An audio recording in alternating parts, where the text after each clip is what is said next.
The rain sounds so good. I know. We might have to turn it off. It is a vibe. Sorry, I'm ruining it by talking.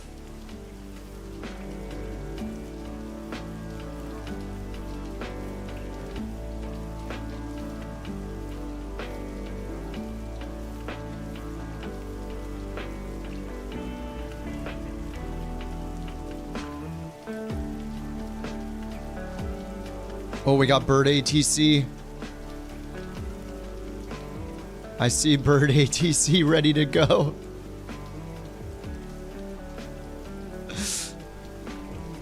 What's up, Jack and Shooter? Landed here 1 minute before the stream started. We're way too long. Oh my god, the iOS is alive. What's up, Lith? Oh, look at Jack's beautiful plane that just disappeared. We saw it for a moment. What's up, Cyber?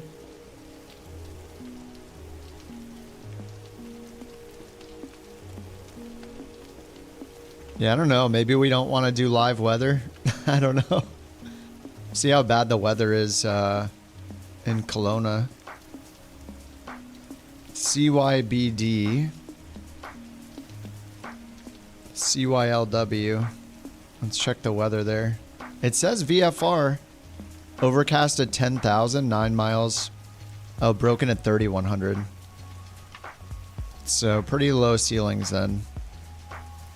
I mean, technically it's VFR, but that's pretty low. Might just have to do it en route. I don't know, maybe we should take off in this?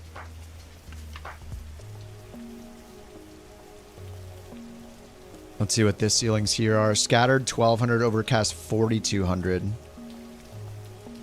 Light rain, 4 miles of visibility, variable at 3 knots.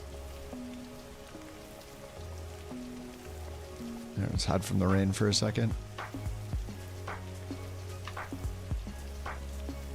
What's up, London? Can you donate crabs? Oh, you just spam them. You can eat your crabs if you want. Do we need the ability to eat more than 100 crabs at a time? 10,000 crabs.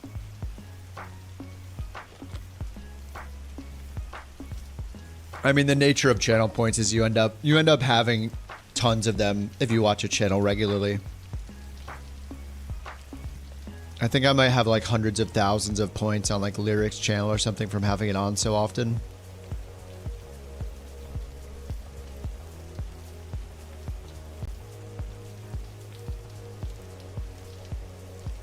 All right, let me make sure I got everything booted up here. Streamer bot's going, Lumia's going, everything's going.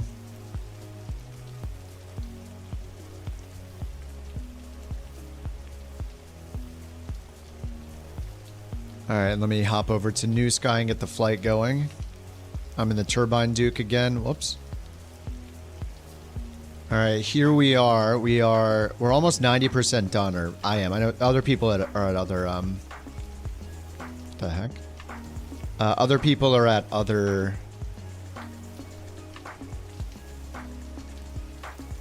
various degrees of completion.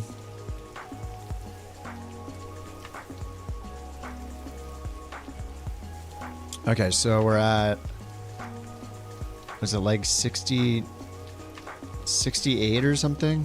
Yeah, leg 68, 308 miles. So the next few are not the lowest. I wanted to hop in like a diamond or something. Maybe I'll hop in a diamond a little later, like one of these.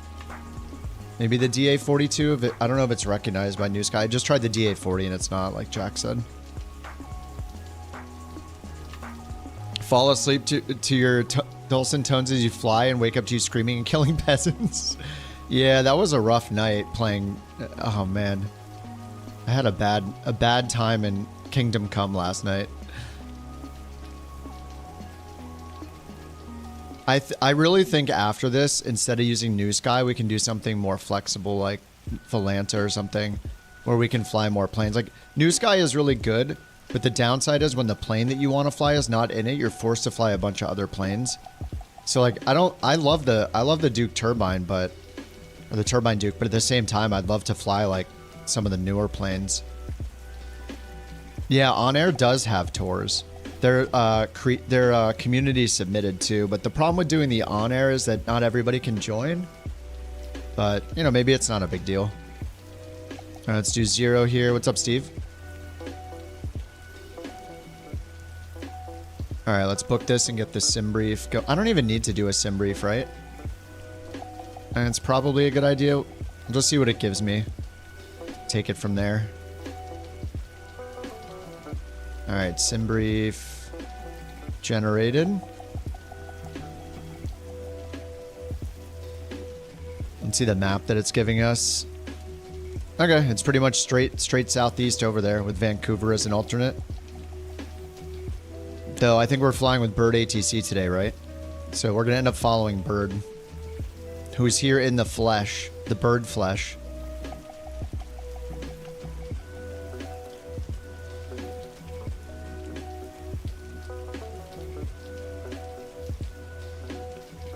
All right, 27,000 feet.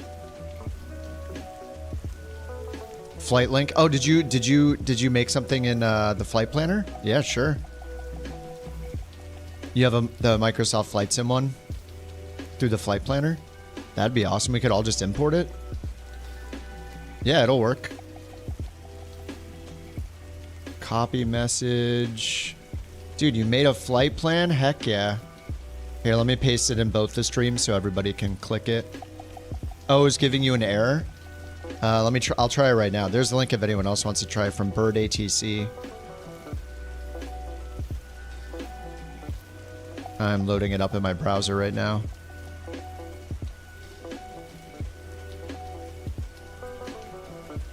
Oh yeah, I see it.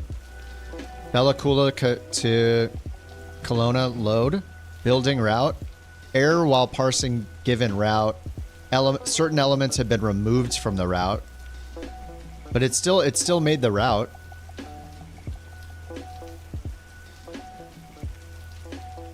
Is that right? Here's what it's showing me. Yeah, the weather's not favorable. Yeah, we might just have to use a preset so we can see everything all pretty. That is correct? Oh, heck yeah. Beautiful.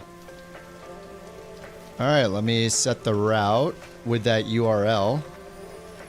All right, route is set. Yeah, if you guys, even on Xbox, you can use this. Like on your phone, you can grab it.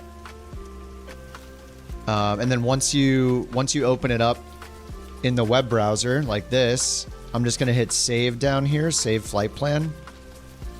Bird ATC number, I'll call it number 1, I guess. Then I'm gonna hit save new plan.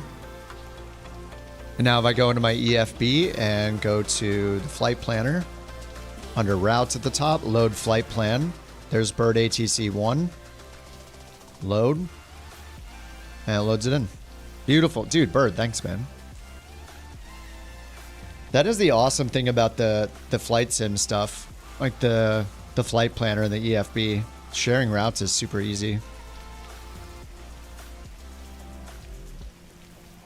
All right, set plane. I'm in the Beach Turbine Duke.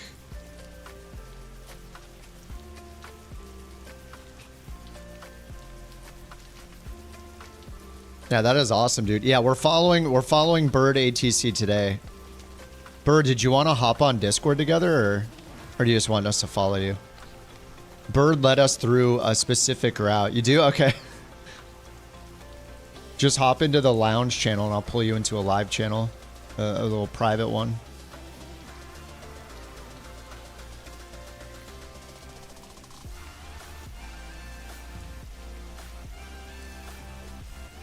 We're gonna get full-on Bird ATC today. What's up, Jewel? A narrated tour, yeah. I don't have Discord set up to not be talking to you and basically, like, yeah, I need to set something up where I mute myself in Discord so you don't hear me talking to the stream, because that's going to be kind of weird for you. I don't have that all set up yet. Ask NewSky. Okay, nice. Thanks, Jack. You don't have the DA40. Oh, it's like DA40 XLS, but I'd have to load it and check.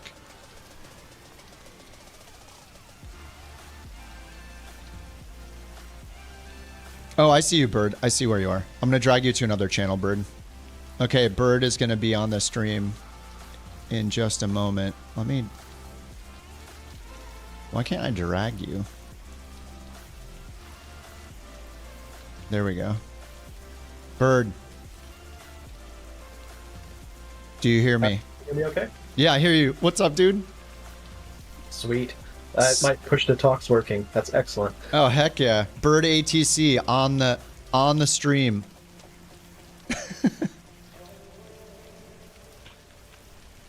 I guess I gotta mute the stream because I'm getting double of everything here. Yeah, this was I mean, it was sort of planned, but I didn't set up for it. So the issue is I kind of need to set something up where I can mute myself. I basically need push to talk for Discord. Yeah, that's what I set up here, but I'll just mute the stream. It seems to work just fine with the stream muting, because I hear you on Discord. So. Okay, I'll set up push to talk real quick anyway, because I should do that. Let me just fix that.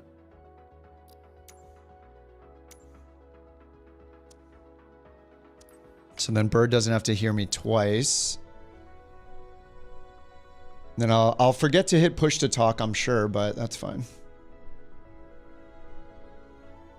All right, push to talk. I was surprised it picked up my flight sticks There we push go. to talk button. That's super easy. I was thinking it had to be some sort of like aftermarket or other software to do it. Oh, that's a good idea. Yeah, to just set it for the... I just set mine to a side mouse button for Discord, so you shouldn't hear me all the time now. Yeah, mute my mic in Discord. Oh yeah, I could mute mine if you're gonna listen to me through the stream, but you're gonna hear yourself twice too. It's all sorts of complicated. Yeah, he would hear himself twice. I'll just mute the stream because I'll hear you anyways in Discord, so it doesn't matter. Okay, so I'll not use push to talk on Discord. All right.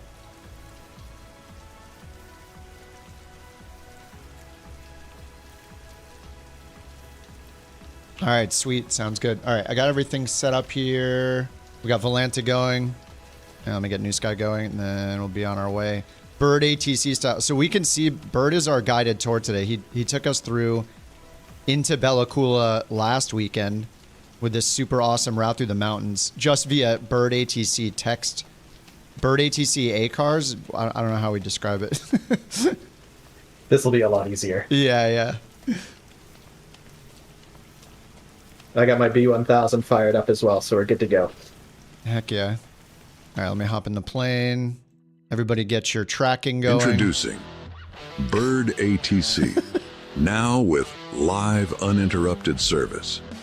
Bird ATC and the B1000, the next generation of You're ATC. not hearing the text-to-speech. That's the downside. I never thought of that. Here, I can, I'll just, I'll do the push to talk on Discord, and you can just listen to the stream. I guess. You'll hear yourself twice, but at least you can hear Bird ATC with live uninterrupted service. Oh, this is excellent. Although you won't get my TTS now, I'll be too busy. Yeah, that's true. We're gaining Bird ATC. We're losing like 40% of the TTS action. That's a trade-off today. It's okay. This doesn't cost me any crown. True. Not yet. Soon, actually, all of us will have to get charged for Bird ATC access. It's 5,000 crabs to get access to Bird ATC from now on. Daily. per 30 minutes. Okay, let me get this set up. What am I doing? Sorry, I think I've had somebody on the stream maybe like twice in 4 or 5 years or however long it's been. So it's I'm out of my element as well. It's a privilege and an honor. All right, Couch 323, Duke Turbine. There we go. No passengers. Hour 35. Book it. Oh wait, I already booked it. Whoops. I already did that part. Start the flight. And And I'm not following this route. I'm just going to follow the fuel. I mean, whatever. We can add fuel during the trip. It doesn't even matter. I'm just going to add some fuel based on this. And then we're going to follow the route that Bird made.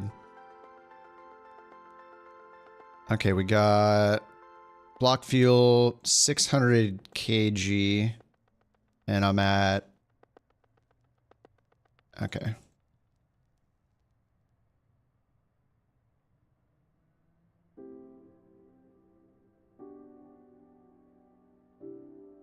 All right, there's 600 kg, one pilot. Chocks are off. Engines are slightly dead. I'll repair them. It's fine. Repair. Repair. You saw nothing. All right, let me get this thing started.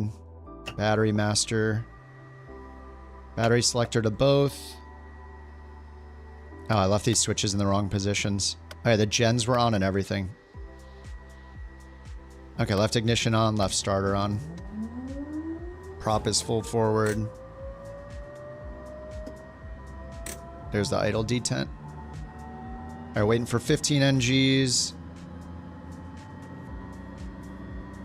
Oh yeah, today we have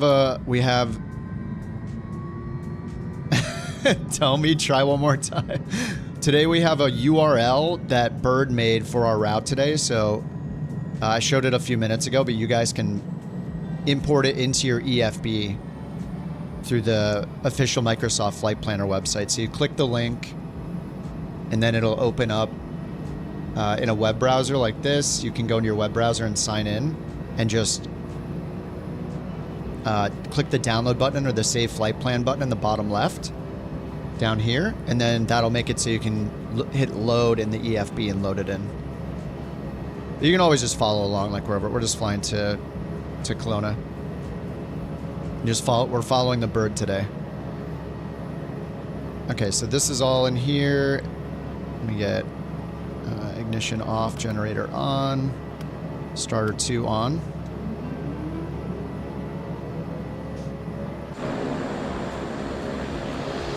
Oh, hello. What's up, Straws? So, yeah, it's worth having clear weather today. Oh, yeah. I think we're going to have to not use a preset today. No preset today. I'd probably go mid to late afternoon. With the preset. All right, mid to late afternoon. I usually do clear or few clouds. All right. I'm going to go few clouds. Yeah, the weather sucks and this is very scenic, so mid to late afternoon, so we'll get what, 1400. Yeah, we got a tour guide today. Yeah, 1400. By the time we get there, it'll be fine. Yeah, it looks a little bit better with better weather, just a tiny bit better today. Got back from Florida. It's sunny there. Oh, nice. The real world weather is accurate.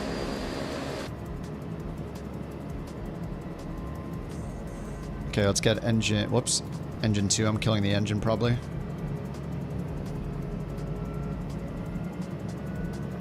Alright, we're gonna hit comma... Oh yeah, 2992 is standard because I'm using a preset. Alright, NG's in the green on engine 2. Get ignition off, generator on. Main inverter's on, master avionics. And pitch trim was already on. Pitch trim wheel is set. And I don't know how high we're flying today. I assume we're just going to keep it low, so I'll just leave the pressurization off. Temperature inside's 50. It'll be higher at the start, just to keep out of these mountains. We got to be pretty high up. After that, we'll set. After about Squamish, we'll dip down to low level. Okay. Pressurization, or who cares? Maybe who cares? Up to you. I don't think we'll be much over 8,000. Sweet. All right, let's get this imported from the Bird flight plan. Send route to avionics. Looks like it just took it in. It's just a bunch of direct twos. It like flattens it out through airways, so you don't have to worry about airways. And then the approach RNAV 16. So we have Kelowna here. I'm going to delete the en route one. That should... Oh no, this has the bug.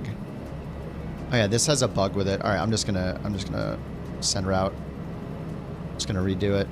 If you get rid of the en route part of the waypoint, then it kills the approach for some reason in this. It's been this ongoing bug. All right, there's the route. Okay, and let me get oil doors open, lights on, do beaconing recognition, strobe and nav. I'm just gonna turn all the lights on, whatever. Panel lights are off, pitot and stall heater on. And then oil doors and ice deflectors are open. I'm not gonna worry about, oh, this is still self-testing. I'm not gonna worry about ATC for this. We got bird ATC. 15 degrees outside. All right. And let's see. It's recommending runway 5. All right, runway 5 then? Yeah, probably runway 5. We'll probably have to back taxi here. All right, let's do it. The very first live bird ATC.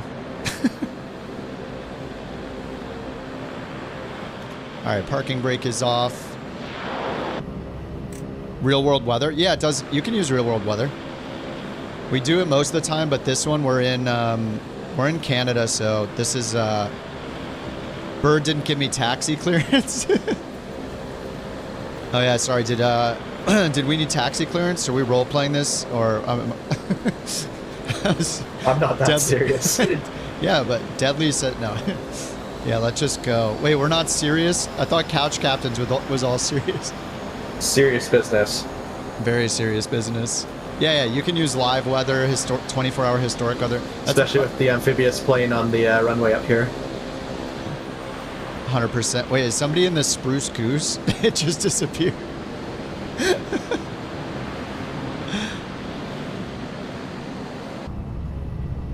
Yeah, that's my sister on the Twitch chat asking about the game. You want to fly with us and stream? You could fly with us and become a flight simmer and a flight sim streamer.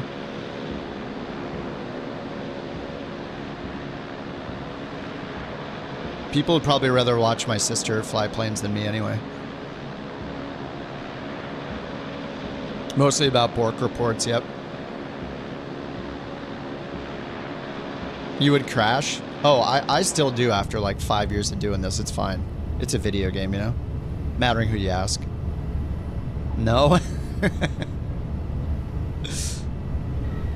We're way too low. Oh my god! The iOS is alive! They navigated the air long before the Wright brothers. They will be navigating the air long after we are gone. But today, we have the B1000 for all your navigation needs. Bird ATC, how doers get more done. All right, B1000 locked and loaded. That's excellent. I guess I shouldn't even use push to talk on Discord because he's going to hear me 2 seconds later on the stream anyway. Yeah, it's fine. I got it. There's just a bit of a delay. My sister's turning the Twitch stream into a PG-13 stream already. What the heck? All right, we're all following Bird. Line it up. Bird ATC is our bird lead plane. So we'll have to follow this canyon out of here. All right, sounds good. Bird in charge. All right, let me get the wing pumps on. Prop is full forward. Good to go. Oh, Bird's on the way. Let's go. Oh, I gotta catch up. All right, watch the. Well, let's go. Watch the torque.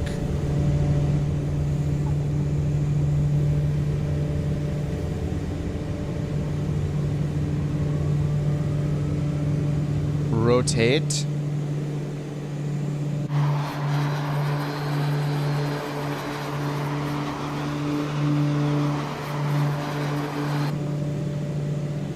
All right, gear up. Flaps were already up.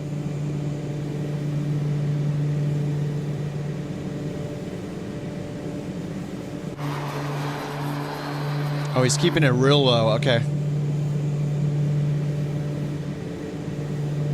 All right, I'm just gonna pull my prop back already. Autopilot fail. Oh, autopilot fail. Yeah, we do have to climb a bit, he said.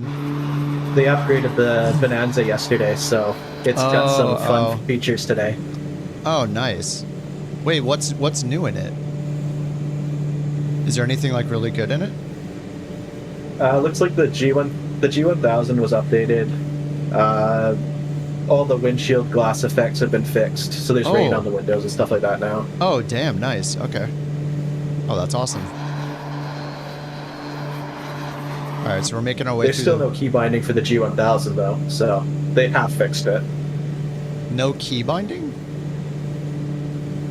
Like all the autopilot buttons used to not work? Yeah, if you go into the keyboard settings, there's nothing for the G1000.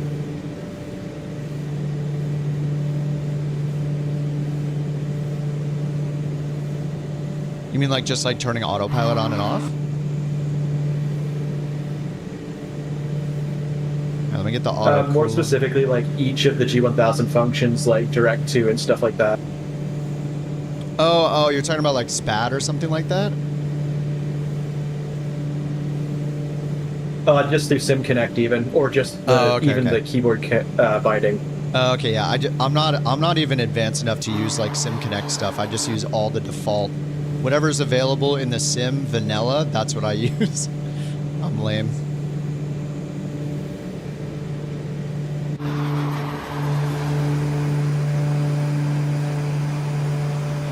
All right, to Kelowna we go. Bird Tour Part 2. And then after Kelowna, yeah, we're going into the US right after that, right? Yeah, it looks like we are. We're going to Missoula.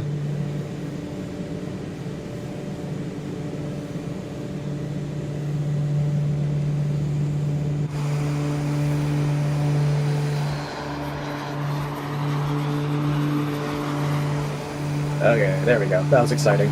Reset the controls. You're good? We're climbing all the way over this mountain, or are we following the valley? Should I turn south and follow the valley, maybe? We'll follow this valley just to make the climb easier.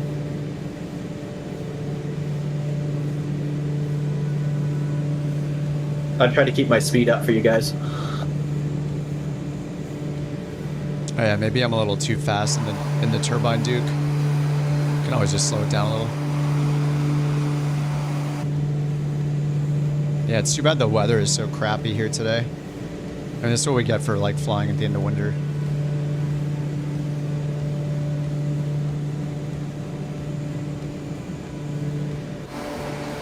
Yeah, I don't know if it's this bad right now out that way. It's probably raining, but I don't think it's that snowy up this way. Got it. We have the power. Just like the government, we can control the weather.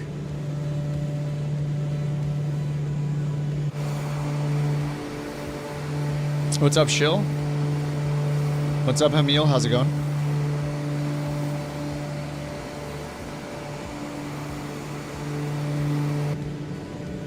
I'm gonna do a couple S turns here to get behind Bird.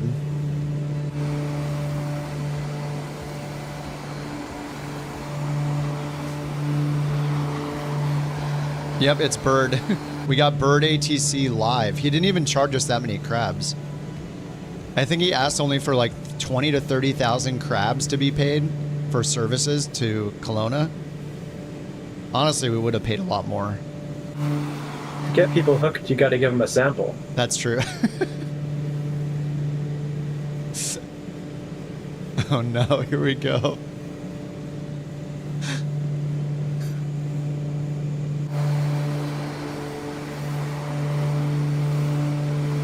In a world where freedom has a price, two unlikely heroes will defy the odds. Kip and Birdman, two friends on the run from their pasts. But nothing could prepare them for the journey ahead as they blaze a trail across America. Their friendship will be tested. Against all odds, they'll fight for their freedom and discover the true meaning of loyalty. This summer, buckle up for the ride of a lifetime. Coming soon to a Twitch stream near you. Thanks, London. Thanks for the TTS. Beautiful. That was epic. I think the 50s one is my new favorite now. Dude, all the commercial ones are so well done. It's crazy. The timing, it's so awesome. What is it? 50s, Home Depot, and... The Home Depot one's pretty tricky. What is the third one? Arby's guy? I think it's Arby's guy. Ford dealer. Oh, the Ford guy too, yeah.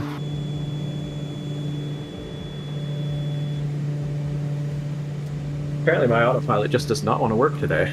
Hand flying this one. Do you have the AirAC cycle installed? Because that happened to me. Do you have Navigraph AirAC cycle? I don't have Navigraph. Oh, okay. Huh. A few of us have been having major issues. Now, this is epic. Thanks, Chill.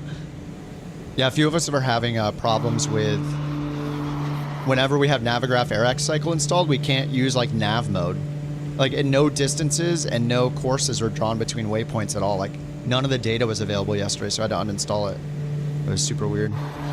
But I guess that's not your problem. I got a new problem here where it's like, if you have heading mode activated, it just puts you into a death spiral. What? Oh, no. It seems like there's a trim issue. Even on my trim wheel here, it's going 10 times faster. What? Oh, man. Dude, they're just like teasing us. They fix a couple major things. We're like, oh my god, yes, it's so much better. And then they break a bunch of other major things. We're like, oh my god, no. Just gonna do a 360 here. There, I'm gonna get behind Bird.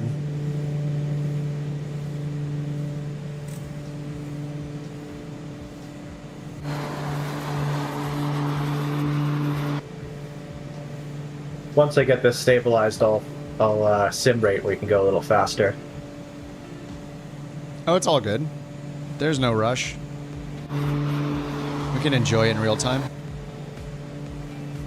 It's 400 miles today. Oh, crap. Oh, wait. No.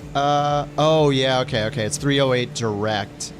Oh, my God. We are going to need some sim rate, aren't we? Yeah, this one's 308. Best to do it at the start and towards the end. Yeah. Okay. Sounds good.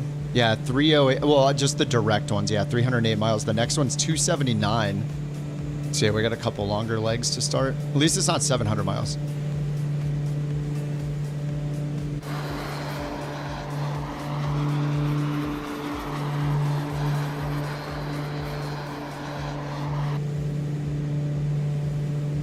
Try rebooting the avionics in flight.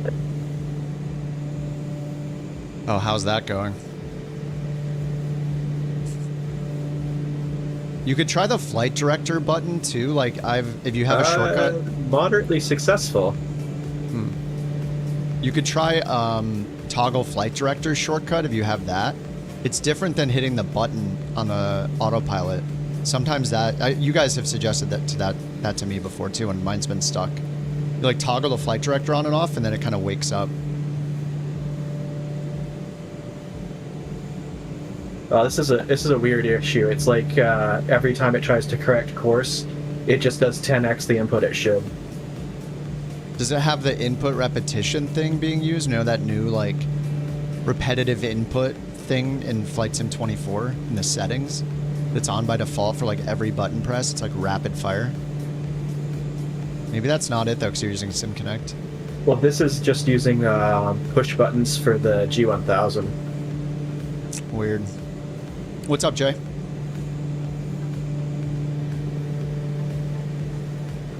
Alright, I'm gonna catch up to them now.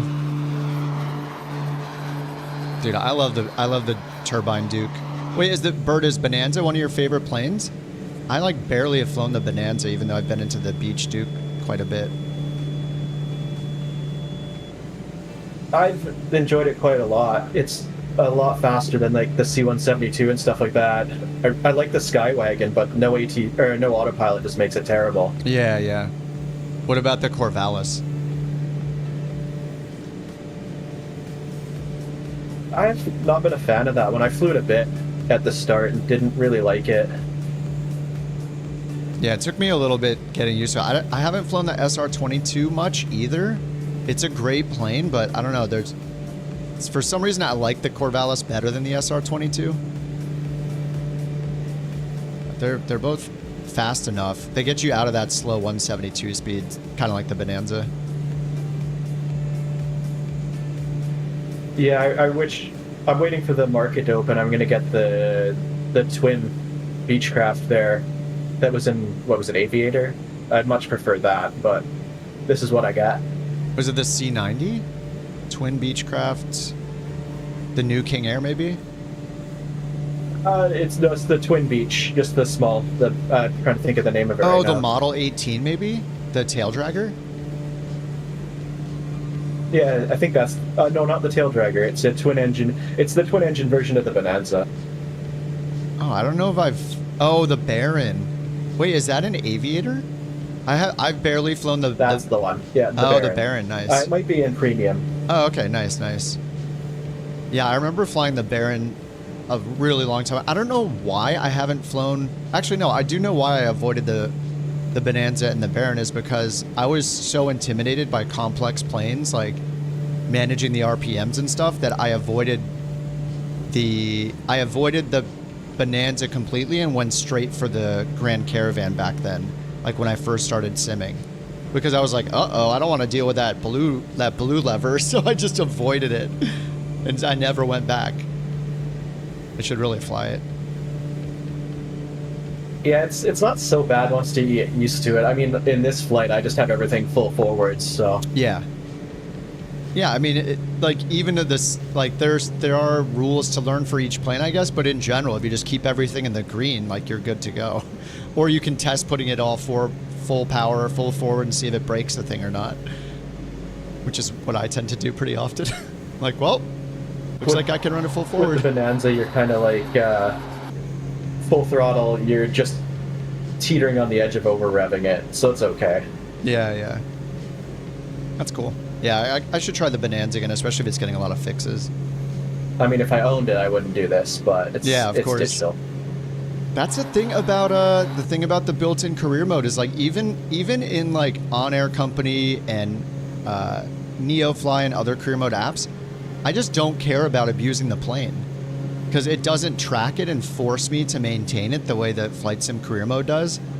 Like, I don't feel like I own any of the planes in any other career mode except for the built-in career mode because it's so, like, specific.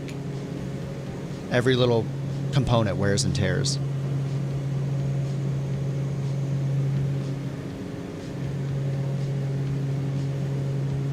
TBM's hard to slow. Yeah, Bungalow, yeah. For the slow guys, there's a bit of a climb here. All right, climb coming up. We just got a bird NOTAM, a bird PIREP. Climb required up ahead.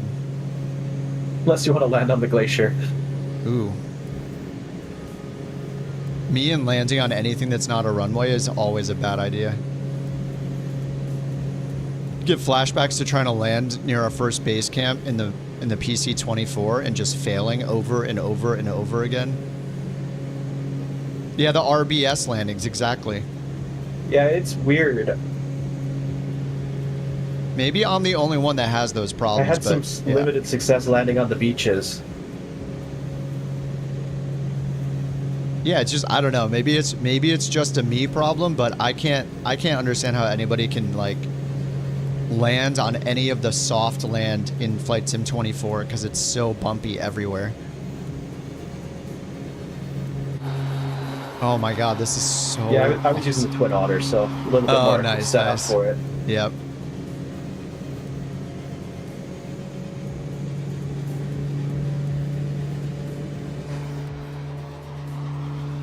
Problem with the Twin Otter is anything wrecks the engines. You just touch it wrong. Oh, and yeah. dead. Dude, doing the landing, didn't they? They had the landing challenge for the Challenge League, like, whatever, last week or 2 weeks ago, and I was like, basically breaking the engines almost just doing the landing challenge. It's like, oh no.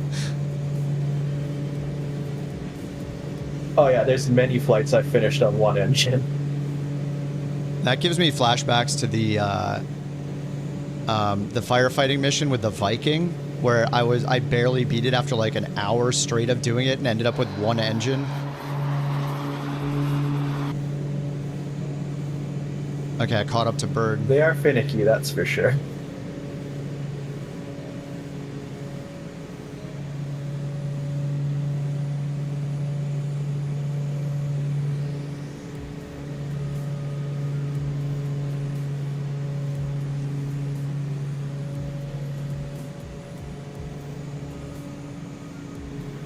Is this how fighter jet pilots feel that are trying to escort me and other people when we're in slow planes?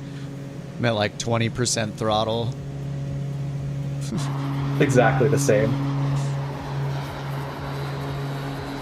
Wait, so what are your favorite planes besides the Bonanza then?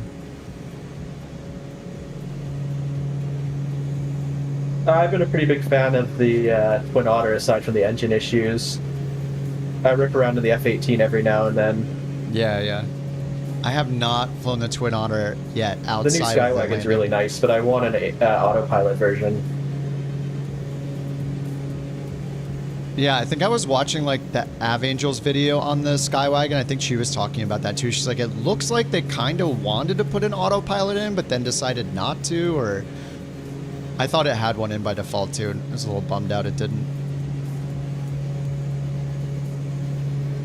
It's weird that it has the GPS but no autopilot. Right, right.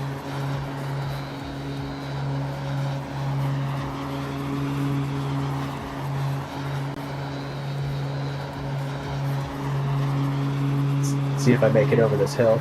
Uh-oh. In the far reaches of the universe, Kip and Birdman, two intrepid adventurers on an epic quest. Their mission to find the legendary space crabs. But their journey is fraught with danger. Battling against the formidable Canadian pirate Space Force. Against all odds, they'll fight for survival and discover the true meaning of courage, camaraderie, and why Space Canadians really love maple syrup and hot dogs. Hot This summer, dogs. brace yourself for an interstellar adventure like no other. It is TTS weekend, that's true. I forgot. How could I forget that it's TTS weekend? I appreciate everybody picking up the slack. Yeah, London's helping out. Bird's usually responsible for like 58 to 59.5% of all TTS messages. So when Bird ATC is active, there's a... Yeah, It's picking the up the 0.5 slack. that makes the difference. It is.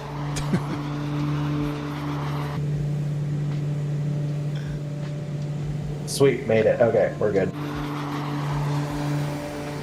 You were just right along the ground over there. He's good. I only was down to 100. 100 AGL. plenty of room to spare. It was fine. Calculated. Fly the Globemaster. I wanted a close-up view of the glacier, that's all. True. Need a Bird ATC speed update. Alright, what am I getting a master warning for? Oh, cabin diff. Okay.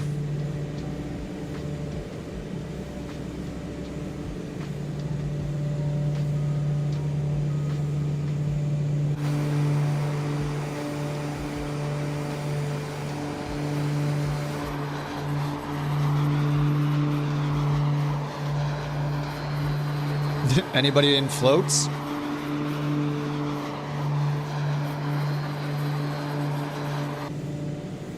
London, am I gonna have to make it There's eat some good landing 1,000 crabs challenges for you? around here at those lakes. Oh yeah.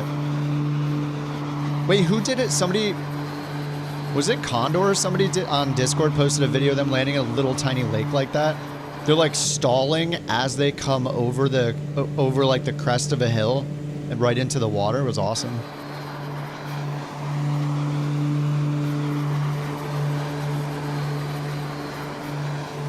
Yeah, that one on the left side there, nestled in the mountains, looks like a lot of fun.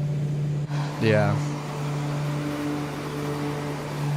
I think it's actually water. Sometimes it's hard to tell. I think it might be. Oh yeah, that's water for sure. Never know. Sometimes it's if it's colorful like that. I don't know if it's just solid aerial photography or if it's actually rendered as water. I'm gonna do another 360 here. They seem to do a really good job with the watercolors in this area versus 2020. Nice, nice. Yeah, man, maybe we should do like a... After this, should we do like a bush trip or something that's all grass strips or like all floats? Like we could do something totally different. Like I need to get out of my element of flying these same planes over and go over again. Get into like some float planes or some more bush planes and tail draggers and stuff to get better. That would be pretty cool. There's a lot of good float places now with 2024. Yeah, yeah.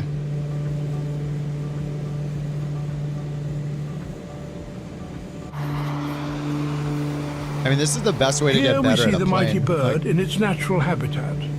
Flying amongst its pack, the lead bird rotates while in long migration, as it is the most tiring position. As you can see, the previous leader was so tired, he almost took a break on the glacier.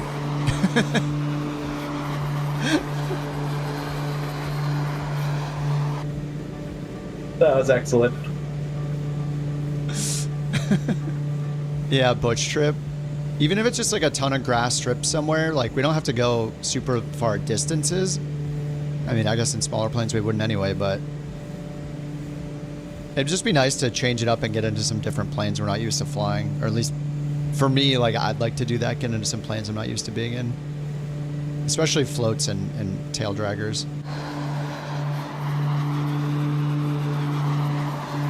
Yeah, the Beaver is really nice to fly too. It's just really slow. Yeah, yeah. The Beaver is massive. It's the most annoying thing about that for me is the fuel management. 3 tanks and how fast it seems to drain fuel and get unbalanced. Yeah, it's annoying. You need like a Beaver NG with an auto they tank replaced all the switcher. Beavers up here for float planes as single otters now, and they're a lot easier.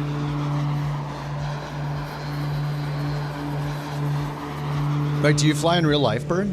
It's too bad we don't have that model because they're a lot faster too. No, I used to work in Vancouver a lot, and so I'd be back and forth from the island to Vancouver like 2-3 times a week. And on the float planes, you fly up front with the pilot just by chance of seat, which is kind of cool. Oh, that's awesome. Damn, yeah, I've never been in a float plane. I've barely been in, just the You few get that... headset and everything. It's real fun. Oh, nice.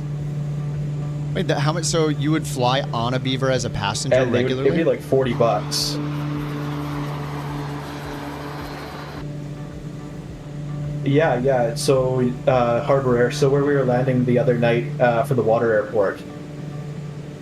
Yeah. You just there's a ton. It's one of the busiest water airports in the world there. Oh, that is so cool. So did you just get used to it? Like how many landing So yeah, and taking I off just in water? commute twice a week.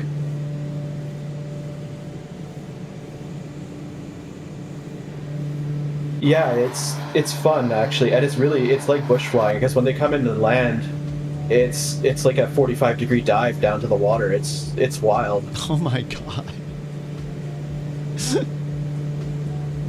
Highly recommended. Like if you come up here, take Harbor Air. They do scenic flights too. It's real fun. Oh my god.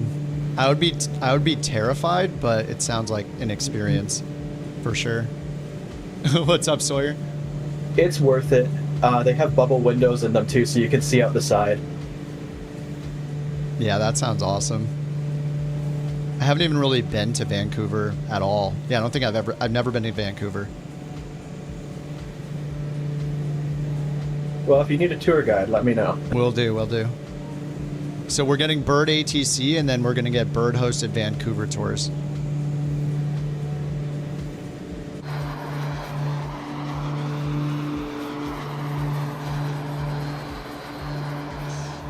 Sawyer's here. Sweet.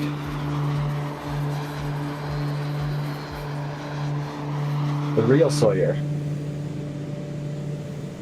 Yes, the one and only. There definitely aren't two.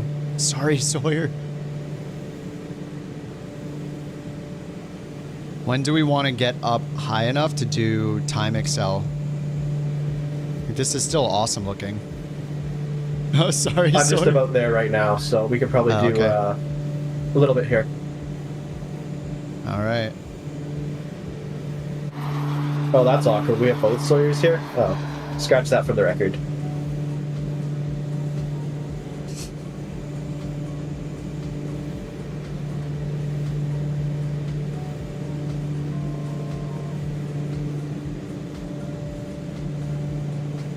All right, let's see here. What did SimReef give me for a safe altitude?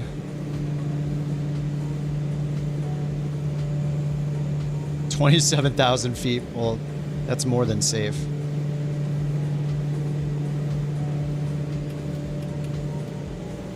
We're going kind of eastbound, maybe like 13 to 15,000.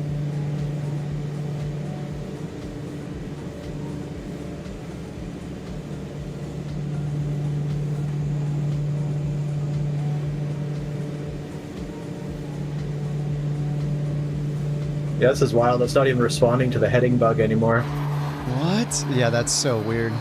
Is that because of the new beta version, you think? Absolutely. I've been flying. I've got 100 plus hours in this in the last few weeks. What the heck? So was it the most recent update or the one that they did last week that kind of stabilized things again? No, it was this one, the one yesterday. Oh my god. Microsoft, why? It is Bird ATC. Yeah, what's up, Brian? We got actual Bird ATC today. Hey, Brian.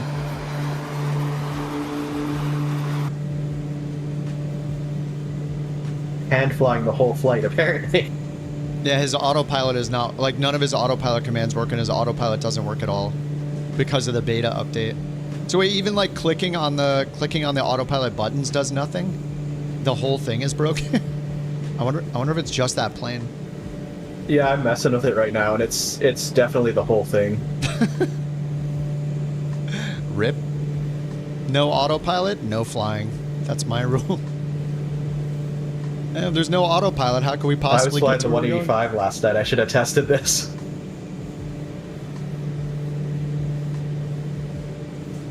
Yeah, I asked him about Navigraph too, Brian, but he doesn't.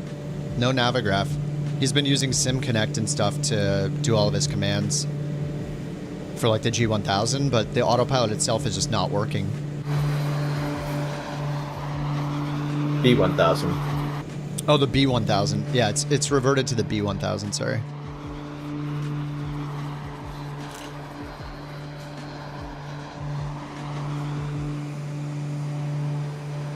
It seems like it's stable enough that I'll be able to sim right here now. All right, nice. All right, I think I'll get my autopilot on then. Climbing up to 13,000. All right, autopilot on, heading mode, nav mode, attitude hold.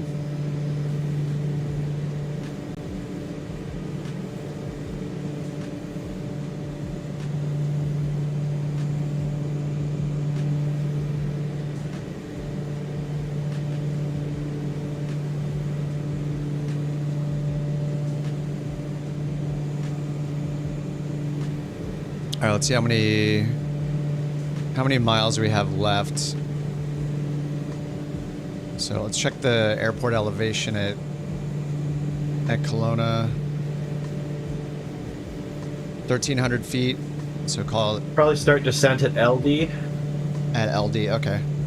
So let's see map, flight plan. You'll want to be at altitude of like 1,000 by Charlie Yankee Sierra Echo.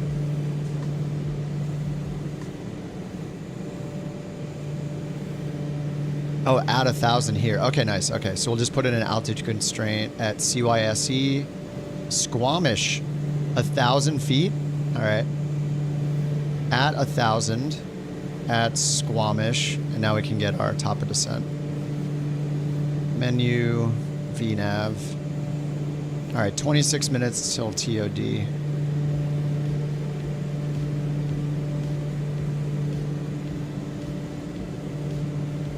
And we got the TOD marker right here. So we're pretty much gonna time excel from Lockbow to Elidi, it looks like, between these two waypoints. Did you break it? Oh, we ran out of, it looks like we ran out of free credits. So it's reverted to bits. Yeah, we're out of credits. We've used like 90,000 of them. Thanks to Brian's generosity topping it off. It will replenish itself on the 7th, yeah. Or maybe I'll think about topping it off. It's just I don't want to have to keep topping it off. Yeah, it says we've used, let's see, it gives me 60,000 a month for the subscription. And then Brian added 30,000, I think. So yeah, we've used almost 100,000. This is basically how like Beyond ATC works with its. But you know, we just need the dog to start barking.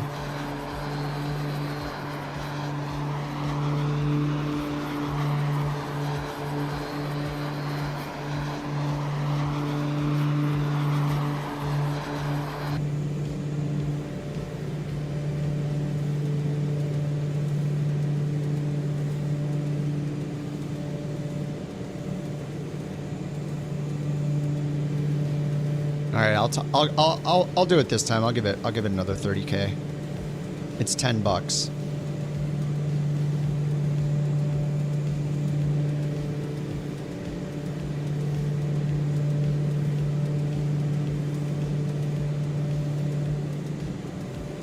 Check your account to get your payments working. PayPal, please.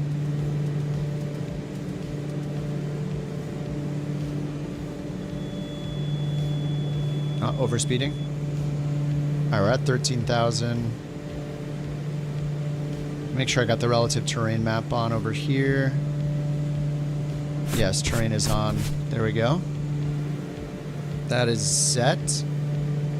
London? Dude, thanks for the 5 gifted subs on Twitch. Holy crap.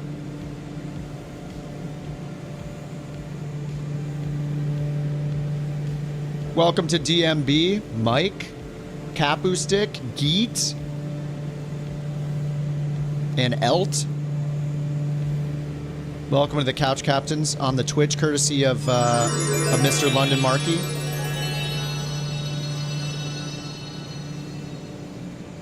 This Justin, a benevolent sponsor, has donated 30,000 credits to the Tanja Fund.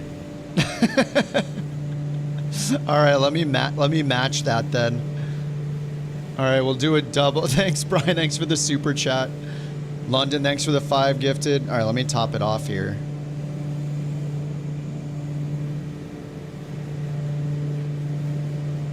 All right, paying. I'll match his 30,000. We'll do 60,000 more for TTS. It cannot stop.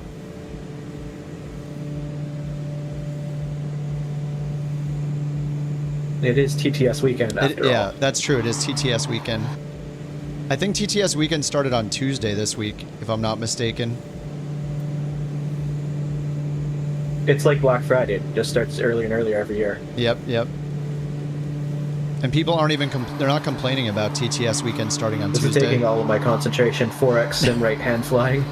Oh my god. It's not fun, not fun.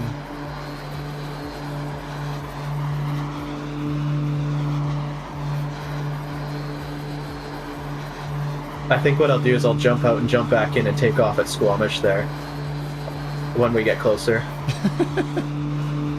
Okay, I'm replenishing. Okay, we got 30,000. That's Brian's. Thank you, Brian. Does TTS weekend ever end? That's the question. All right, now I'm matching it. I'm adding 30,000 more.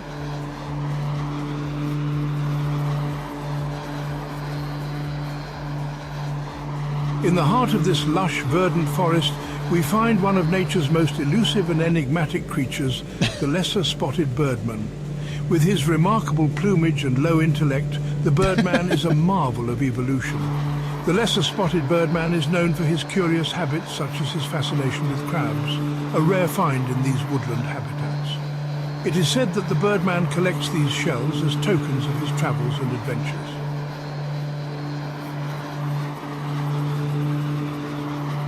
That was excellent.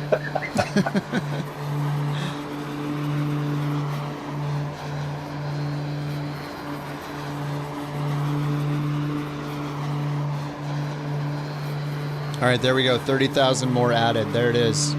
That's the second one. There it is. Confirmed. We have 60,000 characters right here. Showing it on the stream. There it is. Brian's generous 30,000, and then I matched it, so we got 60,000. That should keep us good for the next. Oh, what time is it? It's 11:52. Maybe 94 minutes, 95 minutes worth of TTS.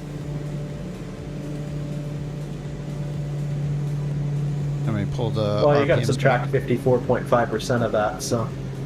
Oh, right. Is that the fee? The bird fee? Bird ATC fee?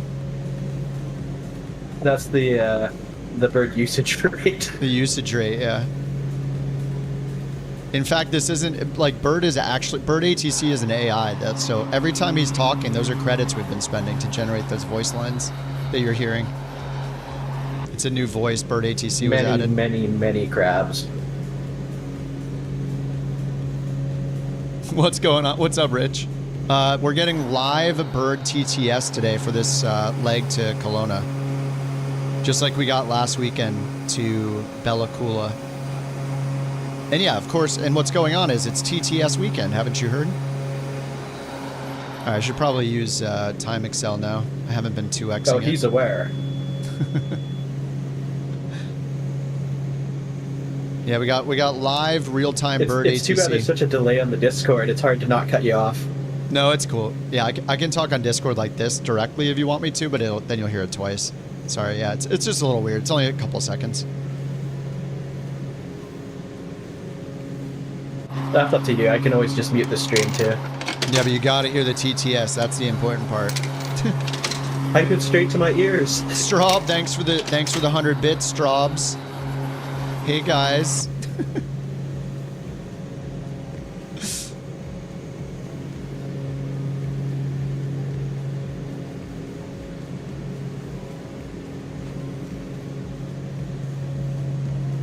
Alright, let me sync the heading bug. We're on nav mode.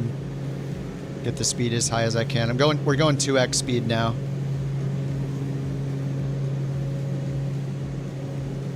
Oh, nice. Emotes are being delivered. What did we get? Dude, Twitch is so weird compared to YouTube. It like gives people...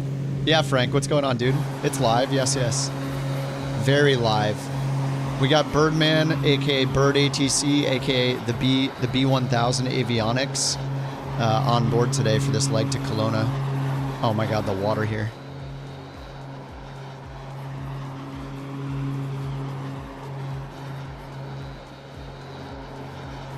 Yeah, we actually had a big earthquake up this way yesterday. What? It actually shook Wait, my how place big? a couple 100 miles away. Big for us, like 5.1 or something.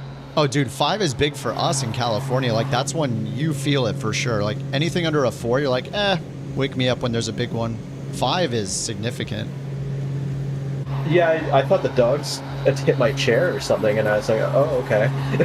So what's weird, if anybody's never been in an earthquake before, like every single earthquake has like its own character to it. They're so weird. Like one of them could just be it feels like you just got kicked in the back one time really hard. Some of them are like slow rollers that go for like 30 seconds. You don't know when it's going to end. Like mattering the depth and where they are. It's so random feeling. It's wild. Yeah, yesterday was definitely the 1 second hit. Yeah. We had one a few years before that where you could just hear it coming like a train. That's so crazy. Yeah, earthquakes are so uncomfortable. You like never get used to them either. That's why we got all these mountains. Yep, true. I guess it's pros and cons, I guess.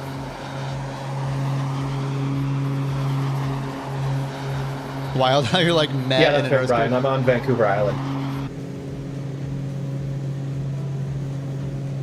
Yeah, if it happened to be pandemonium, we just don't get any. Yeah, you just get used to them. Like, I mean, you never really get used to them. You're just not as surprised. It's still surprising when it happens. You're like, oh crap, I still don't know what to do.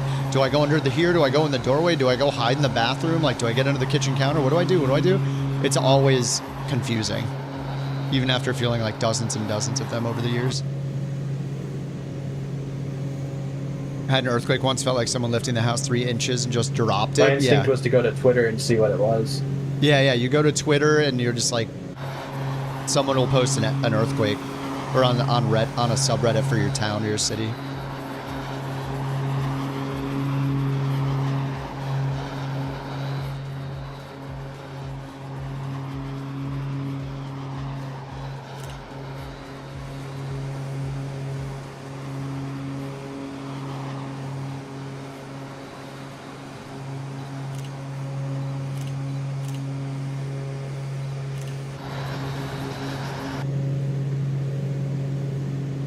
You Googled it. All of this area we're flying over right now is virtually uninhabited.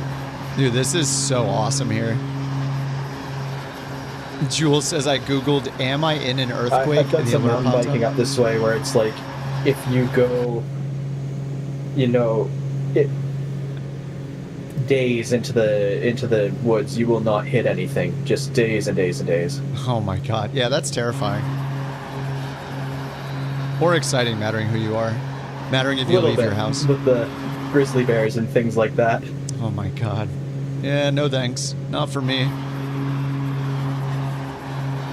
Setting for multiplayer names. You can if you have a keyboard, Diggy, just hit Alt 2.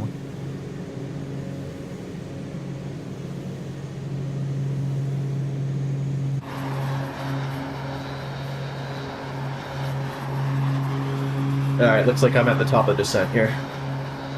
Nice, okay.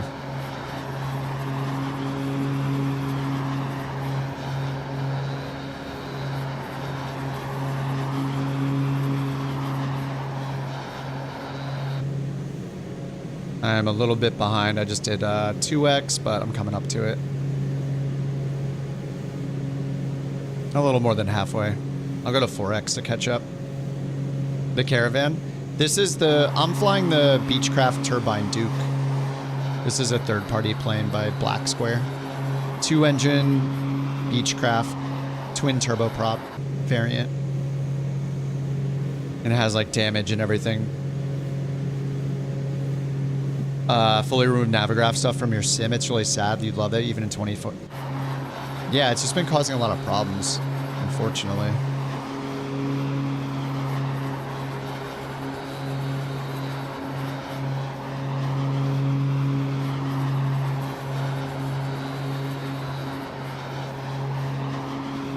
What's up, Tuss? Landing your 737 first? Nice. Yeah, we'll be landing in Kelowna, and then after that we're going to Missoula, I believe. KMSO, I think it's Missoula. 279 miles is the next leg, so we'll probably want to stay in similar planes. Twin that should be a nice flight to all the Rockies. Oh yeah, I have no idea what to expect, really. I just look at what airport is next, and then go. It's all about picking the right altitude and crossing your fingers on the live weather. Like, few clouds is fine. The live weather is fun to use when we can, but yeah, I don't want to miss out on any of this scenery.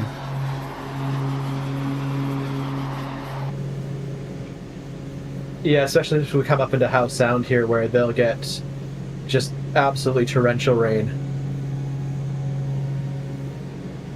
I kind of want to turn on live weather for a second to see what it looks like. This might be a bad idea. To the point where the highway goes up there is just driving through a car wash. Oh, oh my god. Okay, live weather off.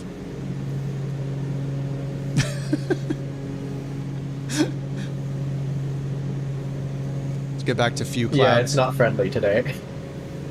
There we go.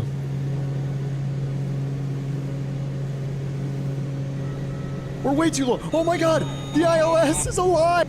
Beep, stall. Stall.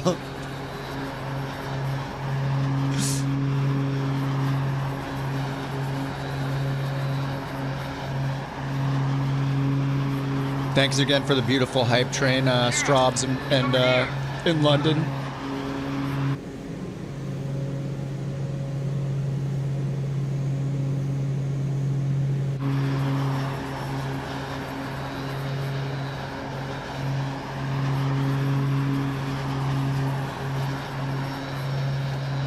Oh yeah, Brian. Yeah, when they a lot load... of people around here, well-off people, buy boats and they just sail up this way. Oh, dude, that sounds awesome. It's been so long since I've been on a boat. I had a friend that had a boat for a bit, and we would go like wakeboarding and stuff on a lake in California, but it's been like years. There's something about being like I'm terrified of water, but I'm not terrified of boats. You know, like I don't know, boating just seems so relaxing.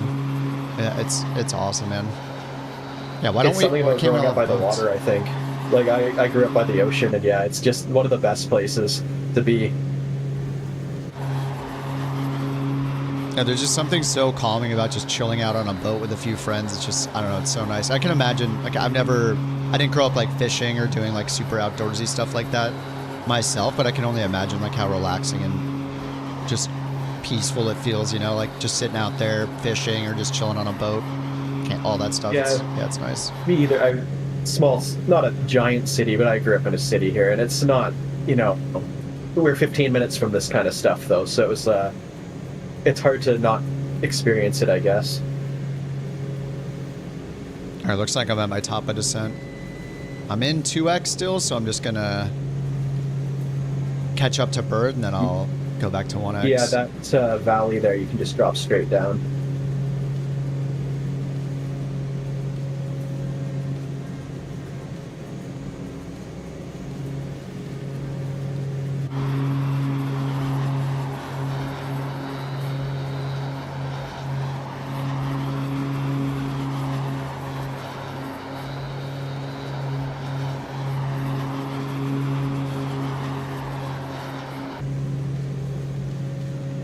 Yeah, the weather changing, like Microsoft still doesn't load it in gradually. Like it'd be awesome if it had some kind of transition between all the different like parameters, right? So if it knows that it's going from clear to cloudy, like the clouds load in slowly. If it's going from 0 knots to 20 knots, it like slowly increases the wind over time.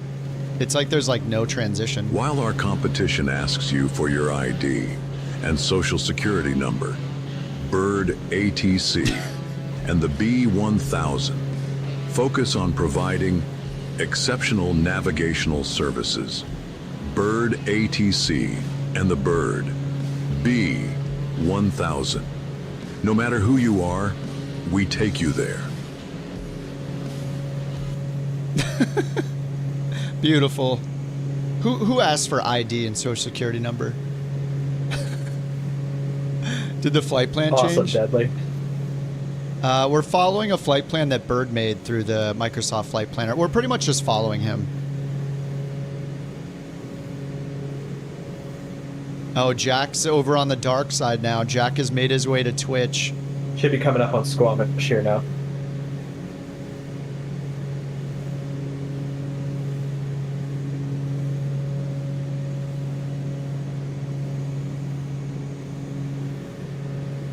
I got the chill girl emote unlocked on Twitch. Heck yeah.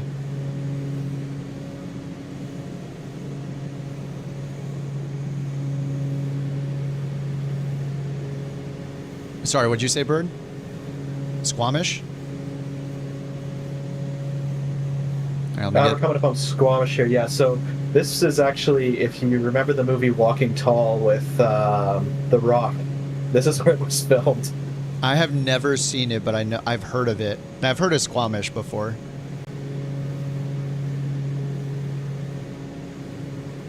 Or any Stargate variation or the 100, that was all filmed here. Nice. Yeah, Stargate. Did I see the new one? Oh, I did see. I saw like a part of the 100. Is that show good? I remember watching it like years ago, the first season, just a few episodes, and I didn't hate it. I just didn't stick with it. Maybe I should rewatch that. My wife liked it, but I mean, it's more of a drama, right? It's Yeah. I mean, if you like sci-fi and stuff like that, every Yeah. planet looking like where you live is a little bit ridiculous. Oh, right, for us, right, at yeah. least. Yeah, I just remember how like deep in the forest it was that first season, like the first few episodes. It's just like in the jungle, basically, like feeling. It's like, damn. That's basically off of every road here. Yeah, that's what it looks like. This is crazy. Now that I'm caught up on Silo, that's the only show I've been watching recently. Maybe I should watch that again if it's decent. I like a good drama and a good sci-fi. I was rewatching Battlestar Galactica. Like, was it last summer? I was just like rewatching it on the side just for something to watch a show that I loved again. I hadn't seen Battlestar Galactica in so long, but it's so good. Speaking of sci-fi. So right by me on my left is a giant cliff face they call the Chief, and this is like a famous rock climbing place where people like to base jump off of it too, which ends poorly sometimes. Oh God. Here, I'm gonna double speed to catch up again. I'm a little behind you.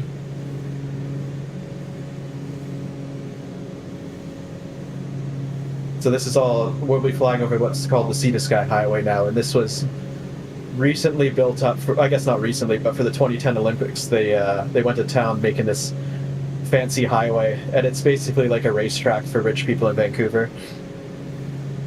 They just take all their fast cars there and like Autobahn style it now. There's more Lamborghinis and McLarens on this road than anything else. It's absolutely ridiculous because it goes up to Whistler, and that's where their $12 million cabins are. Oh my God. What's up, Flo? Bird is on the mic. Bird's providing real-time Bird ATC like he did last weekend, but now he's doing it in voice format over Discord on this leg to Kelowna. This is his neck of the woods. A lot less typing. Yes, less typing. Easier for us to all follow.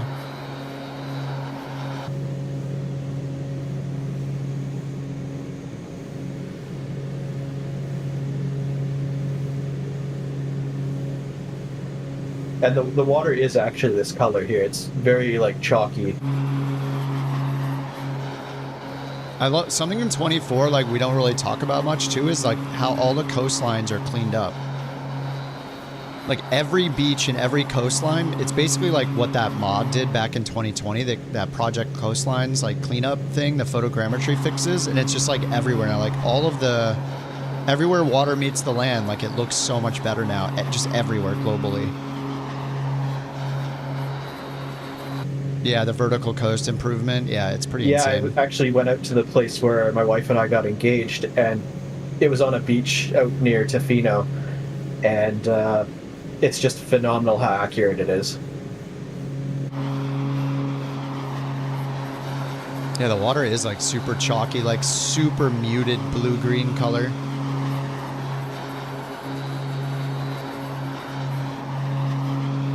And there's basically a hard line out here when it gets to the straight, where it sort of doesn't mix. It's kind of weird, but it's realistic. Okay, now I'm back in real time.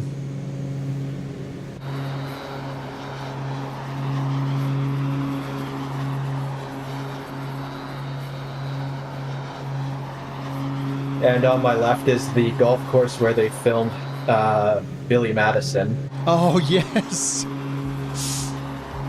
Well, we're waiting. or sorry, Happy Gilmore, wrong movie. Oh, Happy Gilmore, yeah. That's what I was thinking anyway. Yeah, The Price is Wrong, Bob is filmed right down there. Jack, welcome, dude. Thanks for the sub.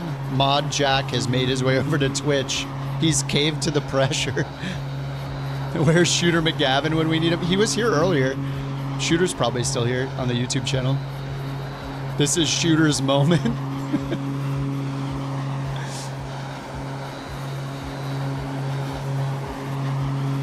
Oh, he's on the Twitch. This is his homeland.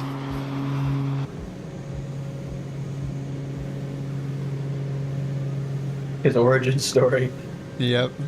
I wonder if that's in Tangi, the while we're waiting thing. It's gotta be in there. Hold on, let me look for it.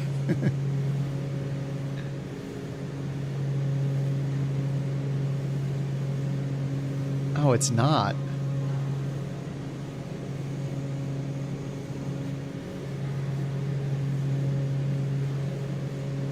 There's one in there. Is this a stupid bird?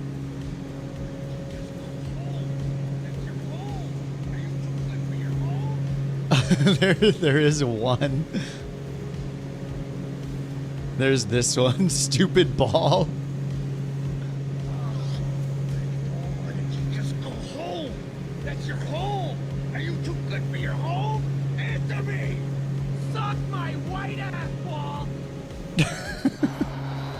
That's the only one that's in there.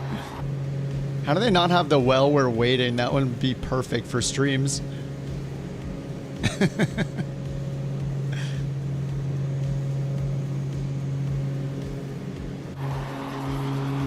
Dude, you must be cruising now. I can't. I've been going like almost full power. I can't catch up to you right now. I'm trying. Soon. Yeah, the movie is so good. 170, 180. Oh, nice. That thing moves pretty fast. Yeah, I'm doing 180. All right, I'm gonna double speed to catch up to Bird. The Bonanza doesn't seem like it would go that yellow fast. on it, but that's fine. Oh yeah, yeah.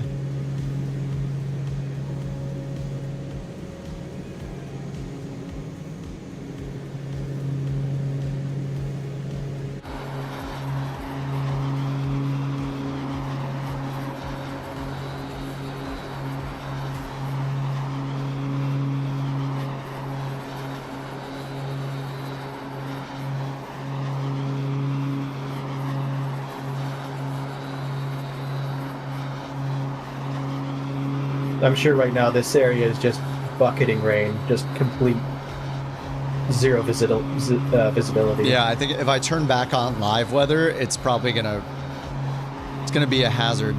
I turned it on for a second. The plane was like gonna go down. It felt like.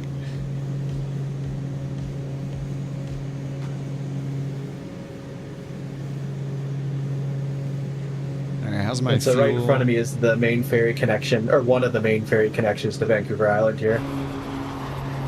Oh, nice.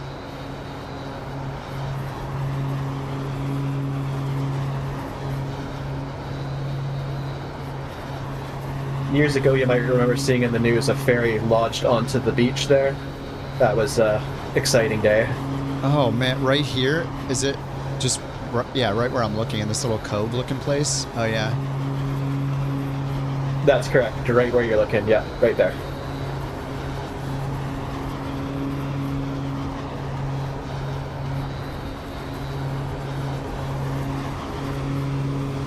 So you're talking water ferries or seaplane ferries? Are they described the same way? Do you call them boat ferries? Oh yeah, these are massive. Some of the bigger ones in the world. So like 400-ish boat. Oh my cars. god.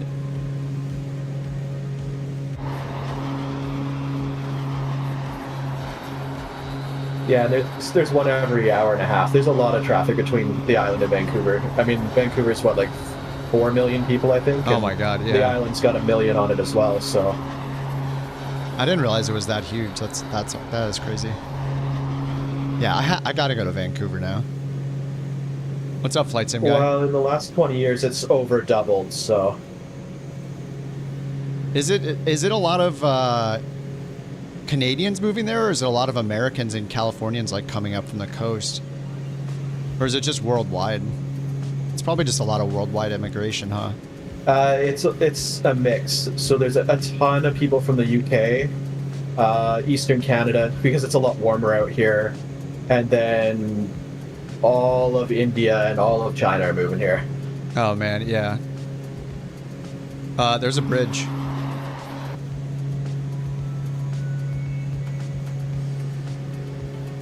Yes, this is the Lionsgate Bridge here. It's historically known as not being replaced ever, even though it's only 3 lanes. Hopefully it's not a solid invisible wall. What's up, Tyler? Second most And then expensive in that the world. leads through Stanley Park here on the right, which is just an enormous park.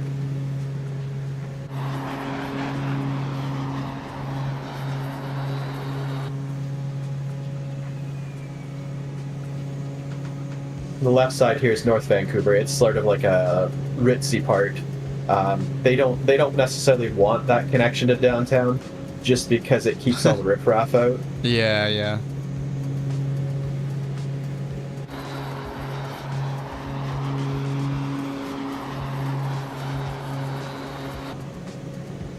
And then right side's obviously downtown. Other side of this little island of city there is like Granville Island, which is a really popular tourist area and stuff like that.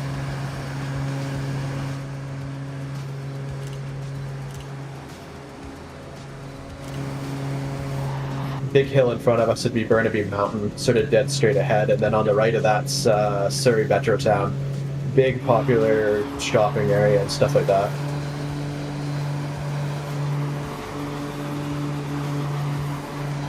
And then left side, there's 2 ski hills. Depending on where you are, you'll see the roads winding their way up there. They're just above the city. I just passed downtown.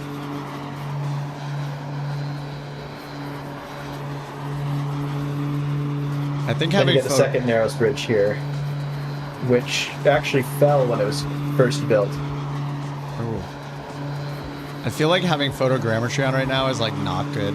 Oh, and it's not even 3D in mine. Yeah, the bridge looks okay as I get closer.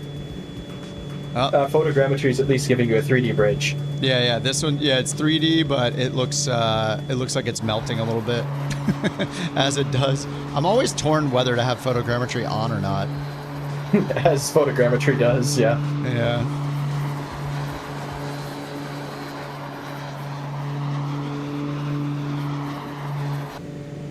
So now we're heading out towards another suburb called Coquitlam, and again, nicer area outside of the city. What the heck is this? What is going on over here? Do you know what? Can you see? I mean, Just keep in mind that the smallest houses here are probably about $4 or $5 million. Is this like some huge like church or like castle thing? What? I don't know what's going on there. Is that supposed to be an industrial area? Oh, that's oil refinery.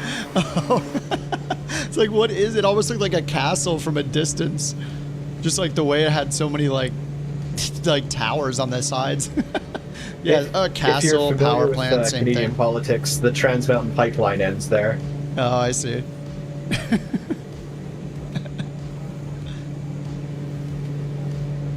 It was fought against for, I don't know, a decade or so.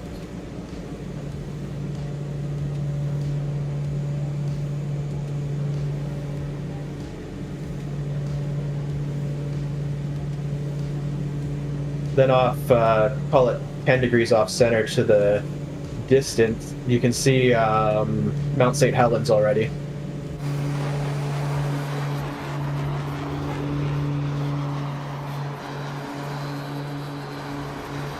If you don't remember the volcano in the 80s, the big one. Yeah, I remember flying. We did, oh wait, is it off to the left? Which one is it? There's so many close to each other. I forget what are the names of the other peaks? There are like 3 of them right near each Slightly other. to the right. Oh, it's to the right? Way out on the right side. I don't know if I can see it yet. The big ice mound, basically. I remember. It's off center. Oh, you have clouds on that's why. Yeah, I got some clouds on, some few clouds set. But I remember when we did a tour like up the Rockies all the way up into Canada, and we flew past all the volcanoes. Or we did, we flew past all the peaks. Forget the names of the other ones though. Wait, where is Bird? I lost him. There's like Rainier and a few others. Yeah, I don't remember the eruption. I think it was a year before I was born. But my parents said it was quite the event. Yeah, I can imagine, yeah. Ugh. Recording of an amateur radio operator watching Mount St. Helens blow, realizing his end was imminent. He was a volunteer watcher. They were worried something was coming, and they were right. Oh my God, really? Yeah, I haven't heard that before. That's terrifying.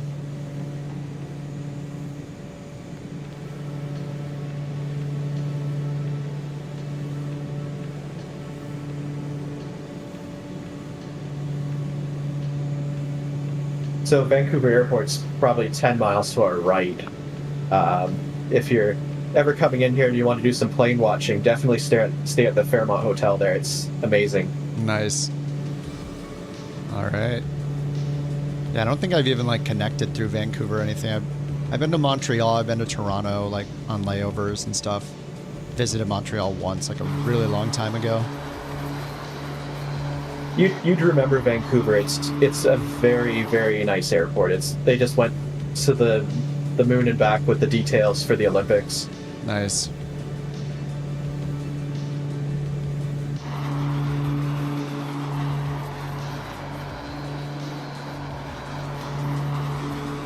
I was lucky enough to be flying in and out of there every few weeks during the construction. It was a nightmare.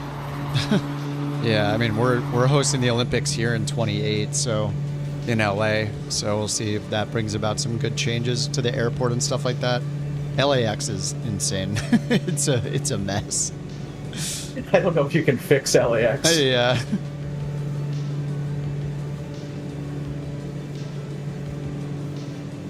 Though I did have like one of the nicest experiences coming back from Asia through there. Once I was just on this nightmare connection from Hong Kong. I had like 30 minutes to get through LAX, and everybody there was putting me through like the pilot lines, the security and everything. Nice. It was like super nice. That's awesome.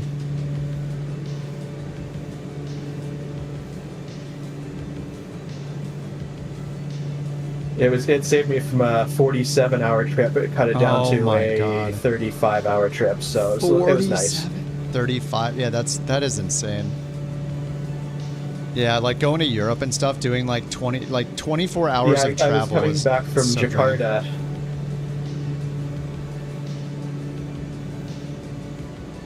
But yeah, we had an ice storm in Vancouver, so the airport was closed, or most flights were canceled.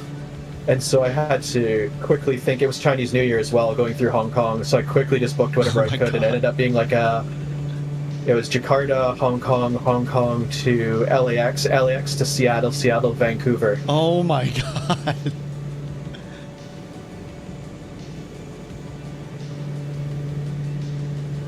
I think I actually booked the Vancouver leg while I was on the Seattle leg, which is even worse. Nice. They're just like, yeah, whatever it takes to get me home. I'm just hitting purchase.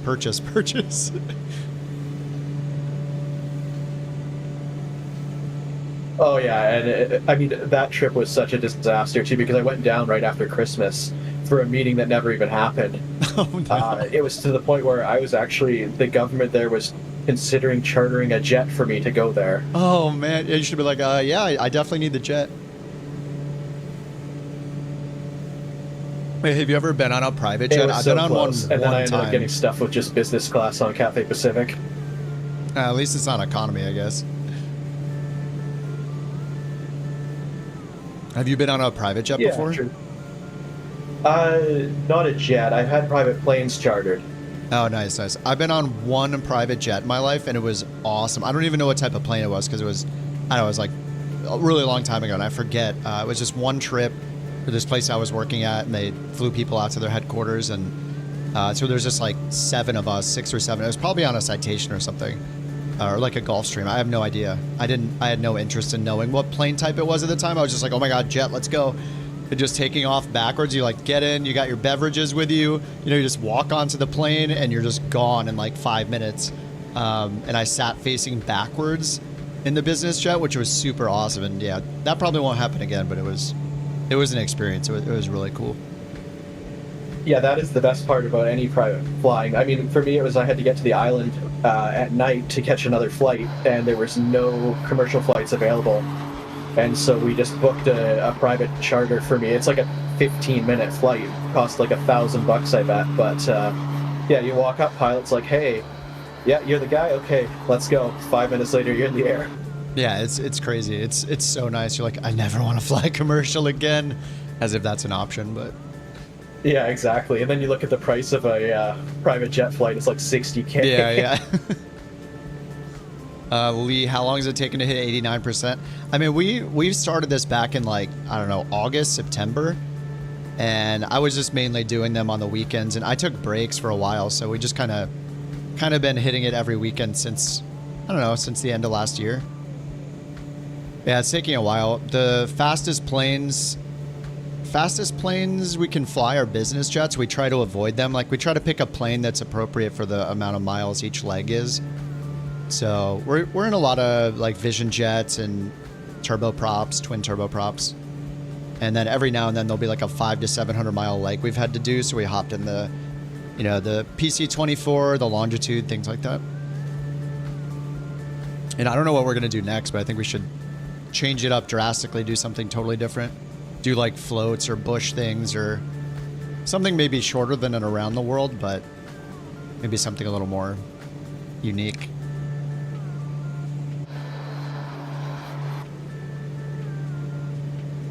If you guys want a good landing challenge, if you look on your nav here, Charlie Yankee Charlie Victor Airport is actually a golf course, and it's really just the golf course path down the side of the fairway. Wait, where is it from where we're at?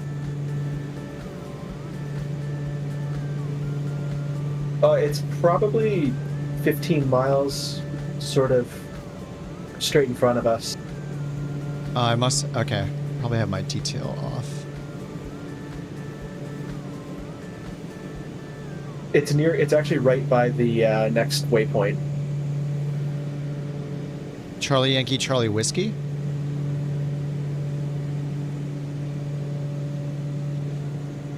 Charlie Yankee Charlie Victor. Yeah, maybe mine. I don't know why mine's not showing. I probably have them hiding the detail. A golf course? Should we land there right now? Yeah, you had it there just for a second as you were scrolling out.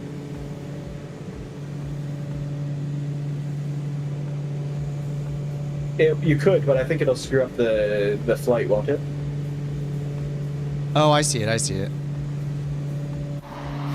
Oh yeah, it will screw up the flight. Yeah, you're right. We can't do touch and goes with NewSky. I think it'll think it's an emergency or something, like it did that one time I did the emergency landing. If you do a low pass on it, you'll see why it's so bad. Okay, yeah.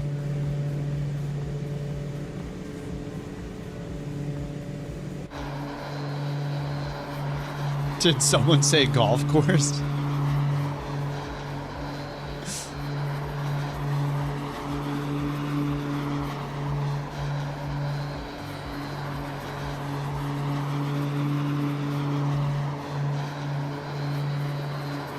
Oh, Lee, the route was... So we're just sort of following the Fraser River up here. This is all the Fraser River Delta. Oh, nice. Dude, this is beautiful. This is... Yeah, this is amazing. This is such a good route. I'm glad we got a proper tour guide. Lee, the route... Jack made the route. One of our mods and virtual airline managers on the NewSky... Or both sides now. Yeah, Jack... longtime mod Jack... made the route. No, I don't golf. I've been to a driving range, like that's the extent of my golfing. I've never done an actual golf course.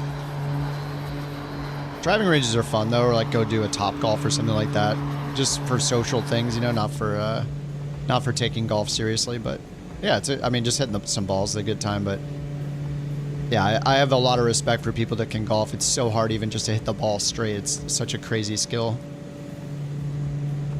It looks so easy. I mean, people make it look so easy, and it's like impossible.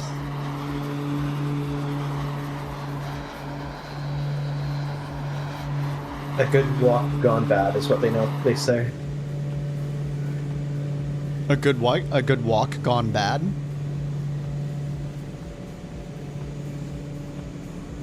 Yeah. Yeah, you've been to Top Golf, Brian? Top Golf's pretty fun.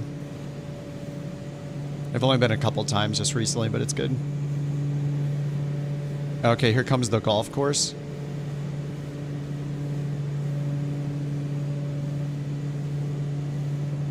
Yeah, you'll see it. It's just tucked behind these little mountains up by that widening in the river there.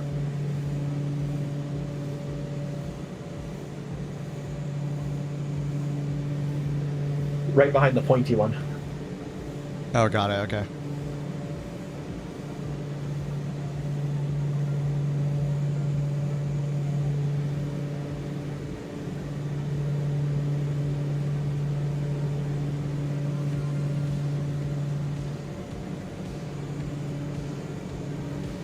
Tired of winging it? This weekend, let Bird ATC and Bird Air Tours show you the best flight paths across Western Canada. Avoid wind gusts, dodge pesky eagles, and find the perfect landing spot without ruffling any feathers. Fly smart, fly safe. Fly with us. Bird ATC and Bird Air Tours only. When flying with Kip on the ground. We're gonna get a Bird Tours Twitch channel in the future, hopefully. Oh yeah, this looks. There you go. Is this it? Though I'd have to buy a better microphone. This is okay, so you see right in front of us there's a little bridge there. To the left of it you'll see it. Just a clearing. Yeah. This runway right here. Yeah, I see the windsock. I'll swoop down on it. Yeah, I see it here on the left. What's up, John? How's it going, dude?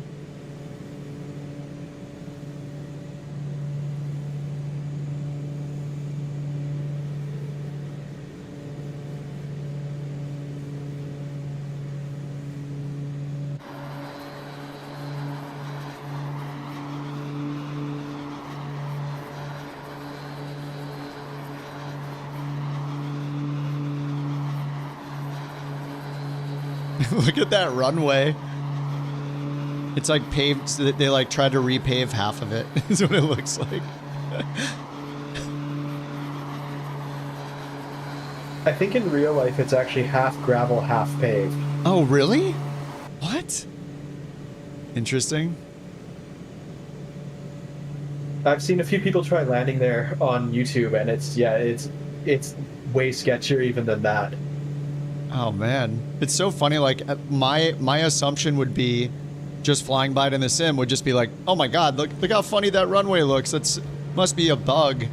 Turns out it's better than the real one.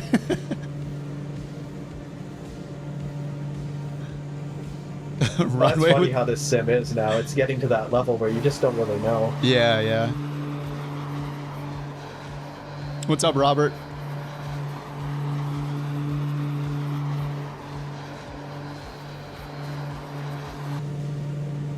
Looking for a new way to see the world? Welcome to Bird Air Tours, where the skies are as open as our knowledge. Led by Bird, your expert guide and Kip on the ground, making sure everything's well grounded. Well grounded instead of well grounded. Yeah. I'm just here to mess up the flight. I'm just following along. Anybody in a slower plane will probably want to start climbing now. All right. Bird, that's a bird alert right there. Let the climbing begin. Yeah, this next mountain range is pretty high. It's a lot higher than the coast ones that we were flying on.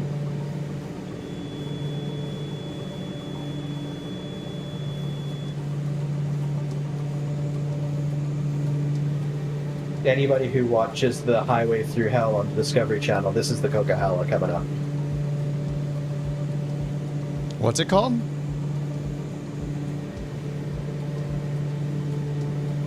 The Coca-Cola. It's this giant freeway that we built in the early 90s, I guess. I was very young when they did it, but it was to sort of increase east-west transport. And it's just this engineering marvel, like some of the bridges and stuff and tunnels, but it's also gets a ton of snow just because of where it's located. It's sort of where the valley funnels in, and all of the moisture off the coast just goes in there and it just dumps it as snow.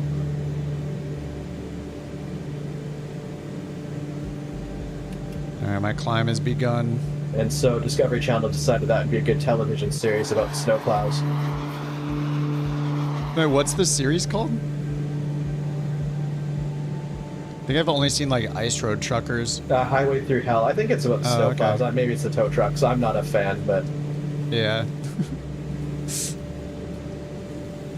Recommended bird altitude. I think we were at like 13 before. It is a fun highway though.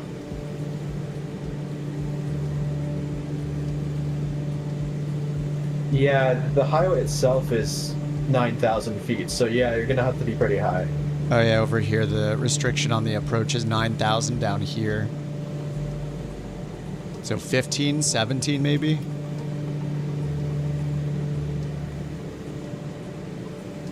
Yeah, if you want to play safe.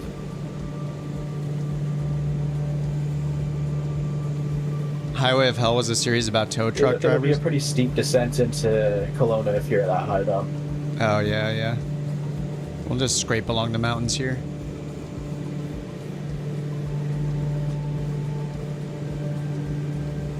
the old way is up the Fraser Canyon here, which is that dark section to the left on the elevation map, and it just winds its way up there. It's absolutely insane. If you're up this way and you have a car, that's the place to drive.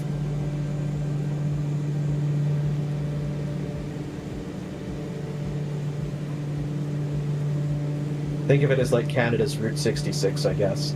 Nice.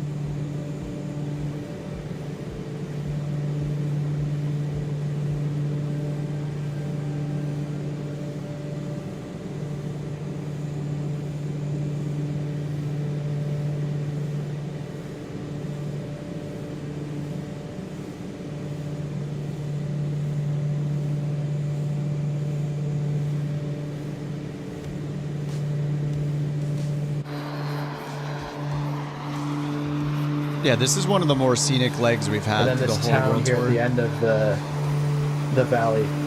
This is Hope, and it was Rambo First Blood, I think, was filmed there. Oh my god. Rambo. It's been a minute. They turned the whole town into the States. It was epic. Rambo First Blood. It has been so long since I've seen those movies.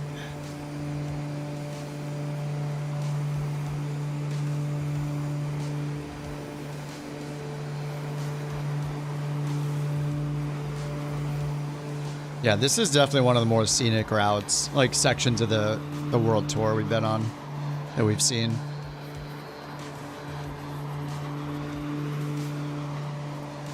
Maybe I should switch to high It'll level. flatten out. Once we get up these hills, it'll flatten out. It'll be less exciting until we get to the Okanagan.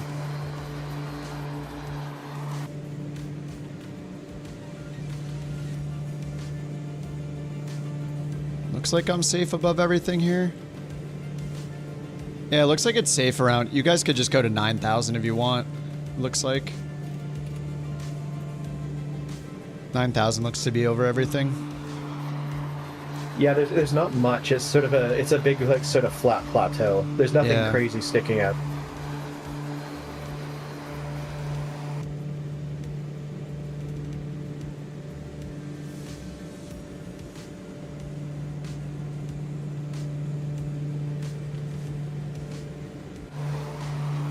I'm making my way back to the group. I'm just over here flying over the mountains instead of in the valley.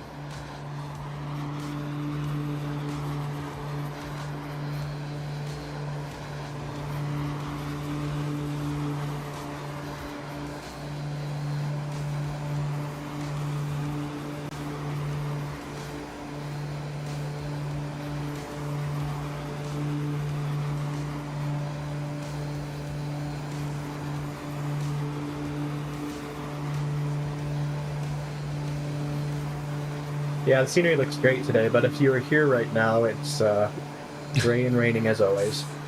Yeah. Is that like most of the year? Like Pacific Northwest in the US? Like gloomy? Oh yeah, I mean, like, you think Seattle, it's the same here, basically. We just Yeah. get a bit more snow, that's all. Do you guys get like a decent summer? Like I know in Seattle, like a few months out of the year, they get like a proper summer. You know, unlike the like Bay Area.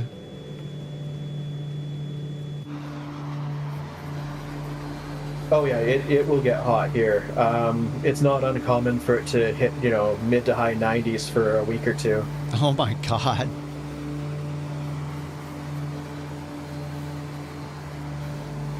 And also there's no reprieve because, I mean, the sun's up at like 5 a.m. and it goes down at like 9:30 at night. Oh, yeah, that is insane. Yeah, I've never lived like super far north, you know, like Seattle or Vancouver. And you guys could see the northern lights and stuff too, right? Certain years. Yeah, this year twice. I should post some pictures in Discord I took from my deck, actually. It was Damn. incredible. Yeah, I've never seen the northern lights in real life. Just in the sim. It's so sad. Honestly, though, this year was the only time I've seen them down this far, so it was just an exceptional year, I guess. Nice. Twice this year in Maine? Nice. Yeah, that is crazy.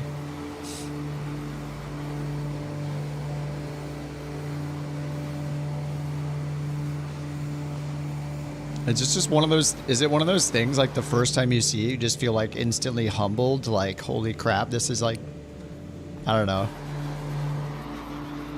It just seems like one of those things that's so like alien looking. For me, yeah. I mean, just knowing that, like, that's you know, radiation that would kill you without the ozone layer in the atmosphere. What's up, Joe? How's it going, man? You see him too, Jonas? Nice.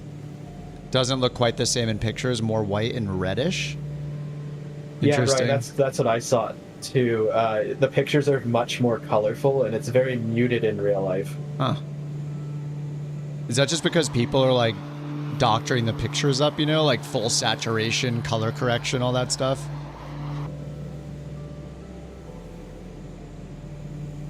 I think it just the cameras themselves do it too, because they capture so much light outside the human eye range, even without with filters and whatnot.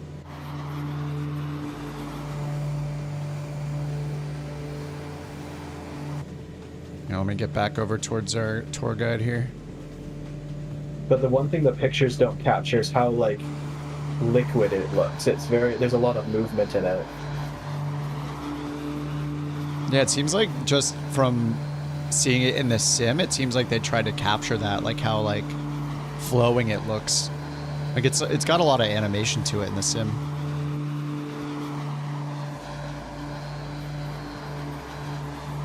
Yeah, it's almost like slow lightning rolling across the sky is how I'd describe it.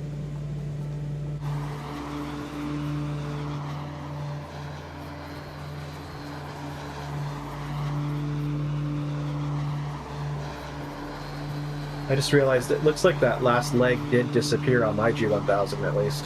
Okay, do we want to go direct? Let's see, what did I have for the approach? Direct Missy or something? It should be about 060 should, or 050. Direct to Whitman. I'm just gonna hit direct to Whitman.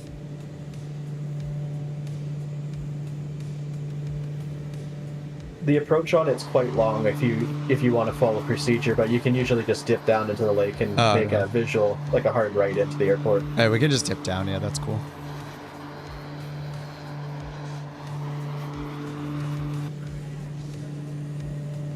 It's one of the larger airports here. I mean, it's not big by any standard, but it does handle international flights and whatnot, so.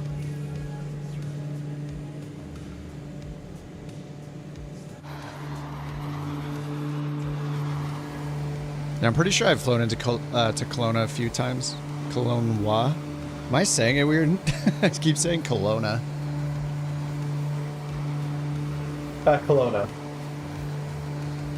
Look, I said something right, finally.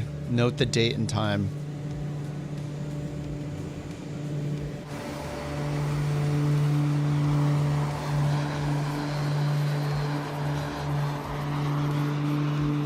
Oh my god, after this leg, we're going to be back stateside. Finally.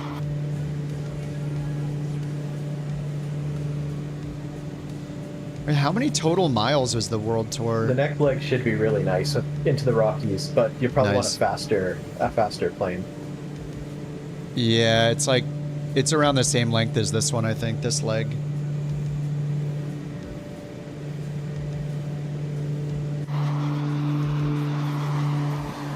I know, like, if you're flying GA stuff, they do have a hard time getting over the Rockies up here. It's just a lot of elevation.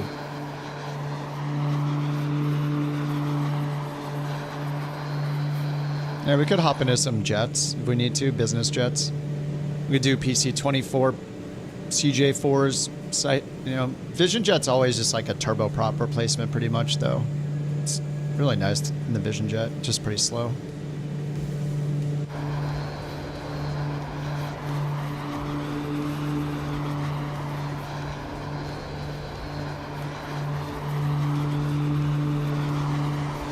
I will say though, this is the first flight I've done in 2024 as a big group, and I don't know if it is the multiplayer causing issues. I'm not seeing any different performance than the single flights I was doing yesterday. That's good. Yeah, I think it's really dependent on what planes we're in, honestly. Like, the third-party planes, like, I don't think they do the weird dynamic like loading in and out of the pieces of the planes. Like when I zoom out, I'm not like missing a wing or like antennas all of a sudden like I am with the stock planes. I think it has something to do with the stock planes.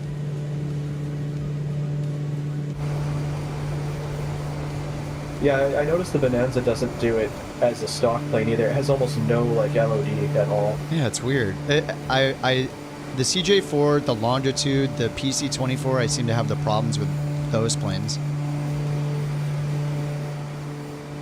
It's a little strange. Yeah, the business jet as well, the BBJ. It's Oh really yeah, bad. yeah.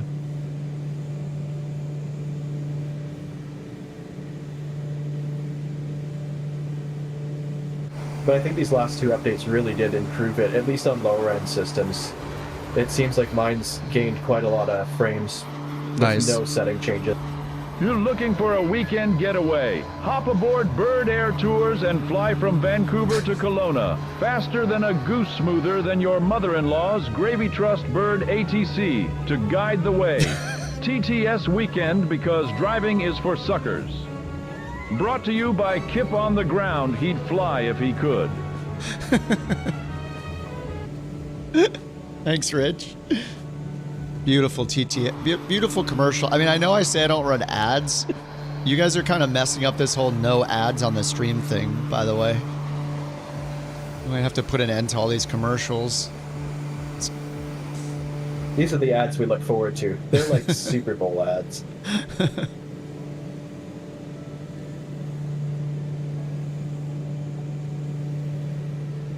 What's up, Ian? How's it going, dude?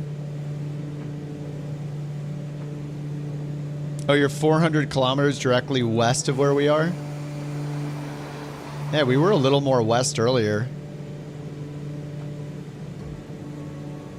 400 kilometers west. Where would that be? Like, is that on Vancouver Island?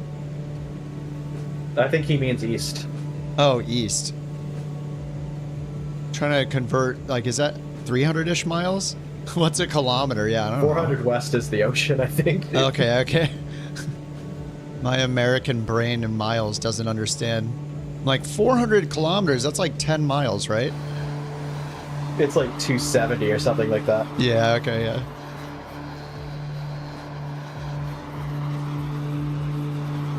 Oh, east, yeah.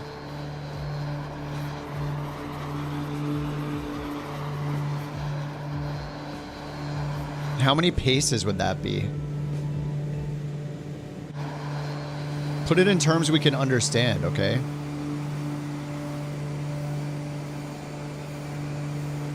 Metric bananas. Yeah.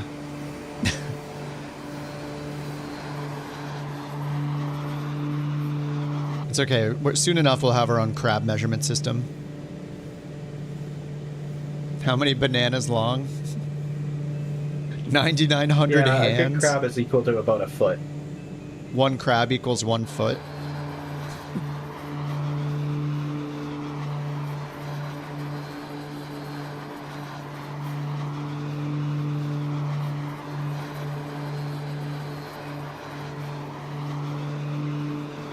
I was just informed that the Borker is going to be going out for a bit, so it's just going to be a big hit to the Bork economy over the next few hours.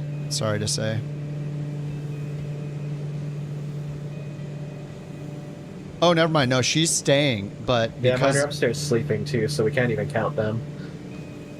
the mountain will be stepping out, so the Borker will be quiet. But maybe she'll give away a few coins for the economy before the mountain steps out. 3.9 million hands east. Oh, okay. Now I We understand. tried bringing in alternate workers for the From the Canadian to bolster Rockies to the economy, but, Laurentian, True. Kip they will weren't get interested. you there. Grab your coffee strap on your adult diapers and enjoy the ride.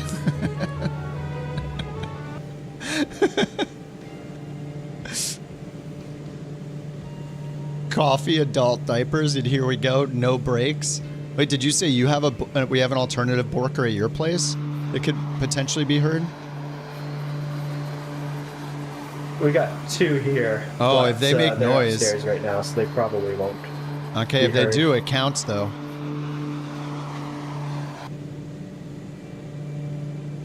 Yeah, I'd say that they're fair game for sure. Yeah, absolutely. Especially on TTS weekend. They'd almost be indistinguishable anyways. Wait, so do we want to go to the east into the over the river here? Do we want to get down into this? Or is it? Oh, that's actually a lake. You want to dip down into the lake. Oh, that's a lake? Oh, yeah, it is. Okay. Yeah, that's Okanagan Lake. It's very long and very narrow.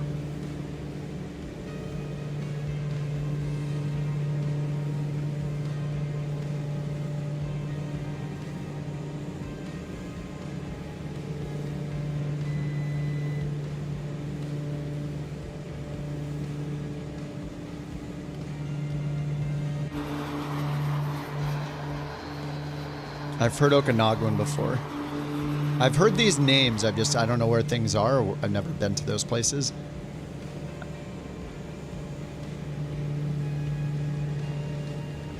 Yeah, it's a pretty famous area just for tourism and a lot of wineries. That's sort of like our nice. wine area.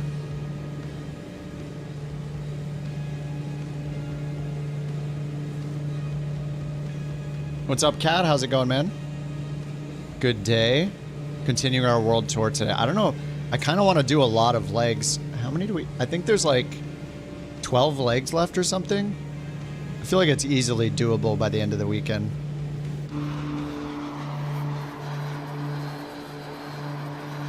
Yeah, Tyler, I saw the headline about the quantum computer chip. That's pretty insane.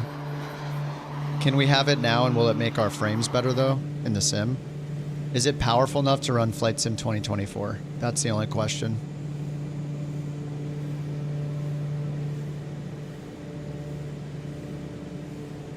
Maybe it can fix, yeah, 24. A lot of USA legs. It's very, very popular, Rich.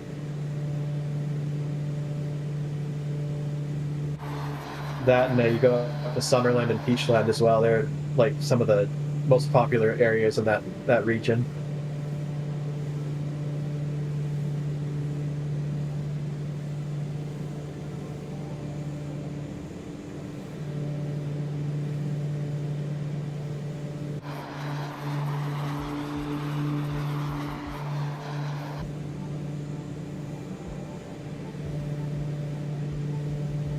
Yeah, this is definitely a long leg. I didn't realize it was this long. I was like, 300 miles, that's fine. Turbine Duke, I just sounds kicked good. into 2x sim right now. Oh yeah, I see you skipping around. All right, I'll catch up to you. Little 2x myself. I'll get over to the lake. We'll be landing in 10 minutes or less. Yeah, okay, sweet.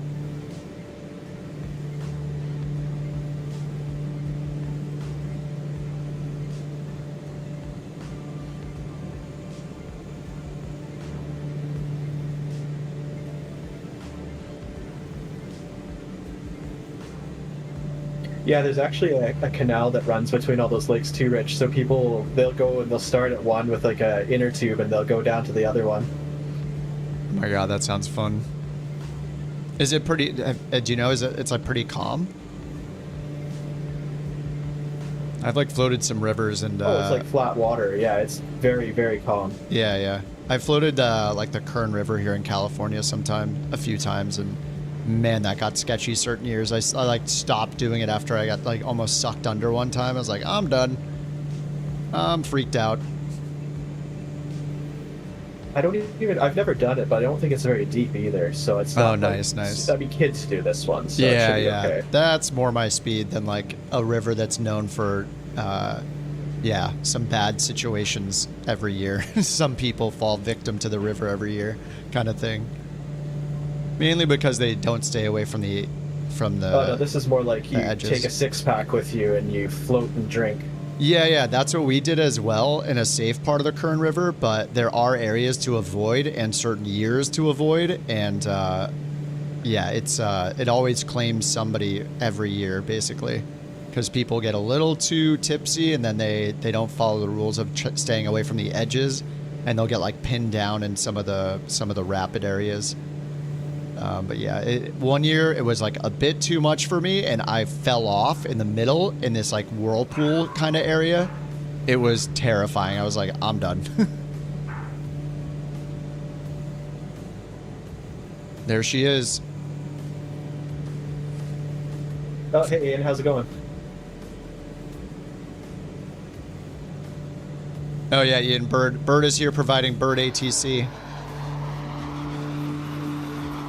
He was kind enough to give us text Bird ATC services Given last the weekend. guided tour of our province. Yep. Rich again? The winner of Bork raffle number 69 is Rich That bork Flight. report almost Thank you killed for your me. Bork report. I don't have autopilot right now.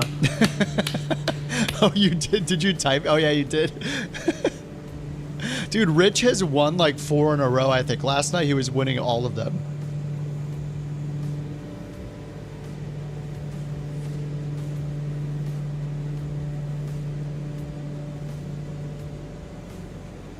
Time for another code review. Yeah, I haven't maybe, changed maybe it. Rich has got some code injected. He's typing like exclamation bork and then putting in like an injected code snippet we can't see, and it's messing with it. He's hacking. Yeah, I haven't touched it.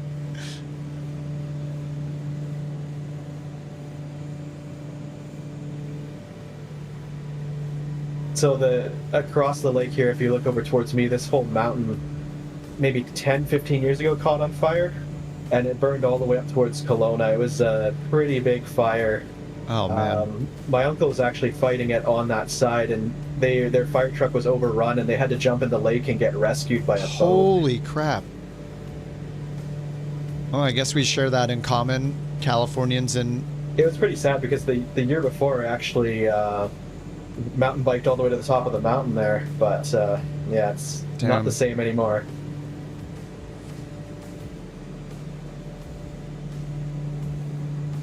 Yeah, Bird's giving us a proper But yeah, tour here. we all share that up with the fires. Yeah.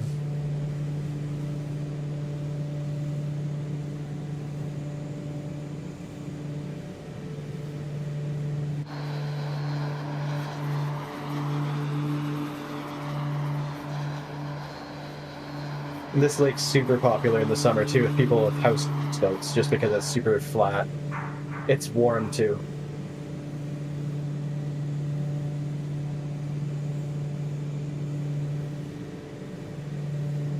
She's giving them away before she'll be quiet the rest of the day, it seems like. She's playing her part very well, actually. I'm expecting her to be quiet for the next, like, 5 hours, so she's getting them out now. It's good. I can't tell her she's good right now, but... for our purposes, she's being good right now. The winner of Bork raffle number 70 is Thunk Malone. Thank you for your Bork report. Yeah, Rich. Kamloops is more of an industry town for sure. It's sort of where all the railways join together to go down the Fraser Canyon, and because of that, it sort of became like an industry city. Thank you for Bork Report 70. Bork Raffle 70 is complete. Kelowna, on the other hand, is much more of like a... it's not so much... They don't have a lot of like infrastructure for heavy manufacturing and stuff like that, so they have the airport, and it's much more tourist oriented.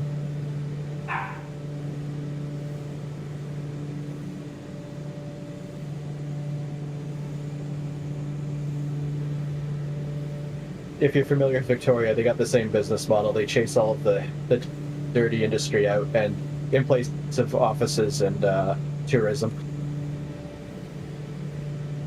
My God, we're here.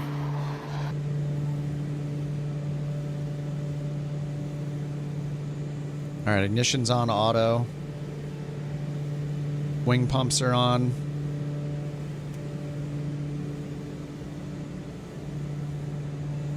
Prop full forward.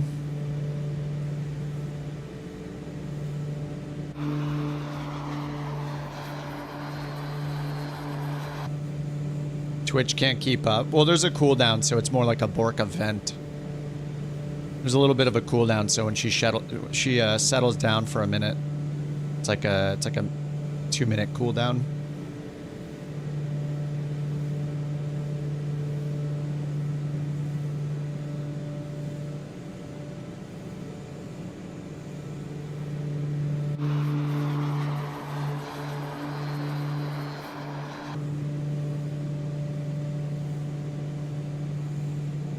Feels like cheating with the preset. It just calm winds, basically. Couple knots, maybe. I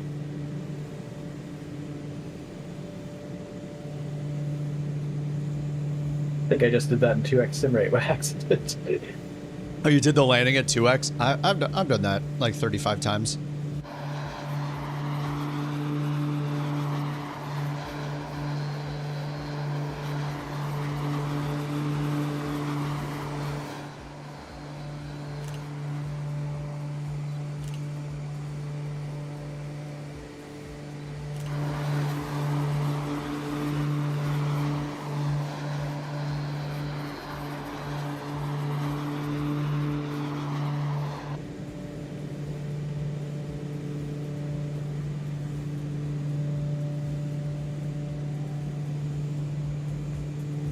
This is our last Canadian airport for now.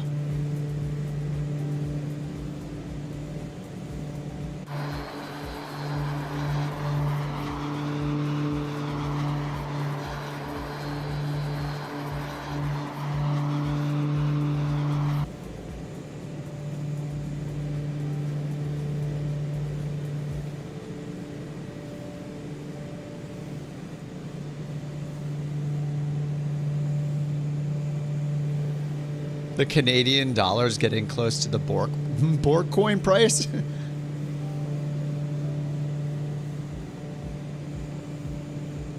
He's not wrong. Fun fact.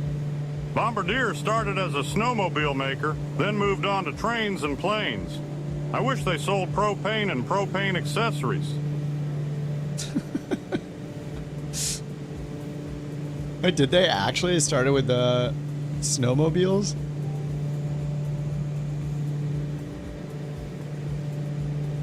Yeah, they do jet skis and jet boats as well, too. They do all sorts of stuff. It's always interesting, like Honda, too. Honda, like, cars and dirt bikes and motorcycles, and then bam, Honda Jet. The Mitsubishi MU2.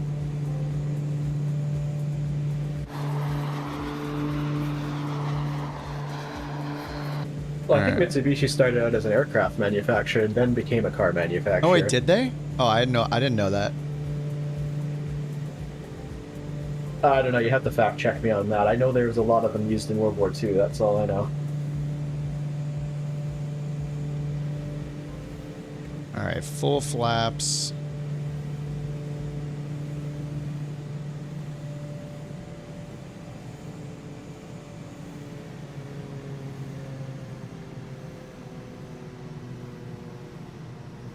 All right, our last Canada stop.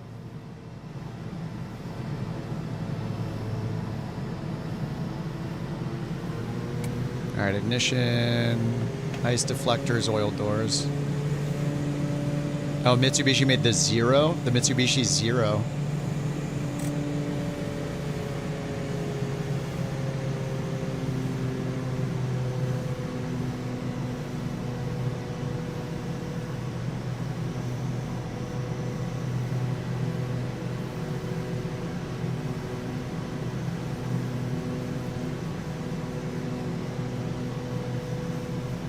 Is Bella Coola, like, Bird, do you think Bella Coola is like one of the best to fly into? Because that was pretty incredible to Bella Coola. This one is really nice too, but I think Bella Coola takes it.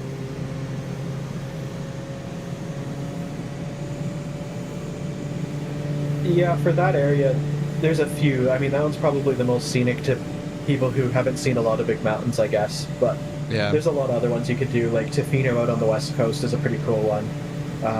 But it's always foggy there, that's the problem.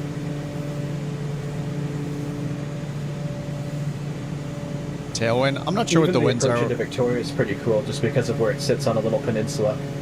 Oh, yeah. I'm on a preset, so the winds are going to be like 2 knots anyway. It doesn't really matter which runway we pick. Just picking the convenient one since I'm on a weather preset, since the weather is insane right now.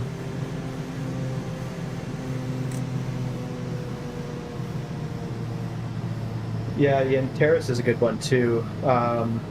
A lot of those smaller ones up that way are a lot of fun. The bush strips too, since they added so many of them.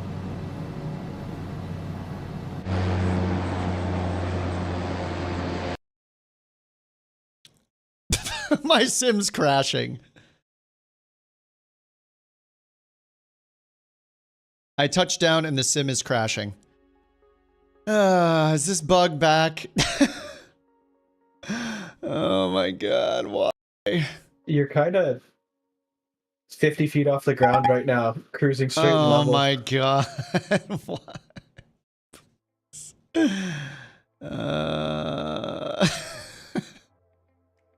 Feels bad, man. The landing was too hard. Yeah, you're just in an endless loop now.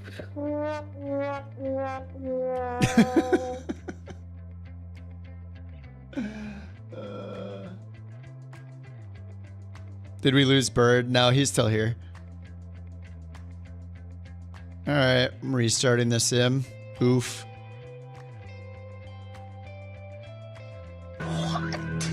What? Yeah, I've been on the ground for a while. What?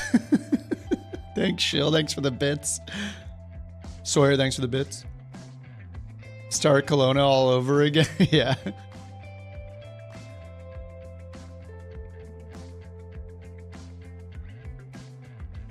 We'll see where NewSky thinks I am.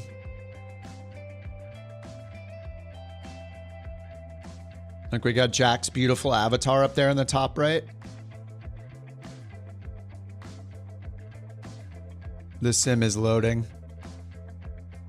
Oh man.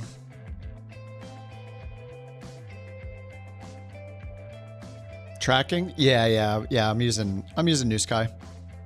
Tracking is on. Oh, it says status landed actually.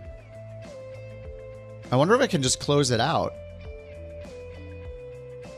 Yeah, it says status landed, but I don't have... Maybe when it connects, it'll let me close it. It's got the landing, just not the shutdown.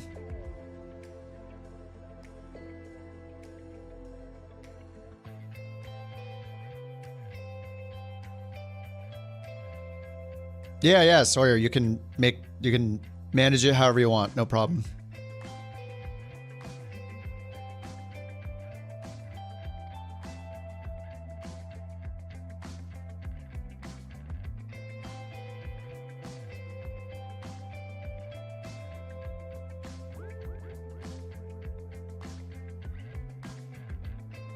I don't know if you want to wait for me to reload in, Bird, or just if you want to dip now.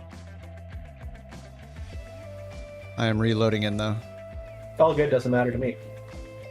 Alright, I'll get restarted here. Hopefully I can just load in on the ground. Hopefully it won't make me do the whole resume thing.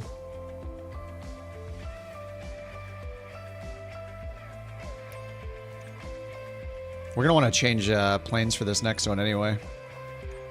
Gate small, ramp medium. There we go.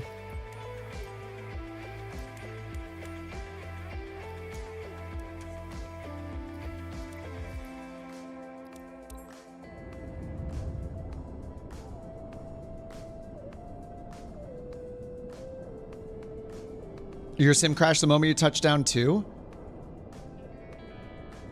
It's been a while since that's happened. I remember it happening back in career mode. In the built-in career mode when I was doing that.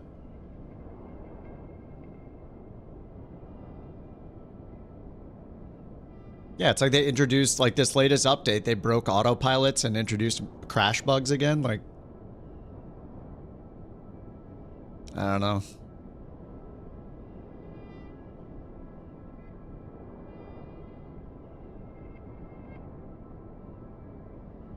You're in the turbine, Duke, right behind me. Man. Is it only those of us in the turbine, Duke, that crashed? Here's the live weather now. Let me see what it shows here. Connection to sim lost. Okay, restore. Yeah, it looks accurate.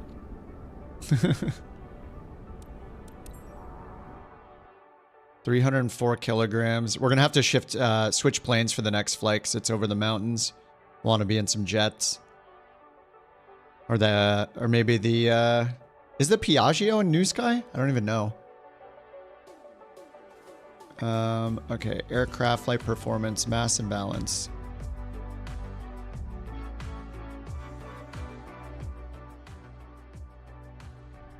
Okay, next. 100, we need a little bit of fuel.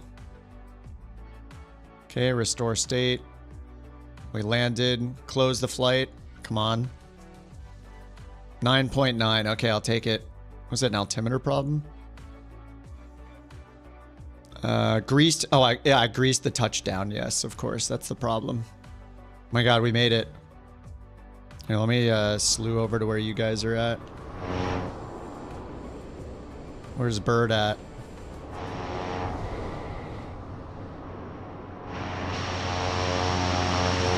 Just switching planes. Oh, you're switching now. Okay. Yes. Yeah, we're gonna have to switch planes for the next leg. Oh, John's in the Sky crew. Yeah, we're gonna want to switch into some jets for this next one.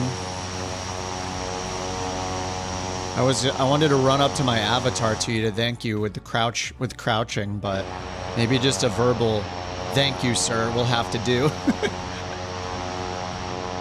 Loading in right now.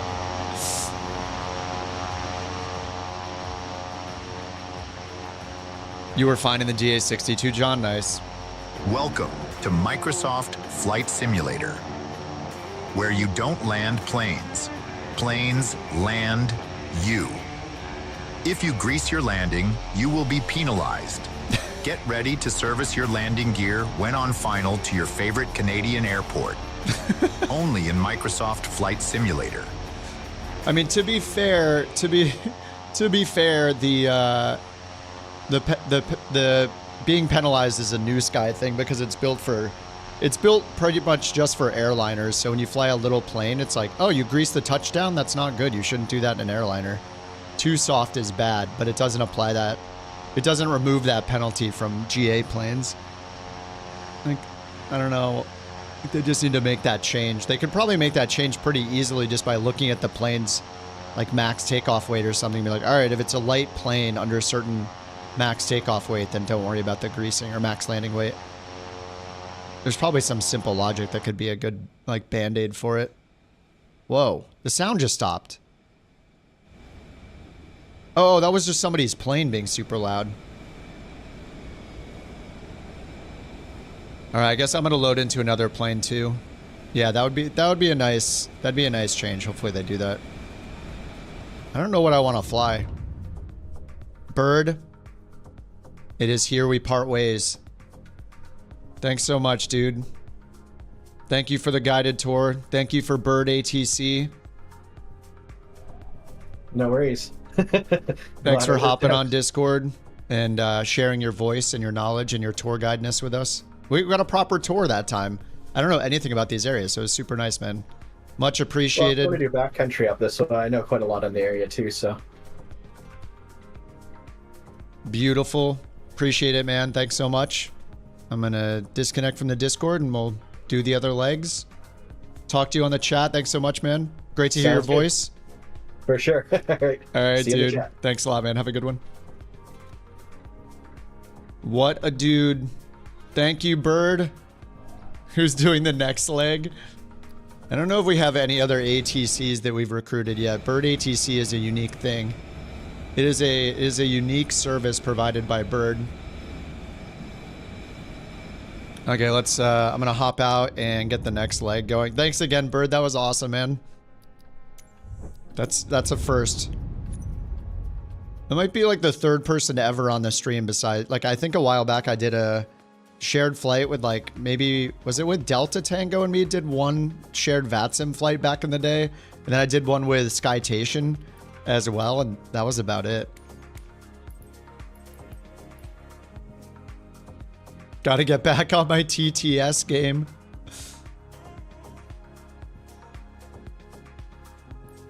I don't really know what to fly. I kind of... Wait, is the Piaggio... Oh, there she goes again. There she goes again. It begins. It continues. Let me figure out what I want to fly. Could I do the Piaggio? Need to see if it's in the fleet. I don't know if they added it already. Thank you for the Bork reports. Fleet.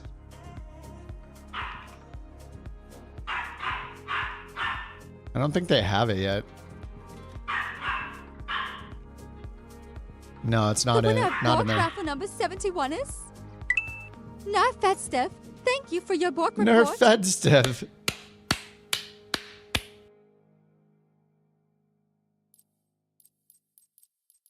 Thank you for participating in Raffle 71. Man, I don't know what to fly. Okay, I can't fly. Maybe back in the PC-24? We need to fly something to get over the mountains, so. Don't forget to tip your Birdman with your Bork coins. Yeah, you can trade them on Twitch. I don't know if I can get the trade working on YouTube. I'll have to figure it out.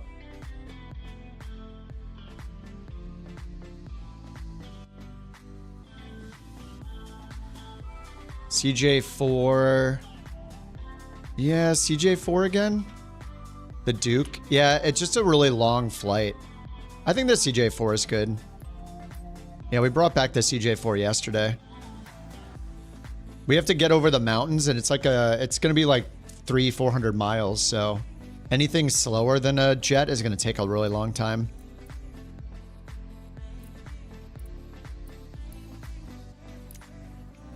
All right, ramp GA large. Do we do... Should probably not do live weather. Maybe I'll just take off in live weather and then see how it looks. Hypersonic airliners. I think they're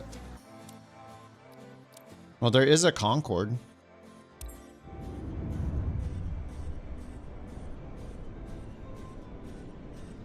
Oh my god, we're 90% done. The end is in sight. 90% completed. All right. Missoula time. KMSO.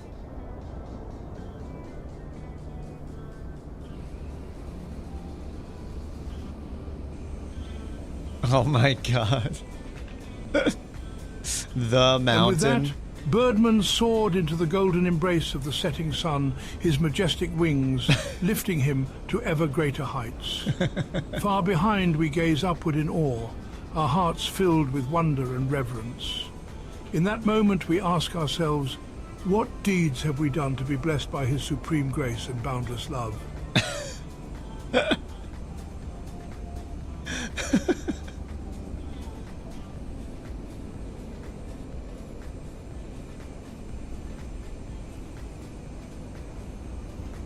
Oh, Hypersonics Mach 5. Oh, there you go. Where are they in real life? All right, CJ4. Let's get this thing ready to go. Pitot tubes, tie downs,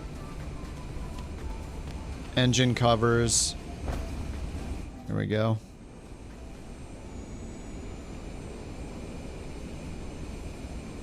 Okay, start the flight. Grab the route.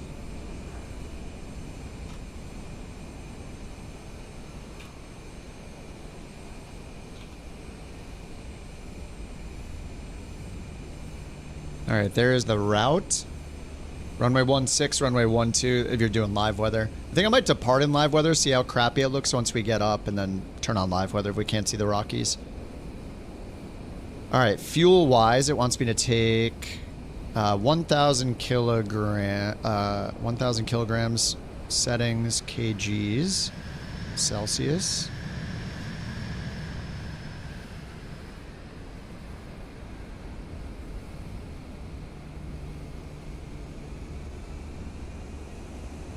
I'll just leave beyond. I think I'll leave beyond ATC off today.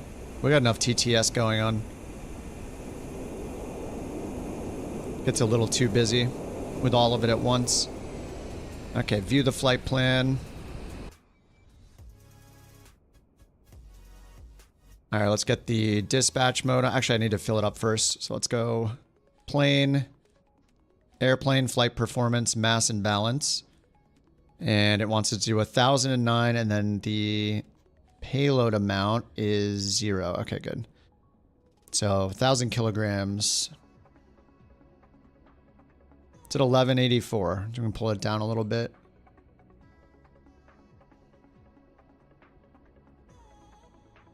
All right, 43%. 1,000 kgs, 374 gallons.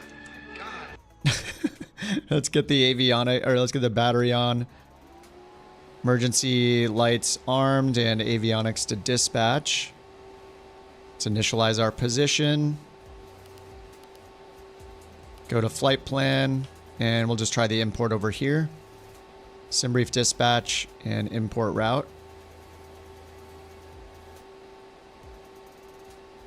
All right, imported. And we got charts. Nice. We got charts at both. We got Lido charts here and at Missoula. All right, execute, and then we'll just double check the flight plan. So direct onset Cordu MLP. That's the whole route. Direct onset Cordu MLP. Perfect. Let's go to performance, and I'm just going to look at the METAR here. Kelowna weather. Takeoff performance. Winds are 170 at 8. Let's look at the runways for the offset. It's minus 15. True to magnetic, the conversion's minus 15, so we have to convert this. So 170, so 155 at 8 would be the magnetic winds. Temperature is 6. Altimeter 29 or 9 or 5. Okay. Runway. It says 9 miles and overcast, but it doesn't. I guess I'll choose dry. All right, next, we'll do flaps 15. Send to the PFD, V speeds, rotate at 93. All right, that's all set. Ground chart. All right, so we're going runway 16. Runway 16 heading is 160.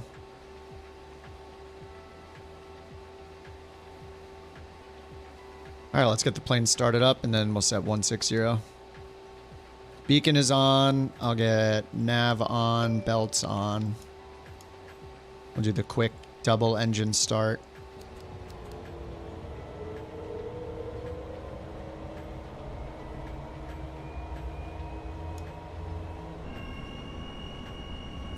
Bobo and the parachute. Did they fix it so you can fly the Citation as a freelancer? They had some CJ4 missions you could fly. It's been a while since I've done the career mode, but they did add a couple. They were just hard to find. I don't think they're widespread yet. It sounds like their original plan, and the way they implemented it, was based around real-world events or something, which is so weird to like limit somebody from flying the plane they want to fly and the missions they want to fly. So that seems like a bad idea that they did that. I don't know if they're changing it or what, but yeah, that's why they were so limited, or why they still are so limited.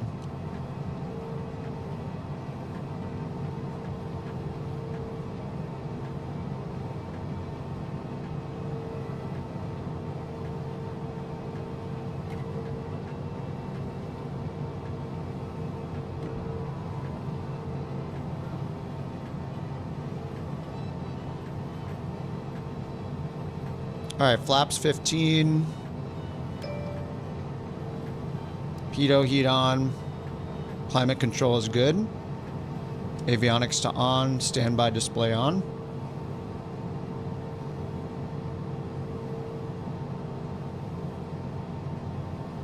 SimBrief wants us to go to 41,000 feet.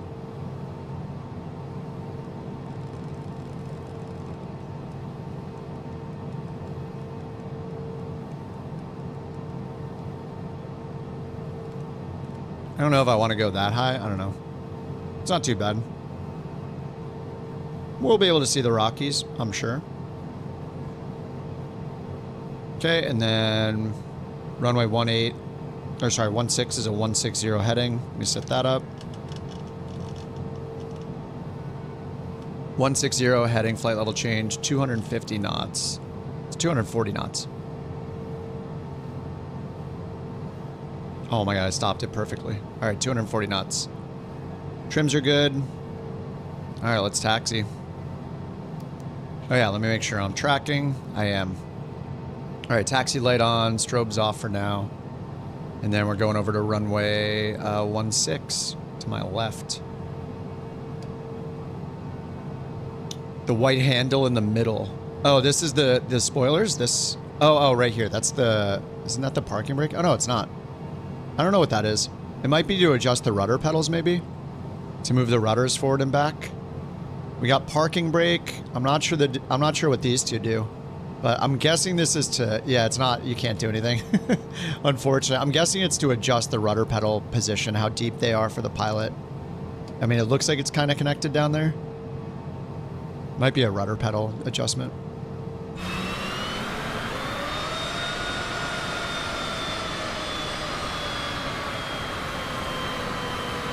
Alright, should probably get some anti-icing on. We got the engine-only anti-ice for now. And where am I?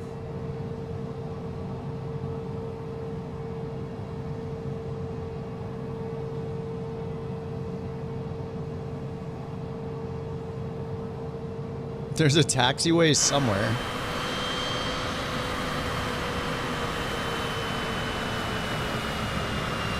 Alright, I'm going to 16. Constantly pulling on the red lever. Yeah. How else are you going to know what it does? What are you going to do? Take somebody's word for it? How do you know if you don't try it yourself?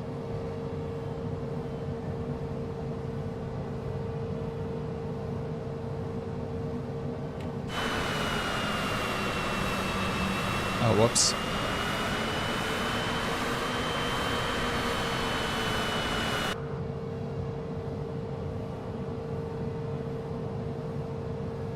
Tuss has got the square engine mod on.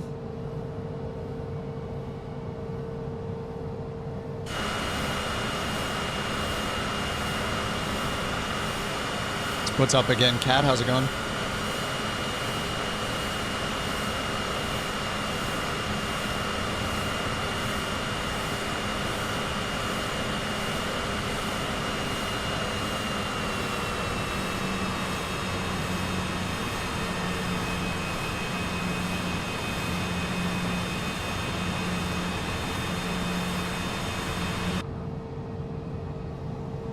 Planes are glorified, twisted, bop it, pull it. Yeah, that is true. I mean, yeah. You just gotta try all the buttons.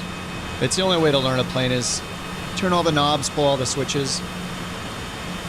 Everybody knows that. That's how you learn to fly. Yeah, this we're gonna be taking off on a snow-covered runway. This will be fine. Look at this taxiway too. Ooh.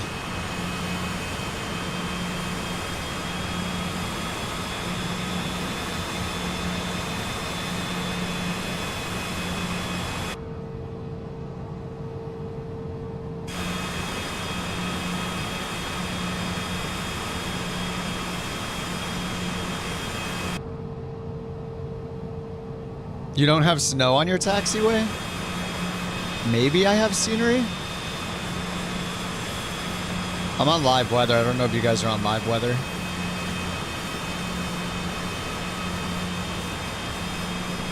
You don't have snow either? Well, lucky me. Sorry, Cyber.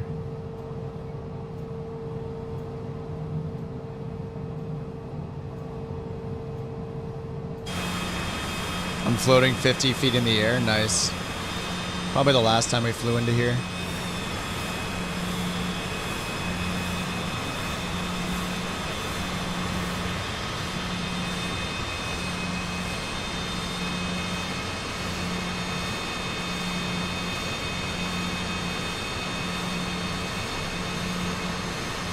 Snow but clear runway? Yeah, I guess it's a scenery problem.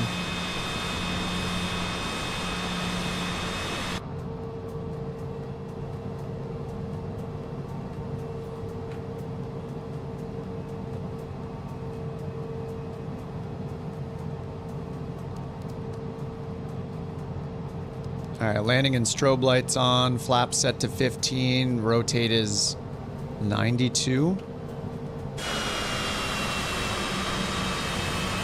We're gonna need the centerline takeoff for NewSky.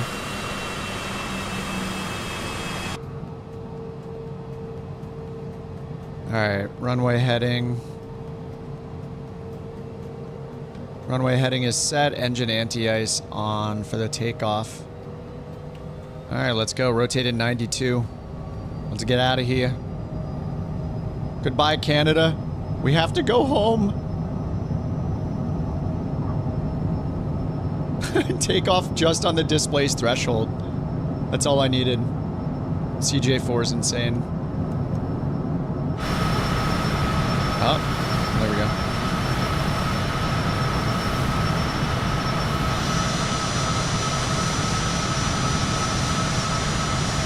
Go home, you hoser. Fine, we're leaving. We're leaving. Take your tariffs with you. I don't want them. I don't want them. Alright, we're already at 1500 AGL. Yaw dampers on. Flaps coming up. Heading mode, nav mode on standby. Let's turn it out to the left. Pull it back to the climb detent.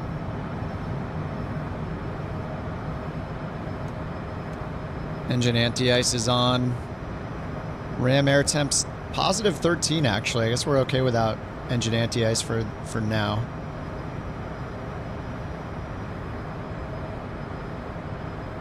Goodbye, Canada. Oh wait, we got some icing on the wings actually. Alright, let's get it on. Wing and engine anti-ice. Tail de-ice. There we go.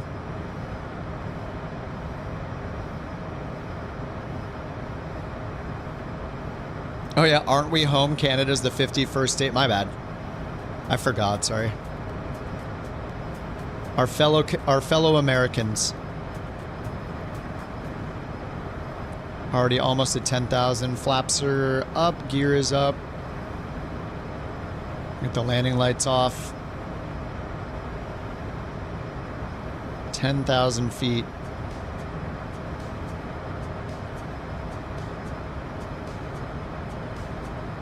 Yeah, I keep forgetting we're all countrymen now. I don't mind that sentiment, but you know, not in that way. We love our Canadians here.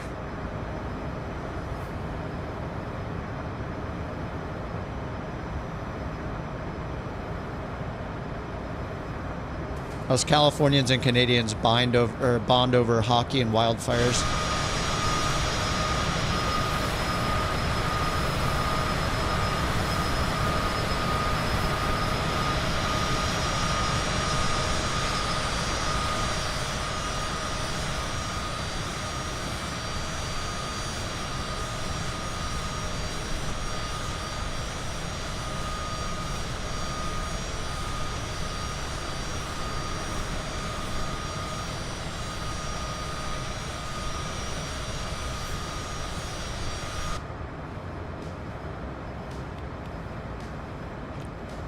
See what the airtime is in this flight. 43 minutes, it's not bad. In the turbine Duke, this would be like 2.5 hours probably.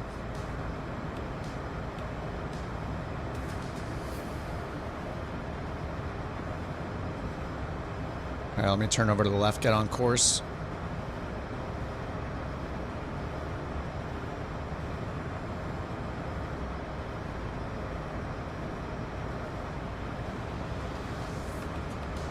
Alright, well, I think I'm already going to turn off live weather.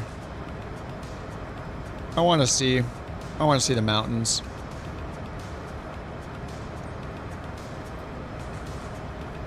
I'm going to go with... We'll just go with high-level clouds. We don't want to miss the Rockies. And maybe we should stop the climb around... I don't know. 23,000? Something like that. We'll go like half the altitude. 23,000 standard baro. 2992. We want to see the Rockies. Thank you for the borks, thank you.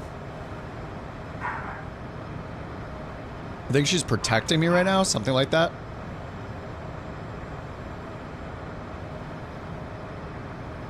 She's screaming, TTS weekend. The winner of Bork raffle number 72 is Foot 709. Thank you for your Bork report. Jewel is the winner. Thank you very much for participating.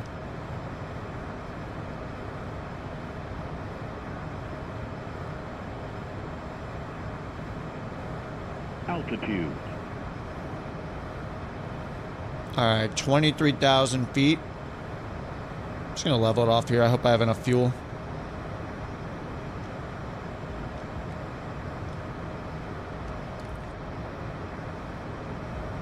All right, out of the climb detent.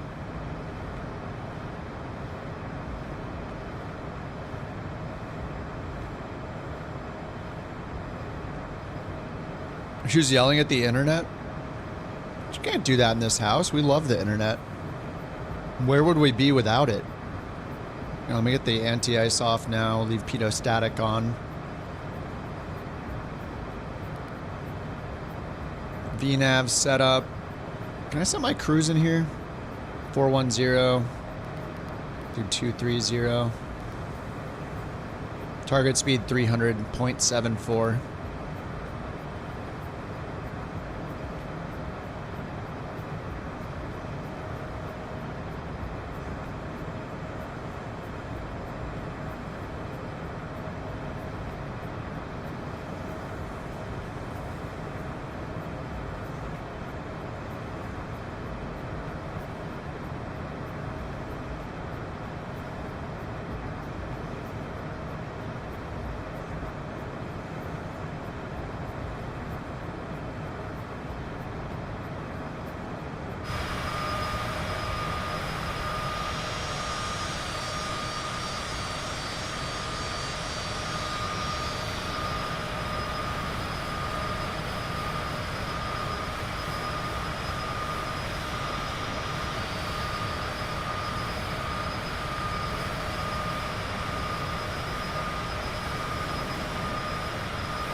All right, don't mind me finishing a pastry here.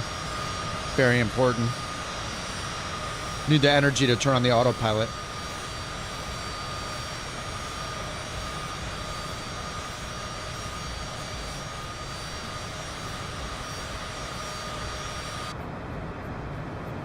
All right, we're at 300 knots. Nice. Let's see. Looks like it's trending. Oh, looks pretty good. Trending a little fast. Let me bring it back to 94%.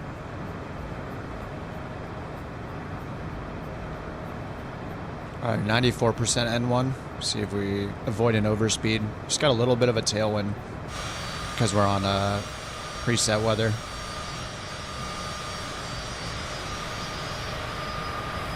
Just a Starbucks pastry, apple croissant. Finally finished my breakfast.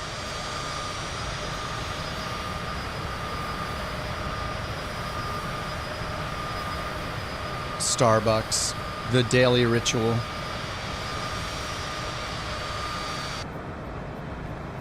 All right, we got standard altimeter on.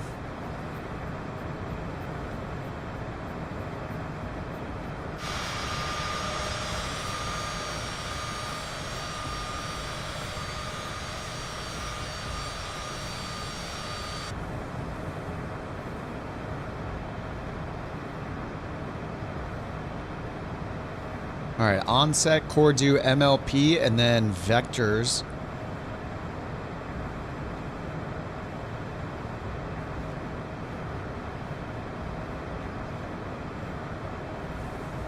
Let's see, they have an ILS on runway 12.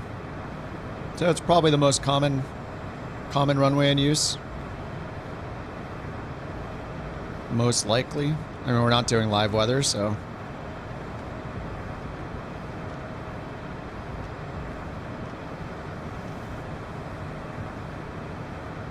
I'll just pin the ILS Yankee and Zulu and see the difference here. Yankee, Cat 1 DME.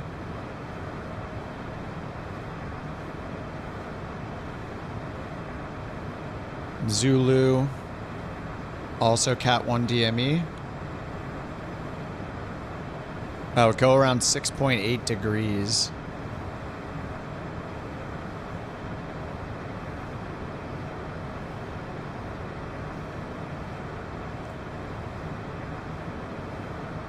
Climb 9100.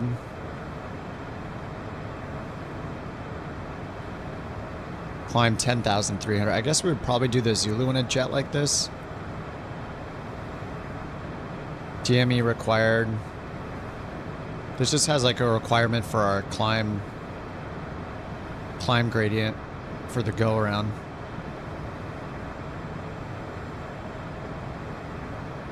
$10,000, 9,200. We got peaks at 9,500 to the south.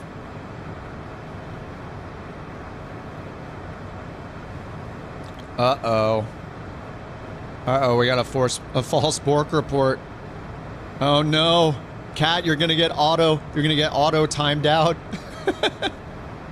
5 minutes. Attention. It appears we had a false bork report.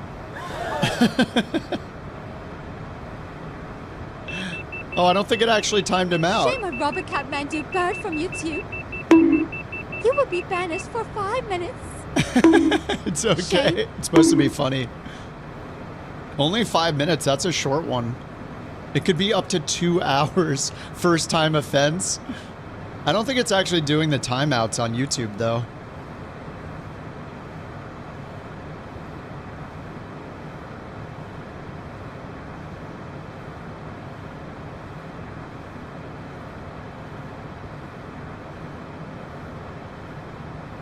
Yeah, it could be up to 2 hours, but it's very, very rare.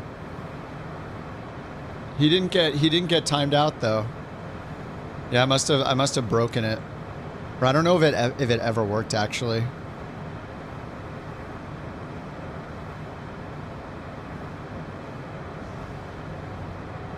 Let me see if I can fix that. The shamings must happen if necessary.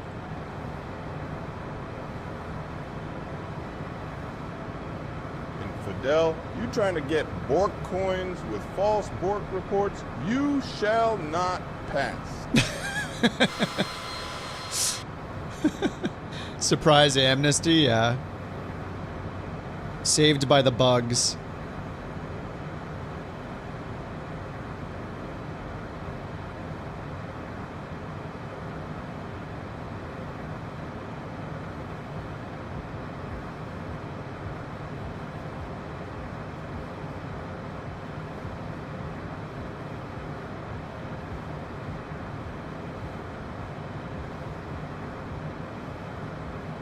Yeah, it's weird. It didn't even run. That's so weird.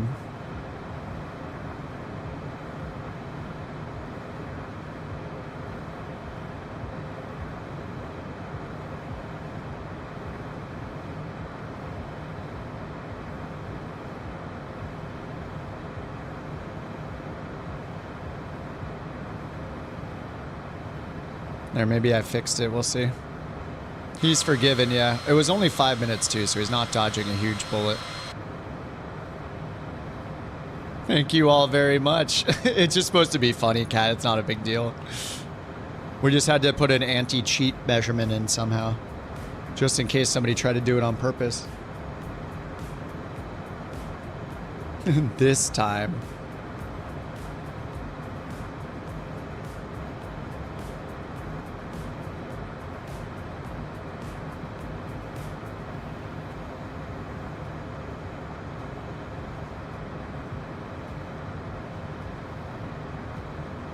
It's almost the 1 month. Oh, was it January 26th? Was that the day? The 1 year anniversary?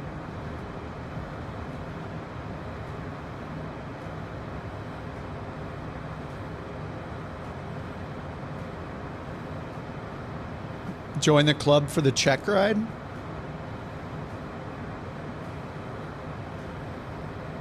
You mean do you want to be in the VA?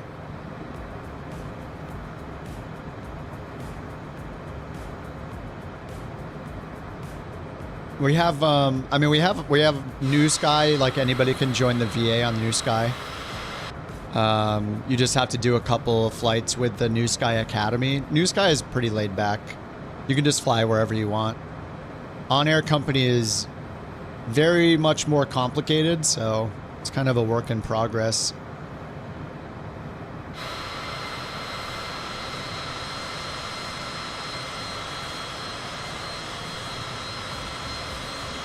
Yeah, if you just want like a simple flight tracker and like a rating and stuff, then NewSky's a really good one. This one here. You get like a pilot rating, and you can, if you do a ton of flights, you can earn like a type rating in a plane. And that's where you have the world tour, is one of the achievements here that Jack made. So it has all the sequences of where to fly to. Yeah. We are on leg. Oh my God, this is leg 69. Nice. Probably put in the approach here. Arrival runway 16. No, wait, not 16. Runway 12. There we go. ILS Yankee. I think we do ILS Zulu 12. And then we're coming from the northeast, so we can do MLP, it looks like. Yeah, MLP off to the west. All right, we'll do MLP, execute. Okay, now it's all connected.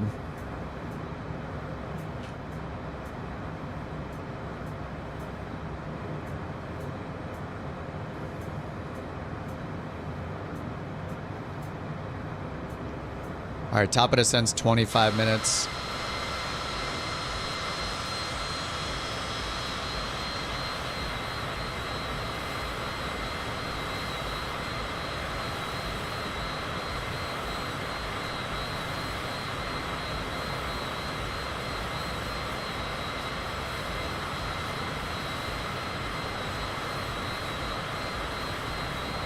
Nice, disabled. It's not. I see it in there right now. It says 1,000. It's right here. Nice. 1,000 crabs turned on. Is there a problem? Something wrong with it?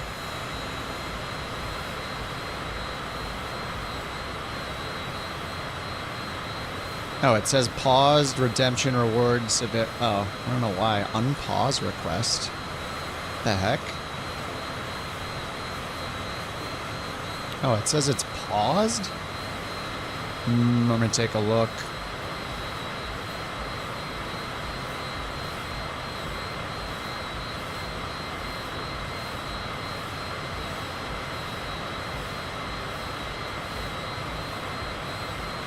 Oh, there we go. I think I figured it out. Okay, it should work now. I think that happened when I lowered the prices a little bit. Where can you learn best how to fly planes that you haven't flown yet? It's been 84 years. 84 years since you've been able to use your points. The checklists, I mean, checklists are like the best way. There's obviously like YouTube videos mattering who's made them for which planes. Like YouTube's always a good resource, but if you just want to hop in and go, see the checklist. Either you can Google checklists, or if you want to just try the in-sim checklist, like come here to the EFB, which is up here in the top. Open that up, go to airplane checklists, and then go through the checklists. And then if you don't know where something is, it depends on the plane. Some of them work better than others, but you can click on the little eyeball here. And that should bring you to the control that it's talking about. It just depends on the plane. Sometimes they're good, sometimes they're bad. Oh, I slowed down so much. Wait, how did I get to 80%? I might have bumped my throttle. Should be like 94. There we go.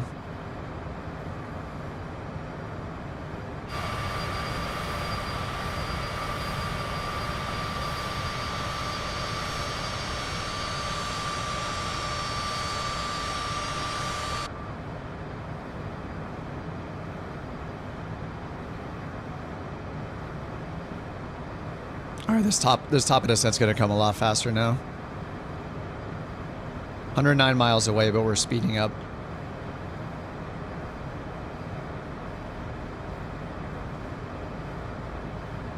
A plane that's good to learn with. It matters which, at what point you are in flying. I mean, if you're just starting out, like the Cessna 172 is a classic. If you don't like the 172, the Diamond DA40 is a good alternative. DA40 is awesome if you want something a little more modern, and it's got a wider, like glider-like wingspan. It goes a bit faster. If you want to go way faster, you could try like the C400 Corvallis, or you could do the SR22 is really fast too, or you could get into the Vision Jet, which is like it's like a turboprop speed more than a jet speed. Those are all great.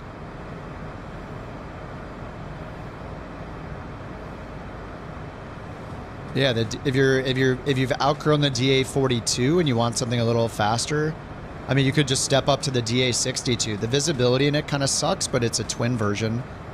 It's a twin Diamond. It's got the same avionics. It's going to look a lot, really, like very familiar to you. So that'll get you, you know, a little bit more speed.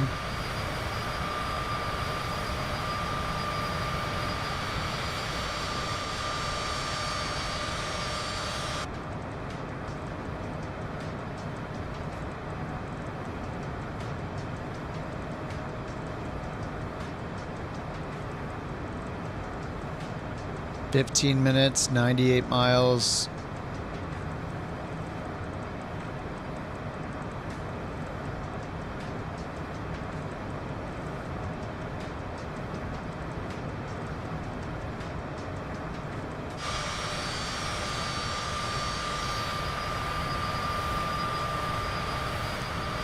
The one above the DA40. If you want a twin, do DA62. That one's in the sim for everybody. DA62 is the twin Diamond. If the marketplace was out, I would recommend like the DA50 because it's like the DA42 but with retractable gear and is a bit faster. But it's a third-party plane. I mean, if you're on PC and you want more advanced DA40, you could get the KWYS DA40 or the KWYS DA42 if you want a twin that's a bit more advanced. Like has more realistic things in it, like damage and all that stuff. But yeah, DA62 is a good one. I still like the Grand Caravan as like a step up from a 172.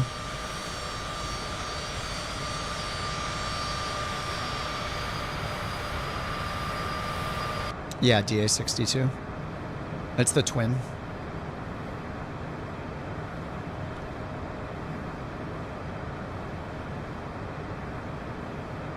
All right, TOD 13 minutes now. We're at Mach 0.67. Maybe go a little bit faster.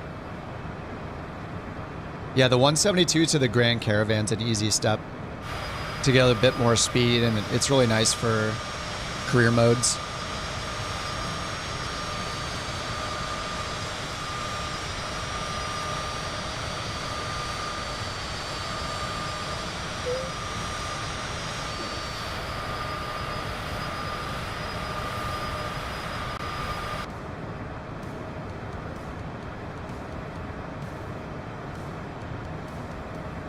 And then our bottom altitude on the approach, Jelig 8,600, then runway 12. All right, I'll just set that up, 8,600. 8,600 VNAV. Path armed, top of descent 12 minutes. There we go.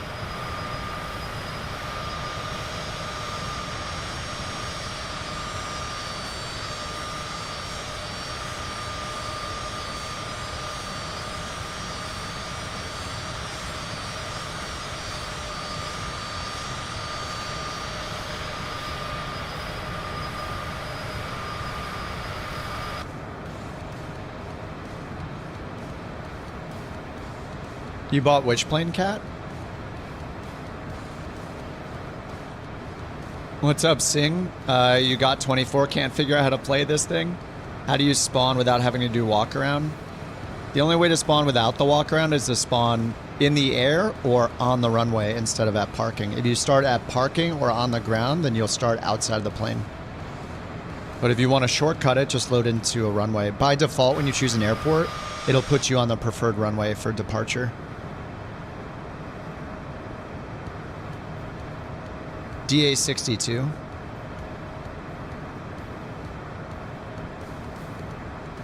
You bought the DA62 is in, I think it's in standard edition, isn't it? Let me check. 24 planes list. I'm pretty sure it was in standard edition. Yeah, Diamond DA62 right here. It was in standard edition from Flight Sim 2020, so you should have it in, you know, it comes standard in 24 as well. 62, DA62. How do you go in the cockpit? Are you on PC? I would start, if you're just starting out, I would start with the tutorials, because there's a lot of buttons to learn, and it matters your peripherals, it matters what, if you have controller, mouse, keyboard, yoke, stick, rudder pedals, like, there's so many combinations of controllers and peripherals you might have, so the tutorials are not great, but something that's good about them is that they'll get you familiar with their shortcuts and bindings, key bindings and stuff like that. So you know how to move your camera, you know how to, you know, move the throttle, all that kind of stuff. The winner of Bork raffle number 73 is Monko18. Thank you for your Bork report. Thank you for your Bork report, Monk, and everyone else. Nice.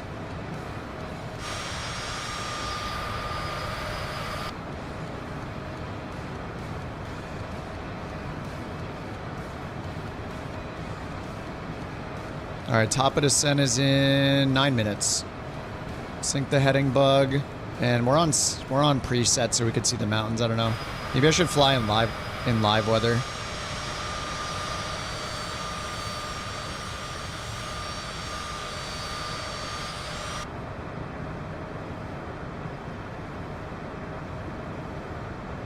Yeah, the A330 is standard edition, yep.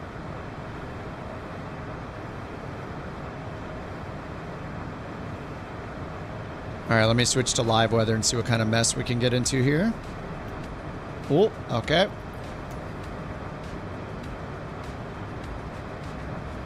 All right, now let's check the METAR at the arrival. Maybe we can get a fun approach. I think it was set, didn't it say VFR? Yeah, VFR scattered at 4,800. Okay, this will be nice. Looks like live weather is doable here. All right, 350 at 4, so let's get our landing performance in down here. Approach. KMSO runway 12. It's recommending runway 30 though.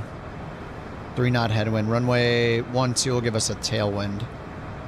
All right, let's switch our runway then. RNAV 30. All right, I'll do the RNAV 30. Let's go look at that approach. And it doesn't have the RNAV 30 here. It's so weird. How does it have it in this database but not here? Oh, is it because I have to... Wait, hold on. It's because I have to choose it here, right? That's why. Duh. Okay, there we go. Alright, we started our... no, we did not start our descent yet. I should start the descent manually, though, because it looks like we... Oh, no, top it in 7 minutes. Alright, we're good. Alright, we're in altitude hold mode still. I'll just remove VNAV until I set it back up. Okay, so RNAV 30. Northwest. Can we do lock V? Where's Ronnie? That's down there. Ronki?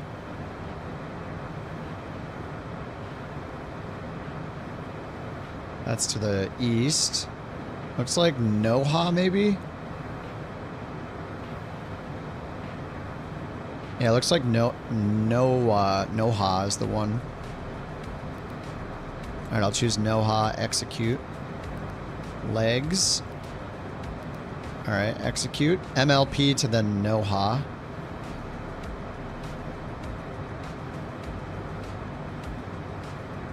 Okay, and then let's go to the charts, approaches, RNAV.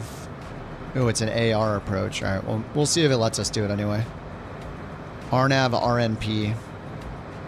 We'll just use it to line up with the runway then. The weather's not horrible anyway.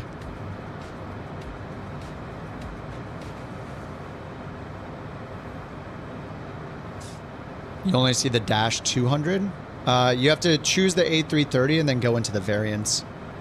And it should have the different ones like the 200, the 300, and so on. And like the VIP variant or whatever they have.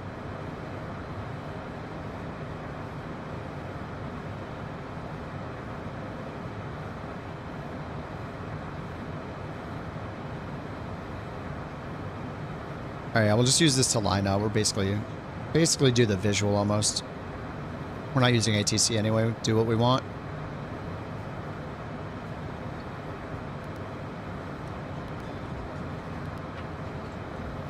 All right, so 9,800, 6,000, and then 5,600 at Jexham. So 5,600 for our bottom altitude. 56.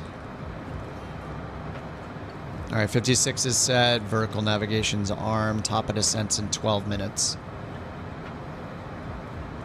Runway, it gave me, I turned on live weather and it slightly prefers runway 30.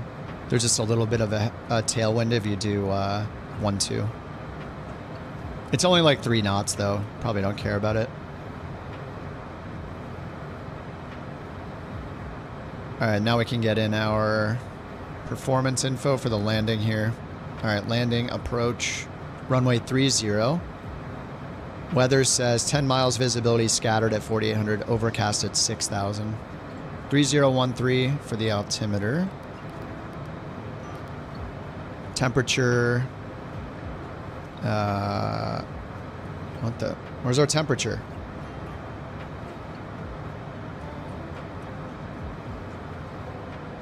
It has no temperature.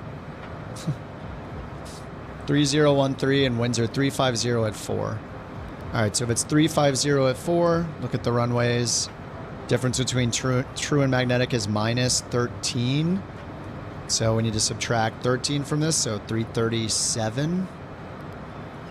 337 at 4 knots.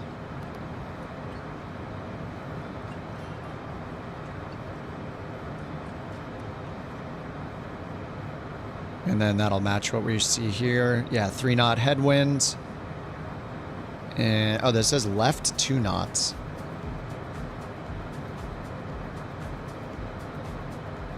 Four knots from 350. Hold on, if I put in 350/4, this needs to be magnetic. This is 350 at 4 is true, and it does the conversion. We tested this before, so I do need to do the conversion. It's not converting this from true to magnetic. Halftime? Am I in halftime?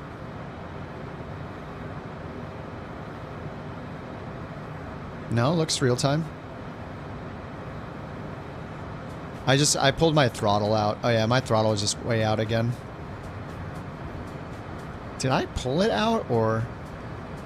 I pulled it out because of the overspeed earlier. Maybe I didn't add it back in. I'm just going slow.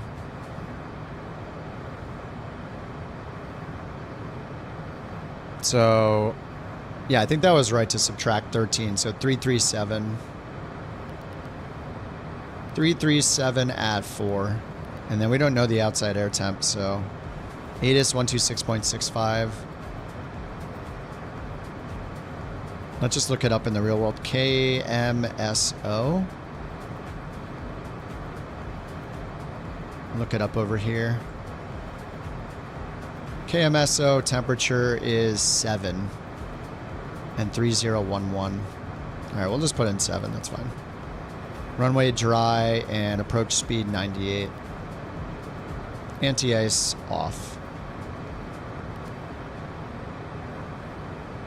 All right, and then we actually have charts for the facility ground and the RMP approach.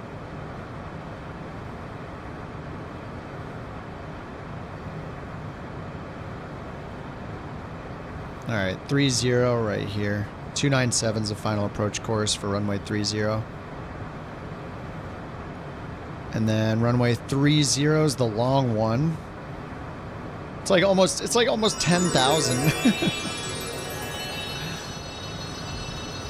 That is pretty crazy.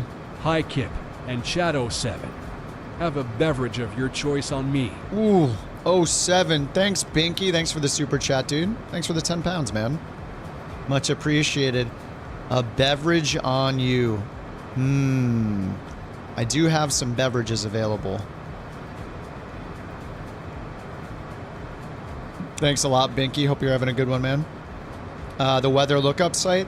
This one is I'll put a link to it. This one is called E6BX. The reason I started using this one a while back was because it's like a METAR decoder.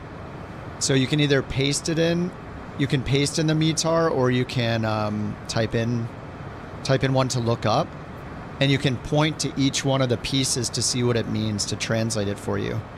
So when I run into ones I haven't seen before, I can just point at them and know what it means to learn. Yeah, it's just E6BX/weather. I'll put the link in the chat. I just found it through Google one day when I was looking for a decoder, METAR decoder. I guess they have an app too. But yeah, when I've run into METAR segments, I don't know what the heck it means. I just point to it. It doesn't do the fancy stuff like METAR TAF where it pulls in weather from nearby stations when it doesn't have one available, though. It has to have the weather available at the one you enter.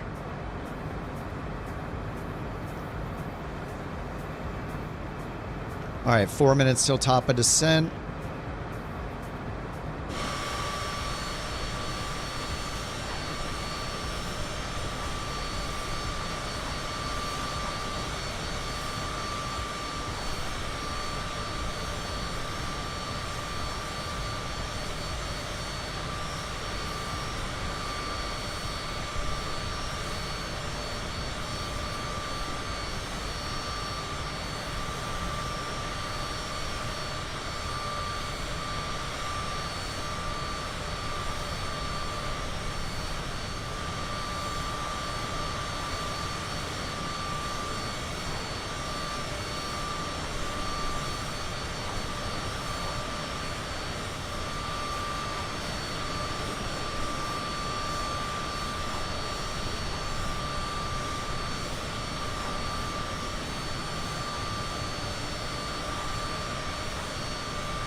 Now the puppy is here visiting for some scratches.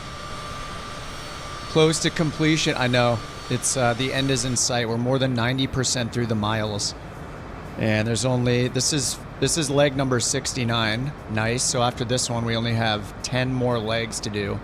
All of them in the US, finishing at Chicago at O'Hare.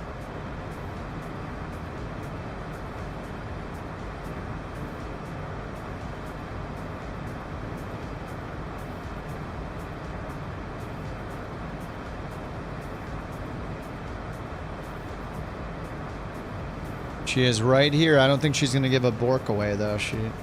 She's just scavenging for bits on the floor. Oh, and you spilled your hot coffee? Oh. I've definitely spilled a bunch of beverages on the stream before. It happens. Hopefully it didn't get on you, dude. Hopefully no injuries were sustained.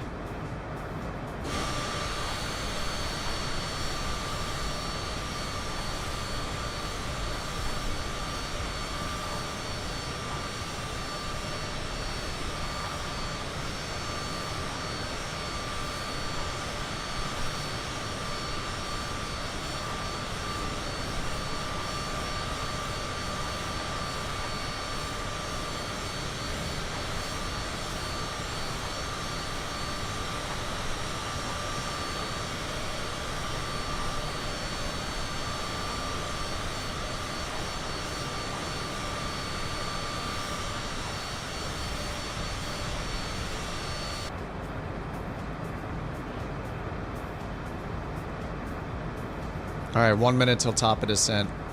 It is happening. All right, zoom the maps in.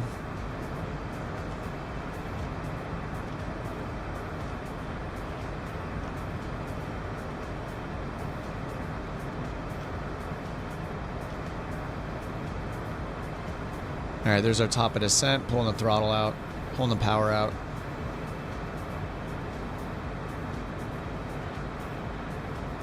Static air temp -10. Let's get wing and engine. I'm just gonna get all the anti-ice on down here. Wing and engine and tail.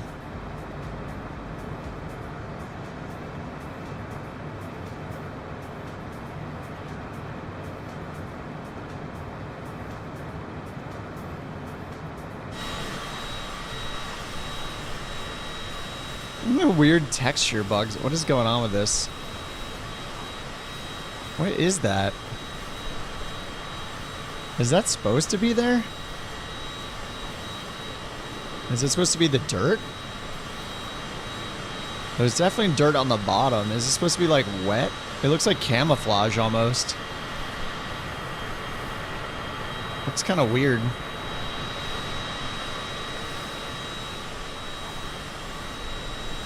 What a strange pattern. It's kind of flickering again, isn't it? Like, look in here, the way it's flickering. Maybe they didn't fully fix it. When you zoom out a little and it loses part of the detail, it looks okay. All the legs. All the remaining airports are in the video description. But the whole like route and all the details are on NewSky, which is where we're tracking it. This app right here. It's where we have like one of our virtual airlines.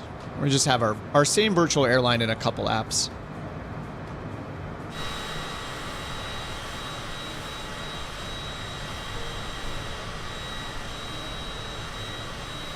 And yeah, I update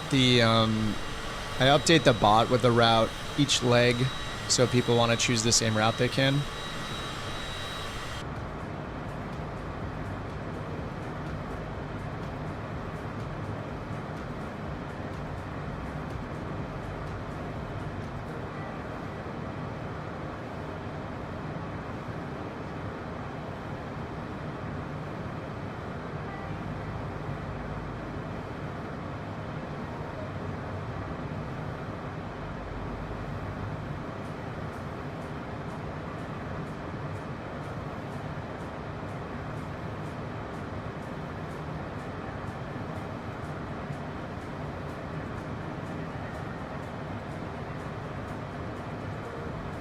All right, into the soup soon.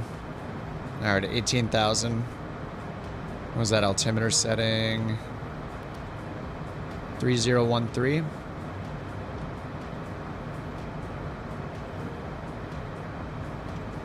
All right, 3013. Twice. That one's synced.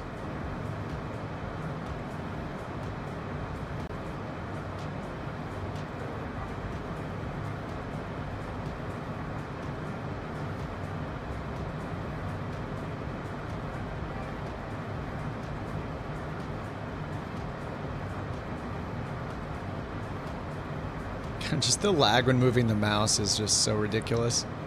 How when it's like loading pieces of the plane and it's just like chunky scrolling, basically like interrupting, just panning the camera. It's so weird. Someday they will fix the camera. Some year they will fix the camera.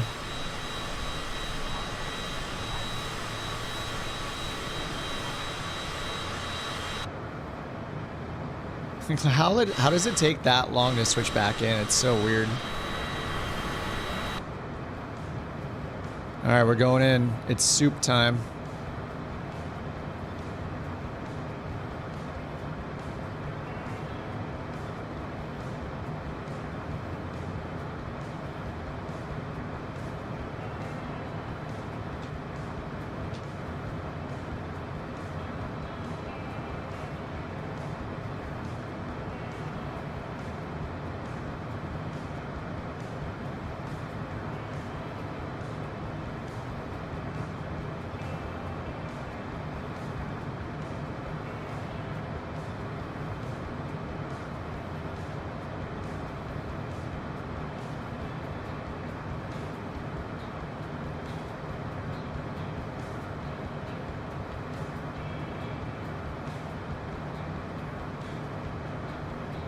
Okay, we're going in. Hold your breath.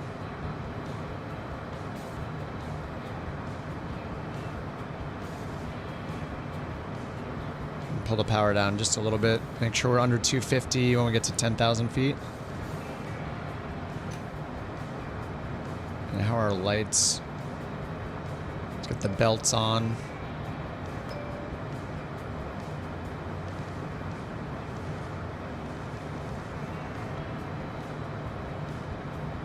And let's refresh the weather real quick.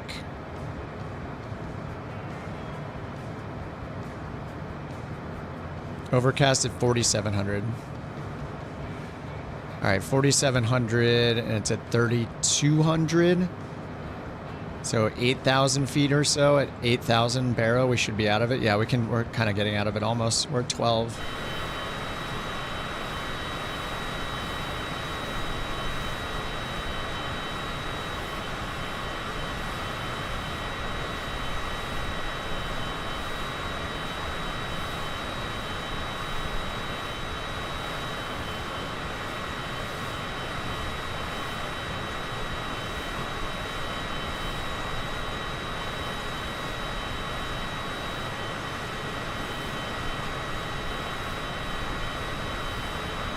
There, we are in Montana.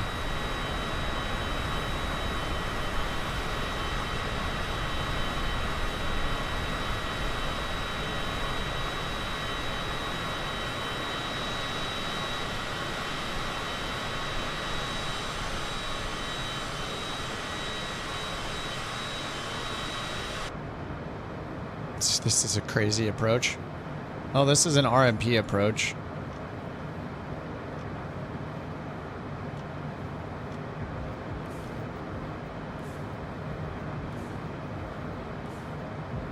Alright, let's get the speed way down. Let's get our landing lights on. Tuffy 6,600. Looks like we're still on the profile.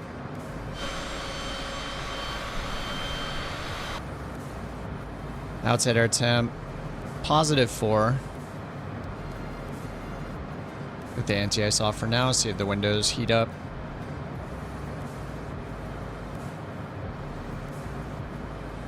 Alright, then we'll have a left turn for the runway here. What's up, Richard?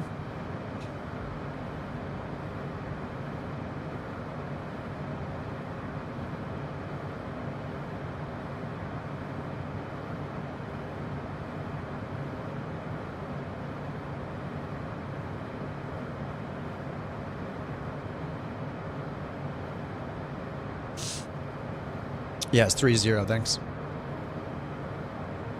All your mods are deleted, but now your sim works?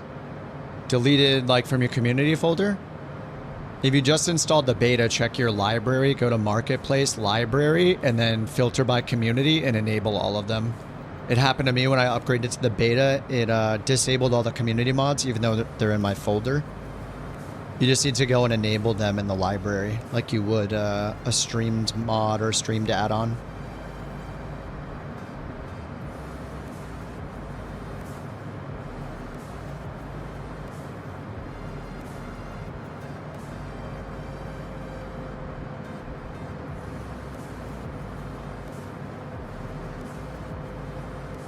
Alright, we're going down to 5,600. And then it's a left turn around to line up with the runway. Getting lovely stutters, of course. Couldn't have preloaded this stuff before we got towards the airport. You gotta wait till we're real close. It's impossible.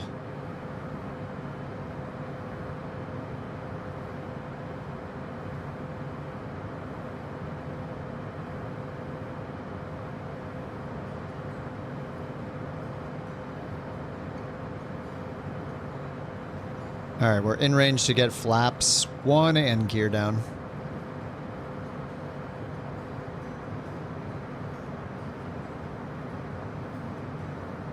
Altitude.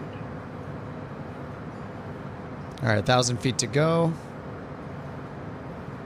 Alright, here's the right turn, then we got a long left turn to line up with the runway.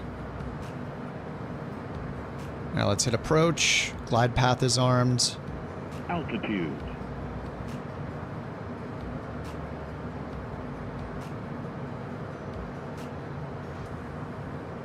All right, let's get gear. Flaps 1.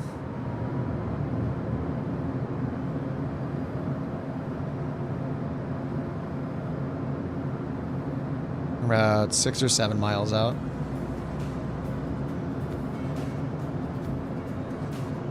Let's get my gear down early.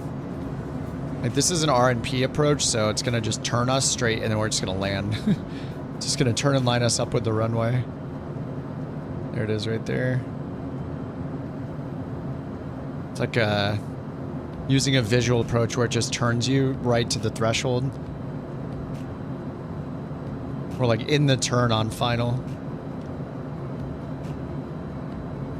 All right, 155 knots.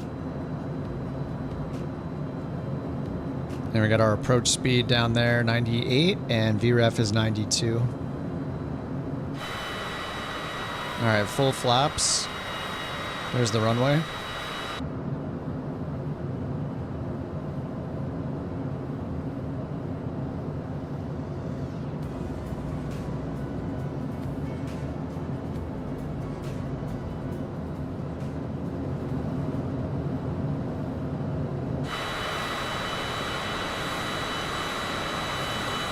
All right, we got 2 red, 2 white. We are on the glide path in the turn. All right, gear has 3 greens, flaps indicated all the way down. Trims are neutral, or aileron and rudder trims are neutral. All right, let's get off the autopilot.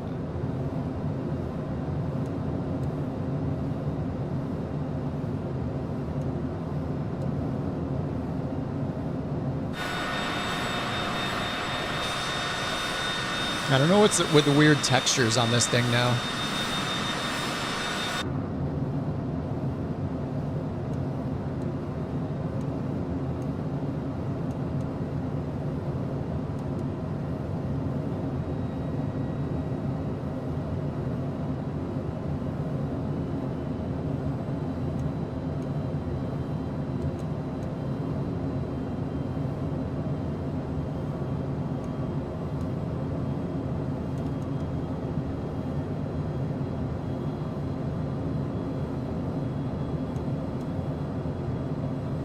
Alright, back on the glide path. 600 AGL. Got our lights on, gear's good. There's just a tiny bit of crosswind from the left. It's like on and off. It'll be nothing, then a 5 knots. It's like 0 gusting 5. Slightly from the left. Alright, let's get down towards our approach speed. And VREF is 96? Oh, 92.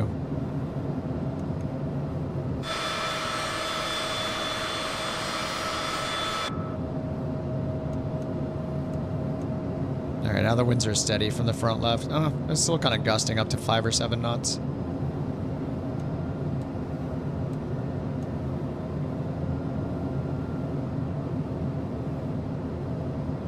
Alright, heading bug synced ahead.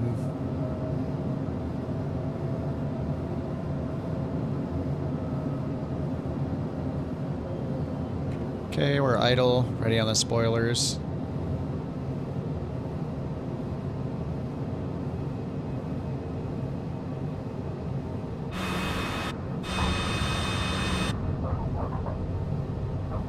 Alright, spoilers out.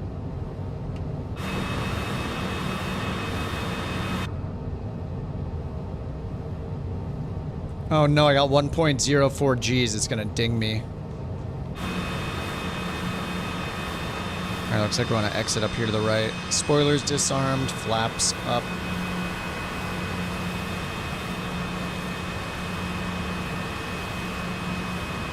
Oh, nice, Richard, PC-24.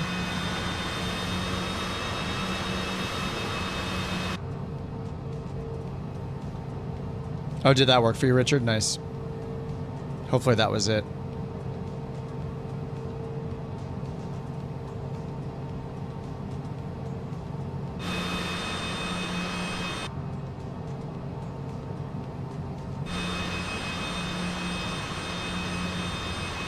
All right, parking brake is on, flaps are up. Landing light off, taxi light on. Beacon and nav are on. Alright, let's watch you guys come in.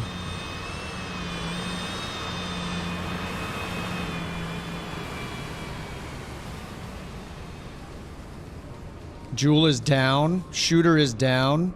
In a good way. Down sounds bad. Wow. That's a nice longitude right there. No wings. Beautiful.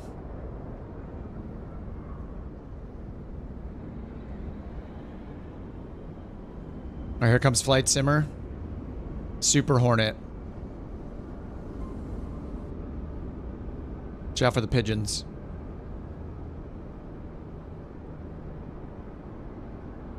Up, Tuss is overtaking the Super Hornet.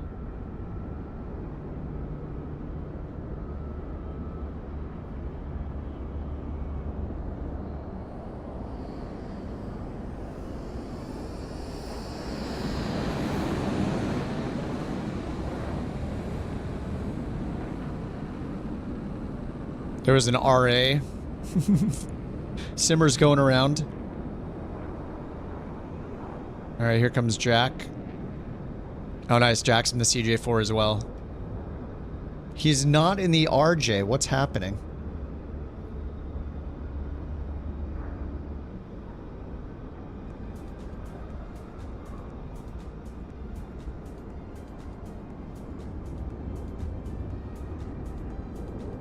Let me close my flight real quick. Get credit. I probably got a 9.9 again. 9.93. Yeah, I got the grease touchdown and off centerline landing by 0.09 meters. Wow. Thanks a lot. 92% done. All right, here comes the CJ4.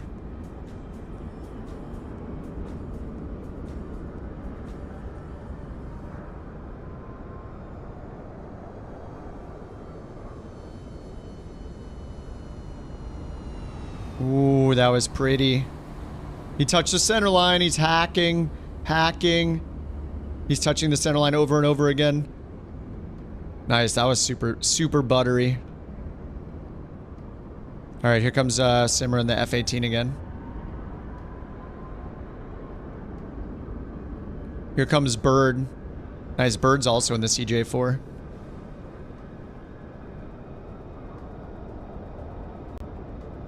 All right, attempt number 2.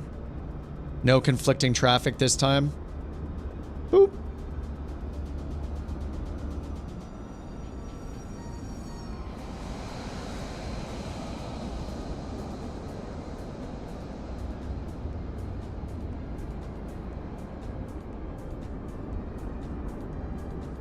All right, here comes Cyber. Look, he disappears, he appears. He disappears, he appears. Whoa. Whoa, what is happening? Nobody knows. PC-12.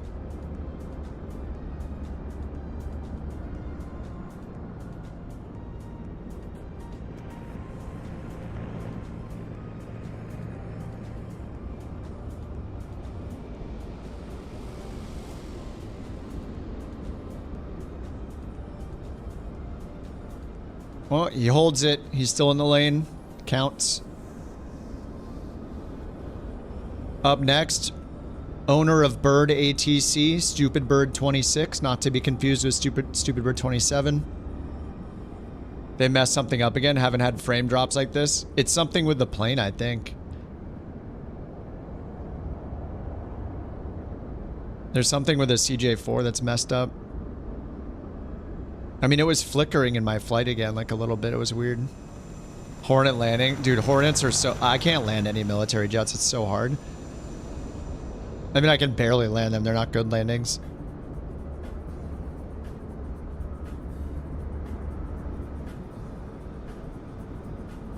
He dodged the birds. Bird dodged the birds. He didn't even know he dodged them, but he did. A little fast lane exit. Flying the other day with no issues. You think they just 11 FPS while taxiing? Did they just mess it up again in yesterday's update? Massive frame drop on the landing. Oh man, at least you didn't crash like I did on the other flight.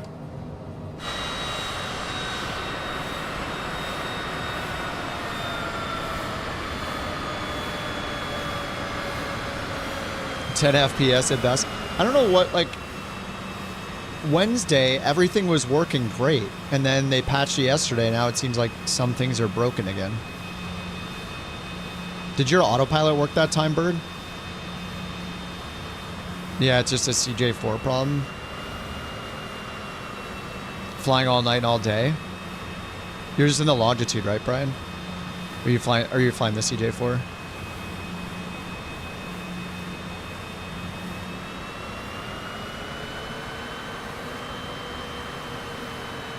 Or the longitude. Longitude just seems to be so solid overall. Back to 60. Oh yeah, it sounds like the classic VRAM bug.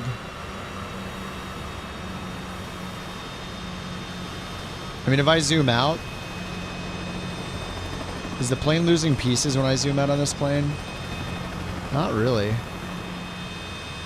Even like the little top like antennas or whatever are staying on.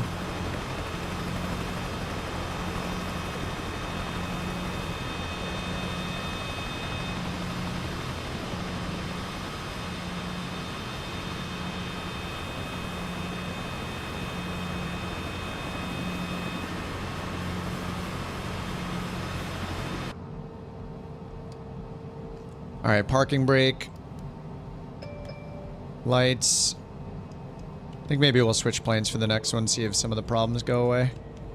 I mean, this flight was pretty problem-free. There were a little bit of lag stutters, but yeah, just moving the camera is the weirdest thing. Like, you just start moving the camera and it just like will stop as you're moving it. It's clearly loading stuff in just based on where the camera is pointing, which is super weird. Oh, you got a 10? Psh. Of course you did. I keep getting, I just got 2 grease landings, so I got penalized. Just so annoying. All right, standby display off, battery off, emergency lights off. Nice. Nice. He's hacking. He's cheating. What's next? We're in Montana. We're back stateside. We made it. Next is Yellowstone. 183 nautical miles to Yellowstone. Yeah, this level of detail in VRAM thing is ruining. It is the biggest problem with the sim. Yep, if they just figure that out, these insane VRAM frame drops, I'm just really worried that it is built into the entire strategy of like performance changes they made, where it's like dynamically dropping pieces of planes off as they fly further from you, which is super weird. It seems like such a drastic solution to the problem. I mean, I'm not a game developer. I'm sure it's complicated, but it seems like my airplane shouldn't be missing pieces when I zoom a fixed camera out from it, a chase camera out, and like max my bandwidth usage for downloading stuff as I'm moving my camera a little bit. I don't know. It's weird. What is going on here? What am I even looking at? The heck?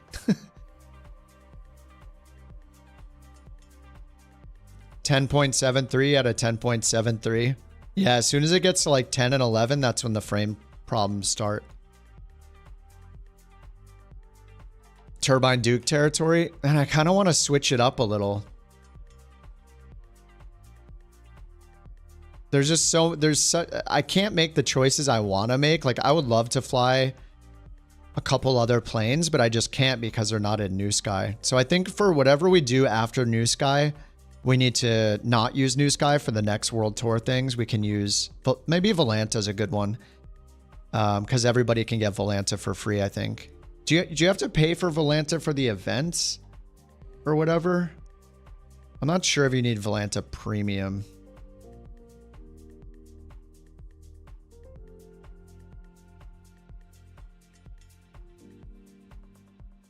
Manny, dude, how's it been, dude? Holy crap, Manny's here. Dude, it's been a while. How you doing? Good to have you here, Manny. We're just working on the world tour. Let me just go look at the planes in the fleet to decide what to fly here. I'm alive. That's good. That is excellent news.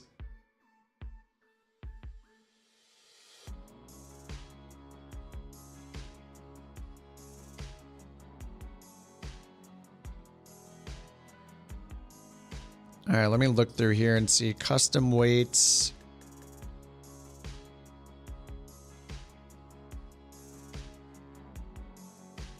Vision Jet, Turbine Duke, the Concorde, TBM 9. That's a little too fast, maybe. It's almost 200 miles.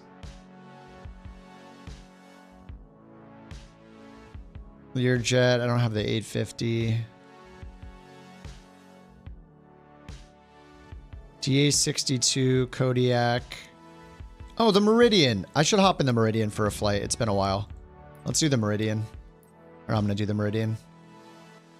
FSR 500. 31 gigs of system memory. Yeah. I had it once. Didn't I have it once where I was monitoring it? And what the heck? Looks like a clown costume loading in. I think I had it once where it was taking almost 50 gigs of my system memory. It was insane.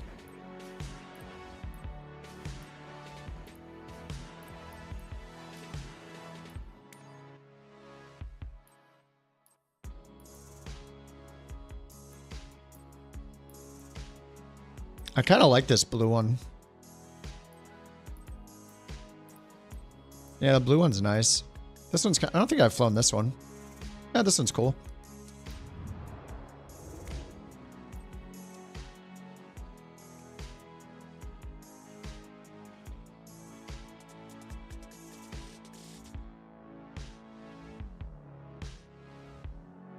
Missoula. KMSO. There it is.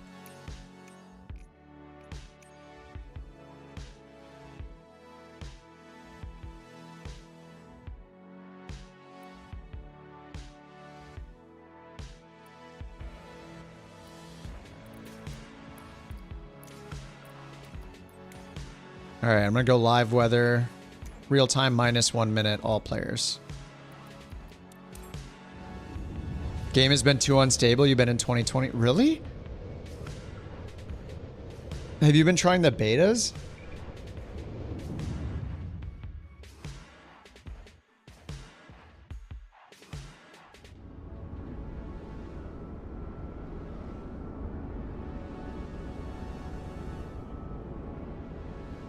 All right, Meridian. It's been a bit. It's been a little bit.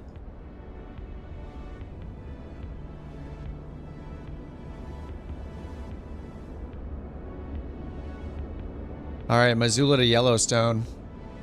KWYS.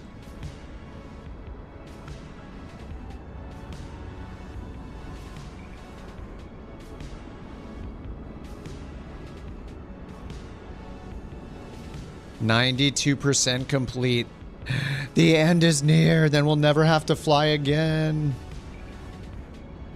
183 miles. Tricky mountainous terrain? It's a good question. Carl Hungus. M500. Do we want to look into the airport we're flying to before we go there? That sounds almost responsible.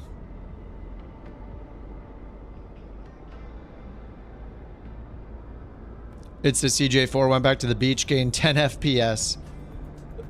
Oh, man. Not great, not great. No weather available at Yellowstone. 8,300 foot runway, hard surface.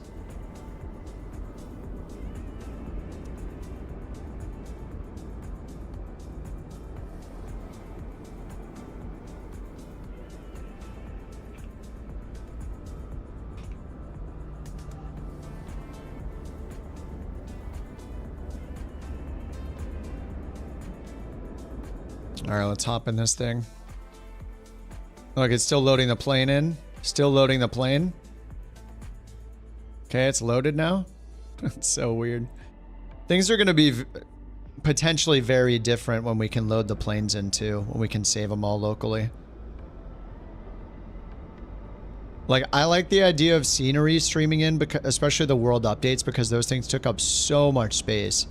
But I'm guessing the vast majority, if not all of us, want to have our planes installed locally. Or really just install as much as we want locally, but yeah, not having to worry about what scenery and what world update, terrain, and points of interest are installed is great. Alright, flight started. It wants us to go to 29,000 feet. We just got a couple waypoints here. There's the route.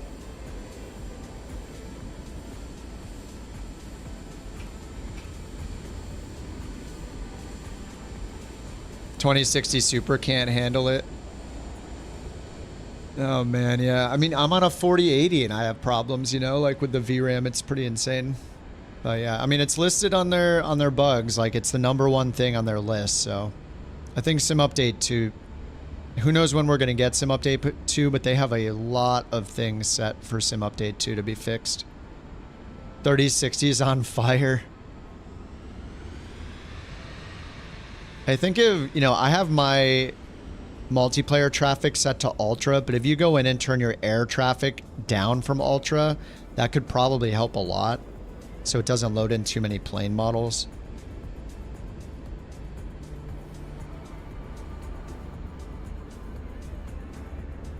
Like, we can still see each other even though it won't be in the perfect planes. You worry they just said Sim Updates 2 to keep everybody happy, but it'll get deferred? Probably, yeah. It's just ever changing. All right, let's get the battery on.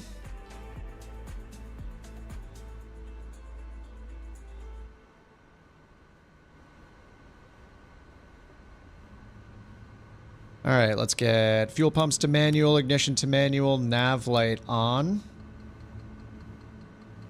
I hear the ignition going. Push start.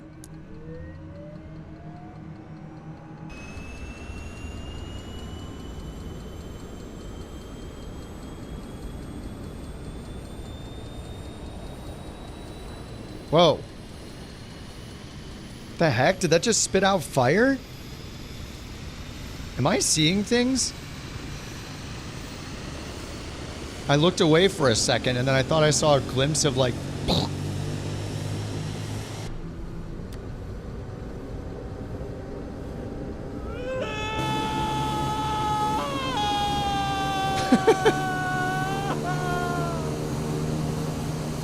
What? What happened?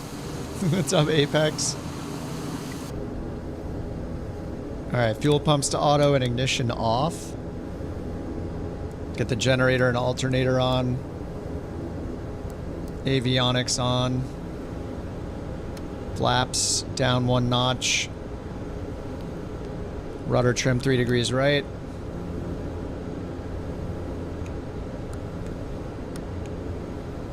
Looked like smoke.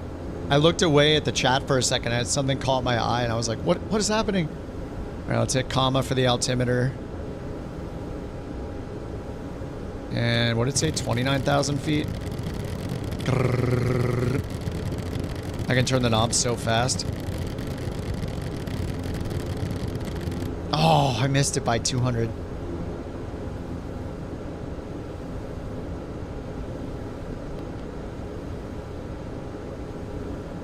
Alright, check the flight plan. 29,000. Direct HLN. Now let's see what happens if we hit import. It never works in the G1000, huh? Hot start? I don't think so. What is it, 10 degrees out? 7 degrees? Oh, maybe I need some, maybe there's some maintenance that I need and I didn't even check it over here. Oh, it says everything's okay. I think we're good. Oh yeah, I forgot in this plane, because it has its own EFB, I can just import over here. That brings it in with SimBrief automatically. It was definitely a big ball of fire. What the heck? That's pretty awesome. So here's our route. KSMO, HLN, HAI, and then Yellowstone.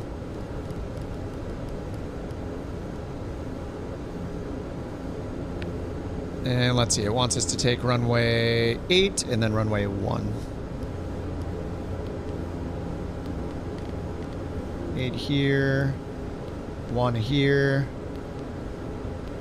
Just choose the ILS with vectors for now for runway 1. Load it.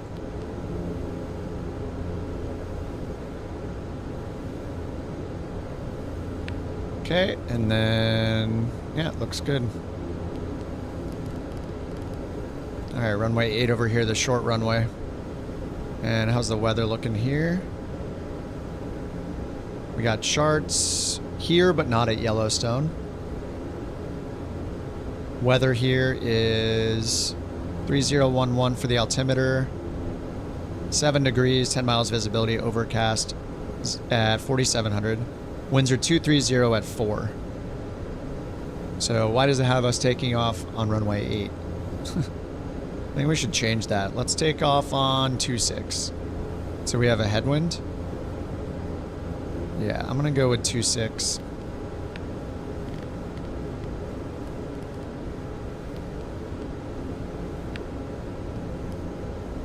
All right, there we go. Right next to us, too. All right, taxi light on. Let's get our stall and pitot heat on. Windshield heat off for now. Okay, we need our ECS on, bleed air on, and AC on.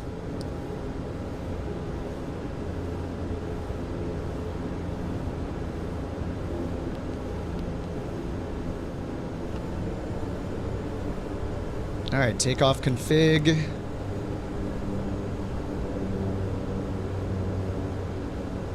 And check our reverse thrust. Looks good. All right, let's go over to runway 26.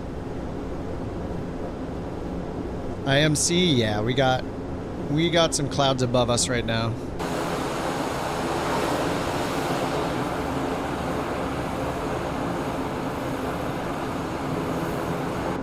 You're from Missoula, Panda? From Missoula, Pando? Nice.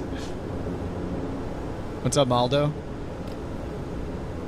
Excessive oil buildup, burning off. Oh, that's awesome if that's what's happening. Whatever it was, I'm going to have to look at it later. Was that a huge fireball? Every stream in IMC? Pretty much. Pretty much.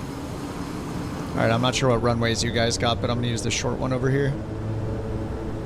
Okay, on our way to Yellowstone. After Yellowstone, Salt Lake, and then Grand Junction. Oh, you mean every stream somebody's where we're flying? Yeah, that's what you meant. Not that we're an IMC every stream. How many characters? Brian sent some super chat money, which I then turned into characters. Then I matched it, so we have like 60,000 now. We topped it off a bit.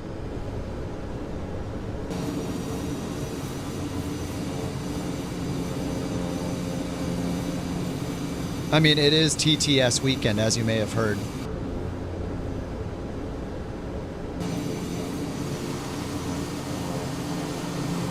Dude, I still love this plane so much. This plane is fantastic. We might need to run some ads. Not ads, you mean commercials. We have enough characters for you guys to run the quote-unquote commercials. I mean, I don't know if you guys saw the quarterly financial report from Bird ATC Inc. or not, but we need to sink a little more advertising into Bird ATC. So, yeah, if any commercials could be run for Bird ATC, we can help Bird out. Big, powerful prop, yes. This plane's not super fast, but it's very nice. It's just the developer of this plane's incredible. The features are just really, really, really good. I actually love this livery too. Sorry, I'm just waiting for a few more people till we toga it out. All right, heading bug. Let me sync the heading bug straight ahead. Heading mode. Then we're going up to 29,000. We'll just use our normal flight level change here. Start at 140. And then lower it to 125. Actually, I think we start at 125, then we go up to like 135, 140, then we lower it to 125 over 20,000 feet. I'll just start our VY for now. We'll do 125. Oh no, Bird, you had a minor doggo emergency. White Chihuahua plus Mrs. Bird bleeding nose. Had to take care of that in cruise on the last flight? Oh man. Wait, what do you mean white Chihuahua? We all good? We can all take off at the same time. We don't gotta follow any rules here. The mass takeoffs are fun. There's no collision in multiplayer. Pink dog for a few minutes? Oh. Dude, I used to have bleeding nosebleeds like my entire life until I got nose surgery. I had a bunch of medical issues with my nose, and ever since then, 0 nosebleeds. It's absolutely incredible. I was having problems sleeping too. Best decision I ever made was to get surgery. Fixed it all up.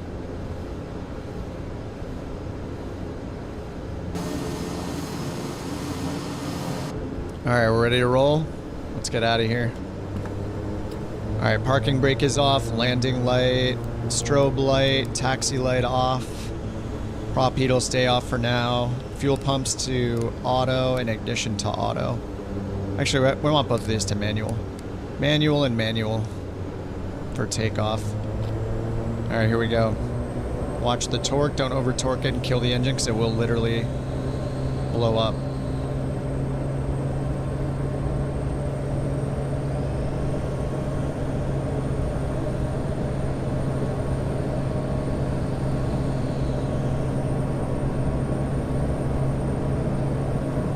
All right, 85.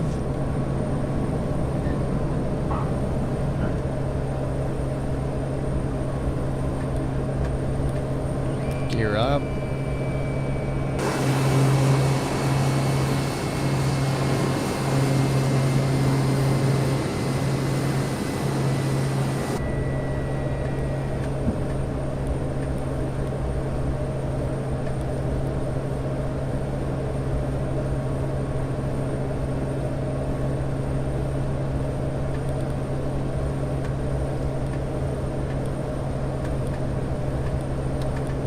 Flaps up.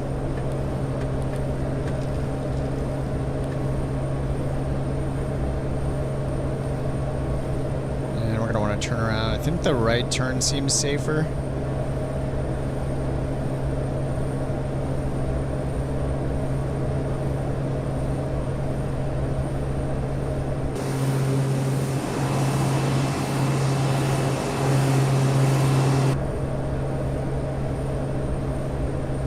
Yaw dampers on. The heading bug all the way around. Nav bud on standby.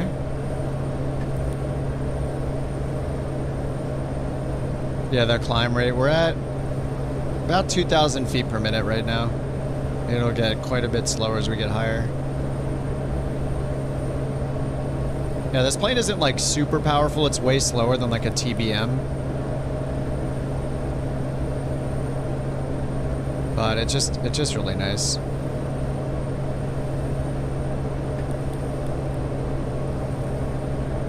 right, let's get the ignition and fuel pump to auto.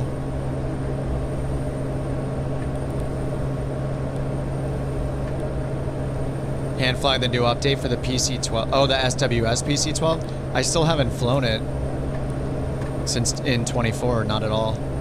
Because I need the updates in the marketplace. So many of my planes are on the marketplace, so. Alright, let's get the autopilot on. We're about to intercept the course. There's GPS. Flaps are up. Rudder trim is still out. I'm going to give it a little more rudder trim because we're a little uncoordinated. A little slipping happening. Alright, I can pull a little bit out, actually. Wait till after the turn. All right, flaps are up. And we're pressurizing. And we'll just keep the torque at the top of the green.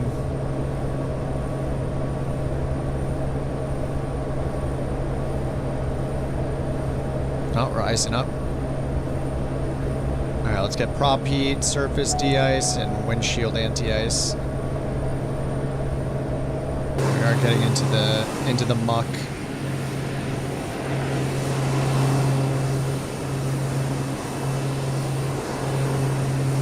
Bird's back in the Bonanza. Dude, is the autopilot working, Bird, or not? Oh, might have been a random thing. Working perfectly this time. Interesting. You'll love it. Automatic trim. I mean, when you engage autopilot, it generally is controlling the plane through trim. It has authority over the trim, and then the trim and the ailerons, I think, is the most common. Elevator trim and ailerons. So you see, it's not like pushing and pulling the yoke, but it will change the trim wheel here. See it moving the trim automatically.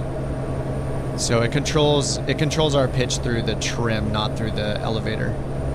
And then when it's in a turn, you'll see it, yeah, you'll see it turn the yoke, but you'll see it not push and pull the yoke.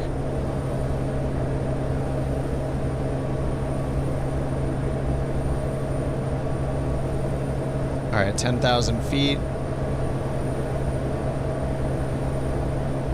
Just gonna leave the landing light. Actually, the landing light's on the gear on this thing, isn't it? Doesn't even matter. All right, we got all the anti-ice on. Surface de-ice is on. We got boots on this thing, leading edge here and on the stabilizers.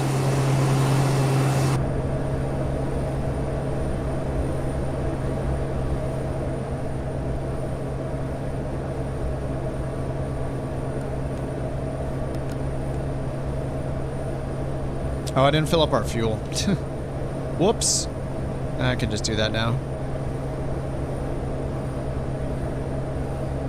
381 kilograms is what we wanted.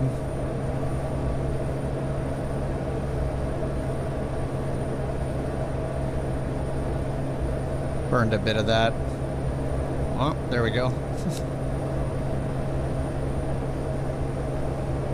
Who thinks about fuel? Are we supposed to worry about the fuel flying the plane? I don't know. Checklist? What's that? I'm a video game player. On the video games. Precip? Not here at this airport. I don't know if we'll get any en route.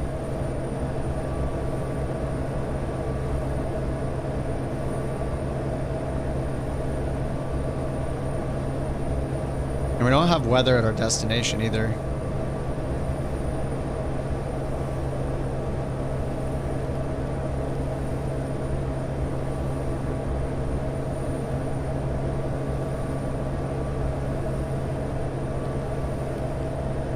Got an X-Rad on. Alright, we can get the anti-ice off mostly for now.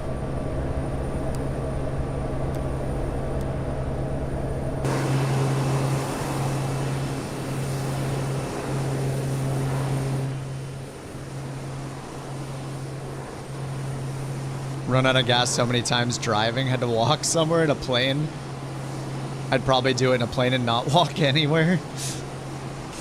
I don't know if I've ever run out of gas in real life.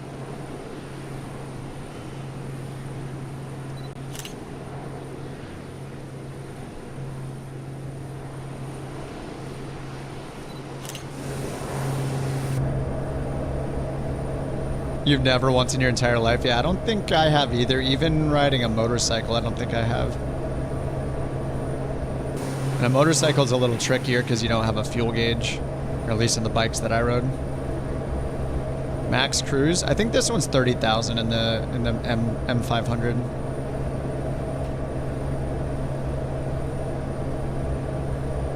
Yeah, 30,000 feet. Yep.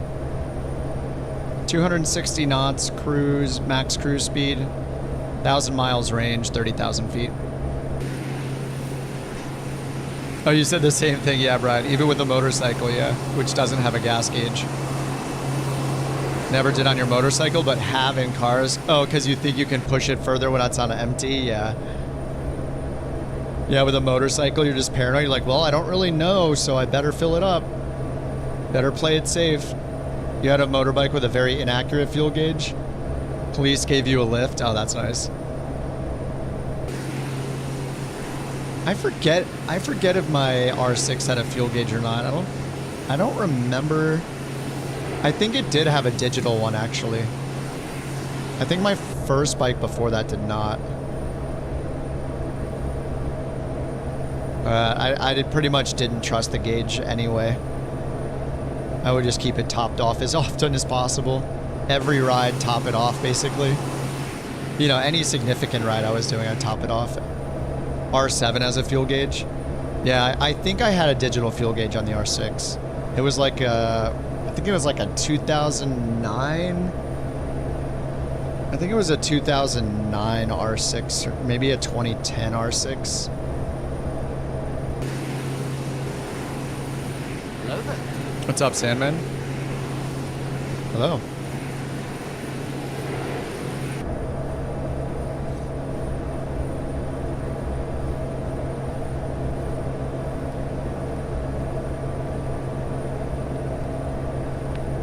Alright, I guess I'll go ahead and figure out an ILS approach for this one. I have no idea what the weather's going to be, so I'm just going to set up for the ILS and just see what happens. Looks like Wade. Oh no, that has a turn. We can go Targi, overfly the field. Or we could go south to Sabat. Or DBS. I kind of want to just fly over the field. We could do the procedure turn if we have to. And if the weather's good, we'll just do a pattern and land if it allows us to.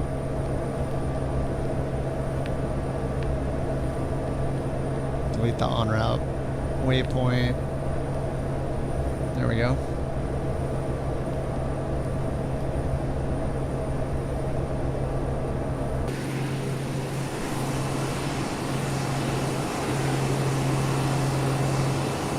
Make sure I have live weather on. Yes, live weather and 1 minute down from real time. All right, 18,000. Let's get 2992 set.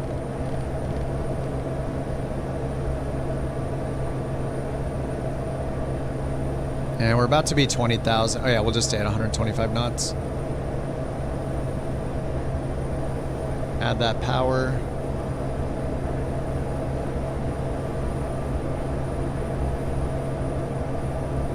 No cast messages.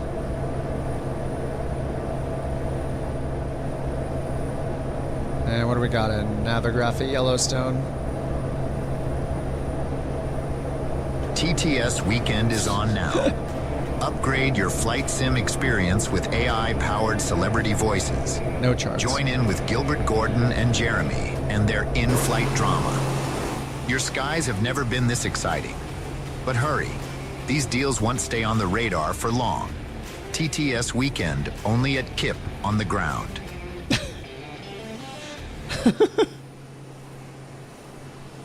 Yeah, sorry about the ads, guys, you know. What can I do? They're not in my control, these commercials that keep playing. I apologize. Beautiful. What's up, plane editor?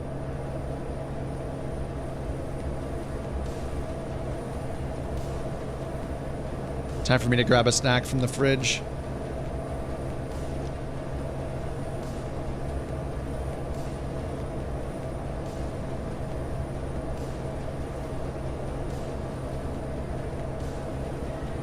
We're way too low. Oh my god! The ILS is alive!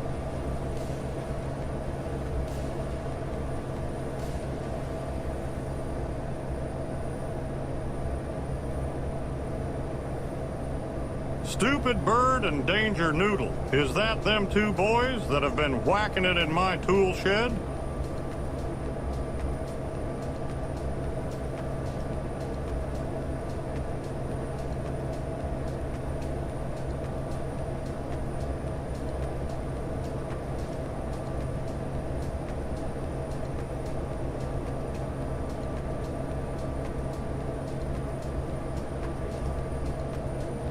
Drama. I've never been even a touch dramatic in my entire life.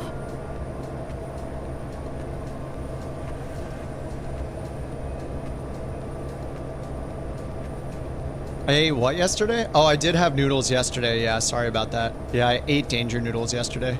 Well, not a snake. I ate regular noodles yesterday.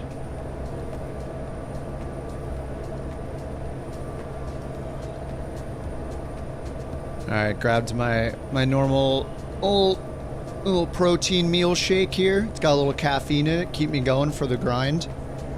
Very important. What kind of broth? It was, yeah, it was chicken broth. It actually was.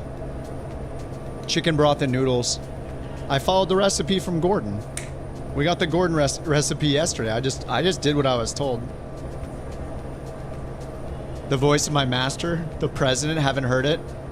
The one on Tangia is really crappy quality. The Obama one's good, but the Trump one is really bad on Tangia. So people need to use the Monster TTS, like, with bork coins for that one to be good. It used to be good and it like broke. It's really bad now.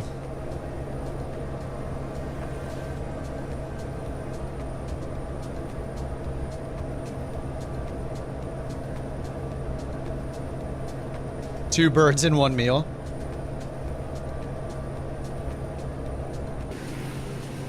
Known terrorist Gordon Ramsay. Protein shake, yeah. These are good for, like, when I was going to like a trainer for a bit. These would like save me. I was making a lot of my own shakes then, but I've been doing these like Huel drinks, these are actually pretty good. The ready to drink ones are good.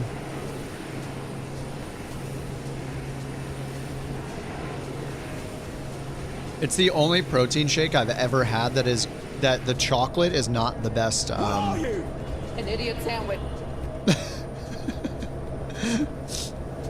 Thanks for the bit, Sawyer. Idiot sandwich. An idiot sandwich. Make another cup of coffee that won't spill all over you. Oh yes, good luck. See, iced coffee a little less risky than the hot coffee in that way, but you know, if it's cold where you live, then your lack of faith in the power of the ILS is disturbing. I'm okay with the ILS. I think that it's the flight director that I'm not. Now, I want to take a moment to address a situation that has come to our attention. This week, our friend, Kip, good guy, hardworking, we all know. Kip was assigned 2 routes. 2, not 1, 2. And, well, folks, it appears that Kip did not complete those routes. If you want to fly some rights, let me know, and I will assign them. I don't know who that is, Kelly. I don't see it in the list, though. And I will assign them. Is he jacked up on Red Bull? Oh, yeah. Of course. Absolutely.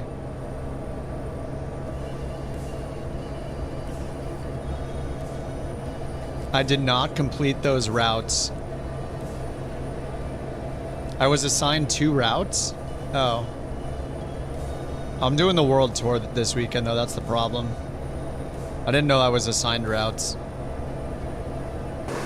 On-air company is really bad about showing you, like, assigned things. You really have to hunt to figure out if something is assigned to you. Every week? Oh. I thought it was just somebody could do that route every week. I didn't know it was my personal route. Oops. Whoops. I'm not reliable to do something on a regular basis other than turn the stream on. It's my personal route.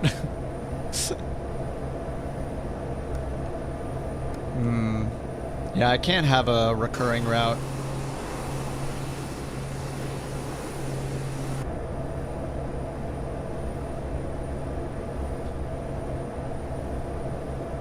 All right, 1,000 feet to go. Banned for not completing the route. Wait, did anybody get a month 2 badge on Twitch? Is that working?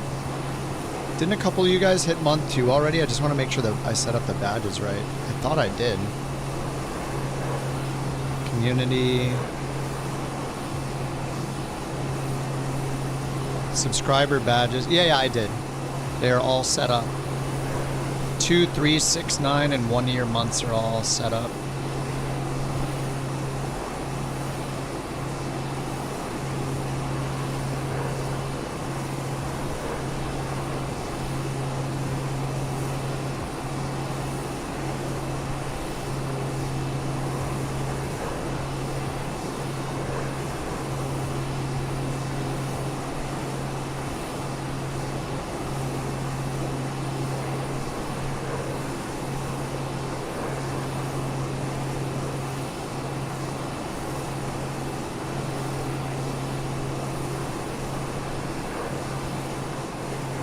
You thought you got a badge? I think you probably did, but because you have the founder badge, that overrides it, I'm pretty sure.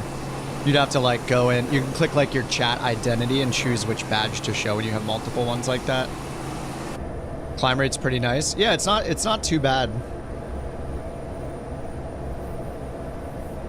This thing gets pretty dusted by like a TBM 930, TBM 850. They both go much faster than this.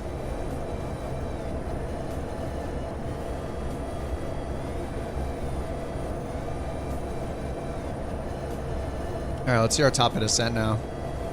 25 minutes, all right. No problem. Pretty good scenery around here. It is not too bad.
When you have an airliner, do you use IFR, VFR? IFR. Airliners don't fly VFR. Like commercial planes are all IFR. We're getting the VRAM. What's up, Jay?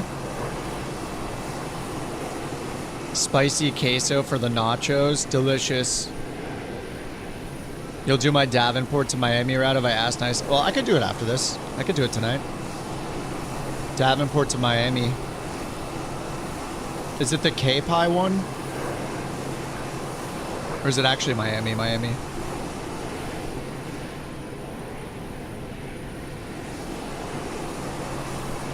How long until they make an analog C90? Does the C90 come in an analog version, or is it too new? I don't know anything about the real plane. How do you toggle through the fixed showcase cameras? Okay, my trick is so by default on your keyboard you have backspace and shift X. Those are for the toggle cameras. So if you hit backspace, it takes you to the chase camera, this one. And then if you hit sim, I am a god. I can fly any plane in any weather at any given time. You foolish mortals cannot match my flying skills. Mohahaha.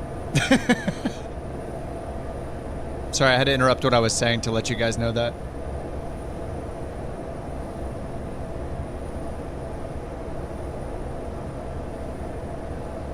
But shooter, there's the chase camera shortcut, which is bound to backspace by default. And then there is the drone camera button, which is Shift X by default to go to the drone camera. If you go to the drone camera, though, while you're in the drone camera, if you press the backspace button, it'll take you to this fixed camera. And now if I hit the drone camera button again, it'll take me inside. And now when I hit the drone camera, it's like the drone camera has been turned into a fixed camera. So now I just use, I set a shortcut for next and previous fixed camera. So now I can just cycle through them with my thumbstick, one of my hats. I just use my glance left, glance right, is double bound to this to go through the fixed cameras. Whichever fixed camera you leave it off on, if I leave it on this one and I hit my drone button again, the showcase or drone camera toggle, it goes back inside. So now it'll just keep going back out to this. So essentially, so basically you switch to the drone camera, and by hitting the external camera button when you're on the drone camera, it pins the drone camera to a fixed position. One of the fixed cameras, like changes it to fixed camera. And then whenever you go back out to the drone camera, it's on the last fixed camera. So the combination is first hit your chase camera button, which is backspace, then hit your drone camera button and it'll put you on a fixed camera position. And then you can use next and previous commands if you bind commands to those. I don't think those have default commands. That'll let you cycle between them. Once the drone camera's in the fixed position like this, you hit the drone camera button and that'll take you back to where you were. So if I'm inside, drone camera takes me back out to the fixed. If I'm outside, drone camera still takes me to the fixed. So yeah, it's like crossing, you're like crossing the streams. You do the drone and then the chase camera one after the other. Oh yeah, it's interesting. You can also set, there are fixed camera position buttons, but the only time they work is when you get out here, and then you can hit those and jump directly to one. Like here's fixed camera 3 and then fixed camera 7. 3, 7, 3, 7. It's annoying though, those only work if you first get to that fixed camera position in the first place, so it's not ideal. It would be great if at any point you could hit fixed camera 7 and it would just jump out to it, but it doesn't work. You have to go to the fixed camera spot first and then change to fixed camera 7 or whatever number. Oh, looks like I turned on the assistances. Anyway. How long did it take me to figure out how it works? I don't remember. I don't remember if somebody told me or if I just discovered it by accident. But like you can always go up here, you know, flow, when we get flow again, flow is another quick way to get to the showcase cameras. It makes this interface much better. You can get to those instantly if you use the camera menu by going to showcase. And then down here you see fixed cameras. This is where all the fixed cameras are. They still have this bug where it automatically closes, but you can click through like this. So when I hit my shortcut, it's just moving me from one to the next. This interface just sucks. With Flow, you can, it just gives you one big list of all the cameras. You just click them once to get to them, which is really nice, but unfortunately no Flow yet. We'll have Flow at some point when Parallel 42 converts it.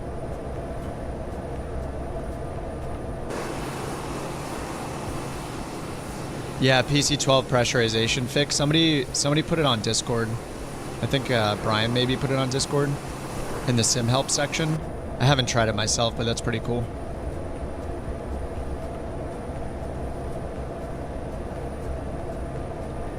It's crazy that somebody figured out how to fix it. 16 minutes for top of descent. Camera control panel on the second screen. Yeah.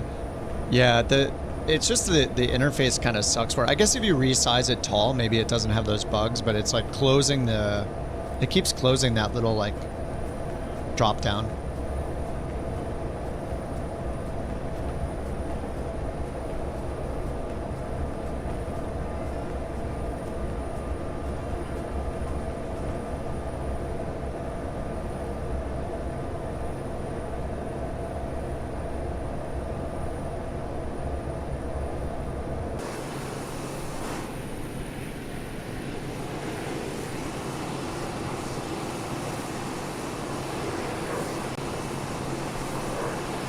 Oh, the pressure fix does work. You use it yourself. Just a change to the plane's configuration file.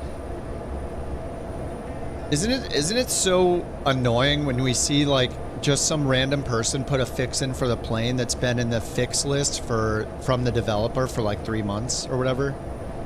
And they fixed it with like a simple change to one file. And they're like, hey, look, I fixed it. It's like, what?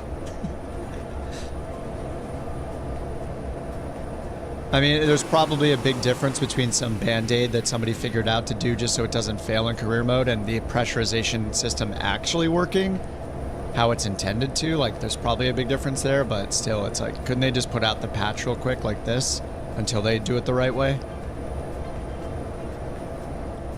Since it's been in the sim for 3 months, broken, and the majority of people, according to them, the majority of people are playing career mode.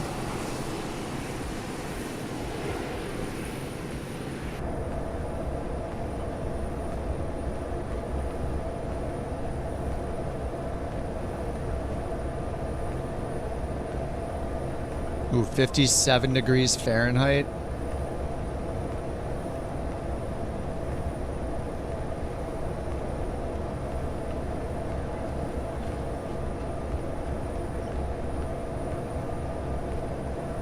There we go. Now we can enjoy the flight. Finally.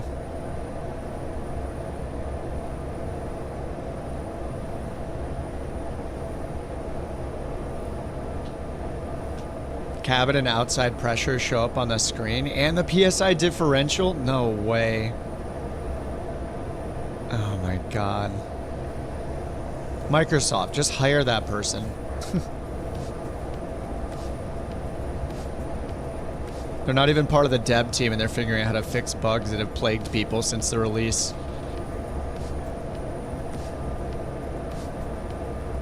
Pay them. Give them money, hire them.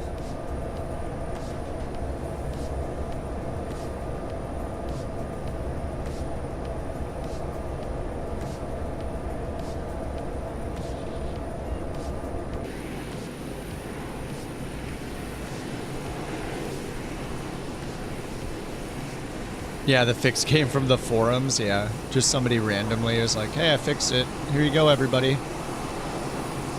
Here's what we're supposedly waiting months and months for from Sim Update 2. Just do this. Here's the file. Or something like that. It's crazy.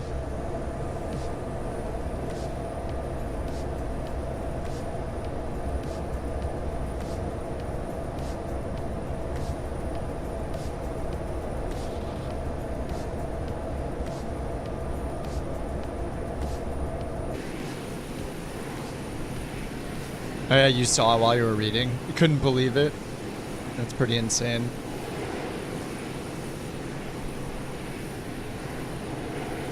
Making you land at airports that don't exist or don't have a runway. I just remember that one I think it was in the PC-12 where I had to land on like a sidewalk basically.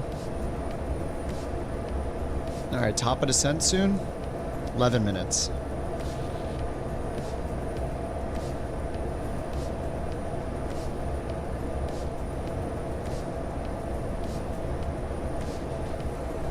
Yeah, I don't know how big their beta testing team is, but it's pretty concerning when on a regular basis we get an update, we load it in, and we find problems the first time we're using it. I just want to tell you both good luck. We're all counting on you.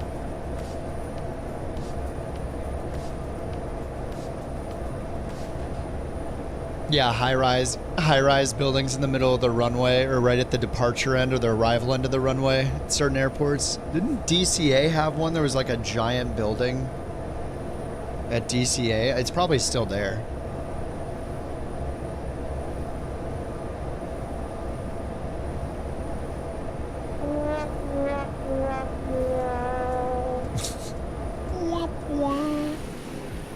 Well, I didn't do anything wrong. What's so sad? Yeah, lots of runways with random buildings. Yeah. Just testing. Oh, they work. I mean, you gotta spend those crabs. Do we need a crab buffet command so somebody can consume 1,000 crabs at a time?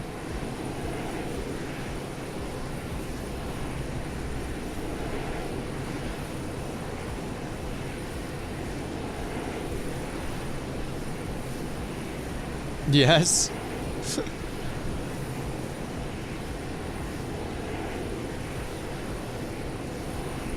Eating 1,000 crabs at once.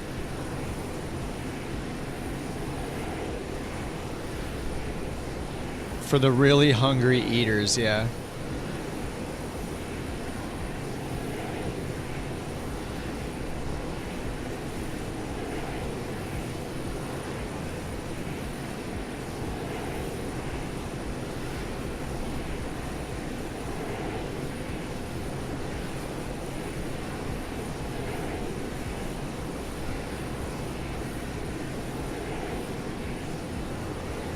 Eat 1,000 crabs. Should it be 1,000 or even more? Look at us. Look at us. Huh? Who would have thought? Not me. Look at us.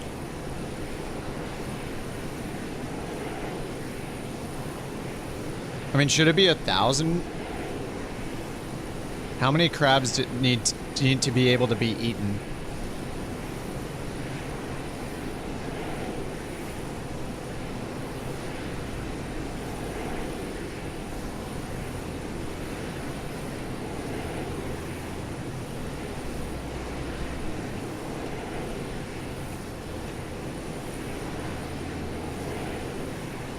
$1,000?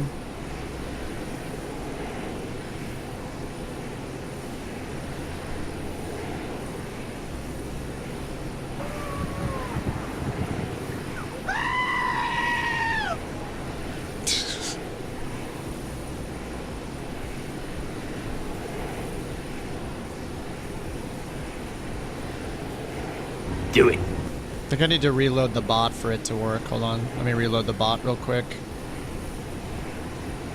For it to look up the new points.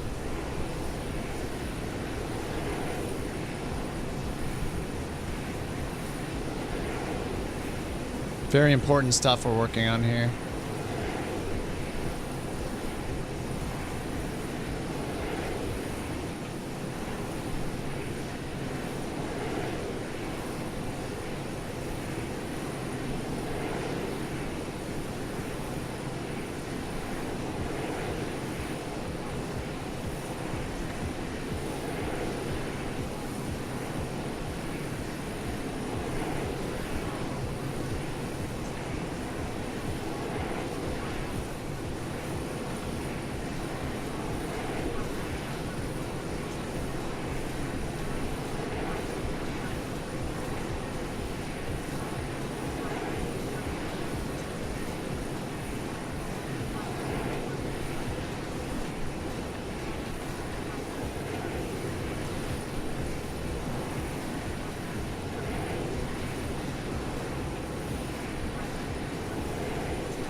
Do we have too many rewards? I don't know if it's letting me add it.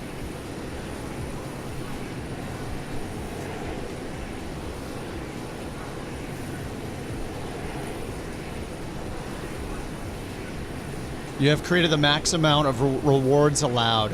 Oh, we're at the... There's too many.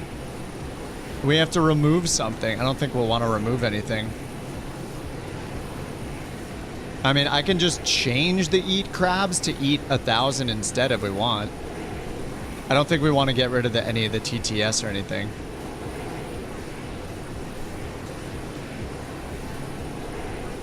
Do we want to change it to like eat 1,000 or eat 500 or something?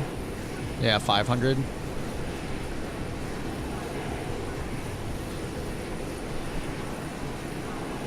Alright, I guess we'll make it eat 500 crabs. Alright, it's now eat 500 crabs. Go wild.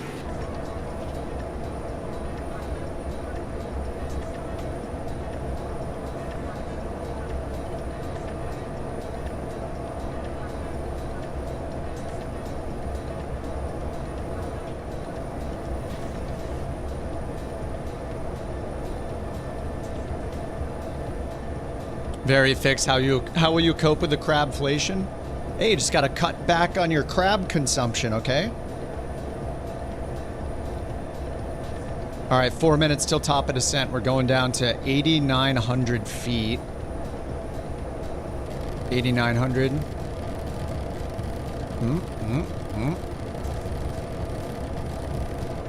Oh, got it. 8900, sync the heading bug. Vertical navigation active.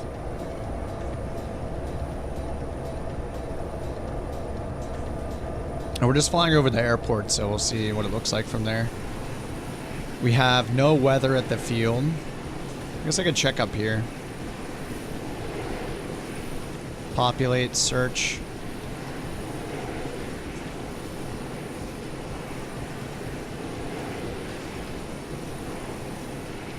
Runway 19, temporary cranes. We're landing on runway 1. And there is no weather available.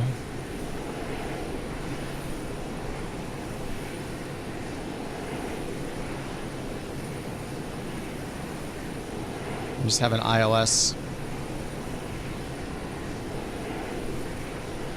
8,400 foot runway. Minimum safe altitude coming from our direction is 12,600 feet. Until we pass Wade. Actually, until after Wade. Within 10 nautical miles, remain at 10,100. 10 nautical miles from the LONDB.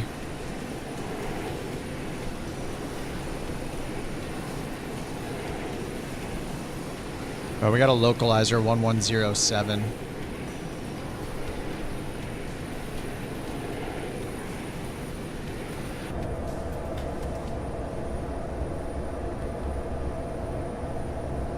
There's a 10,100 and then, yeah, okay, so 1107, let's check. 1107's up here. Final approach course 012.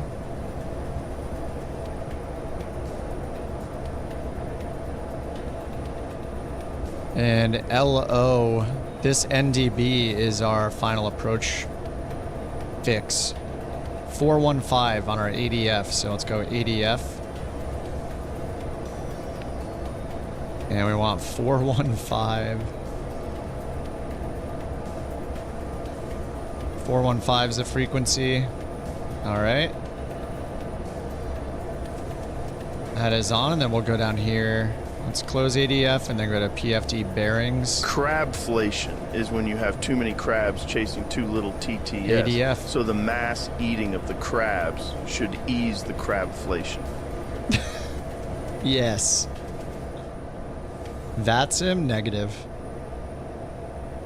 Not until they stop asking people for real-world identification like weirdos.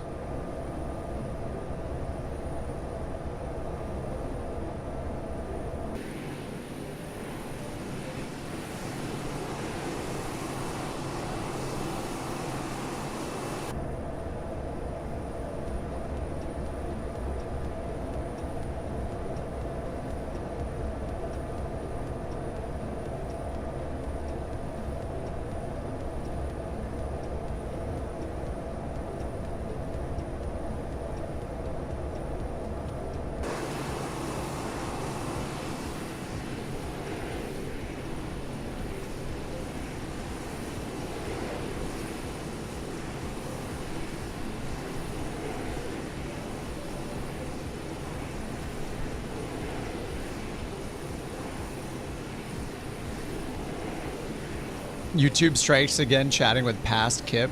Yeah, that's a plus side to being on Twitch, is it's always live. You don't get those weird rewound moments where you're like an hour rewound because you closed the app and, you know, went and used one of those heel scraper things to get the dead skin off the bottom of your feet or whatever, and then moisturize them with some really nice foot lotion.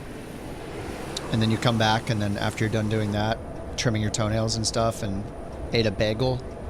And then you bring the stream back up, and then all of a sudden you're like, wait a minute, it's rewound an hour. What happened?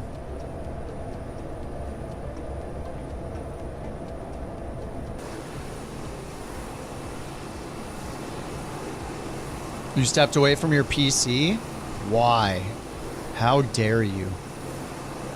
Big reason I switched because the streams buffer too much on YouTube. Oh yeah, if it buffers too long, then it like resumes from that moment, and eventually you lag behind over and over again, and then you're not live anymore. Yep, that can happen too.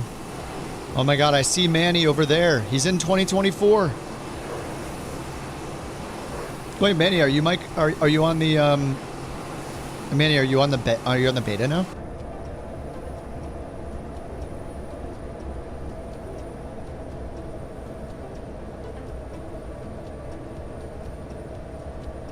Oddly specific. I like being oddly specific. It's fun. I actually don't know the last time I've eaten a bagel.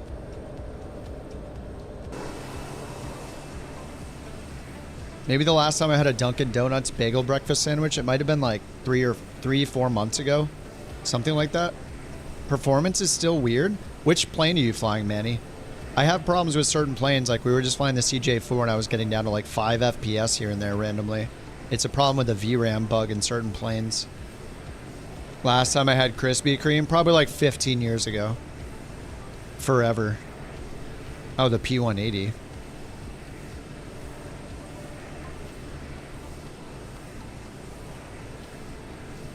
You had Dunkin' this morning because of the stream? Nice. Did they give you the discount? Not enough VRAM? Yeah, if you don't have... You have 8? Yeah, I have 16 on, and I'm running in 1440p and I still have problems. It's a big old Microsoft problem. They say they're going to fix it in Sim Update 2, but when we'll get Sim Update 2, nobody knows. I do think this is going to be one of those lifelong Sim things that they're going to fix 800 times over the next 4 years. Every single update. I hope that that's not the case, but it's just like the multiplayer server issues. Like that kind of thing comes to mind. When they fix it over and over and over again, it's like every other big update, they say they've fixed the problem, and then they said there's no VRAM leak. We can all see it ourselves. There's 100% a VRAM leak. I can make it happen by zooming my camera in and out over and over again. I've done it on the stream multiple times. I can jump in the CJ4, the longitude of the PC-24, fly and cruise, and then just zoom the camera in and out like this, and then we'll just watch and move the camera and go like this for like a minute or two, and switch inside and then switch outside, and it will it'll fill up all the VRAM until it gets to 11 gigabytes or so, and then everything comes to like a 5 FPS stutter, and it breaks frame gen. Like it is easily reproducible, and you can fix it just by hitting escape and waiting about 1 minute, and then it fixes itself, and then you go back in. And you can also see the network graph going absolutely insane every time you zoom the camera in and out. The network graph is part of it. It is 100% a problem. They said that they're gonna fix it. The way that they said it though made it sound like it wasn't their fault. It's kind of weird. The way that they approached it, and I forget the exact words they used, but I remember thinking like, it sounds like they're not acting like it's their problem. The airports, I don't think it's just the airports.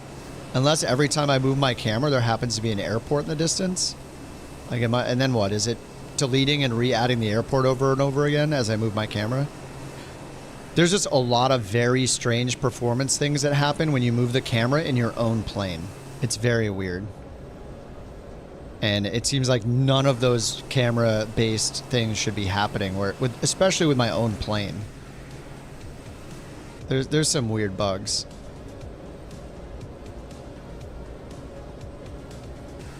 Yeah, there are issues for sure.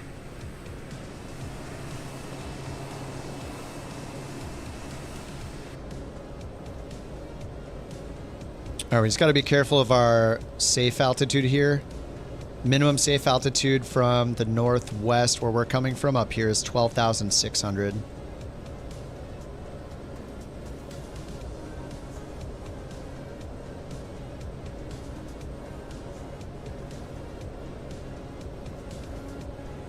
That beautiful traffic map.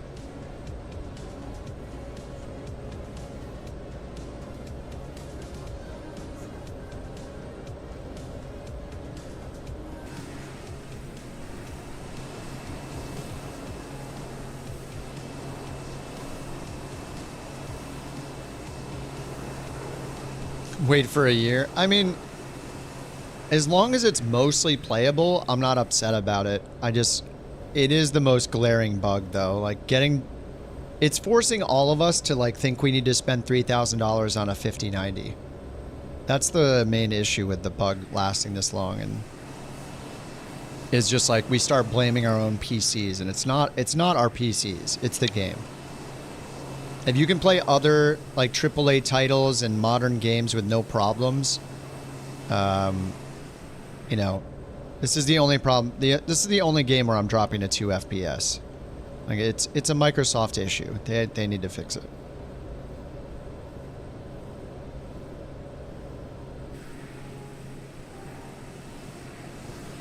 Yeah, rest of the games work fine. Yeah, exactly. I mean, I spent days investigating my performance problems, trying to figure out what was going on. I thought like my streaming software was the problem. I even paid for more streaming, like for XSplit for a month to use that instead because I was convincing myself OBS was the problem. There's just, yeah, it's just, you know. And then we're like on here doing testing with the performance monitor turned out like we're QA testers or something. Like it's just weird. Flew inverted in the DA40. Did the fuel kept flowing? No current game should require 24 gigs. Yeah, it's crazy. Me playing games with 4 gigs of RAM. Coding issues? Yeah, for sure. All right, 2992. We don't have the weather available. Maybe we have a nearby airport we can use the METAR for now. Until we get close, then we can just hit comma. So, what do we got? Looks like our closest weather's... Is this Bozeman? Weather there, 3012. We'll just use that for now. 3012, winds are calm up there. Oh, sorry, I restarted the bot, so it forgot what I had. I'm in the M500.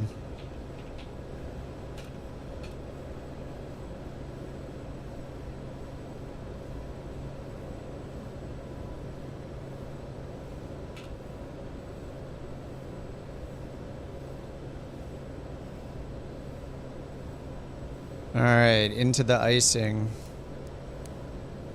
Probably. Outside air temp, -17. Alright, anti-ice is on. Into le soup. Is it chicken noodle soup?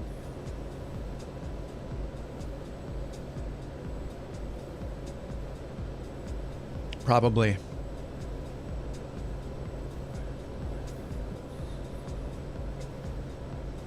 They just talked about fixing airports with Gaia to eat less VRAM.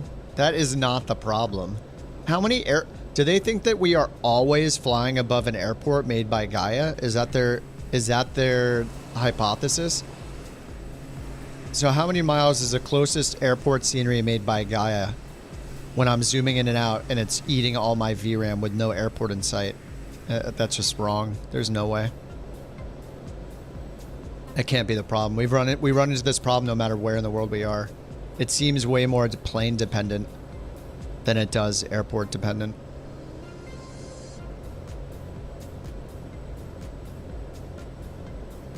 Do you have to manually activate the boots? They should be on a timer. I forget if they removed the animation of the boots inflating or not, but it should be on a timer. I think it's like 1 or 3 minutes. It matters a plane. I don't know if these inflate anymore.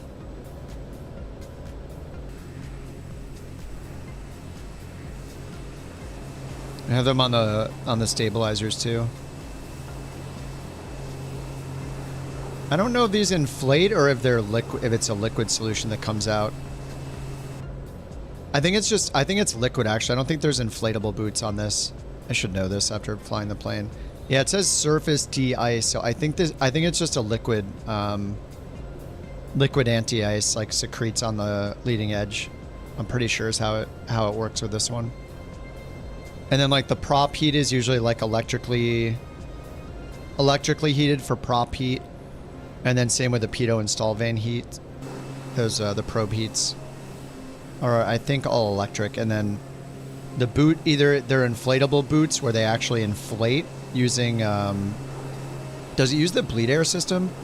to inflate the boots and crack ice off of the leading edges here or back here. And then, but I think this one might secrete like a liquid, like a TKS style solution or something like that for anti-ice. I'm not sure exactly. I'd have to look it up. Considered it? No PPL. Not for me. I just like playing the video games. I haven't considered it, but I won't rule it out if I have like a desire to change careers.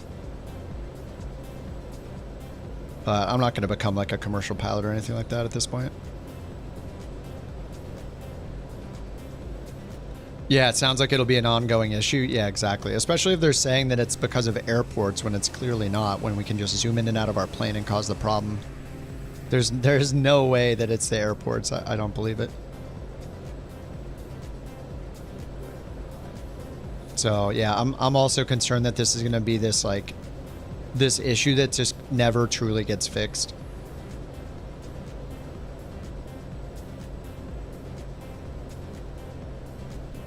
No, it's all good, Bobby. Yeah, a lot of people ask that. Yeah, I just like playing the sim. I'll leave the real flying to my girlfriend. All right, we're about to fly over the airport, outbound, and then turn around, land on runway 1.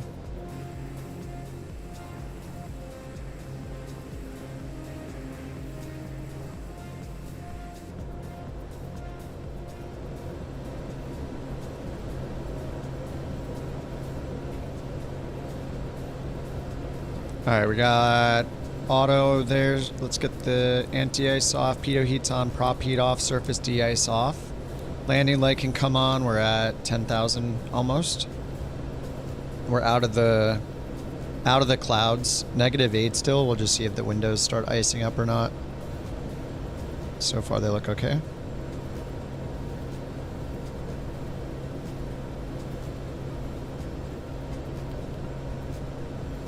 All right, and we got ILOW up here for the ILS approach, if we want it. So we can line up final approach course 012.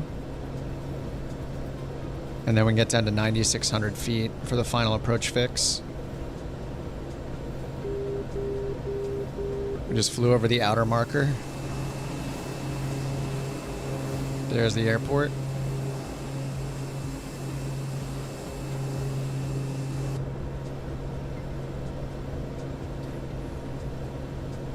So it's got us doing the reversal. It should have us going to the south side. Yeah, it does. So you can see this is a procedure turn, this little arrow. So when we do the reversal to turn back around inbound, it's telling us to do it on the south side, or the southeast side, not the southwest side. So it does have us doing the reversal here on the east. And then it says to remain within 10 nautical miles at 10,100 feet of the final approach fix, which is LO. But I don't know how they expect us to do that, because it's an NDB, which we don't get distance information from, so it's like not easy to determine the distance from it. I guess with GPS, or maybe through a radial. Actually, does it give us the radial? Or it should give us the bearing to that. There's a 306. It says radial. It's like a bearing. Anyway, as long as we're at 10,100 during the turn, we're safe. The terrain here is 7,000 feet. I guess you would just time it or something. And we're, yeah, holding at 10,100. And it's showing here that during the reversal, we can descend to 9,600 if we want to. So let's bring it down to 96. During the procedure turn, VNAV will not descend us, so we have to descend manually with vertical speed. So we'll go ahead and hit VS. Oh, it's glitched out. Let me hit the flight director button.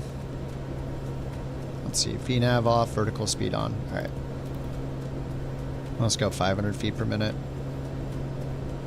I mean, maybe even less than that. It's going to take us like a full minute to make the turnaround, so we'll go 400 feet per minute.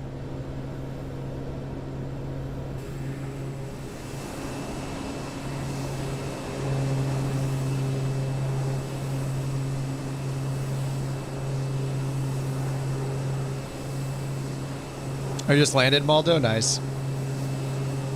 Do it. Land it. She can fly you anywhere. You sit back and relax. I don't know. If it's a tiny plane, I'm never going to be relaxed. But, yeah. In theory, yes.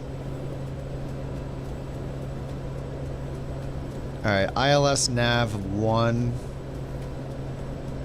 Pretty far out, aren't we? 12, 13, 14 miles out, roughly.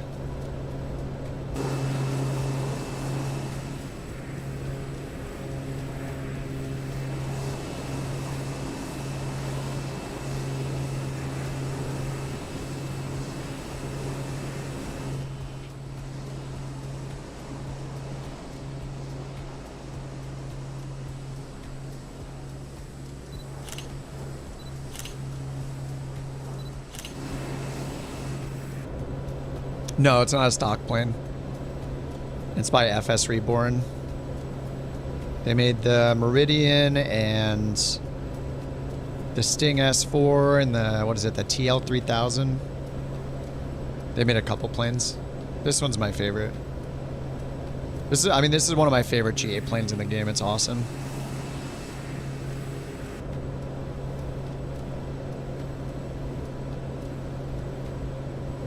Alright, we're at 9,600. We can go down to 9,000. Oh no, we'll capture the glide slope at 9,600.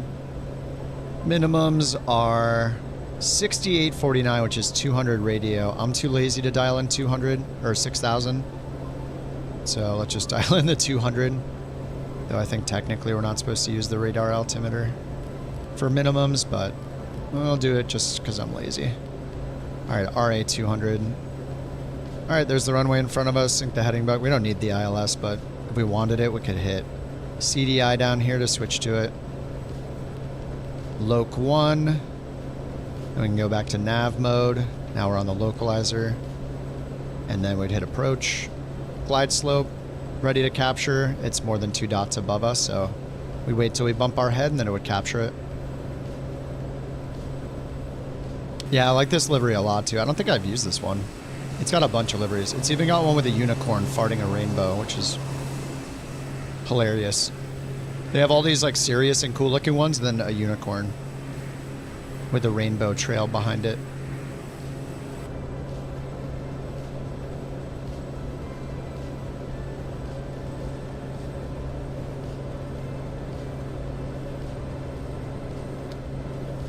Alright, heading bug is synced ahead if we need to do a go around for some reason. It's climbing right turn 10,100 direct Targi. So climb to 9,000, then climbing right turn to 10,100. So once it intercepts the glide slope like this, we can put in 10,100 for our go around altitude. Oh yeah, and watch, I think before we've talked about this, if you change your baro, because the glide slope is not based on our barometric altimeter, like it's using our radio navigation for the vertical guidance, it's using the radio transmissions coming from the glide slope and from the localizer antenna over here. So it's basically 3 different overlapping radio signals, 2 for the localizer, and I think there might be 2 for the glide slope as well.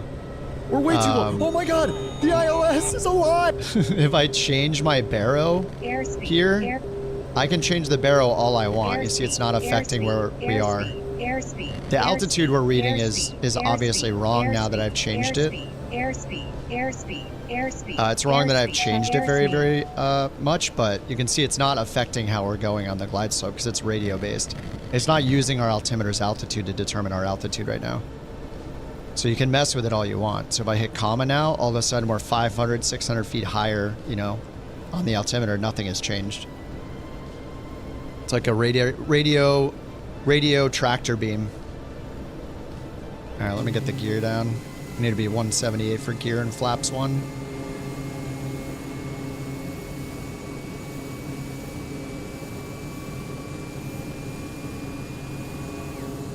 You're at Salt Lake City after this.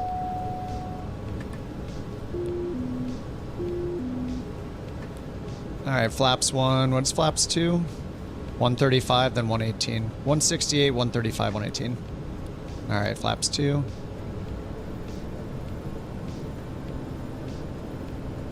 Get the yaw damper off. And up here we need these on manual.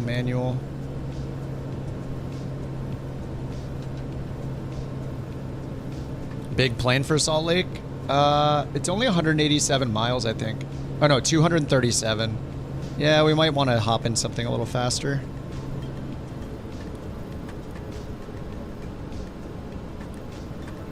Alright, heading bug synced ahead.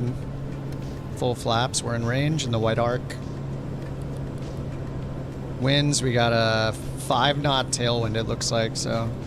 We had no weather here, so I picked wrong.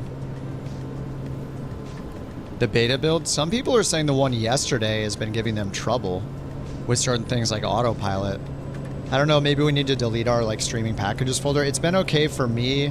The CJ4 I think might be a little worse. Oh my god, the iOS than it was last week.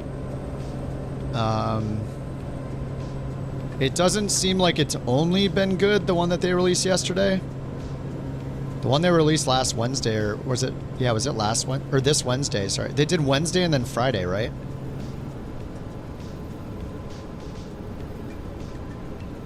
It seems like they fixed a ton of stuff and then they broke some more stuff with this one that they did yesterday.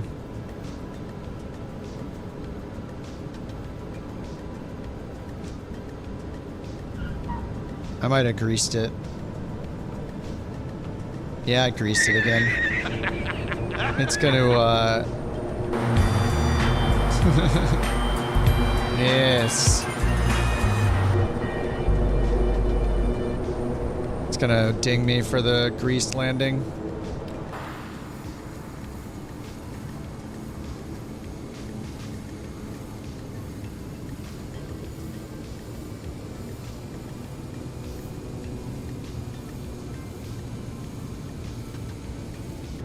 Alright, flaps, taxi light. Fuel pump auto and ignition off.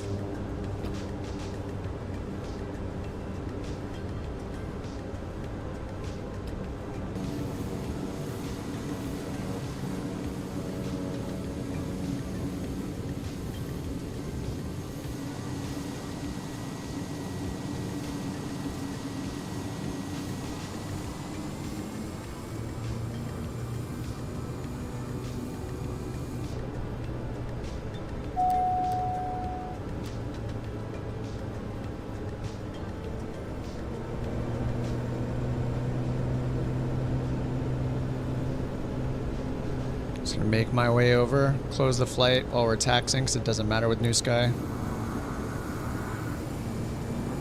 Flight closed, 8.95. Oh, tailwind value -1. Lame. Whoa.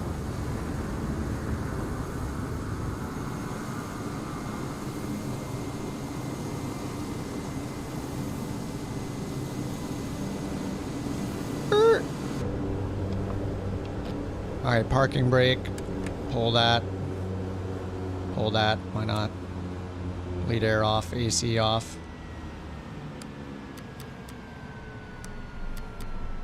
Wait for the feather message.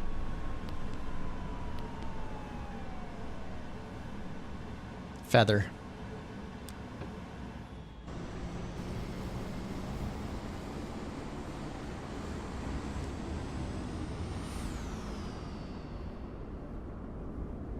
All right, here comes our boy Jack. What's he in this time? Wait, what is he in? Wait, is that Jack? Or is it my... I can't tell who it is. Looks like Jack. Oh my god, we got 3 people coming at once. 4 people coming at once. Dave's, watch out! Rip. We've lost Dave's. PC-12.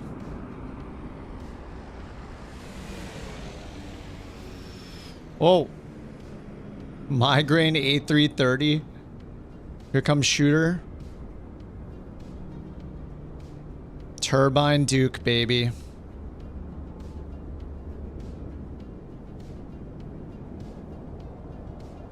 Followed by Slevin, TBM 930. Delivery.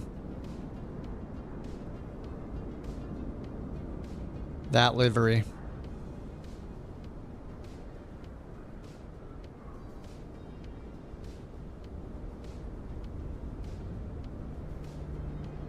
Salt Lake City is next. Salt Lake City, yeah, 237 miles. This one was 183, not counting like, not the air distance traveled, just the straight distance. So this one is a bit longer.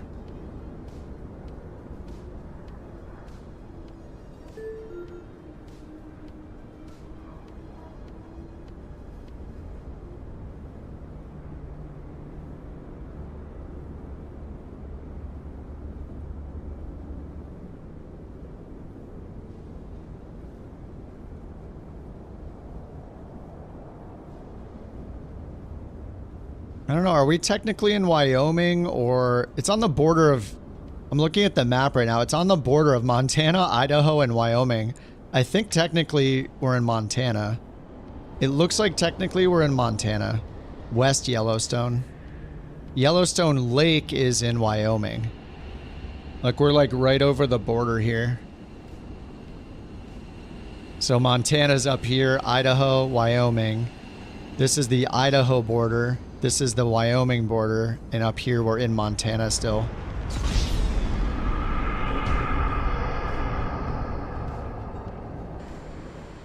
Waste? I landed just fine. Lost your rudder pedals on touchdown, ended up in the trees? Dude, that happened to me once. The dog unplugged my rudders one day and I didn't realize it and I didn't test my flight controls. So ever since then, I still don't test my flight controls because it only happened once. I'm willing to take that risk. What's up, Tenchi? Salt Lake City is next. Now's a good time to use the restroom in between the flights. Use your toilet if you need to. Grab a beverage. Go into the fridge, you know, pull out that old piece of birthday cake that somebody gave you after a party you didn't go to, and it's been in the back of the fridge for 2 days, but it still might be good, especially if you just scrape off the top layer of frosting. Just go for it. You know, whatever you got in there. As long as it's safe to eat.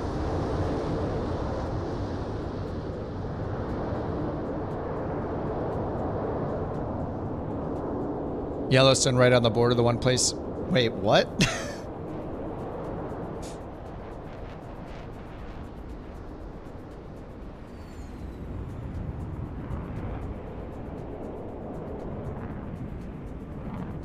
Alright, here comes Rich. Rich is in the PC-12. Followed by Cyber, also in the PC-12. They're twins.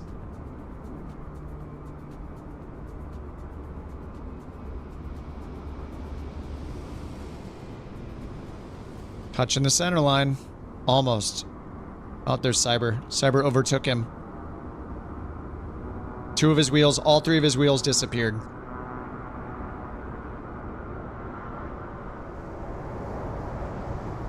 Five years later, we still have no landing gear on planes that we're looking at half the time.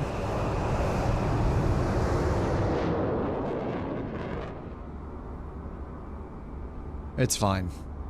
It's fine. Look, my plane loaded the livery out. Look how blurry it is. Look. Oh, now I'm getting lag. Why would it unload my own plane? It is so crazy. Why? It's crazy. On your birthday, you'll be buying the 30 seconds Windows update. Oh no. On an important landing. Oh man.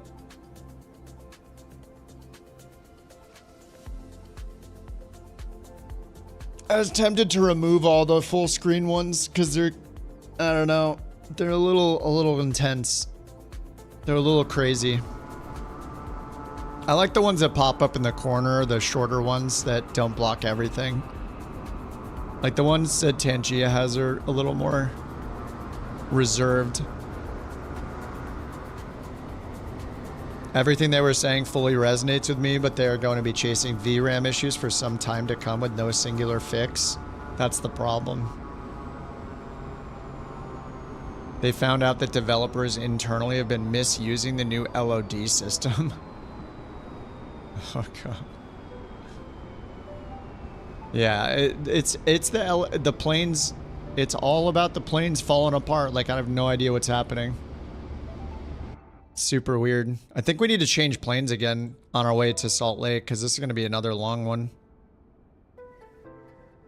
This one's going to be like a 300-mile air, probably like air distance, probably 300 miles, I would guess. Let me see what's in the fleet. Both planes and airports have the issues. Yeah, but the plane issues affect us 100% of the flight. They realize that, right? I'm not flying an airport. I'm flying a plane. So I'm always with my plane. I'm not always at the airport. So start with the planes, maybe? I mean, look at what's happening right now. Oh.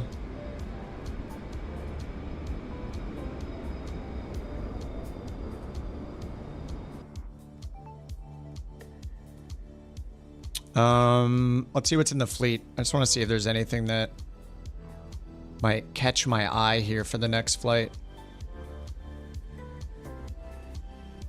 I did the Meridian, so Grand Duke 172, SF50, DA62 too slow. What's the SH36?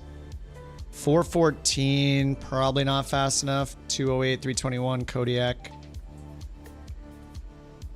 SF50.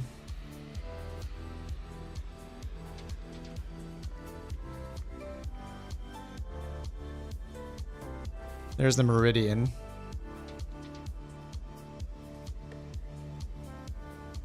Honda Jet. I don't know if I like the Honda Jet that much. I like the Vision Jet better.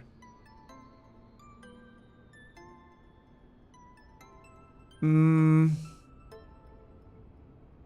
it's okay, Slavin. It always happens. Something I realized is like it's easier if we, instead of picking a parking spot, like on my last flight or like 2 flights ago, I just picked a random spot on the ground and spawned there, away from the parking spots. But there's always going to be a chance we spawn on each other, even doing it that way. So it's not a big deal. What to fly?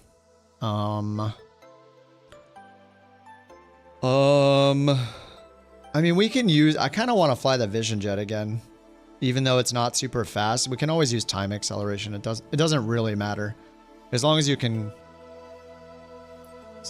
get to the, get to where we're going.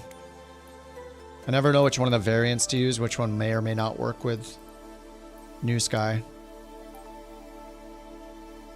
Let's go with the blue.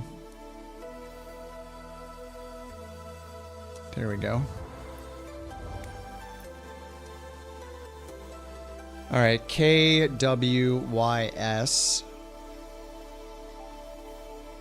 West Yellowstone. Even the world map is lagging. Look at this. Look at this FPS on the world map.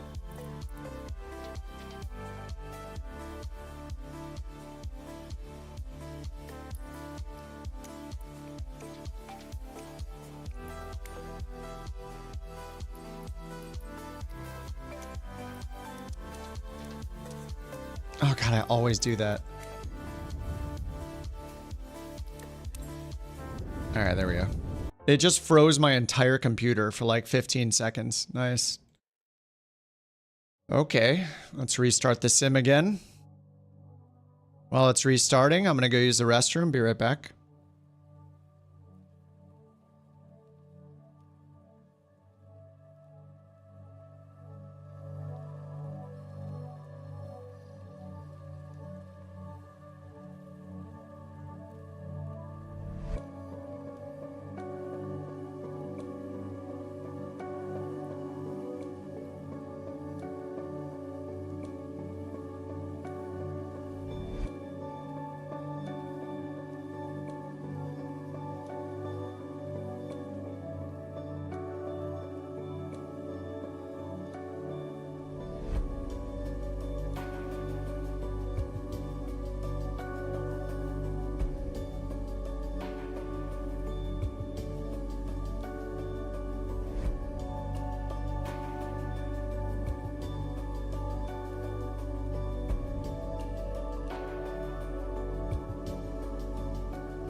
All right, we're loading again. And I was just thinking, man, it probably could use a reboot, and then it forced me to, or a restart, forced me to restart it. Hogs all the RAM. Yeah, I don't know if that's a new thing or maybe I just... Back when I was looking at the RAM usage, it was always confusing. Every time I looked at Windows Explorer or Windows the Task Manager, it would show it using like 12 gigs of RAM from the system. And then when you look at their the FPS monitor tool, the diagnostics thing with dev mode, it would say it's taking like triple that, or at least double. It's so weird. Like how could the task manager think it's using 12 when it's using 30? I don't understand how that happens.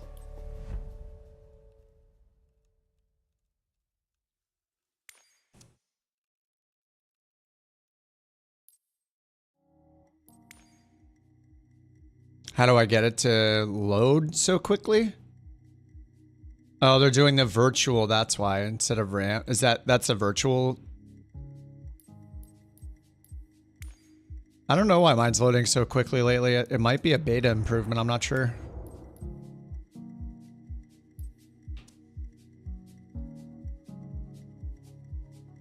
I don't know what VSS and RSS are. When you use acronyms, like most people don't know, I have no clue what you're talking about.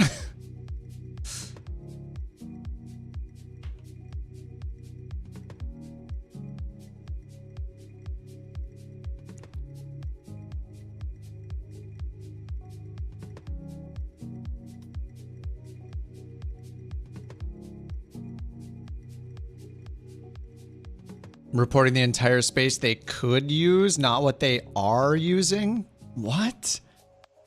How does that help with diagnosing what's being used then? What the heck? They're gonna change that soon? Oh my god. How did that even happen in the first place? How do they look at that and like, this is useful? What? That is crazy, man. I don't get it.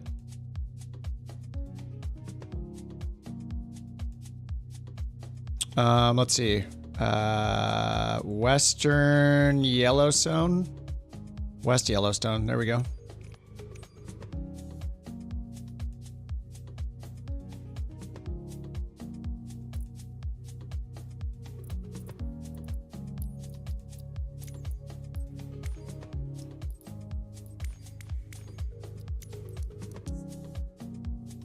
Shows nobody's there in multiplayer. The new key binding system. Some of it's good, some of it's bad. Like, I hate the profile stuff, the UI for knowing your profile. General versus airplane versus plane specific, and it never, like, explains what you're doing as you're doing it. It's like, it's so confusing.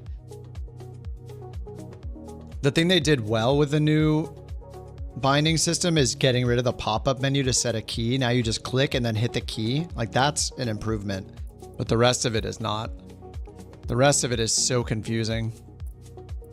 Like, I don't know when I'm editing anything and it just has random pop-ups like, want to save this? I'm just like, okay. Like, I don't even know what I'm saving or why. I just say okay so I can move on and play the game.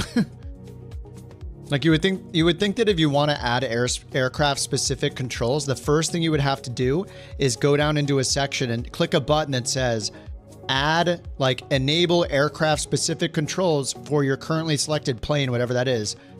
You know, you would think that's the first thing you click and not just this left and right button menu that's like, am I picking a new one? Is it already saving? I don't know when it's saving something specific to the aircraft or not, so I have no clue how it works. It's very poorly designed. Not good. Not good at all. But I love how fast it is for me to set up controls when I am binding the keys. In Flight Sim 2020, you'd have to click where, like, say you're doing elevator trim up. You click it, it brings up a whole new pop-up window. Then you have to click again. Then you have to hit the control and let it detect it. Then there was a bug where you had to hit the control again before it would leave the drop down and then click OK to save just that one thing. That is a huge pain in the butt. Now you just click the field and click the button once and it saves it. Like, it's way better for that. The rest of it is crap though.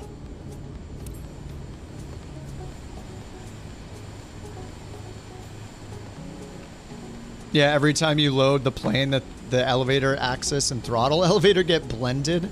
Yeah, it's just overly complicated. I like the idea of having plane-specific controls, but they don't do any work to tell you, like, make it intuitive how to save those plane-specific controls at all. Wiped every profile multiple times. Yeah, it seems like nobody. It seems like nobody likes the new control stuff. At least not all of it, especially the profile stuff is so bad. The rapid fire assignment of keys is great, but the profiles are a mess. Much mess. Ah, nice, Valanta. Thanks for ending my flight, even though I never told you to end my flight. Just like every program has its weird, annoying things about it.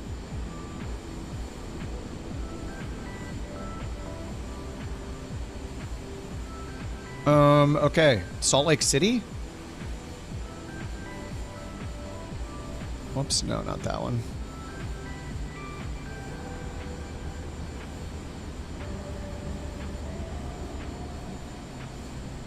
Salt Lake City.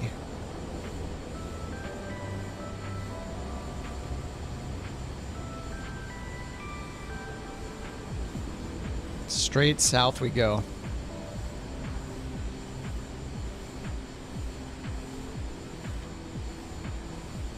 All right.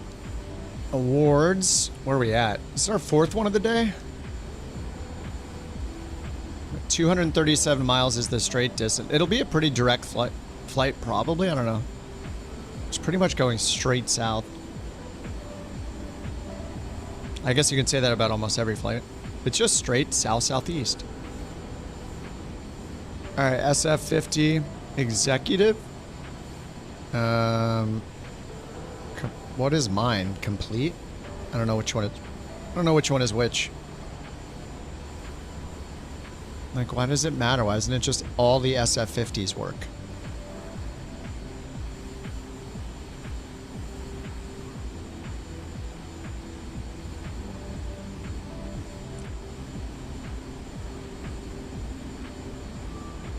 Yeah, I don't even know how to set them up, Jack. And it's so, if I can't learn it, then they didn't, like, if it's not easy for all of us to learn and understand, then they need to do more work and make it understandable. It's so confusing.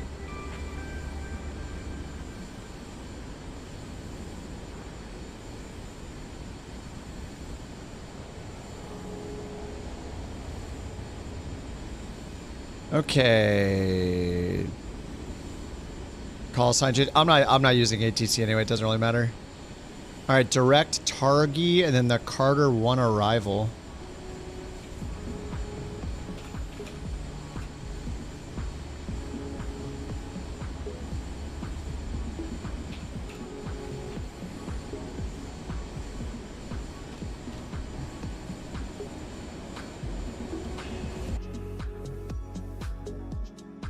All right, let's get this thing started up.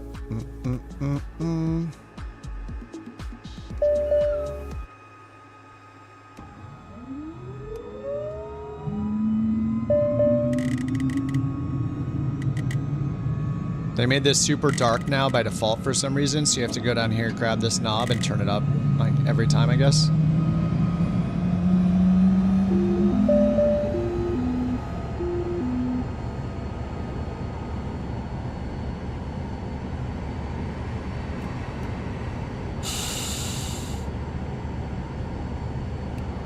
All right, flaps and pitch trim.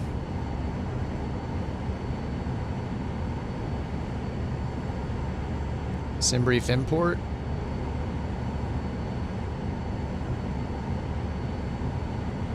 And how much fuel does it want me to take?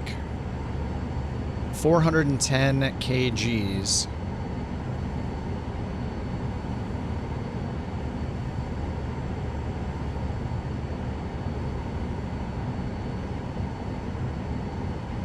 All right, 417, I guess.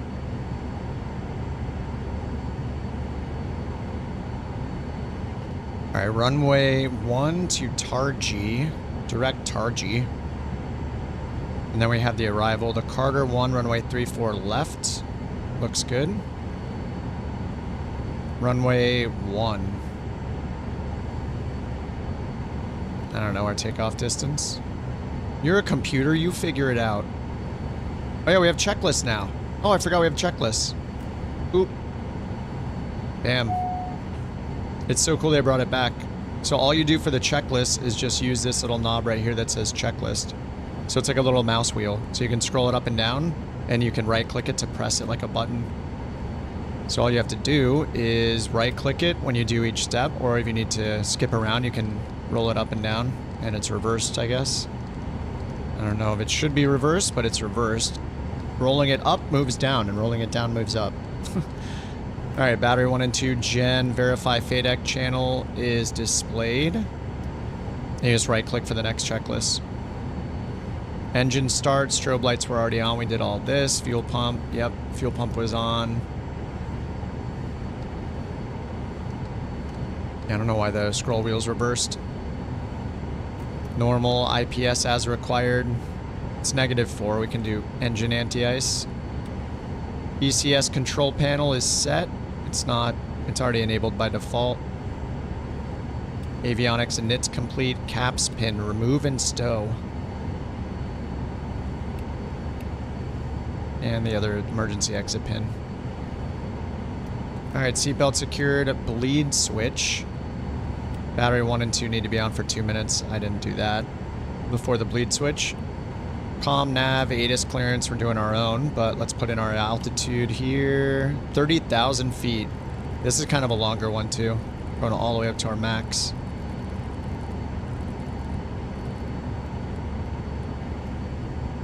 A350, yeah, definitely. We will see if it's good. I mean, I'm not the airliner guy like some of the other streamers, so, but I'll grab it and try it out. Then I'll watch their streams to learn how to fly it. Flight plan, we got that. Let's go. Map.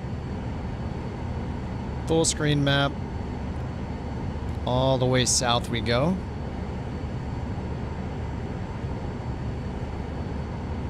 Alright, altimeter set and check. I already hit comma. We got 30,000 feet. Heading initial altitude. We're going to take off on runway 1. So let's just set it to 01 for now. 01, we're going to do toga, which got moved. So you cannot hit the toga button anymore. So in the beta update and the coming sim update 1, the toga button was removed. This used to be the toga button that you would hit to prepare for takeoff, but now it's the auto throttle disconnect button, and there's no physical toga button. So instead of using toga, you can either use flight level change mode. So I'll just do flight level change with auto throttle on, and then I'll just set heading to my initial runway heading. So it's going to be, in my case, 010, and then hit heading mode. But if you want to use toga up here, you just need to go into your settings and bind the key. The command is called auto throttle toga, I think, T-O-G-A. So you could bind that and then hit the button, and if you hit the button, it'll do this and set it to takeoff. But they removed the physical button down here for some reason. Like, they didn't even give us an alternative, unfortunately. So I'm probably just going to use flight level change from now on. Just flight level change and heading. I mean, all toga does is hold your wings level and pitch up like 7.5 degrees or something, so. All right, heading initial altitude is set, and we're still going to use takeoff for auto throttle. Auto throttle is on down here with FMS selected. Flight control is free and correct. Trim is set, flaps are set. Toga button press. There is no toga button. Unless you set one on your stick or something. Pitch attitude 10 degrees, cast messages, parking brake release, blah, blah, blah. Before takeoff, departure, and then landing lights as required, probe heat on. All right, we'll get landing lights on, and let's go over to runway 1. All right, we're gonna turn all the way around, go south. All right, parking brakes off. You don't see the Carter 1 arrival. Make sure you choose the right runway. Landing on 3-4 left. The arrivals can be runway specific. So it might be filtering out the runway. So you can't see it until you choose the right runway. There is no toga button on the throttle. Nope. Where it should be in reality is underneath where your fingers would wrap around the throttle stick. So it should be underneath here, basically, like down here. So your fingers wrap under it and like push the button underneath here, but it's not there from what I could tell. Okay, let me see if I can see under there. I think I did this yesterday. It should be right under here, like right in this area. So you wrap your fingers under and like pull, I think, for the toga, but it's not modeled. And now they took away the side button doing it. I don't think they should have done it. Like, it is realistic that this is the auto throttle disconnect button from what I know, but the problem is we already have this auto throttle button here. So if we really want to use auto throttle disconnect in the sim, we could already click this. So we already had a solution to disconnect the auto throttle and a solution to turn on the toga mode, but now we basically lost functionality. Even though this button is now mapped realistically, there's no toga button to press anymore, so people are forced to bind it or not use toga for takeoff. It's kind of annoying. Like, they should have waited until they remodeled the thrust handle or made a fake click spot. Like, they could put a fake click spot somewhere, like up here, make this clickable to turn on toga. Like, other plane developers do that when it's hard to or impossible to click a certain button. There's a bear on the runway. I don't know if I'll see it. I think I have my animals turned to low. Probably someone on Reddit complained. God, they got to think about the simmers too, though, not just the people that are angry about what's unrealistic. Like, you can't, like, it's just one of those things where if you're making something, as soon as you take a feature away from people, it's going to have a bad result. Unless you know nobody is using it, sure, take it away, but that is the only way for people to use toga in this plane without binding a custom shortcut to it. So it was a good thing that it existed, even though it's in the unrealistic button spot. So now they've removed the ability for people to do that. So that's the annoying part. Sorry, Kip's realism beats convenience. Yeah, in a video game. I mean, it's fine, but if it was realistic, it would also have the toga button. It would have both buttons. So it's not realistic. They just went from unrealistic to unrealistic, not from unrealistic to realistic. So, yeah. What's up, Holly? All right, anyway, we can just take off with heading and flight level change, or you can just hit autopilot on and let it use roll and pitch hold mode, which is essentially the same as toga without a predetermined pitch up. Toga gives you a predetermined pitch attitude, whereas pitch hold mode is just holding the pitch you already aim to be at. Vision Jet does have caps, yep. And it works in Flight Sim 2024. You can grab this, you pull it down, and then you have to pull this red part out pretty far for it to deploy.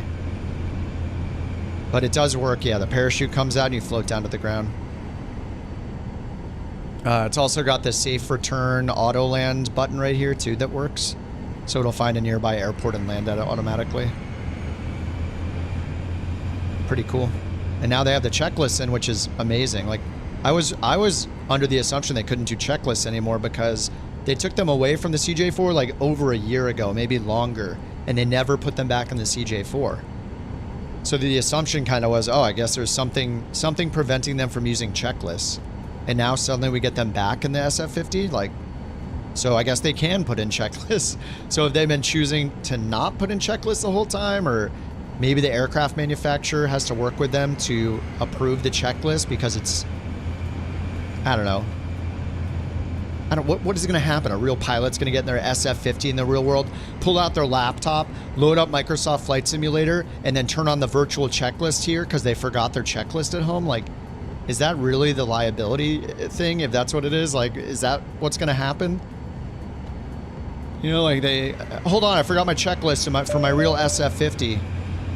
Let me pull up Microsoft Flight Simulator on my laptop because I know it has a built-in checklist. Like, I don't know. Maybe that's actually the risk. All right, engine IPS switch is on because we're under 10 degrees. I'll just turn it on now. Wing stabs off. Parking brake's the only cast message. Trim is set 6 degrees up. Flaps 50%. No takeoff emergency cast message. Multifunction windows are good to go with our map up. Okay, and then normal takeoff. Brakes hold, thrust to takeoff. And align the thrust bug with the N1 indicator up here. And then release the brakes. Rotate at 85 knots. Pitch attitude 10% or 10 degrees. And then landing gear up with a positive rate of climb. Alright, parking brake is off. Lights are on. Looks like we're good.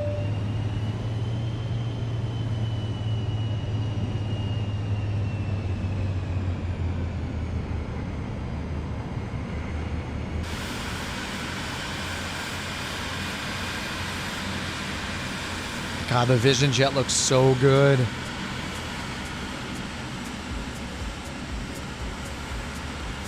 All right, let's get out of here, dudes. I am tracking the flight in NewSky. Let's get this conga line going.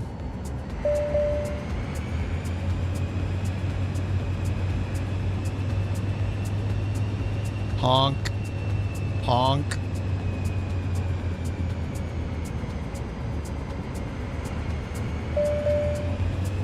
All right, nobody's going. I'm gonna go. There's no rule that says I have to go first. Let's get out of here.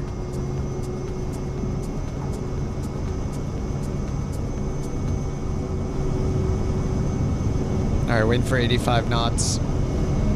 60. 70.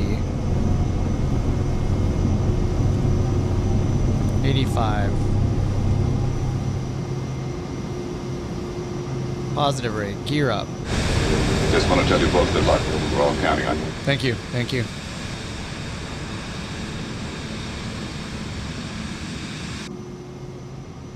Oops, 10 degrees.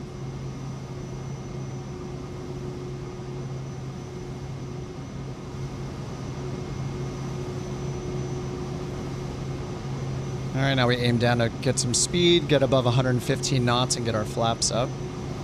Yaw dampers on automatically.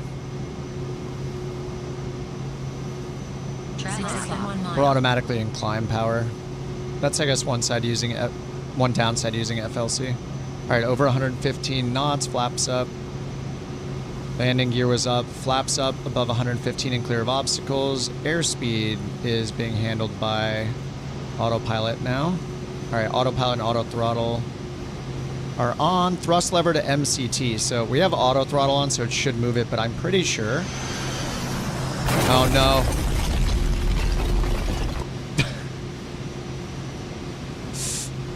Is the handling any different? No, not in the sim to me. Like, it feels normal. It just feels like any other plane. We have this weird rudder Vader thing that it uses. I don't know what it's like in real life, but I mean, in the sim, it just feels like any other plane to me. If we turn off auto throttle and pull this back, we can like left click it now and it moves it to MCT, which is kind of interesting. Another thing you would never know, like it's like counterintuitive. Like, why you click it? I don't know. It's strange. Like, haven't they just put some fake buttons down here? I don't know. I guess once you learn it, it's fine. It's just a little. They should just rely on a detent, because this is a detent. So just implement the detent instead of a secret click spot in this case, because any plane that has a detent, you move it into the detent. So it's just kind of weird. Like, just add the detent. I don't know why they avoid the detent. Anyway, we're in MCT, or you can just use auto throttle. Just turn that back on. All right, let's turn around. I'm gonna hit nav mode and then just turn us around here.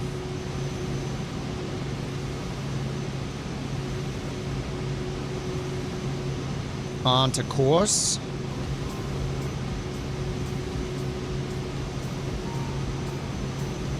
Thanks for the bits, Lith. Thanks for the plane crash and the vote of confidence. I like the difference between I want to wish you all good luck and then the plane crash. How long is the flight? Good question. We'll probably use sim rate. I think it's like an hour and 20. What is it? Air time. Hour and 8. 1 hour in the air if we go real time. The Vision Jet's not the fastest, it's just the prettiest. All right, climb. So we got thrust lever. This is so useful. Like, I feel like I need to make a part 5 to teach people these new things in the Vision Jet now. So like, I have to cover the lack of the auto throttle button. I have to cover the MCT click spot here if you want to use MCT manually, max continuous thrust. And then the ability to use the checklist is awesome now, so that's a good one. I think I should make a part 5.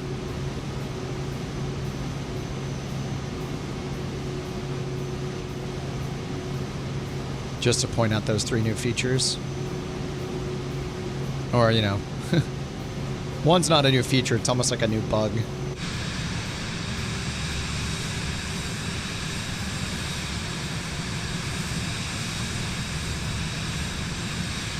I want a Vision Jet in real life now. I can't even fly anything, but I want a Vision Jet.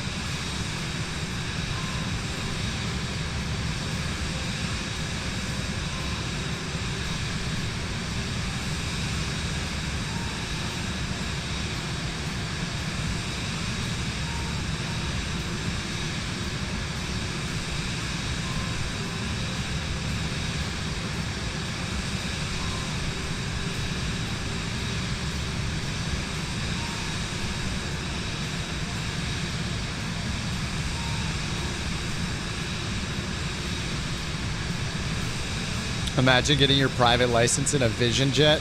You just start with the Vision Jet.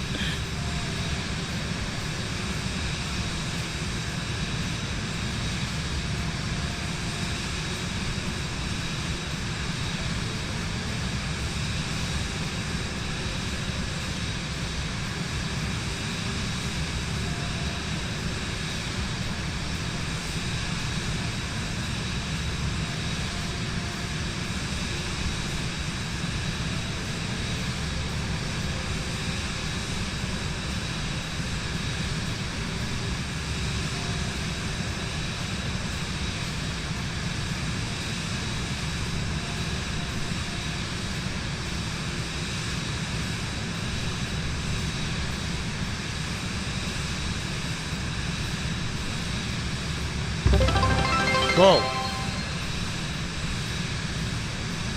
Holy crap. It scared the crap out of me. Jeez, Twitch.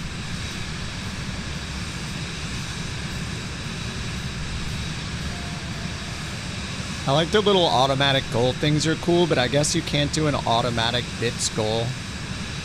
I wish I could rename it to a TTS goal.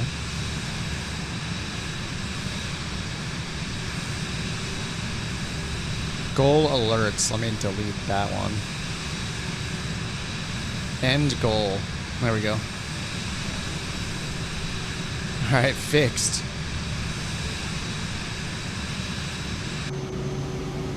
Oh yeah, the TCAS audio. Whoa, I'm icing up. I already got the engine anti-ice on. It's fine. TCAS, you go down here. Middle screen. Home. Traffic. Twice for traffic settings. Standby. You just do that to get rid of the traffic. I don't think you actually have TARA settings in this.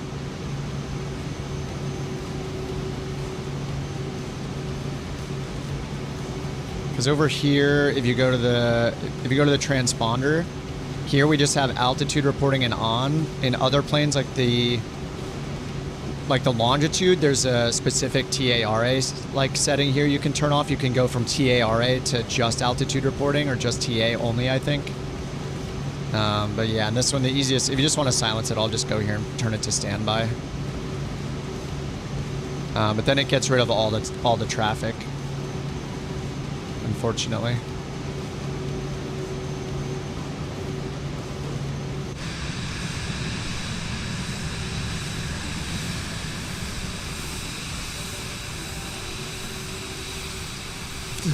Bird being AFK explains why it's so quiet. Yes. That's true. You like seeing the traffic on the map? The callouts are all at once? Yeah, yeah. Yeah, unfortunately, I don't think there's a way to separate it that I know of.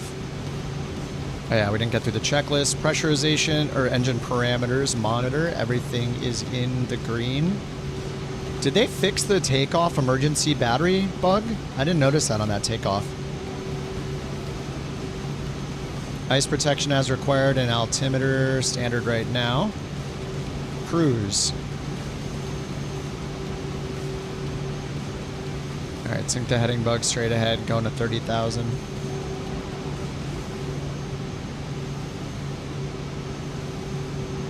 Your keeper takes care of Mrs. Bird, bleaches the dog,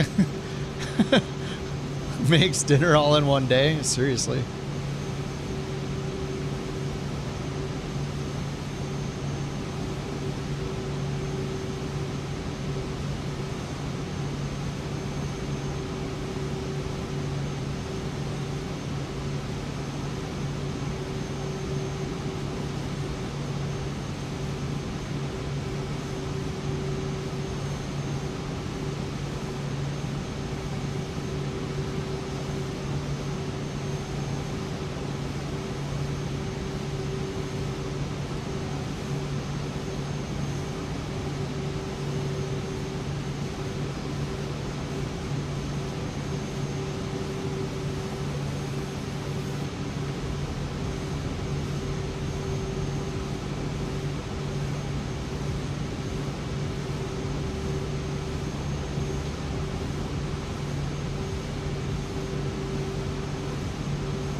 Oh, it took lith. Oh, I thought I would put lith in the bottom right. Oh, am I filtering bits? What's happening?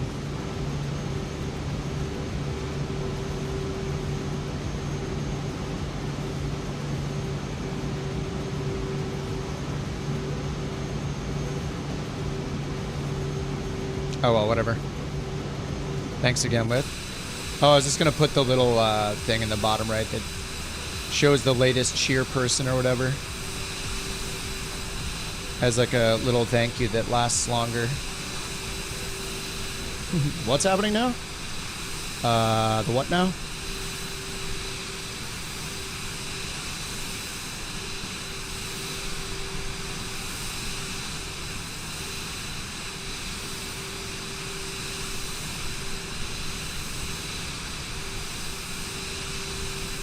Lasting longer, always the goal. Yeah, that's, yeah, I guess so.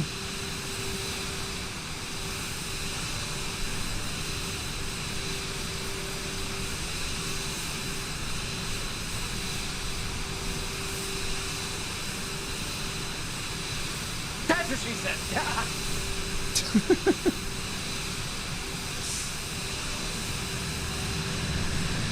No heavy cargo yet? I don't think so.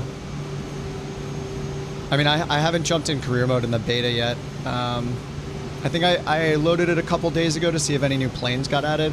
Was it the JLB3 got added? I think that was the one.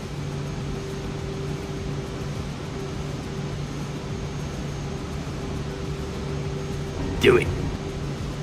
Do what? Career mode?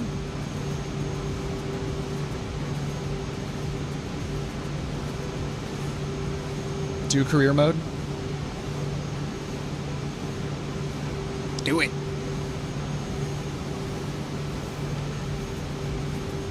Cruise, thrust lever, MCT. It's pretty crazy that this thing just stays in MCT the entire time. And ice protection as required. We still got 6,000 feet to climb. Salt Lake, here we come. The Toga takeoff broken in the new update. Yeah, Koss, I saw it.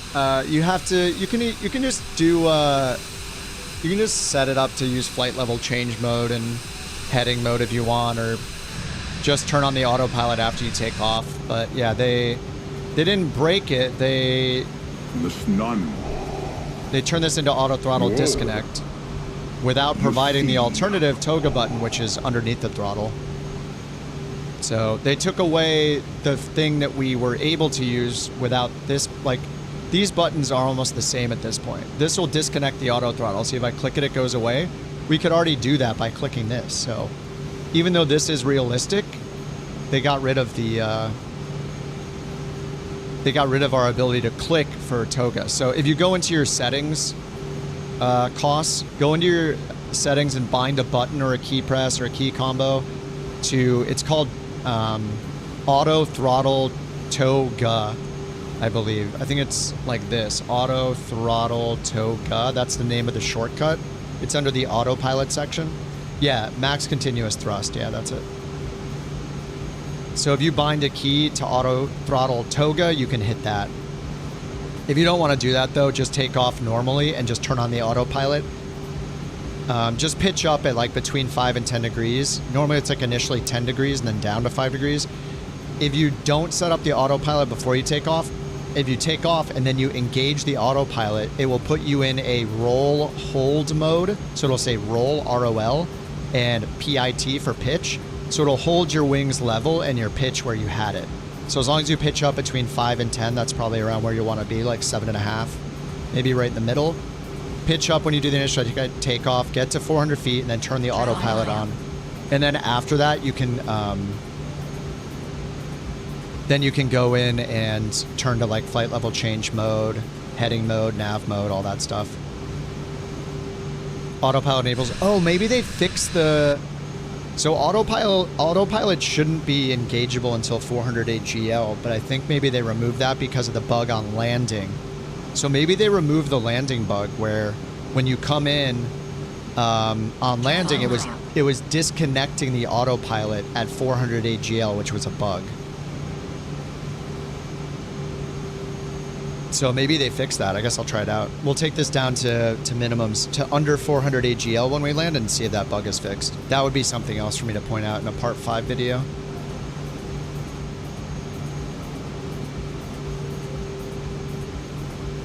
So they basically had logic in there that you could engage the autopilot above 400 AGL. Autopilot will handle the throttle in cruise. It will if you turn on auto throttle mode, yeah. So there's auto throttle. FMS mode is the default here, flight management system. So there's speeds defined in the flight management system here. So if we go into flight plan, VNAV, this is where all the speeds are defined. So there's a climb profile, like what speeds to be at during the climb. So right now, climbing 165 knots, or Mach 0.370 is the equivalent once you get high enough. It'll keep that speed for us automatically. Then it has speed limits, like 240 at 10,000. It should be 250, but I think I put it at 240 just to make sure for career mode. And then terminal area speed limit within 4 miles of an airport, 200 knots when you're below 2,500 feet. Yeah, and then our cruise speed. So all of those speeds for the auto throttle when set to FMS mode are set there in the VNAV section.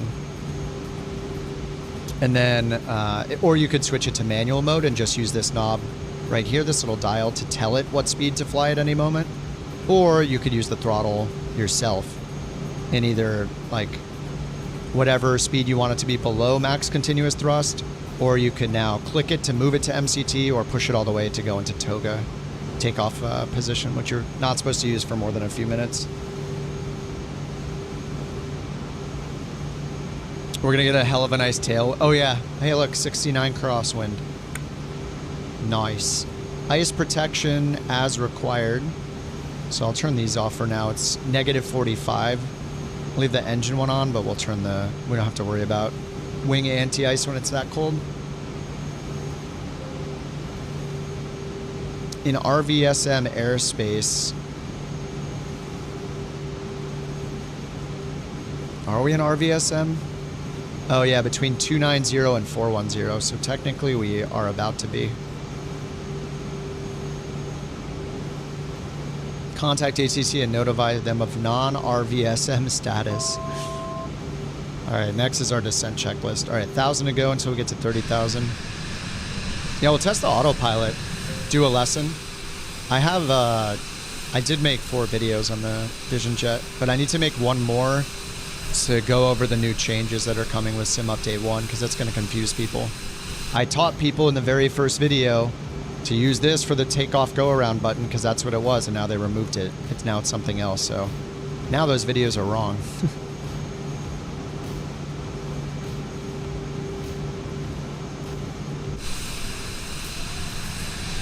Oh, missing your flight to your home field. Sorry, Studi. Wave at us.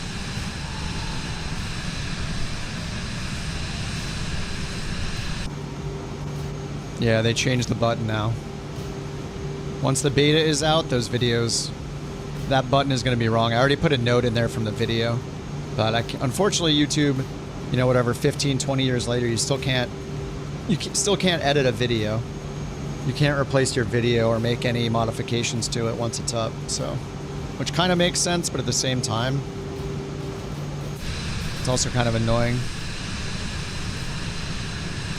When you have to make corrections, you can't. Like, they could just show a history of what the videos used to be. I mean, there's billions and billions of people upload, or millions and millions. I mean, there are probably billions of videos that people have watched 1 to 2 times on YouTube. So it's not like they're hurting for storage. They're storing all those videos forever too.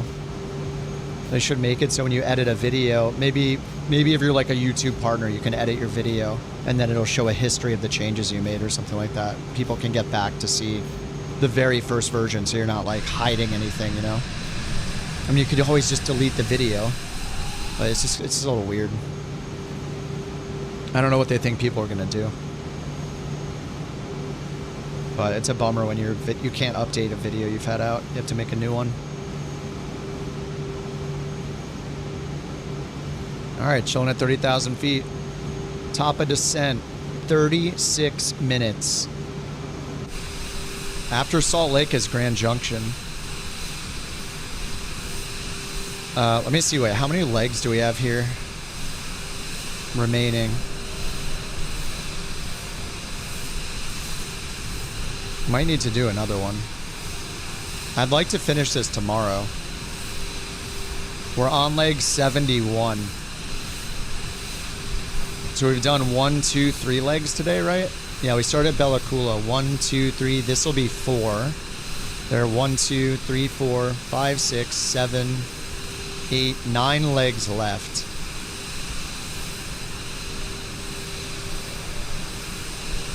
So what if we do 2 more legs, then we'll do 7 today and 7 tomorrow, right?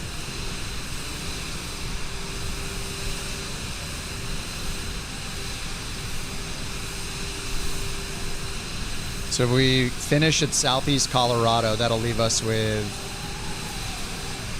6 legs left. These are shorter though, actually. Maybe we'll do 2 more. We'll do this to Salt Lake, then 1 more to Grand Junction, and then be done. And then tomorrow we have 1, 2, 3, 4, 5, 6, 7, 8. But a couple of these are 89, 72, and 103 and 104 miles. They're pretty short.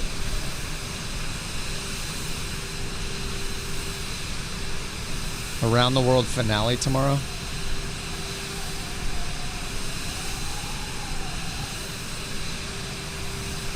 Worried about people putting out a meme video to gain views and then editing it to something different. Yeah, I guess. It's just annoying when you make tutorials. You have to make a whole new video called like updated for Sim Update 1 or whatever.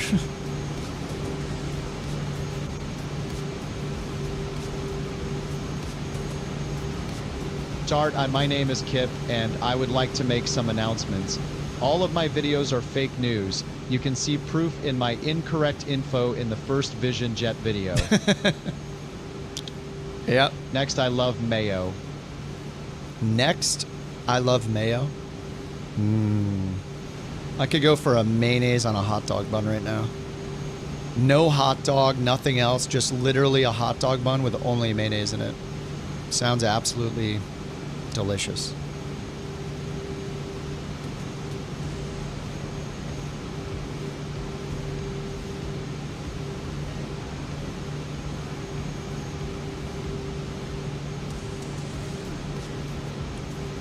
Put cheese on a burger? No. Never. I do not like cheese on my burger.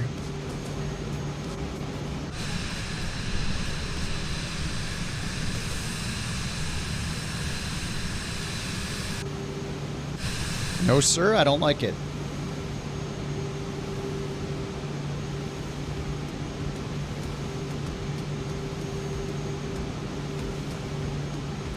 Cheese on a burger. It's called a cheeseburger. Why does it start with start? I reported it to them. And then they did the typical developer support thing. Can you send us some clips? Like, how do you expect me to send you clips? I can't, like, download them. How am I going to send you clips of it happening? Just go test it yourself. Like, you're the developer taking the money.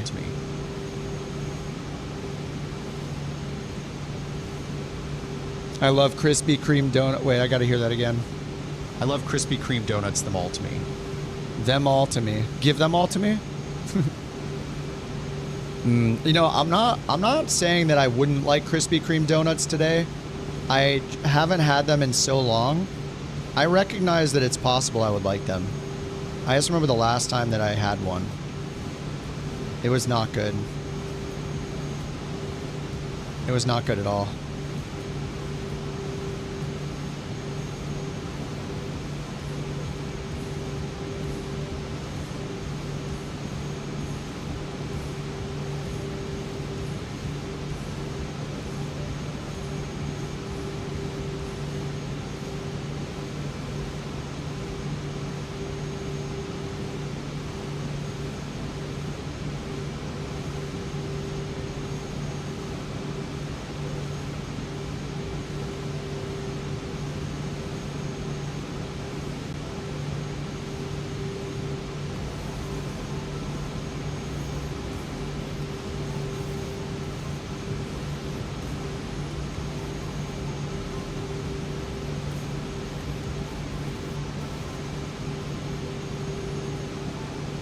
Lost the bonuses? Yeah, somebody decided to build, without talking to us, somebody in the VA decided to build the airport construction kits without talking to us. They were trying to help, which is fine, but they didn't talk to us about it. And to me, when I saw it yesterday, I was like, what the heck? Someone in our VA just threw their own personal companies airport construction kits on the airports we've been trying to construct like ourselves for the last month plus. So I just banned them. And then I told them, okay, they explained it, and I said, okay, we could undo it. And I said, you know, but then they left. So I was like, all right, see ya. It's fine. I mean, they were trying to help, but at the same time, they weren't communicating with us. Like, to just go in and do that without asking anybody at the airports that we've been working towards getting to that point with, and just throwing your own personal company's stuff at it and just taking them over, like, yeah, felt like mutiny essentially. So they should have asked us. So I kicked them from the VA, and they explained their intentions, which I totally understand. They had good intentions, and I told them, fine, we can just undo it, but they decided to leave. They didn't communicate with anybody before they decided to do it. We aren't moving back. No, we can move back. We just need to delete all the airport construction kits and stuff. Like, we didn't make a decision to build them. Somebody just built them with their own personal company without asking us. So they just took it into their own hands, and that's them getting a benefit as well. Like, it's almost like someone swooping in and be like, oh, hey, this airport's got 30, 40 people flying out of it all of a sudden. I'm going to go throw my base on top of it without asking them. It's just kind of rude. So I know, like, that wasn't their intention, but that was the perception of what they did, is like, without talking to us, just do the thing that we've been working it to do ourselves and just do it without asking us. So it was annoying. Yeah, all they had to do was just say, hey, can I put these down here? It'll help the VA. Like, that's basically the end game move in On-Air Company, is to do the airport construction kits and take over airports. So, and they should know that is basically the end game goal. That's like the most impactful thing you can do in On-Air Company, is take over an airport with the construction kits. They should know that, being somebody that's experienced with On-Air Company, and think to themselves, I just joined this VA. Maybe I shouldn't put my own personal company airport construction kits down at the airports they're operating out of when I'm in the VA. It just, yeah, it wasn't a smart move. But I said, okay, I understand it's a misunderstanding, but you should understand how it looked at the same time without communicating with us. And they left, so. you know, that's fine. They are welcome back, but they chose to leave. All we had to do was undo what they did, and that was fine. But yeah. I just signed in. I was like, wait, why did someone take over the airport we've been working to take over? We haven't even done it. We didn't take it over. So we didn't have KDVN. I mean, we didn't have it. Somebody used their personal company to take it. That was the problem. The VA did not own it. Someone's personal company that was in the VA owned it. That's the crux of the issue. They wanted to work and help get us to getting the VA to get it. I understand that, but using your personal company to take it over when it's the goal of the VA, that's the problem. So yeah, they're gone now.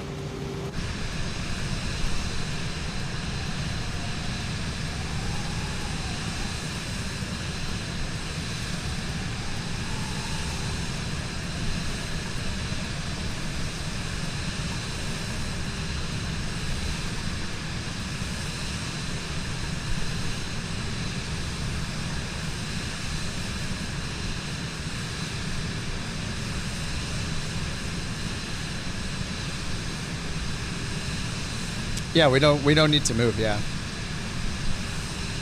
it's fine. Oh, he seemed like a nice guy. He just made a mistake and then acted like I was overreacting. The perception, like, go do that in another VA. See what they say. You go and join some other on-air VA, and like a few days later or whatever, you just put down your airport construction kits at the places they're operating out of and see how they react. Like, it's going to be the exact same situation. So. I don't know how that would be a surprise. All I did was go to your VA and drop down the construction kits on top of all the airports you're operating out of. What's the problem? I just used my personal company to drop them down. Well, that is the problem. I mean, he could have just DM'd me too. Then he said that I was doing a public flogging. He was the one that replied in a public channel. So if you want to talk in the public channel, that's fine with me. I mean, if you didn't want to talk in public, then just DM me. I don't know. It just seems like it's almost like gaslighting. Like, hey, you should have communicated to me before you kicked me. Okay, what about you should have communicated to us before you tried to put down take over the airports with your personal company? Like, what? It goes both ways. Like, apply the same standards to your actions. So it's just, yeah, it's a little bit of a contradiction, a little hypocritical.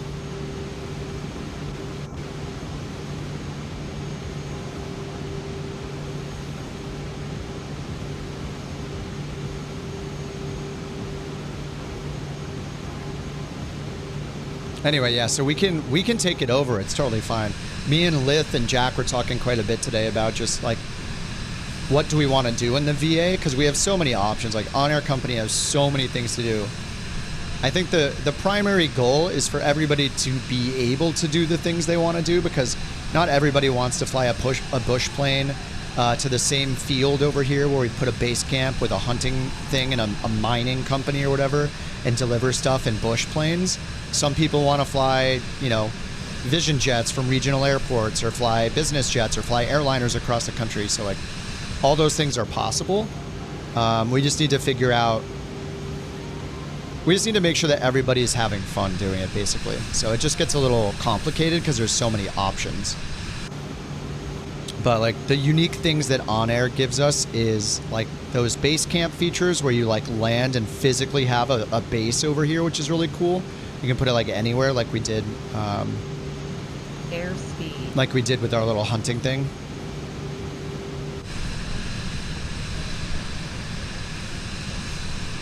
How do you join your server? Oh yeah, it posted the link for you, Jay. We're on USA West.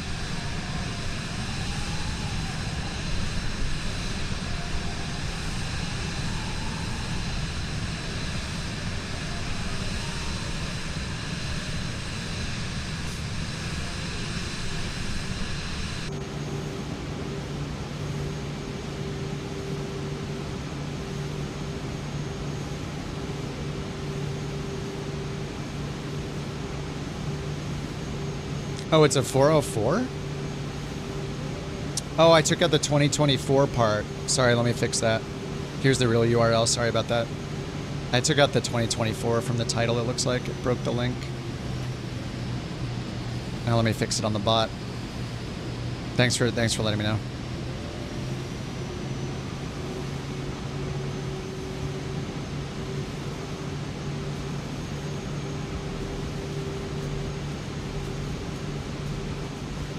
All right, that's fixed.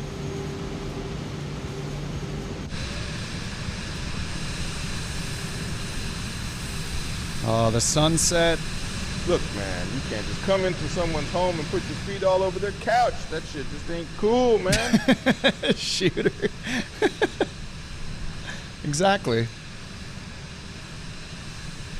I like the couch reference. I see what you did there. You put your feet on our couch.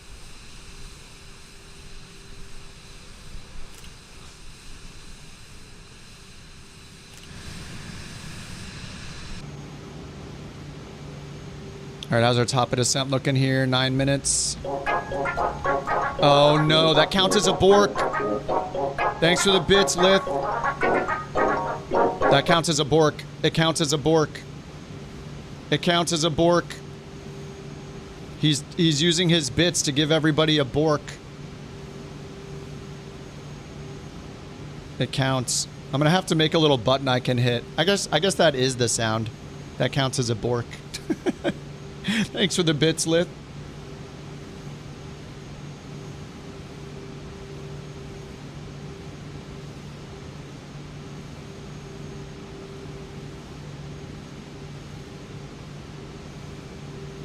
The winner of Bork raffle number 74 is Durian 414. Thank you for your Bork report.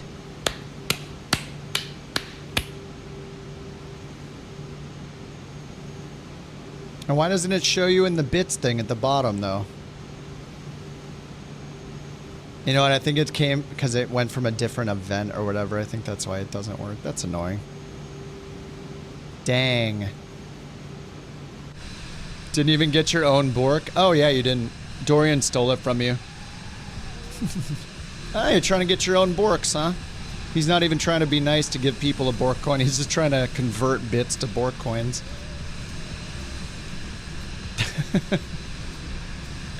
Buy a bork coin? Oh god, that's dangerous.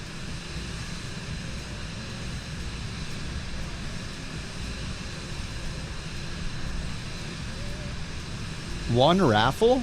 Oh, I reset it. Is that our third or fourth raffle today? It's because I reset the bot, that's why. I'll be bork. I think that might have been our fourth raffle, maybe. Fourth or fifth. I updated it.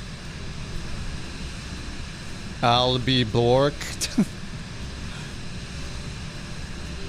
My god, this looks so awesome right now.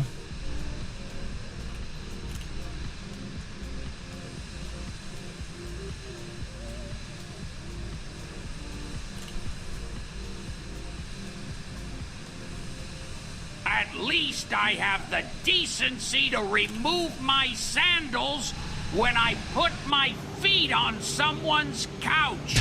I'm not an animal.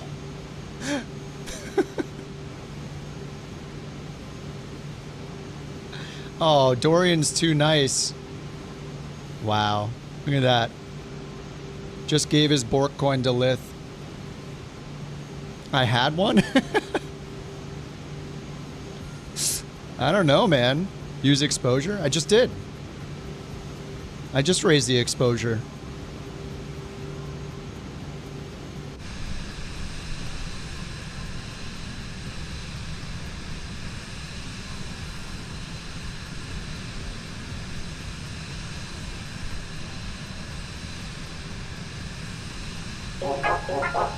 Oh my god, again? He's rigging the system to try to win bork coins. Did it cool down already? Oh yeah, it did. Oh my god. Thanks for the bits. He's rigging the system. He's giving out TTS, basically. What a nice guy.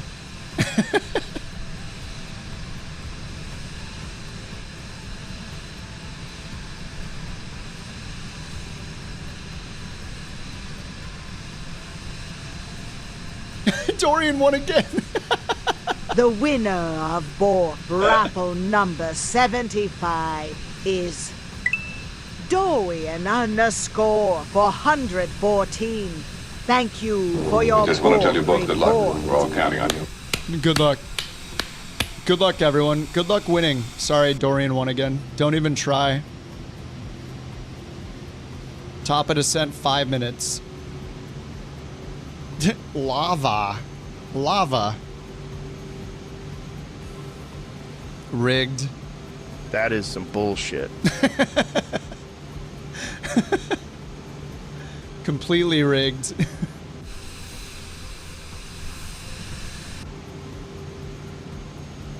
Sheriff, he's over here. God.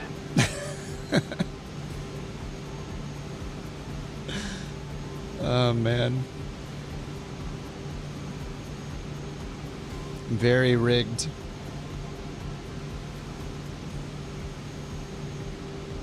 Dude, this looks too good.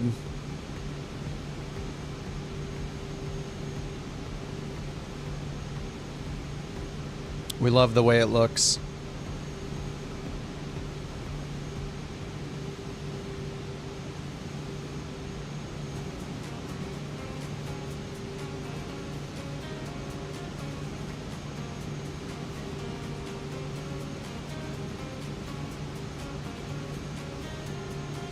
Hey, fly boy, that's my window. You're sitting on me. Get off.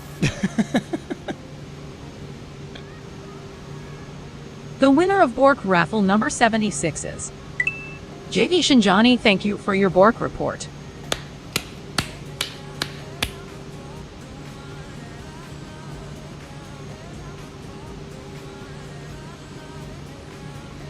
I broke it.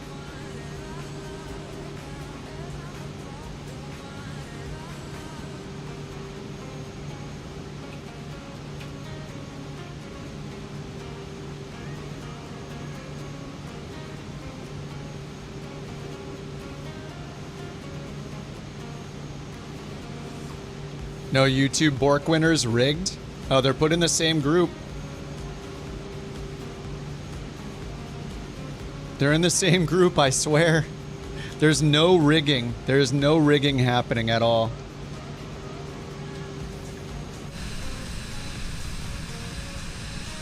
Dude, the sunset is the best. What just happened? What happened where? Oh, what's up, Navi? How do you see the position of other players nearby? You just need to turn on the nameplates. Alt-2 is the default shortcut to turn on the nameplates. You have to be on the same multiplayer server in your multiplayer settings. General settings under online.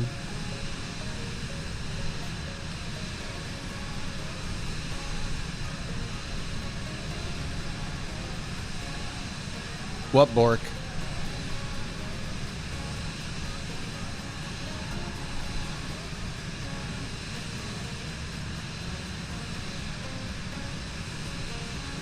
Oh, do we get collusion between Johnny and Kat again?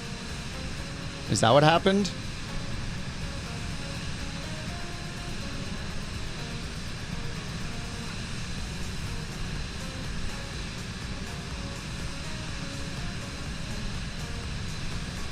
Wow, Johnny's colluding. The collusion is real. Total collusion.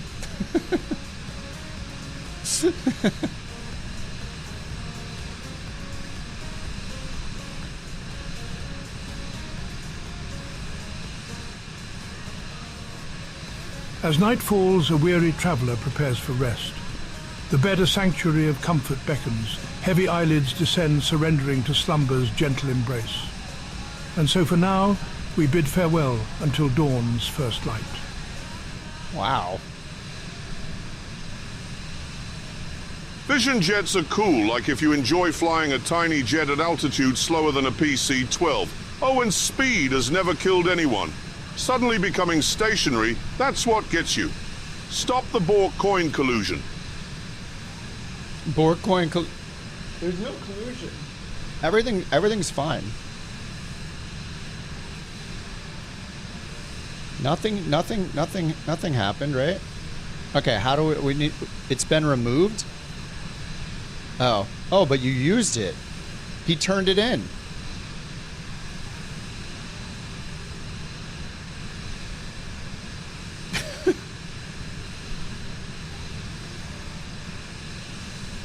Your mouse twitches all over the place and accidentally types in exclamation bork. Oops. Are we believing this? Are we believing the accidental typing of exclamation mark bork?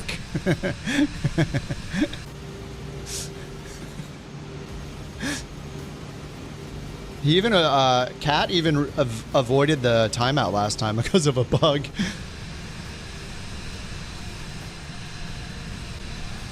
He did the noble thing. TOD? Yeah, I think it's probably about time. Yeah, bottom of descent time. Alright, let's get down there.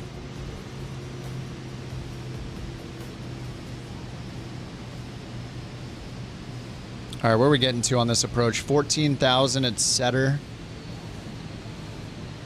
Flight plan. 14 and then 11 at Syrup.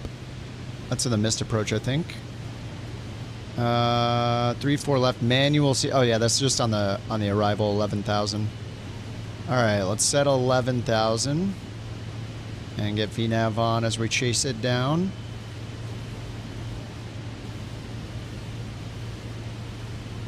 Alright, descent, thrust as required, landing field elevation check. That's over here.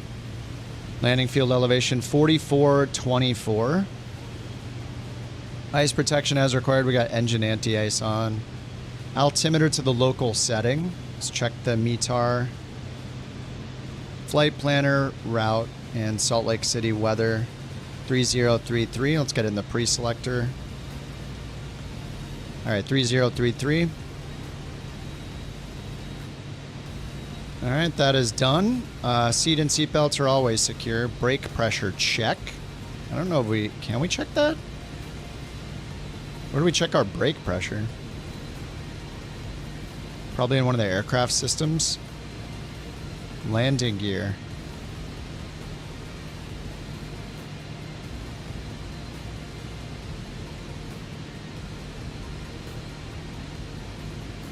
I don't see brake pressure. So would that be under environment or engine? Bleed pressure.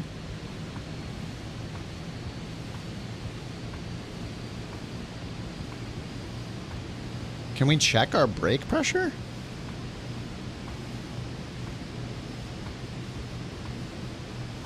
Down here? I'm not sure. Well, that's one I don't know how to do. Alright, VREF speed is 71 knots. Alright, we're on the vertical profile now. You have to lower the gear, go outside.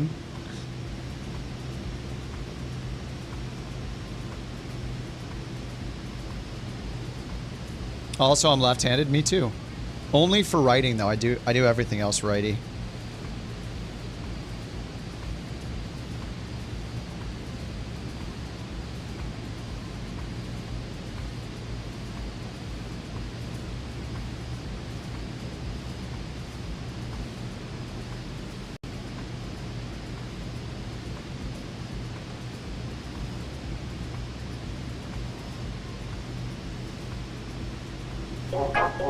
Oh my god, Lith.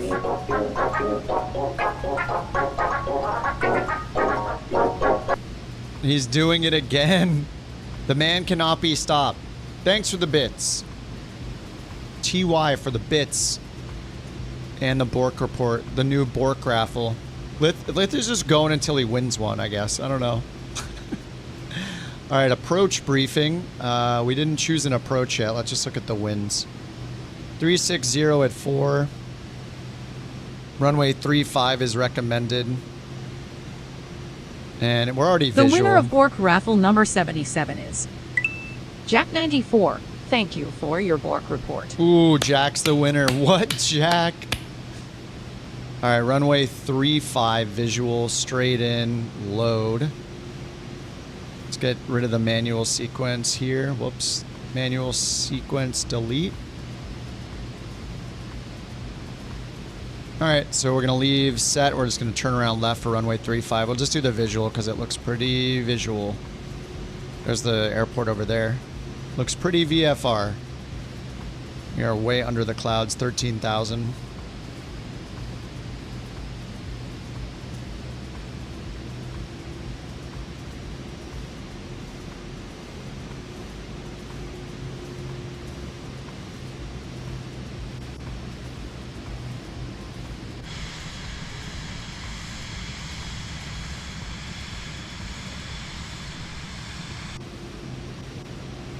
What Lith doesn't know is I have a line of code that makes it so he can never win. I mean, I didn't say it, you know? You don't understand the Bork stuff? Our puppy barks a lot in the background. When she barks, as a I'm sorry that you're having to listen to a barking dog on the stream, we made a BorkCoin currency. Whenever she barks, you can type exclamation Bork to report the bark is heard. And then everybody else who types it's entered into a raffle. And then it picks somebody and gives them a BorkCoin. And then you can either trade your BorkCoin, give it to somebody else if you want. But you can, at least on Twitch you can. Or you can use the BorkCoin to get free text-to-speech and send a message with like your favorite celebrity voice and stuff. All the instructions are in the video description. But yeah, it was like a, it was a make good, it's a make good mechanic. Kind of like Microsoft giving away the 185. The stream's make good mechanic for having to hear a dog barking is the BorkCoins and the free TTS with the BorkCoins. But there is this annoying dog meme, the one that's popping up on the screen. Lith has been triggering that by using bits on Twitch. When that happens, it also counts as a Bork. So even though the dog's not barking, that annoying dog meme counts as a Bork too. So Lith is triggering the Bork raffles right now on purpose. So anyway, it's weird, but it was a way to make the dog barking not only annoying, but also have some kind of benefit for when it happens. What do you mean you're sorry for asking? You can ask. How dare... Don't ask questions. How dare you ask questions? No questions allowed on this stream. On Twitch, so I can win a Bork raffle. Oh, no, you can... Oh. I mean, it works on YouTube. It collects both of them. That's why after the raffle's done, it says how many people entered, so you can... So there's some sort of auditing there. You can see how many entries there were.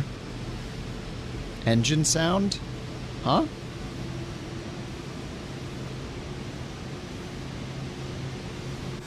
That's an engine sound right there.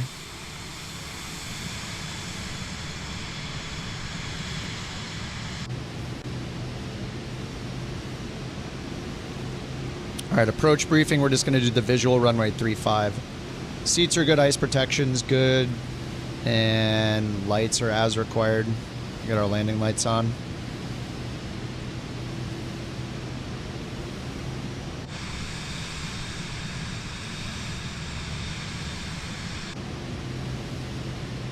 Can the GPS screens... Yeah, these can be popped out, yeah. Look, when I hold Alt... Whoa. Calm down. Oh, there's a real bark.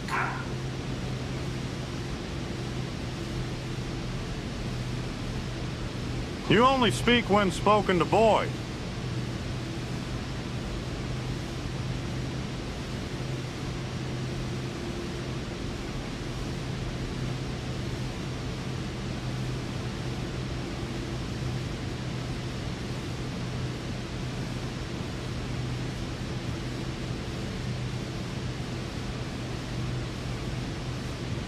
The winner of Bork raffle number 78 is Manco18. Thank you for your Bork report. Nice.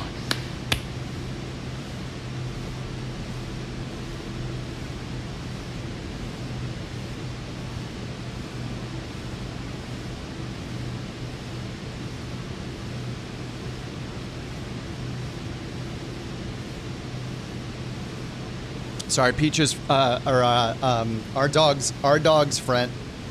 Our friend's dog is here visiting our little Borker. So we might hear a bunch of playing and whining in the background, so get your Borks ready. All right, we're at 12,000 feet, descending to 11,000, but then we have to continue from there. Let's see, 5,000 is the estimated final altitude. Airport elevation's 4,200, so let's make it 43 and then add 1,000, 5,300. What? False Bork report? What Bork? Did I miss the Bork? What, did I hear a Bork? Huh? Uh-oh, we might have to be timing out multiple people. What the heck? The winner of Bork raffle number No, if you join him, then you're 79. covering him and saying you also heard one and avoiding the auto ban. Underscore Those, all three of those are 414. false. Thank We're gonna you need some for mods your here. Bork report. 3 false Bork reports. It's Dorian, Cat, and Flight Sim guy need to get out of here. They're gonna need some timeouts. You can just time them out yourself. It's exclamation shame in their name. We're gonna have to do 3 of them. I blame Dorian. Hey, if your friend jumps off a bridge, are you gonna jump off a bridge? Admonish him. We're gonna need the mods to get into some action here. Were they all on Twitch? Is this a cross-platform Bork collusion? You're gonna have to get timed out. I think who gets more of a punishment here? Rewind the tape. All right, we're gonna have to get down to, what was I doing? 5,300 feet. Yeah, let's descend to 5,300. That's a safe-ish altitude for the approach. Hear ye. Let the shaming of Robert Kathmandu Bird begin. And the sails will Toss me stand the down, syrup in and 11 the nautical Lily Whistle's miles. hands here. What? Thank you. Stop. And the Bellers wrong.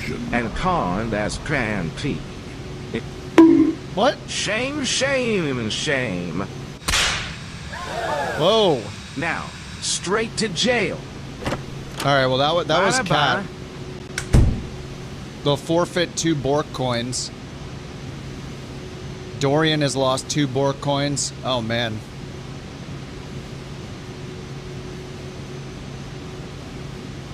There was a Bork, unless my Twitch stream is lagging. Hear ye, hear ye. Let the shaming of Dorian _414 begin. Shame. Shame. Shame. Shame. Shame, shame, shame. Now straight to jail.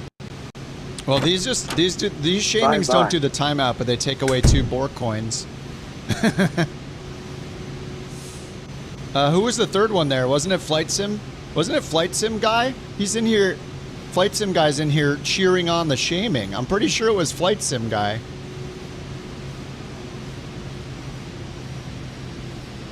Yeah, it was Flight Sim guy, Cat, and Dorian.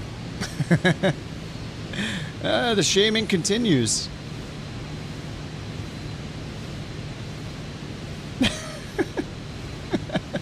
The mods are getting some action in tonight. I was falsely led. Oh, if your friend jumped off a bridge, where you jump off a bridge? Let me get the. Oh yeah, we're landing an airplane here. All right, let me slow down. Get down to 140 knots. You had a Bork coin? Yeah, I guess so. Negative Bork coins. You're in debt. How you gonna work off that debt, dude? I was falsely punished? How are you falsely punished? Wait. Dorian switched. Hear ye. Let the shaming of the Bork fornate debt. sin die begin. You remember that? Shame. Shaming. Shaming. Shamey. Shame, shame, shame. Now, straight to jail. Wow. Bye-bye.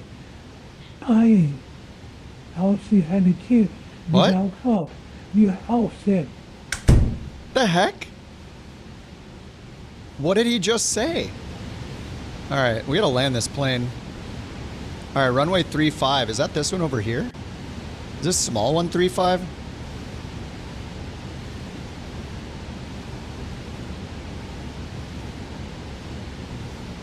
Oh, this one right here is 35. Holy, what a strange runway.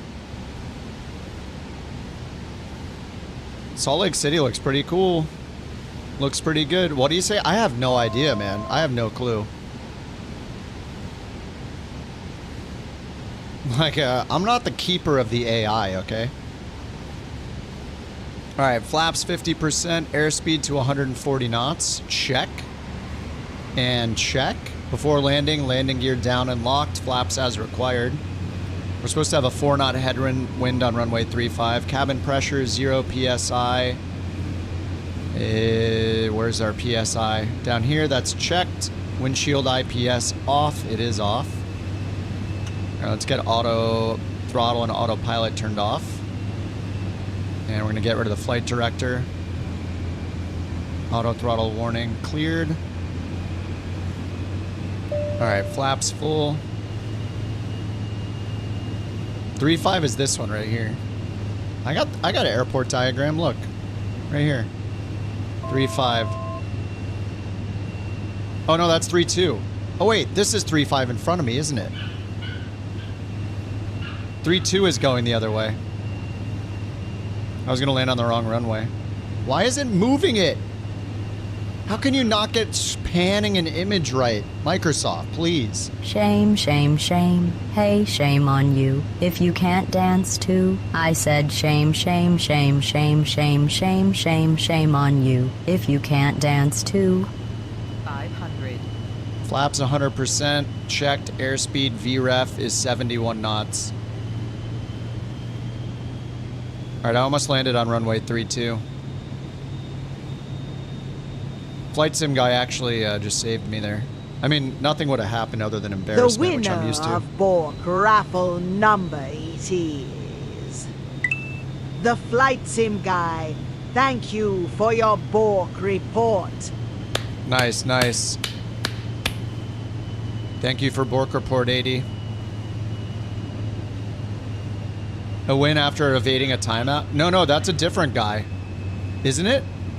Oh no, that was him. That's his Twitch account. Well, with the manual shaming, they lose 2 bork coins. So I think that's fair, right? It's basically like how it's working is the manual shaming, they lose 2 bork coins. The automatic one, I think it only takes 1 and then times them out. I have to double check on that. I should know how it works, but you know, it's been a minute since I programmed it. I use program loosely. Dude, look how awesome this looks right now. Oh my god, the light. Is this the first time I've seen the lights? Oh yeah, sorry. Somebody earlier asked how did I get the checklist. It's in the beta. The latest beta build for Sim Update 1 has added the checklist. That's how. Holy crap, this looks so good. The lighting right now.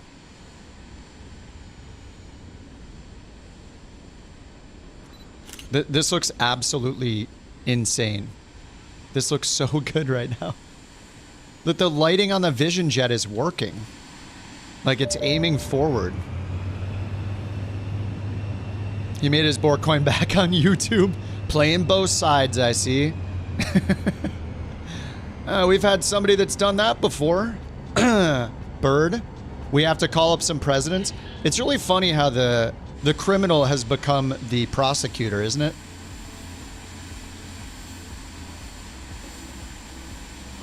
This just looks, it looks too good. This looks crazy. Is it just me or does this look insanely good?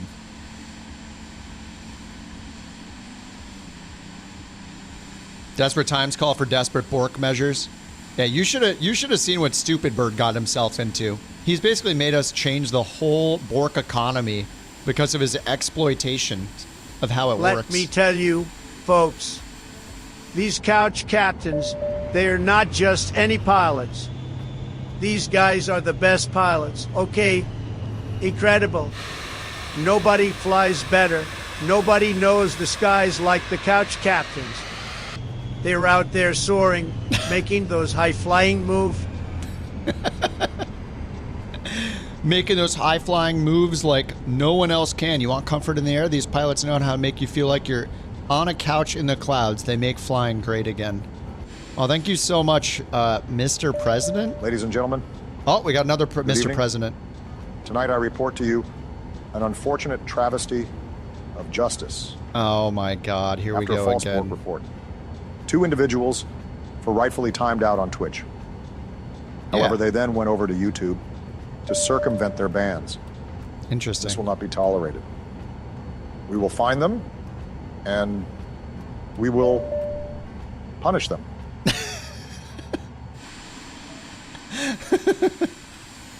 You know, when the presidents get involved in the latest BorkCoin, the BorkCoin drama, it always becomes a serious matter when there's some new BorkCoin collusion. And I love that I got here first somehow. Wait, who else is here? Gel on Hair and Binky is here. Beast Hunter is here. Maldo, JT, and Rich. I don't know if there are probably some people that are flying here, not with our group, but whether they wanted to or not, they're part of our group. All right, looks like Johnny and Jewel are doing maybe parallel landings over here.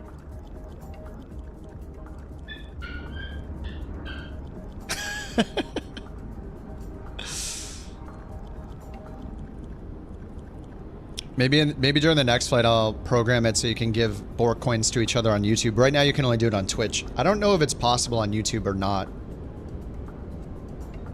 Not 100% sure. All right, looks like Johnny's coming in all the way over here.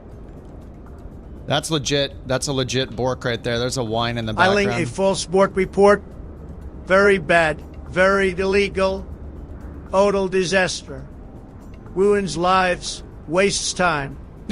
Big consequences are coming. People who do it. Losers. Shouldn't happen. Must stop. Zero tolerance. And for America. The winner of Bork Oh, look, I must have just reprogrammed it, Lith. is Lithona. Thank you for your Bork report. Where's this Perseus guy landing? Oh, I was looking at 3-2. Whoops. Ooh, the P180. We got a Piaggio. Oh, he stopped the engines already. Holy crap. They're stopped and locked. The props have been locked in place.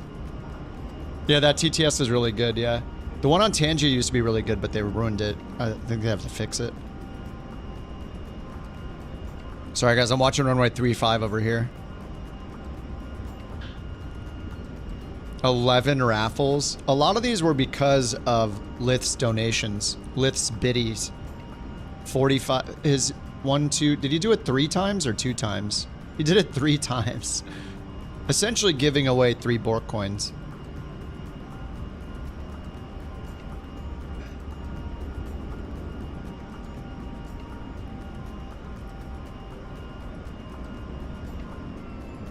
It looks like Slevin and Ken are coming in over here.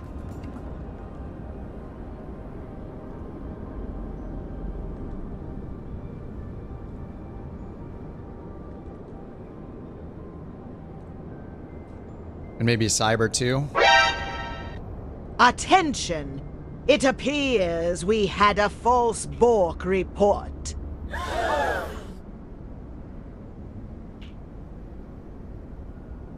Shame on Eric Frothy from YouTube. You will be banished for 7 minutes. Shame. I don't think the ban worked again. There's something about the YouTube timeout that doesn't work.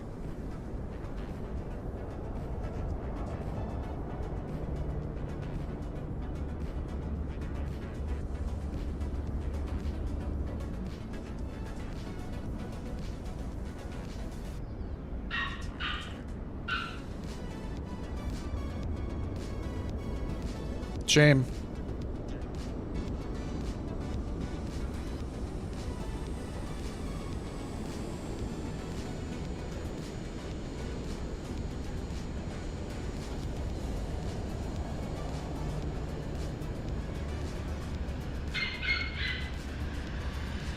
my God, they're just going for it. Tonight, a shocking event unfolded. False Bork reports were filed, sparking confusion and concern. Who's responsible for this dangerous deception? The winner of Authorities are Bork investigating the raffle motive, as the number repercussions 82. are serious legal trouble and public distrust. DMN, thank What's you the for story your Bork report. behind this? Was it an accident? Or something more? If you have any information, contact our tip line. The Picture truth folder? behind tonight's events is still out there. It's like up from your community folder in a screenshots folder. Shimmy Jimmy coming in. See a VF-35? VF-35. Boop. That was the softest military jet landing I've ever seen in my life.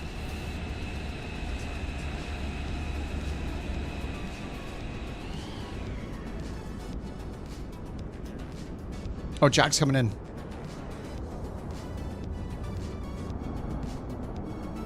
Oh, he's coming in hot.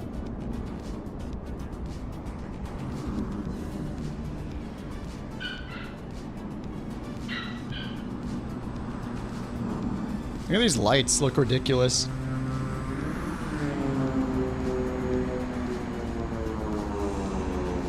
Oh my God, the BorkCoins are out of control right now.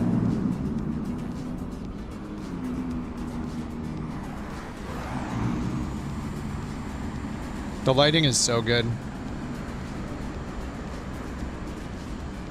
Oh, YouTube can't do a 7-minute timeout. It lets me put in a number of minutes. Yeah, I'm not sure. I don't even get an error back or anything. The winner of Bork I'll have to raffle number investigate. 83 is Rockwolf. Thank you for your Bork report. Oh, there were a lot of Borks. Holy crap. Yeah, there's a lot of whining going on in the background here.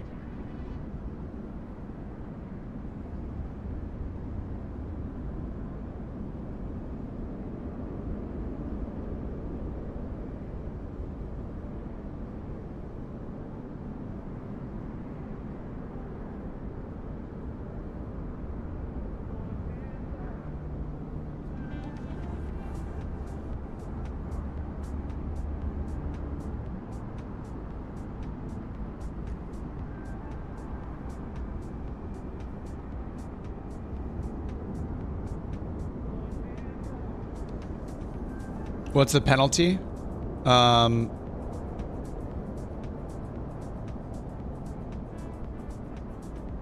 You get banned for up to 2 hours. You get timed out for up to 2 hours.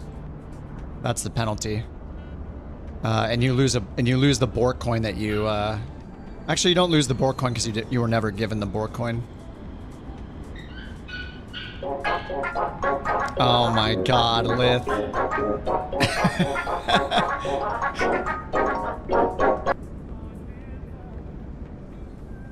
Yeah, the Bork shaming,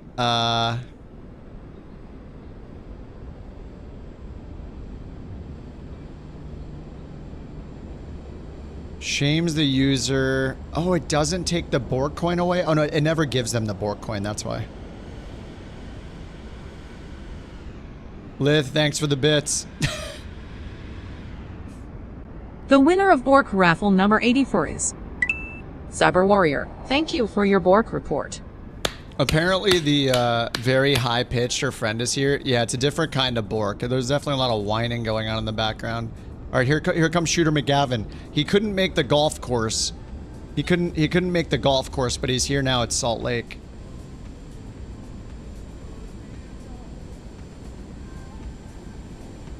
Is that the beach turbine, Duke? It looks like it. Oh yeah, it is. Ben, did they break the lights again? Like, is it just me or do the lights look absolutely crazy again? Or is it only... Did they break them again? I don't know. No, the taxiway lights look normal-ish. Like, it's the depth of field problem, I guess, is where it comes in. I don't know. Maybe I need to stop zooming in and just start following the plane instead.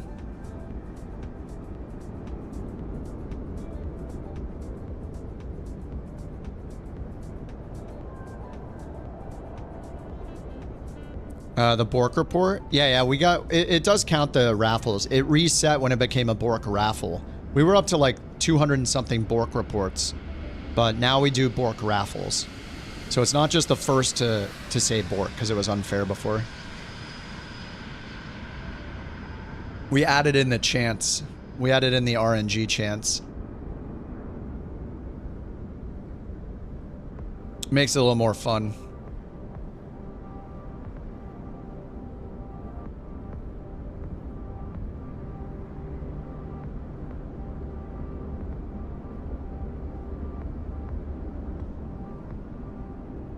Dude, there are so many of us flying.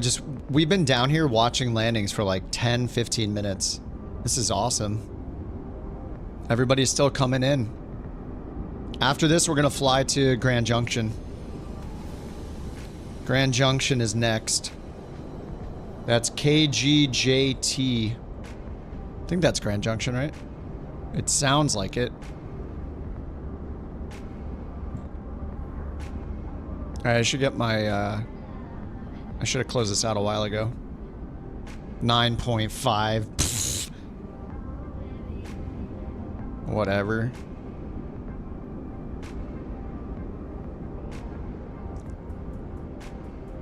Alright, Johnny's coming in. Rick just sped right by him. We got a Vision Jet. We got a Vision Jet. Look at it. The lights work.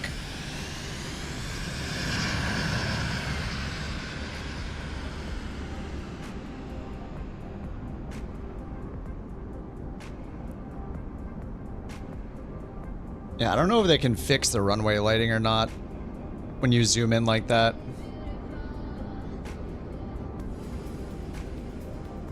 What's up, Canadian? How's it going, man? It may be the only economy ever invented solely reliant on the barking of a 3-pound dog. Yeah, well, I mean, stranger economies have been made, you know, like, can your graphics card find a secret sequence of numbers to give you a meme coin or a Bitcoin? That's also super weird. Might be even more weird than the BorkCoin. My fellow Americans, today we've seen an alarming rise in false Bork reports. The sheer volume of these misleading filings is staggering, and it's threatening the very foundation of our system. We can't afford to let this continue. These reports waste precious resources, damage reputations, and cause unnecessary harm. It's time to act to ensure that accountability is restored and truth prevails. Together, we must stop this surge before it spirals further. The time to act is now.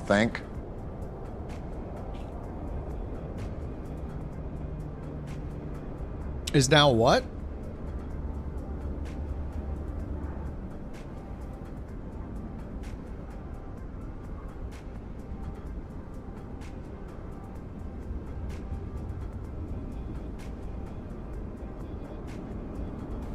I guess I need to update the manual shaming.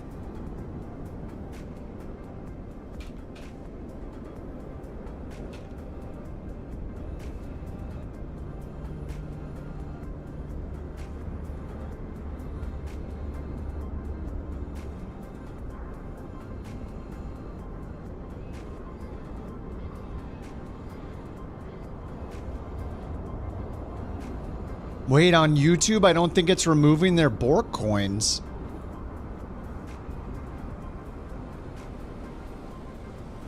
I don't think I ever finished it. I don't know if it actually removes their Bork coins on YouTube. This is a problem.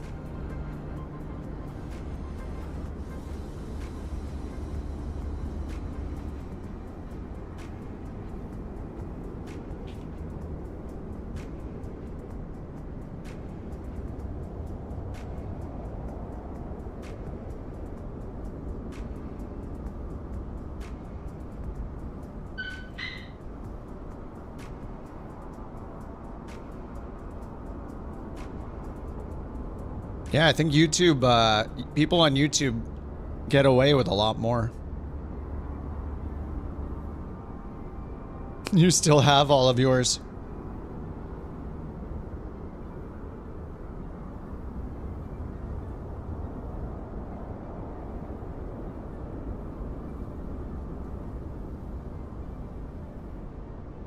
Can I do it all on YouTube? Yeah. All right. Let's go do the next flight here. Do the next flight. We got to go to Grand Junction. We've just been here talking about Borks for like 30 minutes straight.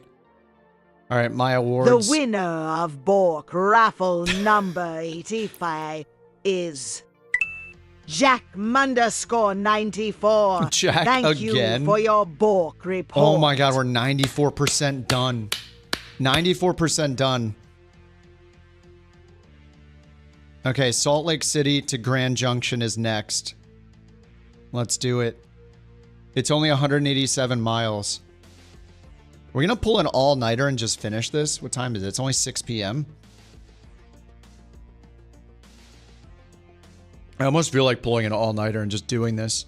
We have like 8 or 9 more legs or something like that. Yeah, this is only 187 miles.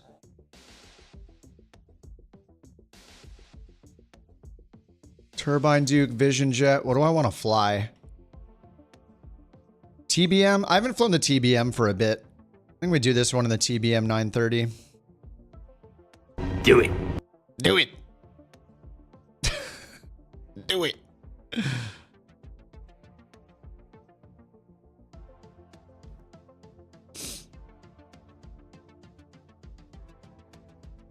The approach into Missoula? Yeah, we like went in between the mountains or whatever. It was pretty good. It's hard to beat the approaches we did at Bella Coola. Save some for tomorrow. I got to do at least one more because I don't want to do like 8 legs tomorrow. I want to do like 6 or 7 if I can. You guys can always catch up before the stream tomorrow. You can always sim rate as well. Yeah, we got the localizer really far out. Yep, Brock. Yeah, it was really far. I think it was like 15 or 20, 15 plus miles out. And it like threads you between the 2 mountains. 15 Borks. Some of them were purchased. I think 3 or 4 of them maybe Lith purchased. There's a dog meme that you can use to trigger a Bork event. He did it through bits. All right, TBM. I haven't flown the TBM in a while, so let's do the TBM on this one. The 930. I'm not going to finish it tonight. I think I'll save it for tomorrow, but I mean, usually we do these on Saturdays.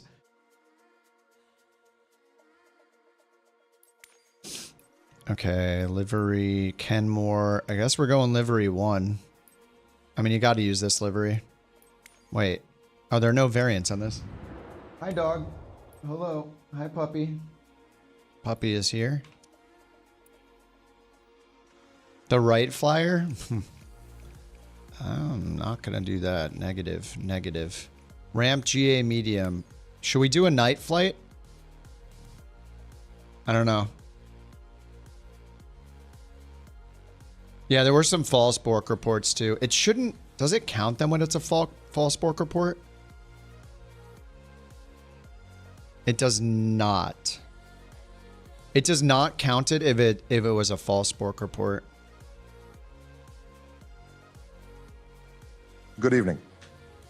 Back in the day, we created our own nation to do our own thing with the English language.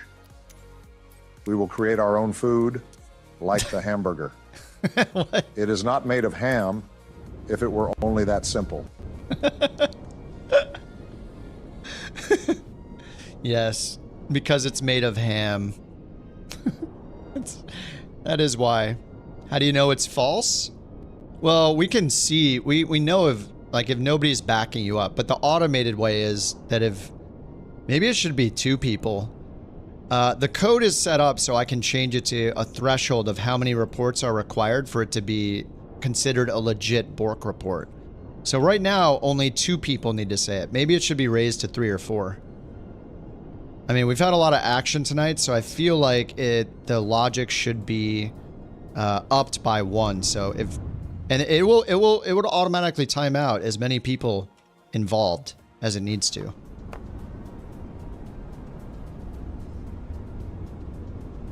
I'm going to change it to 2. Or three rather. So if one or two people say it's a bork, but nobody else does, then it punishes those two people, one or two people, because nobody else backed them up.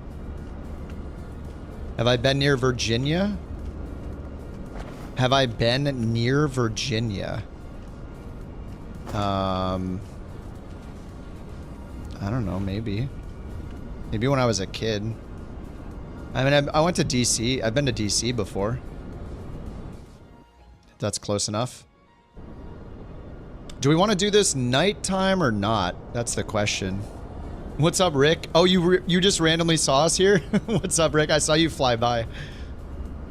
This is the only action I'm getting tonight. Oh, the bork action? Yeah. Like flown over. Oh, in the game? I'm sure we've been to Virginia, sure. Yeah, sure. I don't know exactly when. I mean, we fly all over the world. I don't know. Yeah, DC's right next. Yeah, Virginia and DC. I mean, it's pretty much the same thing.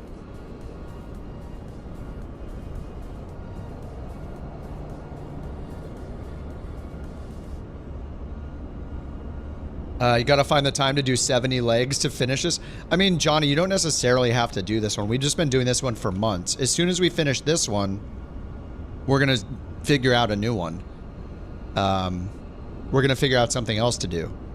Maybe something totally different. Like, I would love to do something that is outside of my normal flying. Like, I'd love to do, like, float planes or bush plane tours to all grass strips or all seaports, or we could even do helicopter stuff for a few days in a row, or like make a long route we have to do over several days. That would be fun. So I'm totally down.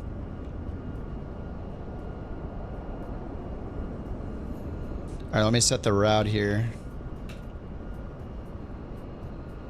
Yeah, if you guys are earning bork coins and you don't know what the heck they are, you can use bork coins to do free TTS. Just look in the video description, or if you're on Twitch, look under the Twitch player. You just do bork TTS, and you can put your message with like different sound effects and different, celebrity voices, all that kind of stuff. It's just a way for people to get like free TTS. That's what it's there for. All right, we got the route. Yeah, bush flying, short strips. We can do all sorts of stuff. We might just do some like just random stuff for a bit, but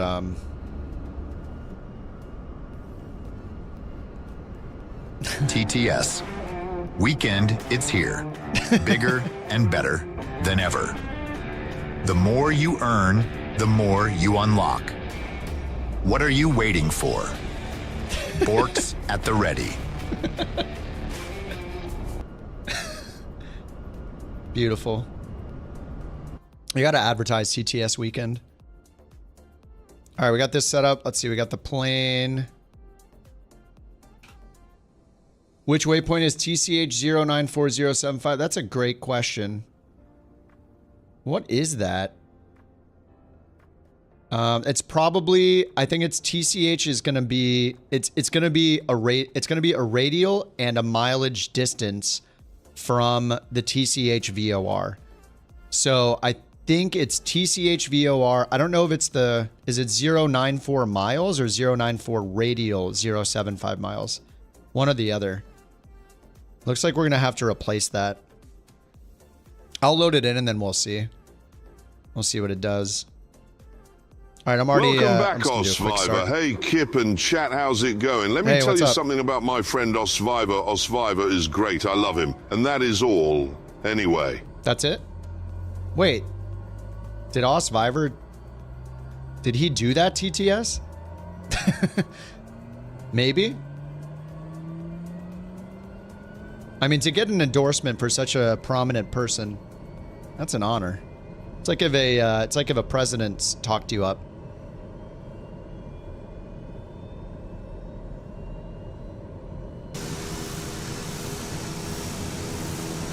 Somebody earlier asked if the coins are combined between platforms. They're not, because there's no way of it knowing your username on Twitch versus YouTube.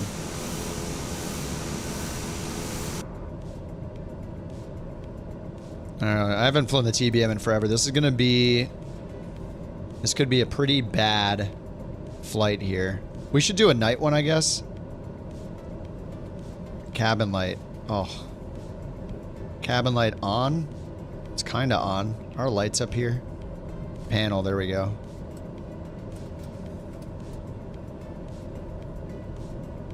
Oh my god, that's bright. TOS system test. Okay.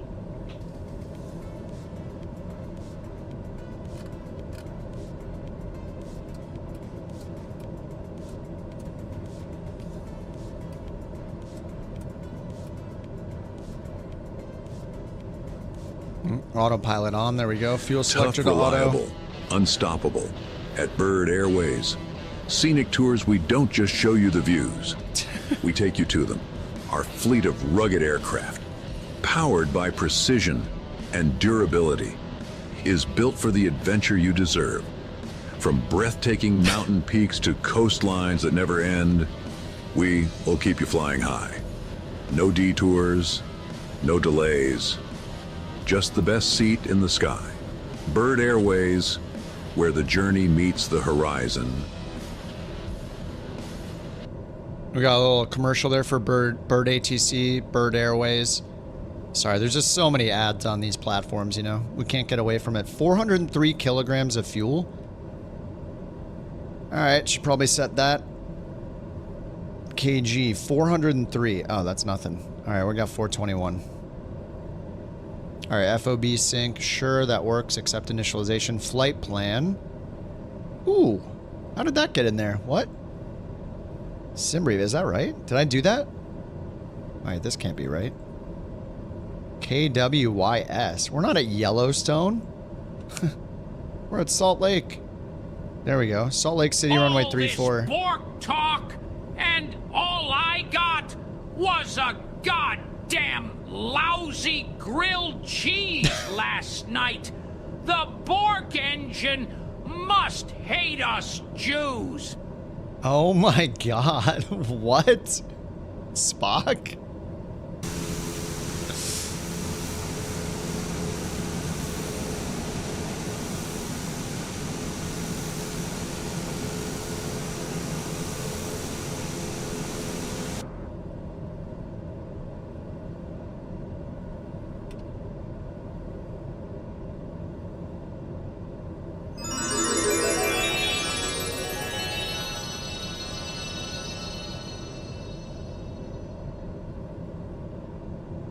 Bork is out of control. Effective immediately, I have called on the Bork Investigation and Recovery Department or Bird to get this under control. Yeah, it's getting a little out of hand. It's getting a little bit out of hand here.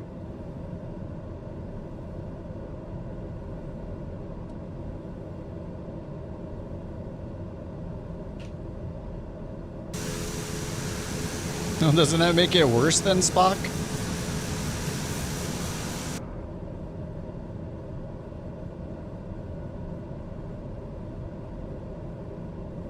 Man, is the prop RPM just sitting here at 900? Alright, let's get the flaps to takeoff position. And how high are we flying on this? I don't know about the nighttime flying. I don't like it. Alright, 31,000. 31,000.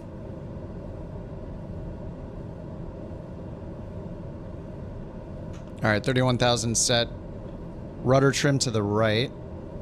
In the green. There we go. Elevator pitch trim down. Just put it, yeah, around there.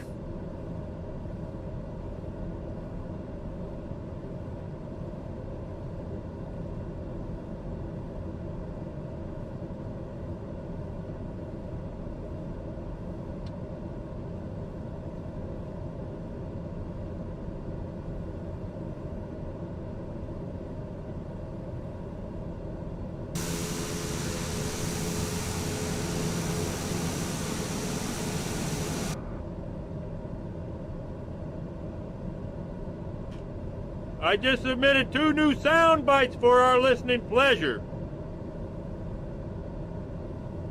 Yeah, better to not use certain subjects, Spock. Just use some judgment, you know? Assume that people will not understand the way you meant it when you're saying stuff like that. Don't take the risk, basically. It's not worth it. Okay, I think we're good, right? Flight planner.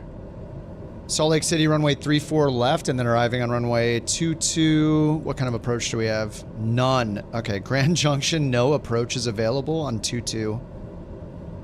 We'll just see when we get closer. This isn't that far of a flight, right? I think we're like, was it like 200 miles? Yeah, air distance is only 183. So 183, 31,000. We're going to rotate at 90. 30.7 on the altimeter. And let's go over to runway 34 left. We're all start up. I just did the quick auto start. All right, let's get out of here for a night flight. Oh my God, it's all the way over there? I don't think I want to go over there. I don't want to go all the way around. Let's just take off from this runway. We're going to switch this up for 3.5 because I'm lazy. All right, parking brake off. Let's turn it around.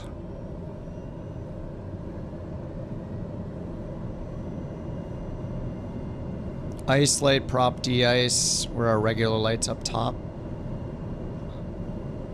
All right, taxi light, nav light is on. Panel, dimmer cabin. Okay.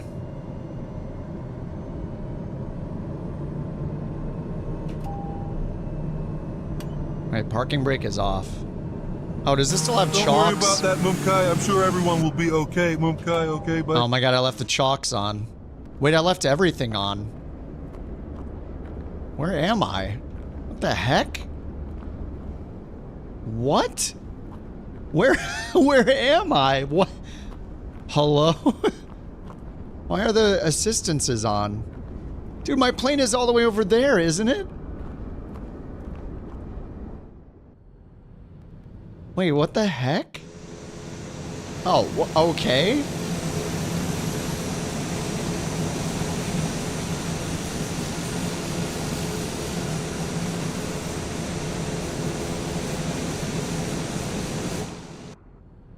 Oh my God. Let me out of here.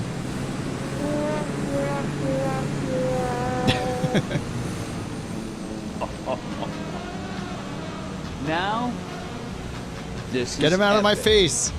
Get out of here. How is it so big? How is it so big?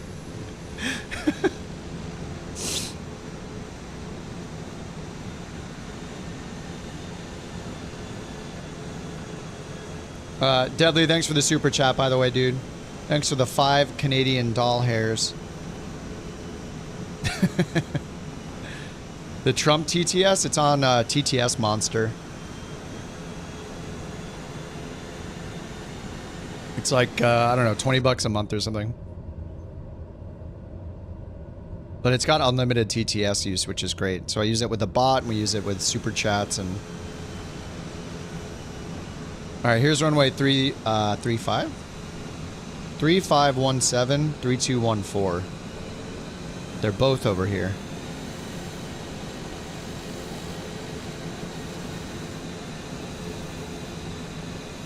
Where is it on Twitch? There's no Trump voice on Twitch. I have Tangi on Twitch, but the Trump voice sucks. So only the TTSMonster one's good. We turned the Trump one off, but on Twitch because it sounded bad. But BorkCoins use TTSMonster on both platforms.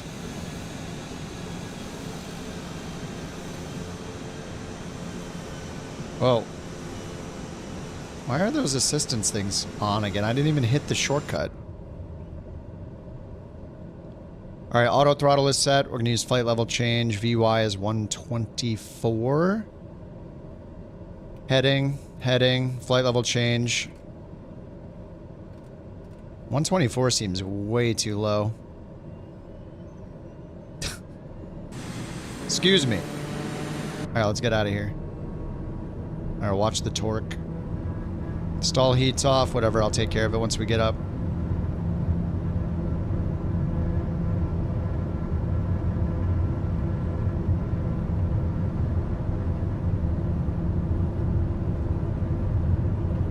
Rotate. I said rotate. Whoa. Alright, you need a lot of nose up pitch trim on this. The green was not enough. 7 knot crosswind. Ooh. Holy crap. 8 knot crosswind. Oz, thanks for the bits. Thanks for the bits. Very kind of you. What is going on with the handling in this? Oh, it's the rudder trim. Oh my god, do not use the rudder trim in this plane. That's what was messing me up. The takeoff rudder trim is a lie. Don't use it. Holy crap, that was bad. Alright, autopilot yaw damper. I need to get stall heat protection on, pitot heater on, inertial separator should have been on. What's with these reflections? Loss of least a point, yeah. Don't make the mistake I did and put the rudder trim in the green because that was absolutely horrible. It was messing up my entire takeoff. Mask. Alright, let's turn on a course. We're already at 6,300 feet. Heading to the right, nav mode on. We got flight level change up to 31,000. Alright, alright. And we're tracking the flight. Oh, in Volanta, I did not add the destination. There we go. Sorry about that. Tracker. Tracker is now online. There we go.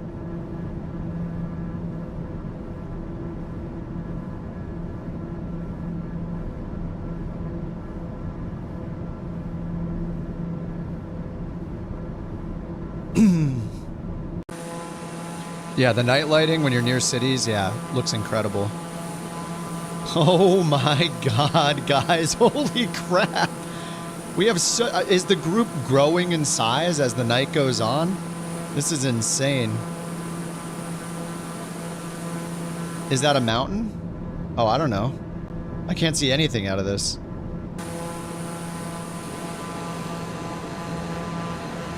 Oh, we're climbing over the mountain for sure.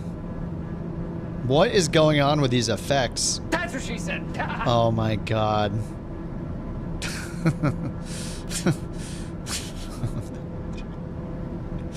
Okay. 140 knots. We're at 10,000 feet already. I didn't even have the landing lights on. Or the strobes. Let's get the landing lights off though. Yeah, the windscreen reflections. I don't know what they did. It's kind of horrible. It's not good at all.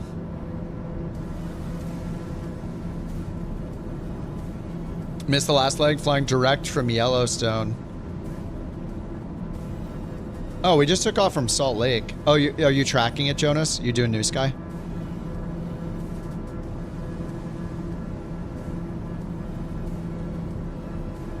Yeah, timing was a little too good. Holy, this is kind of terrifying, actually.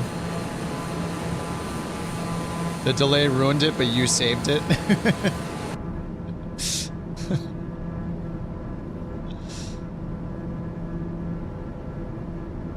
Alright, well, we got the flaps up. Power's looking good. Just watching our torque.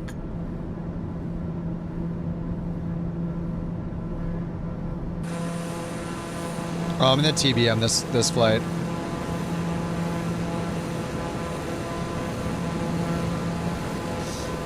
Figured out the autopilot issue from the first flight. It's when your mouse, it's outside of the Flight Sim 24 screen.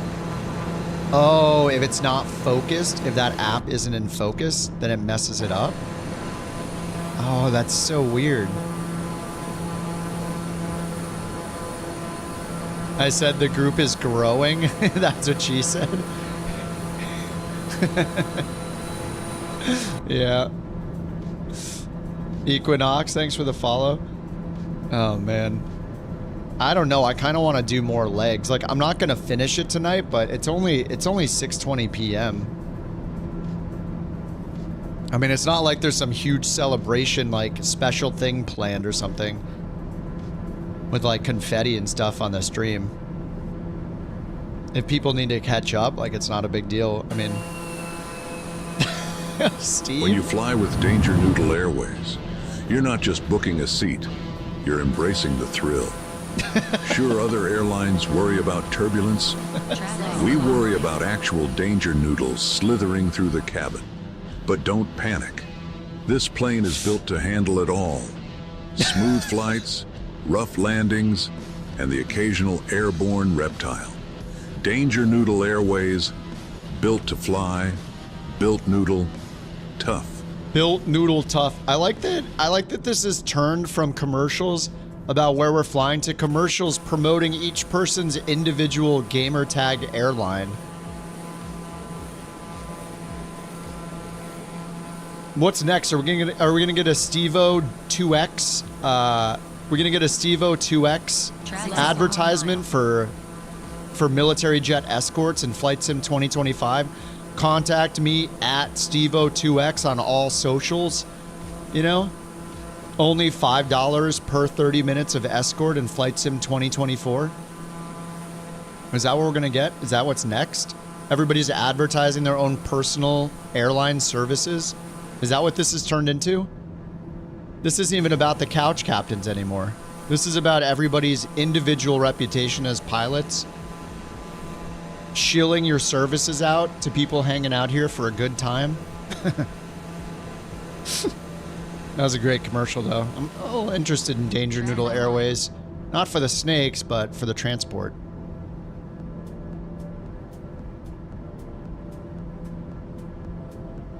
We are entering the evening hours of the stream.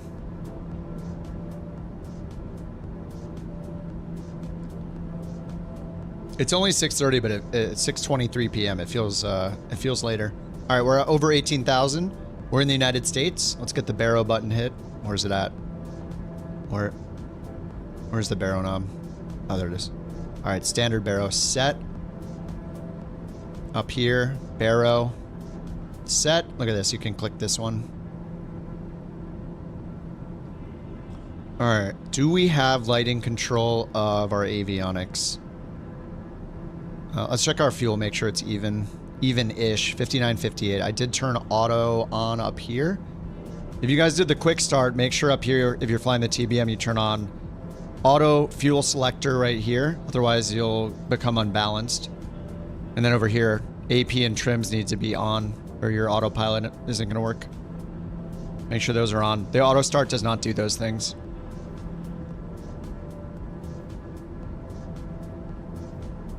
Sam Jackson. I wish you could insert beeps. Actually, you might be able to if you use the creative mode. I haven't looked into it, but especially over on Twitch, Dorian, there's a creative mode. With Tangia, you can mishmatch voices together with sound effects, just like TTSMonster. That's a possibility.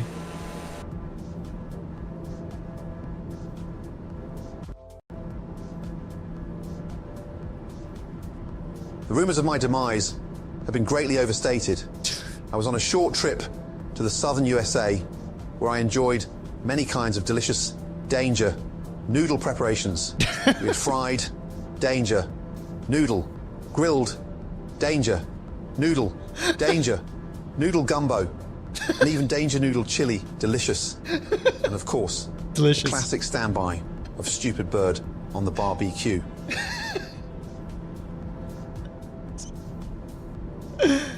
Let me tell you about Jack M. You know, God. the British one. From the cockpit to the clouds. Jack M is the name you can trust for thrilling aerial adventures. Yeah, Rich, creative mode showed up. I turned it on. It's in the Tangia list now. It's got a whole set of instruction. You use like slashes and stuff. Wait, we have a cabin altitude problem? Uh-oh. The bleeds are off. Whose fault is this now? Who can we blame for this problem? We'll be alright. We'll be alright. That's fine. Cabin altitude's 10,000 feet. We got time.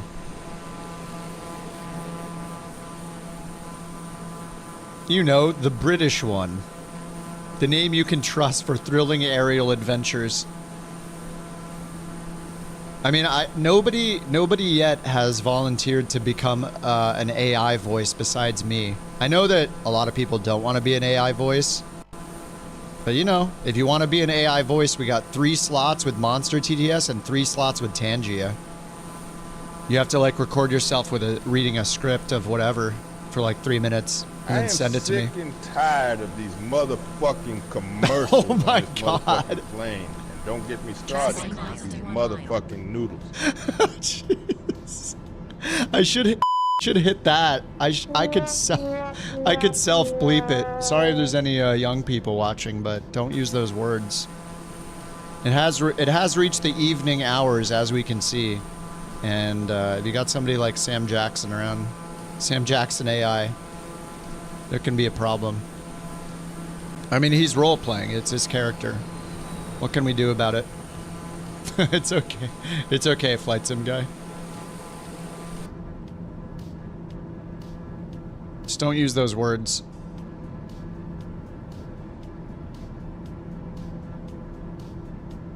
I wish it would have a feature that bleeps it. That would be awesome.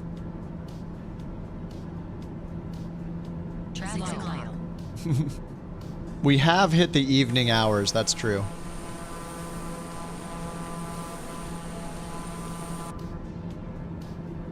All right, how are we looking over here? We're on the way to FPL 000, which is based off the Wasatch VOR. And then runway 22 at Grand Junction. I don't know what to expect at this airport at all. Grand Junction approaches. Okay, it's got an ILS on 11. What's the weather here? VFR, winds are 6 knots, 360, so northerly winds. Or is that southerly? Is it northerly or southerly? If we're facing north and the wind's in our face, is that a southerly wind? It's southerly, right?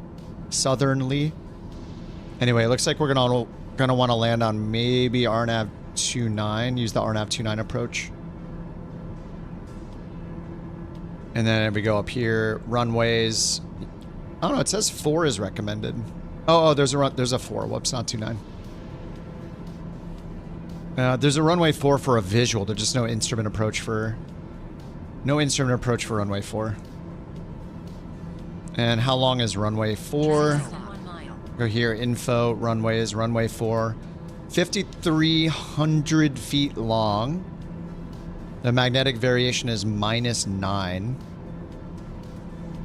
So 360. That's 351 at 6 for the winds. A little bit of a crosswind then. Alright, either way we're gonna have a similar crosswind. Yeah, 5 and 5, okay. A little better headwind on 4. This is a 10,000 foot runway though on 29. If you guys need more than 5,300 feet somehow, runway 29 is the one.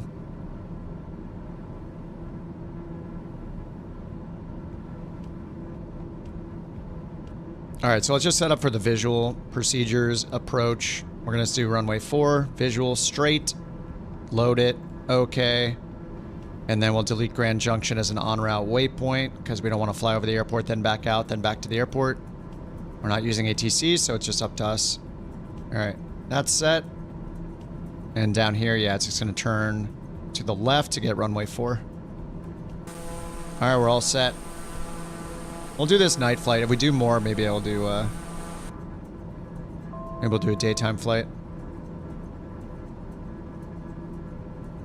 We are getting into the darkness, though. Getting away from Salt Lake. It's looking a little scary.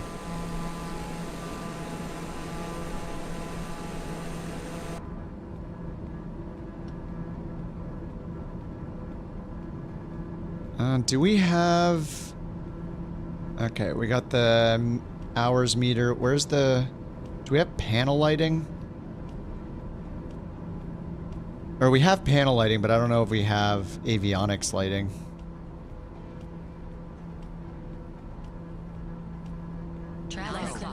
So if we change this is just the... Oh, it's like a combo floodlight.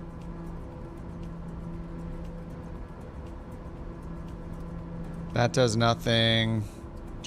Looks like a lot of these don't do anything. Not sure that we can change the brightness on these. Maybe under aircraft system, lighting config. Oh, there we go. Okay, there's master. You need a lighting fighter there. jet escort. You need Steve O's Tactical Air Services. Whether you're caravanning couch planes around the world or just need a stylish entrance, Steve O's got you covered. Payment plans. We take BorkCoin, a lifetime supply of Krispy Kreme or crabs. Lots get protected. Steve O's Tactical Air Services.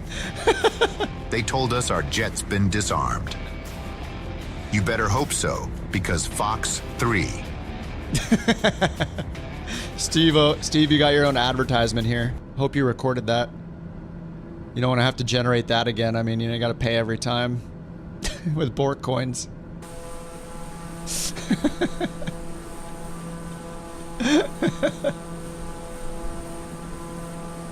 Beautiful.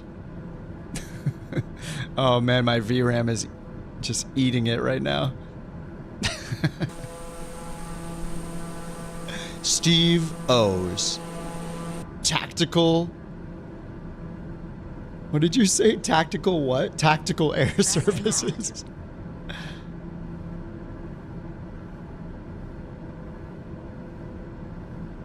All right, looks like the pressurization crisis was averted. All right, VNAV, top of descent, 10 minutes and 21 seconds.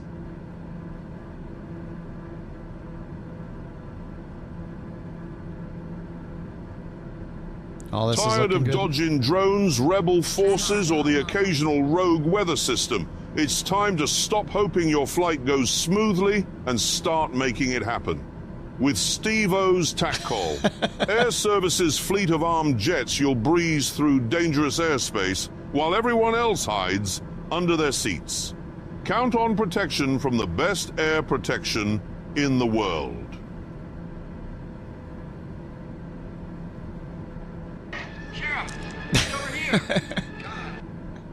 He's got 2 commercials now. And the advertising is insane. You guys know how much I'm against running ads on the channel, and now it's just non-stop. I actually didn't anticipate this turning into a commercial fest.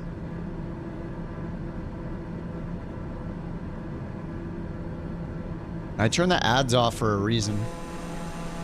To not hear commercials. Dude, this is kind of terrifying. When you turn off the nameplates. Whose lights are... We can see Slevin's lights really well right there.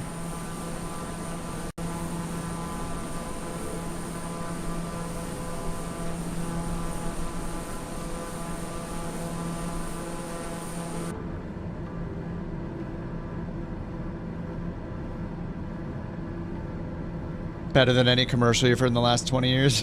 Better than Super Bowl commercials. Need something flown, dropped, or tactically delivered? Steve O's Tactical Air Services has you covered. Precision flying, high speed thrills, and absolutely zero in-flight peanuts. Whether it is cargo skydivers or just your mother-in-law's luggage, Steve O gets it there. Steve O's Tactical Air. Because regular air just isn't tactical enough. Here he is. Here's the man himself. I didn't even pay for this escort. I don't know what kind of payment plans he's offering as we're advertising his latest commercial, but I didn't sign up for it. This is just some sort of favor, or this is like give them a taste before you take their money kind of situation that's happening. But he's here on my wing, and I didn't pay for it. I'm a little sketched out. Like, I didn't even sign up for a free trial.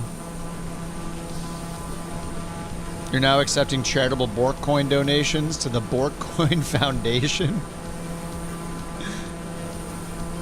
Oh my god. Wait, flight sim guy, you just gave me an idea. Okay, you know how you go. Okay. Flight sim guy just gave me an idea. I might have to code this on the fly. Wait, what if we had, you know how you have the leave a penny, take a penny tray at a 7-Eleven? We need to leave a BorkCoin, take a BorkCoin tray. So if you're swimming in BorkCoins like Rich is, you can put the BorkCoins in the tray. And then somebody can just say BorkCoin tray or whatever, and they can take a coin if they really need one. There's got to be some kind of limitation, though. I guess it's almost like trading the BorkCoins, though. The BorkCoin tray. What's a penny? Yeah, are they going to delete pennies? I don't think we can actually delete them. It would ruin the economy. BorkCoin roulette. I mean, we kind of have that already with the BorkCoins. Okay, so it's almost like a BorkCoin raffle that's initiated by a person. So somebody can put their BorkCoin. Yeah, we could do BorkCoin roulette. It could be that you put up a BorkCoin and you have like a 10% chance of earning another one. Yeah, if you, in the 90% of the time, you get timed out. It's like BorkCoin roulette. So like you put your coin in to gamble and there's a chance you earn another coin for free and a much higher chance that you get timed out by the bot. Yeah, like a 10% chance to win. Or I guess it would be whatever 1/6 is. That's, what is that, 14 something percent? What's 1/6? Roulette, Russian roulette style. 16.6% chance. That would be the odds. 1/6 would be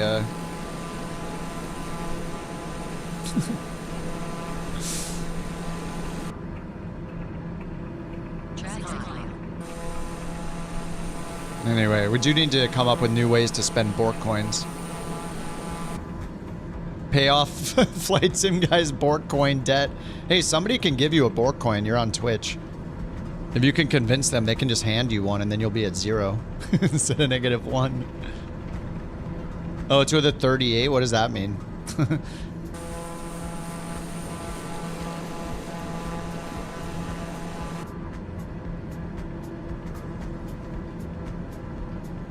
What is that, a 1 in 8 chance? 1 in 5 chance? I thought a revolver 6. How did he end up with -1? He got manually shamed by a mod, which takes away 2 coins, and he had 1. Yeah, he was colluding with 2 other people on a false bork report. Serious business. You're gonna say that that little angel barked? Like, come on. Anybody that's willing to install a little puppy, blame the puppy for a bark she didn't commit. It's got big consequences, you know?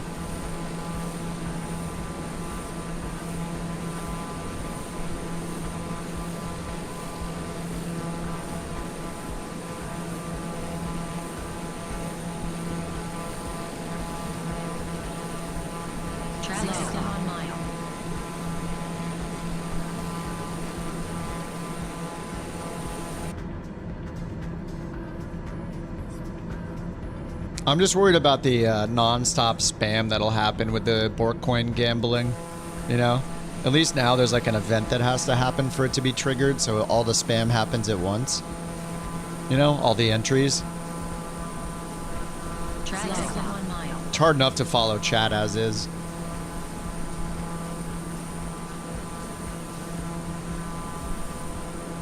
Alright, let me turn off the TAs here.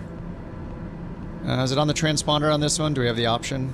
We do not. So we just have altitude reporting, so the only way to get it off is to go traffic settings, standby. That means we don't see the traffic, but we don't hear the we don't hear it either. And it is pitch black. Oh my god. Dude, the lighting up there looks so awesome though. What are we coming up to? Let me bring up Volanta.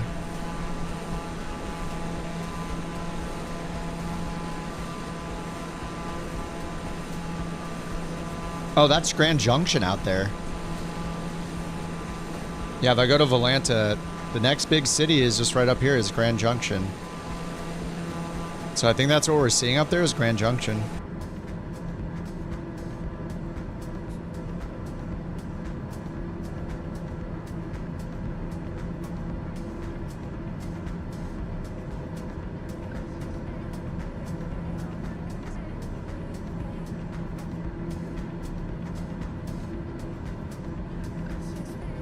If you look out to your left, you will see Steve O in his natural habitat.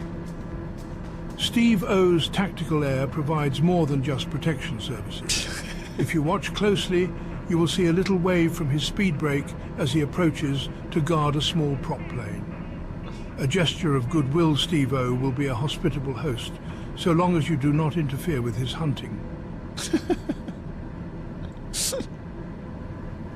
In his natural habitat.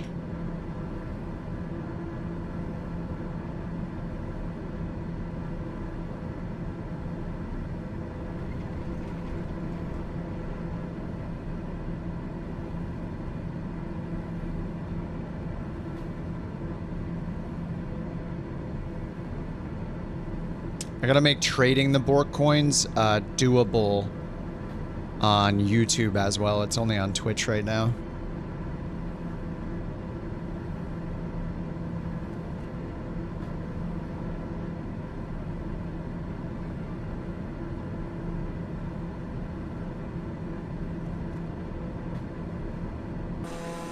It is so dark. Like, I don't know that this is nice anymore. It's getting kind of an... I'm gonna turn the sun on a little bit. Prepare your eyeballs for sun.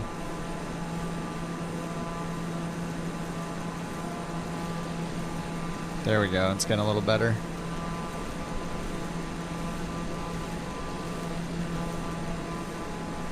Okay, so we got the moonlight.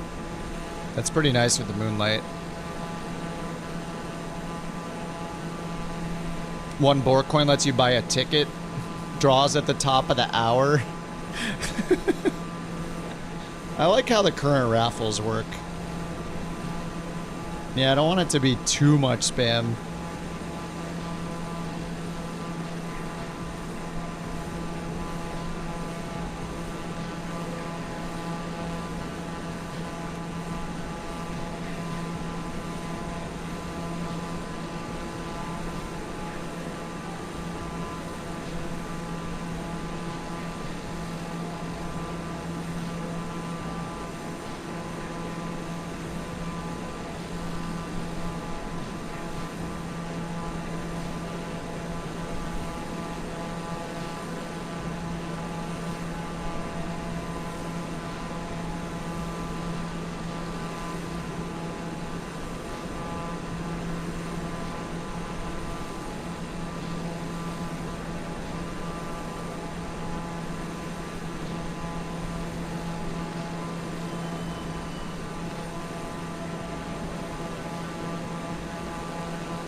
I'm trying to get the trading working over here on YouTube.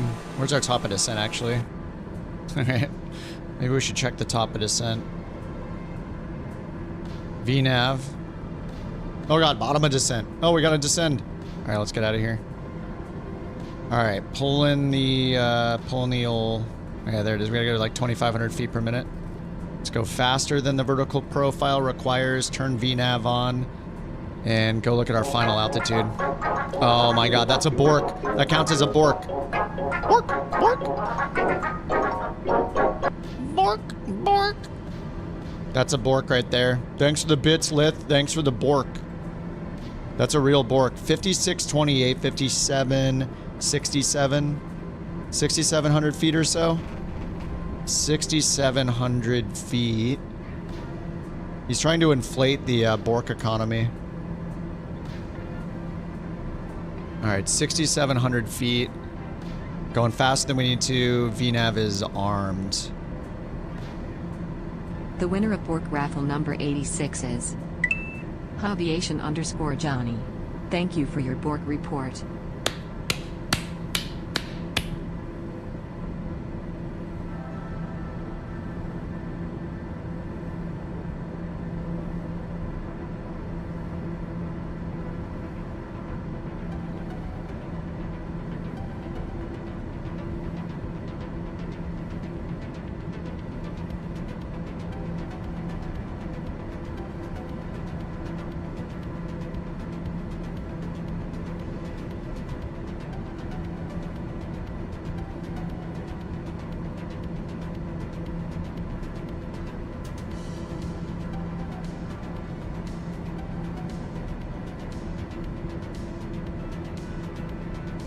All right, let's see if let me see if this works.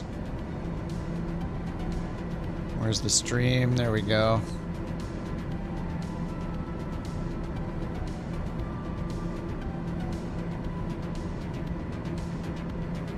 I have 0 bork coins. I'm gonna give myself some bork coins to test this.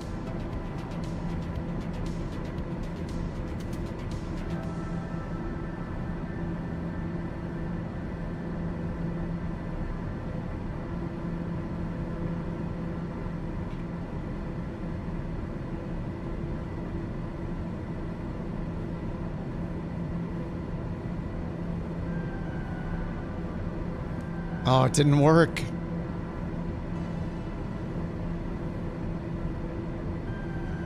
Oh, I disabled the command, that's why. There we go, enabled. Listen up, mother truckers. You need air protection. You call Steve O's Tactical Air Services drones, jets, even a nuclear strike, boom, problem solved. No nonsense, no hesitation, just results. So sit down, buckle up, and let Steve O handle business because amateurs talk. But Steve O drops. I am.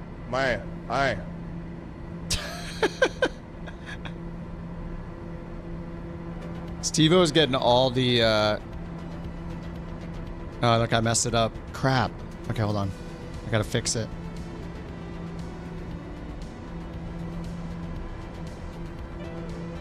No, that should have worked.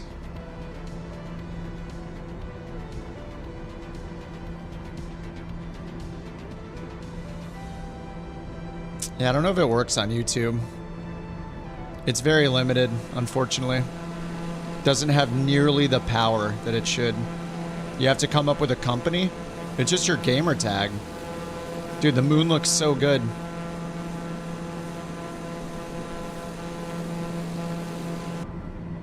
All right, we're at 20,000 feet. Let's get the METAR at Grand Junction 3027. Let's get it on the... Is there a standby on this? There's not. Oh, almost there anyway. 3027 on the altimeter. And we're landing on runway, what was it, 4? I think it's runway 4. Recommended. 5,300 feet asphalt surface. And there's only a visual approach.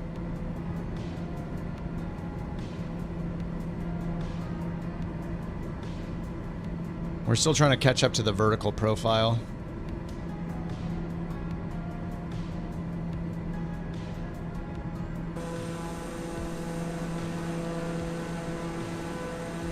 How has the long game been?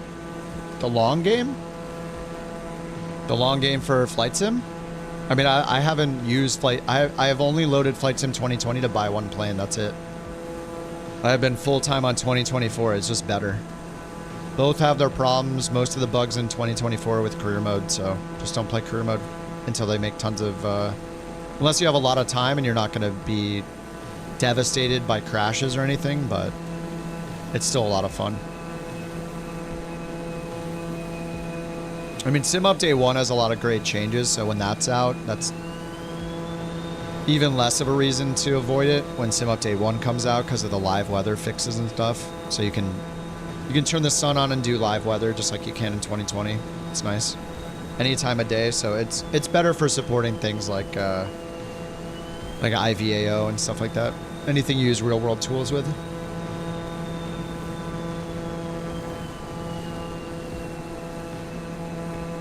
That's Steve-O on my tail. Oh, he's still here. I didn't even pay for it. I don't know if any of you guys gave Steve-O a BorkCoin for his services, but I don't think he's on Twitch, though. He's just on YouTube, so we can't give him the BorkCoins.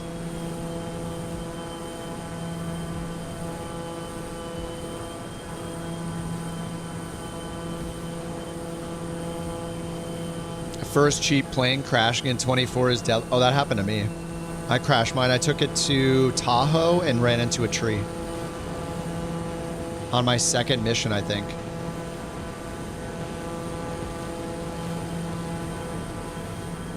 Yeah, it was not good. I made all the mistakes. And I didn't reset my career. I just kept grinding because it was funny. It was my fault. I accepted responsibility. You sold your plane just like me? Just like you told us not to do? I mean, it's not the worst thing ever. I mean, if you sell your first plane, like I thought it was a money glitch, it's not that bad because you can use all of that money you get from selling the plane to get all the other certifications. So I did that. I got all the certifications.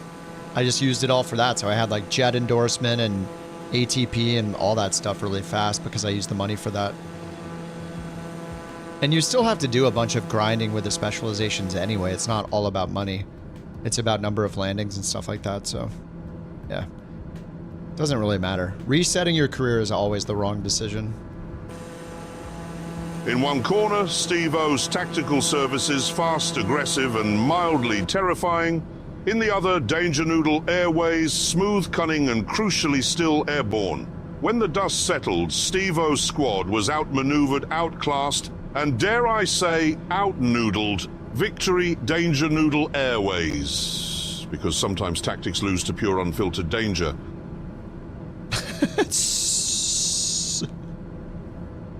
Steve-O versus Danger Noodle. Who is going to get more customers? That's the question. It's a question we've all been asking all along, even before we knew it was a question.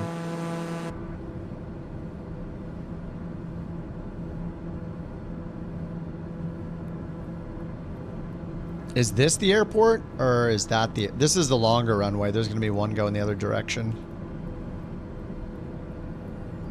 Airport ground chart. The charts are still working. Is it possible that they fixed the charts finally? Yeah, this is a small one, runway 4. It's at the very end. So it's over here. There's a super long runway right there for you guys, though, if you need it. Was it like 8,000 feet long or something?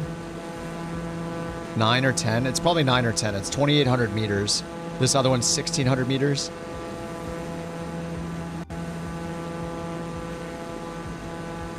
Yeah, see, runway will land. Exactly.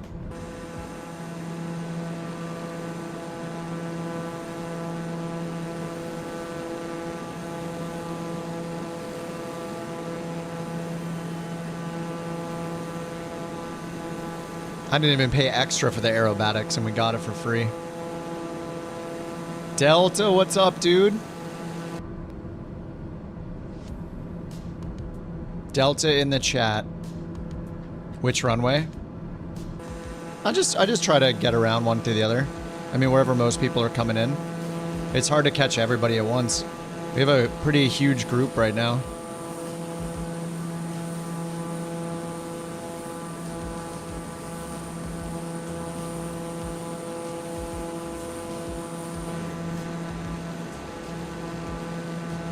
All right, gonna be left turn for runway 4. I'm gonna hit comma to sync the altimeter. All right, 3027 is accurate.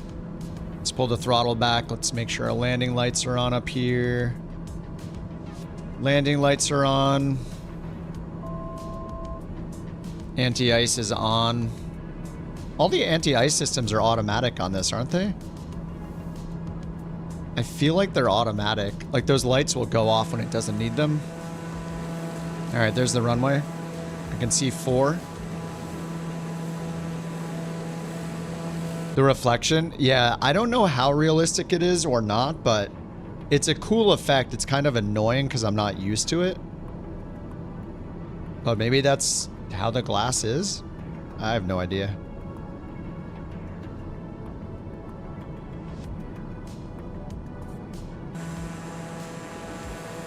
All right, there's our left turn. Let's get gear down.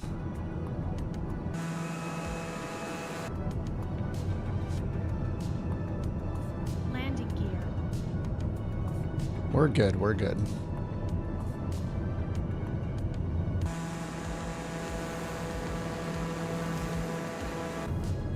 All right, gear down, flaps 1. Yeah, I don't think that effect was in 2020. All right, there's runway 4. This is just a visual approach, so go around. I don't know. There's a giant mountain right in front of runway 4. I assume a climbing right turn probably is best.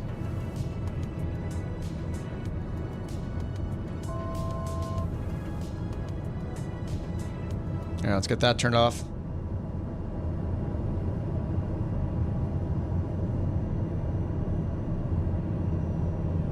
We got a little advisory.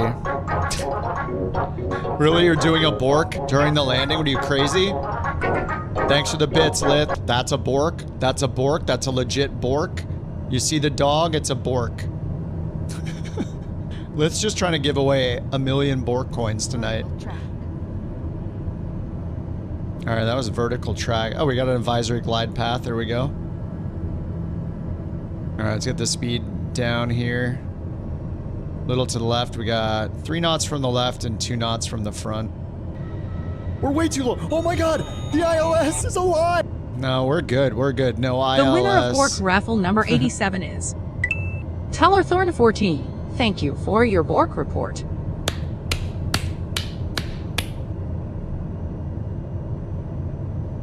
Alright, 600 AGL.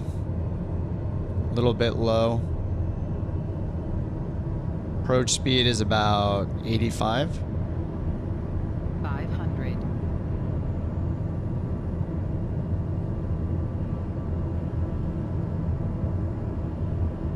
Alright, full flaps. Gears down, 3 greens.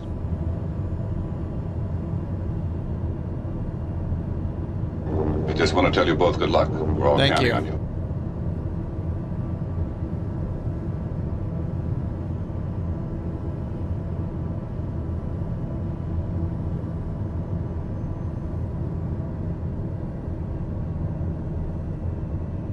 It says we're too low, but this runway is right here.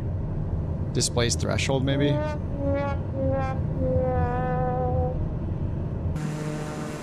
It's not displaced. This has got a long... I mean, 1,000-foot markers. It's a little deceiving.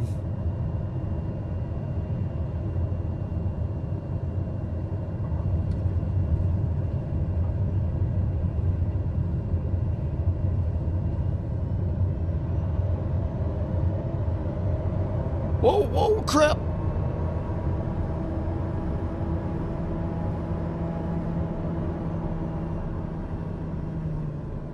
Alright, reversers.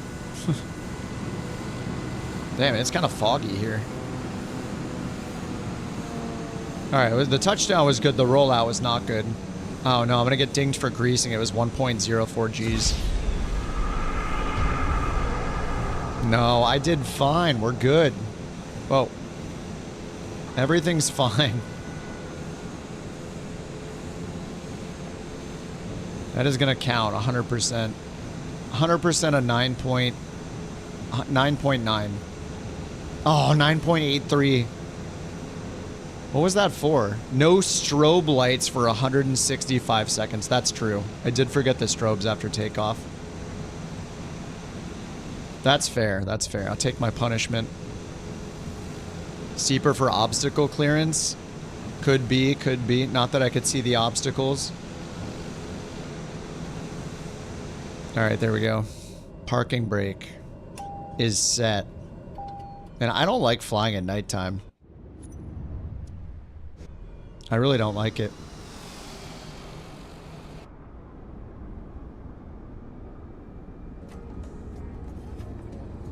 Slevin's taxiing in the TBM, it looks like.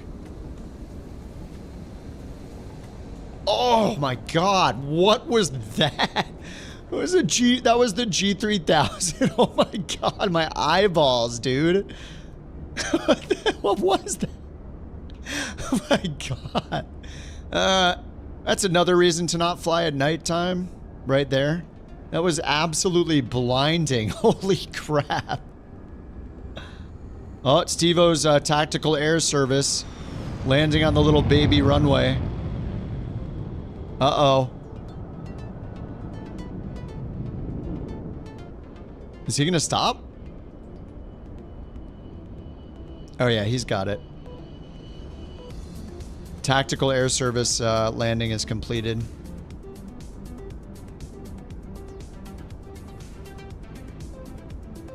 How do you know you're old? Thinking the miracle on ice just happened yesterday? Where did 45 years go?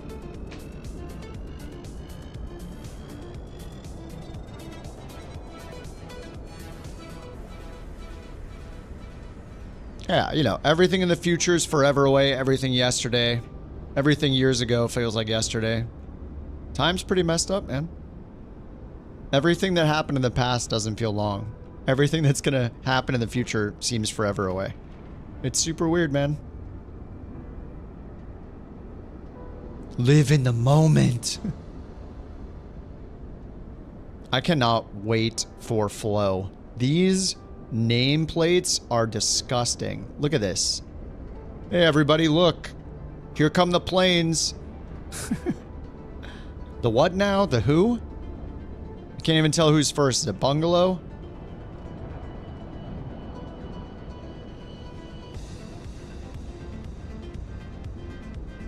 I want to be able to tell who's landing, but I also want to not see the nameplates. It's a dilemma every time.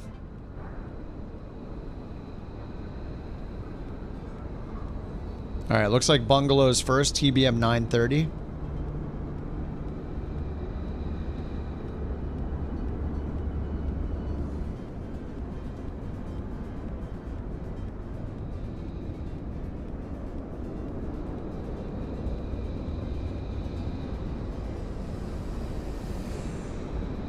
The magenta light. Oh, who's down too? Jack and Rookie at the same time. PC-12 Vision Jet. Simultaneous landings.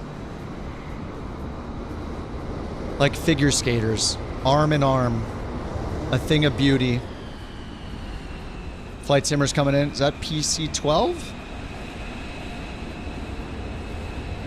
TBM 850. That's why. It's a generic. TBM 850 because I don't have it installed.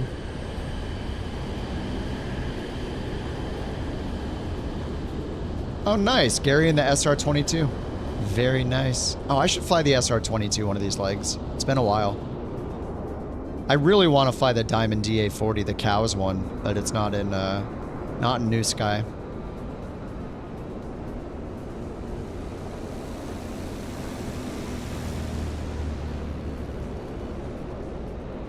Yeah, SR-22 is pretty awesome.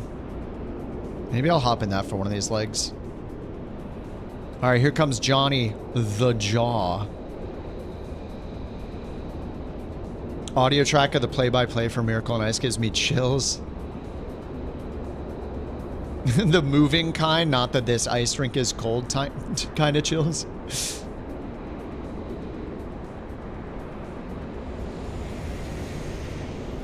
Johnny maybe is in the 850 as well. It's not telling me to aim at the right spot. Yep, TBM 850. I'm just waiting for them to update it for 24.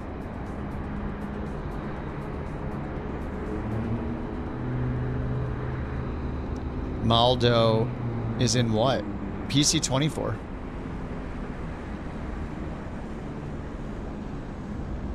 He picked the right livery.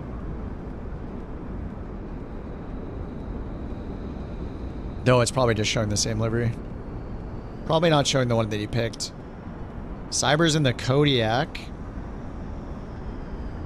Binky's in the PC-21.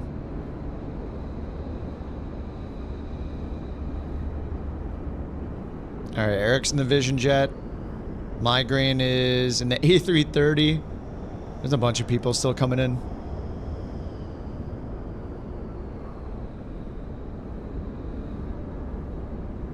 No light on that plane. I think it's because it's replacing it with an FSLTL, like generic model. Or was it the PC-24? The prop was off? Yeah. Even the Piaggio, someone landed the Piaggio on the last flight and both props were just completely stopped. Always funny looking. Oh my god. From the moment I understood the weakness of a long-haul flight, it disgusted me. I craved the strength and certainty of Steve-O's tactical steel. I aspired to the purity of the blessed machine. Your kind cling to your straight autopilot, flying as if it will not decay and fail you. Steve-O is skilled enough to do barrel rolls around your plane, and it will excite you. But I am already excited, because Steve O's tactical escort is immortal. Ooh! Cyber, no! Little bump right there. 2 bumps.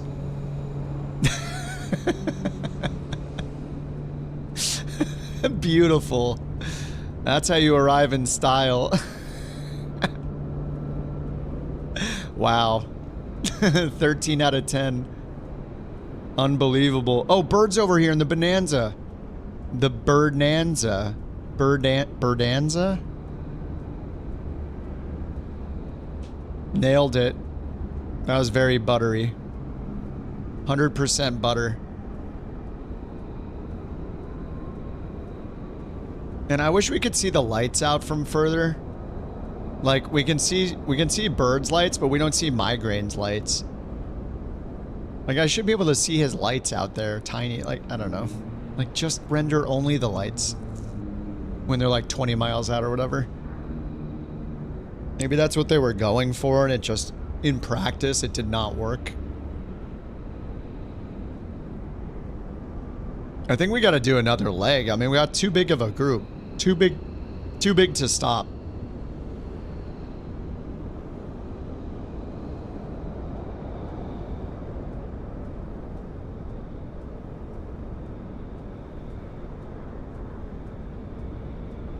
What's our next route? What's our next leg?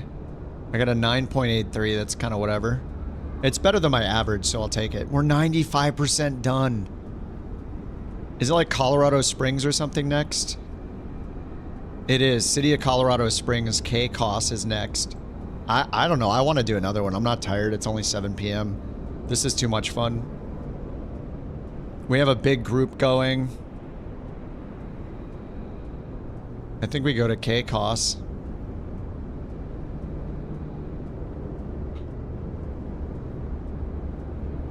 Just got home from work and it's movie night. Nice, Delta. Have a good one, man. Have a good night. Enjoy your movie. Enjoy your hot dogs and popcorn. Hot dogs only with ketchup, mustard, and relish. No other condiments are allowed. Heck yeah, Mouse. Glad to hear it, man. Thanks for hanging out. Mike's in. We press on. I think we should keep going. I mean, we got good momentum going. We got great advertisements being played. You know, we gotta let Steve-O get some more business tonight for his tactical air defense service. I heard it's like 1 BorkCoin an hour or something. I don't know exactly what the trade is. Popcorn does sound really good right now. I should grab a... Tacos are like flying in the sky. Crispy clouds of flavor. Who said tacos? Wrapped in love. And topped with salsa magic. Salsa magic. Oh my god, that was a soft landing. Holy crap. 0 feet per minute bird landing in the Bonanza.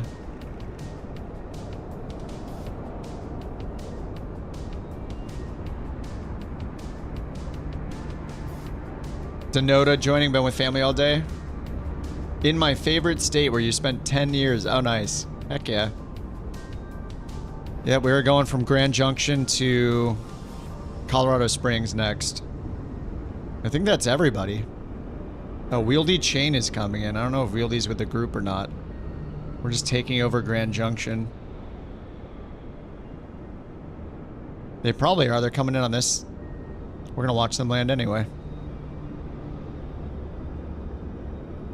I mean, it looks like they're coming in this way.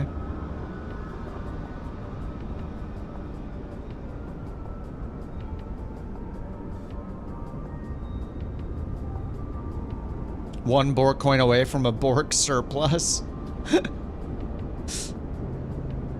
Oh, that's you, Jay?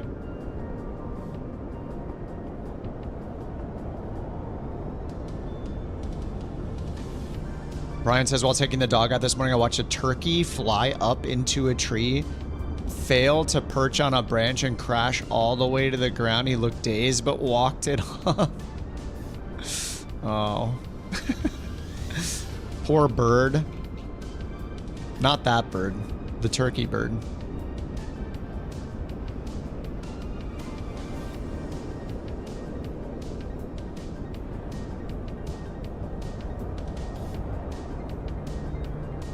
Turkeys are terrifying. Dude, they are huge.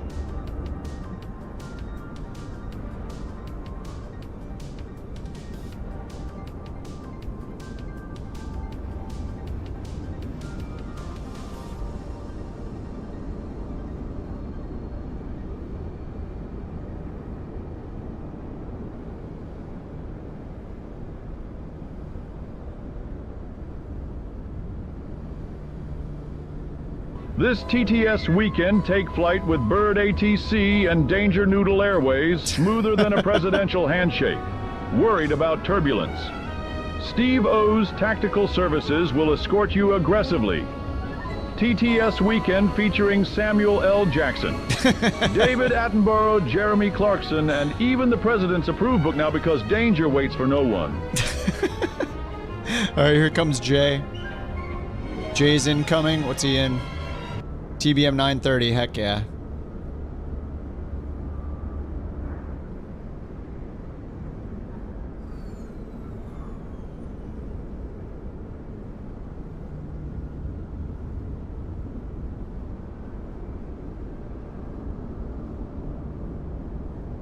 No lights for some reason. Oh, there are the lights.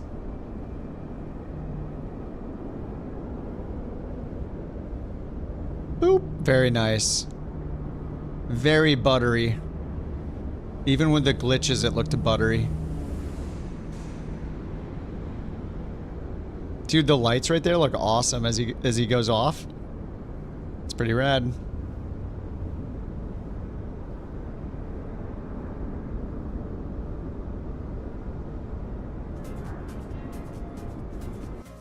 All right, I think we watched all the landings.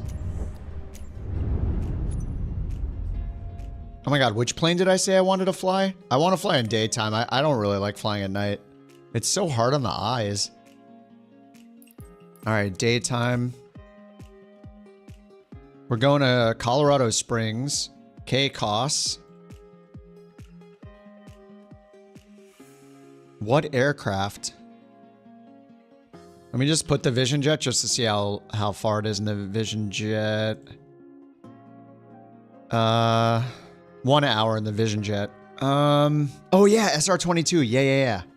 I should fly the SR-22. It's been a while. Oh, we don't have it. That's why I never fly it.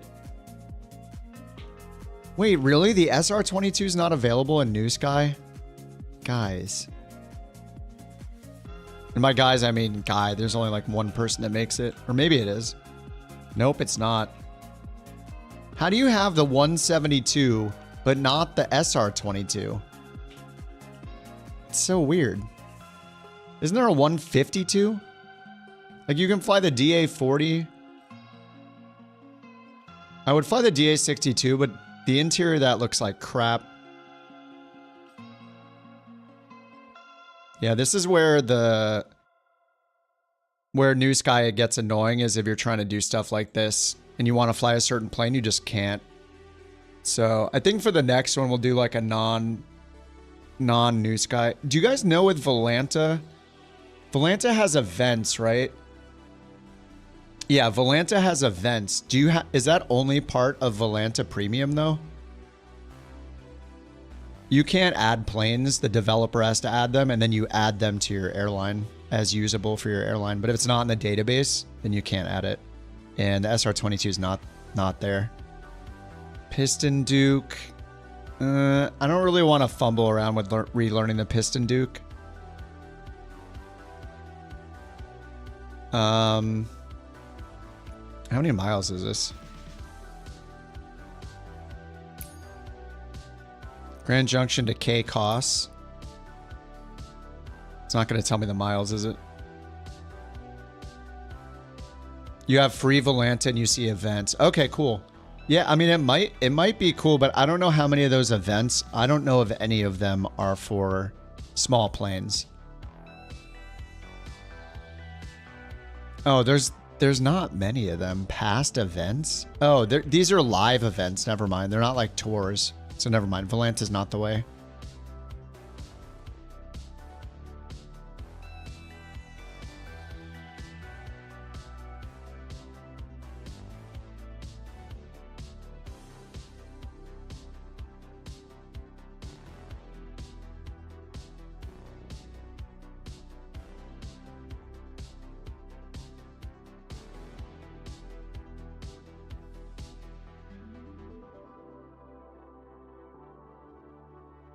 Alrighty. 186 miles. Volanta, look under activities on Volanta. Oh, there you go. Yeah, you're right. Yeah, there it is. Okay. Yeah, okay. They have Aero Cache. Yeah, this stuff could be fun. As long as it's available for everybody, we could look here maybe for what we do after the Around the World's done. I haven't done the Aero Cache at all. Hidden Aero Caches. 90 of them. Challenges. It's not too many of them. I guess I've completed 2 of them. Visit every country.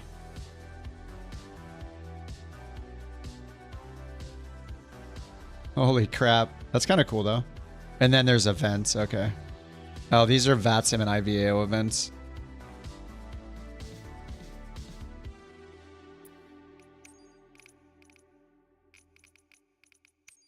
I think I'm just going to hop in the Vision Jet again. Turbine Duke or Vision Jet?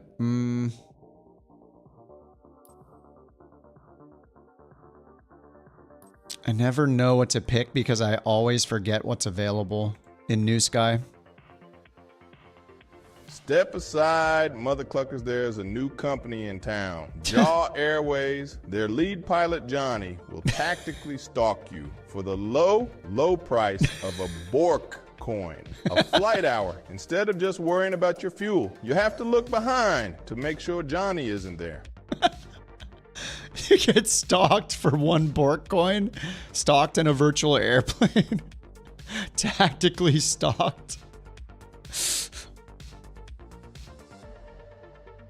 A400. It's such a short flight though.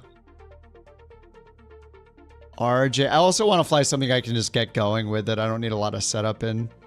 I'll do the DA62. It's been a bit. I hate how it looks on the inside, but it's a cool plane. Wait, 186 miles though? Maybe it's too slow. Maybe I should save this for a shorter leg.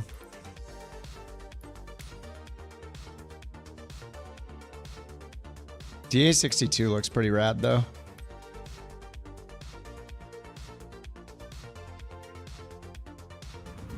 If it gets too slow, we can always use time acceleration. All right, I'll do the DA62. I just want to switch it up. All right, Grand Junction, Colorado City. And I'll change it to daytime. Let me use the bathroom real quick, bareback.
All right. Grabbed a snack, used the restroom, turned the TV on for the dog. She looked bored. Looks like she wanted to watch something.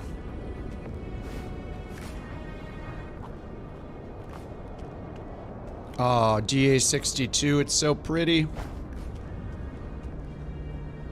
Remember the chalks this time?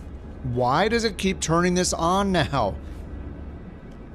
I don't understand what's happening. I'm in free flight mode. What is this? Why does it keep turning this on every time? Doesn't make any sense. What's up, Noodle? You guys have heard the advertisements. Here he is. He's here to show his face. You may have known him from recent advertisements as Danger Noodle Airways. And here's the man himself. This would be your pilot if you hired him. You know, I've arrived. Let me make sure I got live weather on. All right, live weather is on, and I'm turning the sun on. I do not want to fly in darkness again. It's so boring. Oh yeah, we got the EFB up here, which is pretty awesome. All right, and I think I already got. Let's see. Do-de-do-da.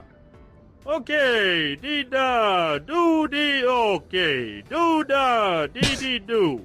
Okay, dee-do-da. Okay, dee-do-da, dee-do. Okay, da, dee-do, do-da. Yeah, couldn't have said it better myself. An hour and 35 minutes. All right, DA62 to Colorado Springs. That was beautiful. That was beautiful, Oz. I loved it.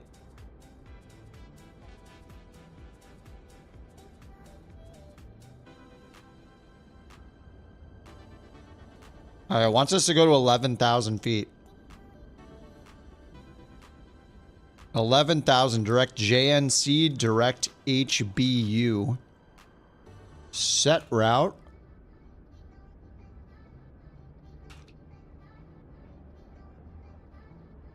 Set plane.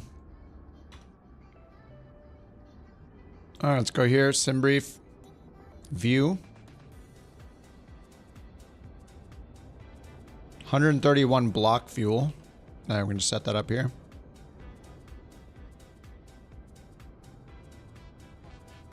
$131, so that's 151. 133. Whoops. All right, I keep hitting tab. Okay, that's set. And then let's get this thing started up. All right, what do we do here? We got electric master. Left fuel pump, left master on, start left. Yeah, let's get our position lights on.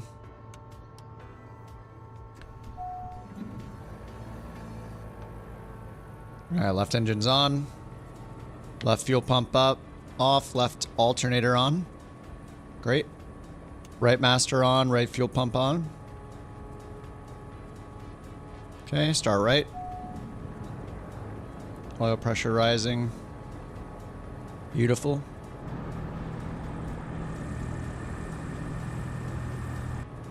All right, right hand fuel pump off, right alternator on. Pitot heat's off. Pitot heat's on. AV master on. Looks good. Flaps to takeoff position. Get the second screen going. And then send route to avionics. Actually, we don't have a route. There, we have it here. Import route from SimBrief. Ooh, it worked. It actually imports in this plane? All right, let's just double check it. Direct JNC, direct HBU. JNC, HBU, which starts the approach for runway 1, or starts the debris 5 for runway 13.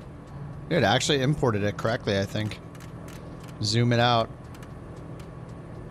All right, yeah, that looks good. And it wants us to go up to 9,500 feet. All right, 9,500. Altimeter's 1025. Let's turn that to inches. It says pitot heat off, even though it's on.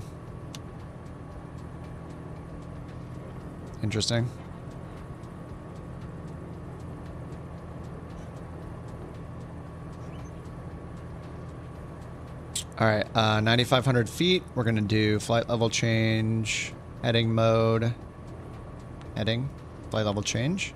VY is 87, and I'll just call it 90.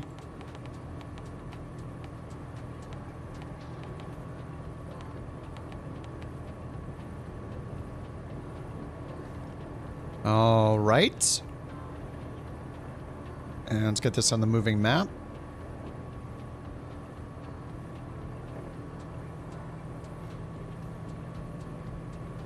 How to get even less visibility? Oh yeah, with this.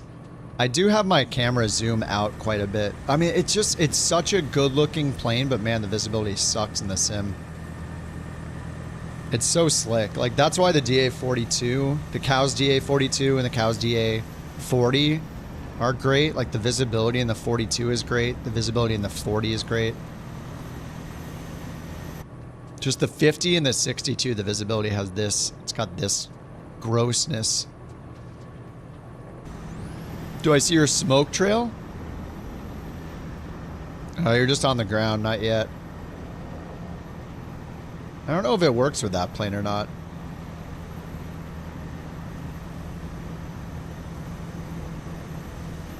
I don't see it here. Maybe it'll happen when you get in the air. All right, let's make sure I'm tracking. I am. And I'll start the flight in Volanta. Okay, that's done.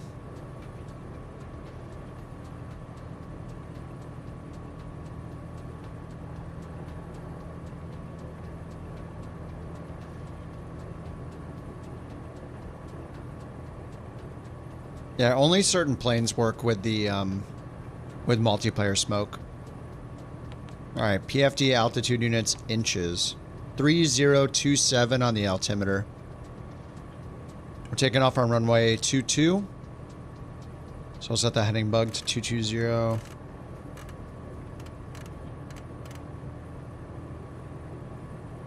What's up, bird?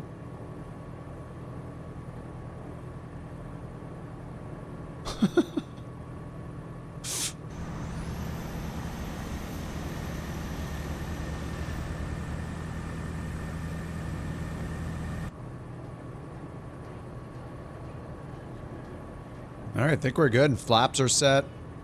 Pitot heat's on, even though it says it's off. Set the trim to takeoff. There we go.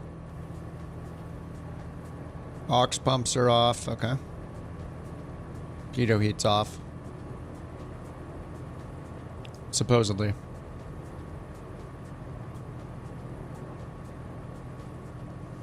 I guess the pitot heat just doesn't work. I don't know. All right, let's go to the right. Get the parking brake off and get out of here.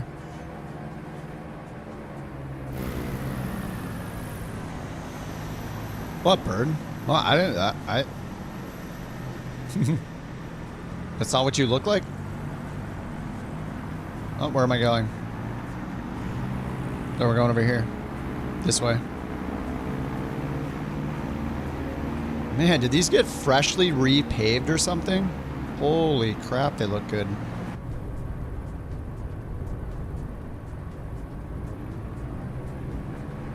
You know, maybe the visibility in this isn't that bad. I feel like we've just gotten spoiled with things like the Vision Jet.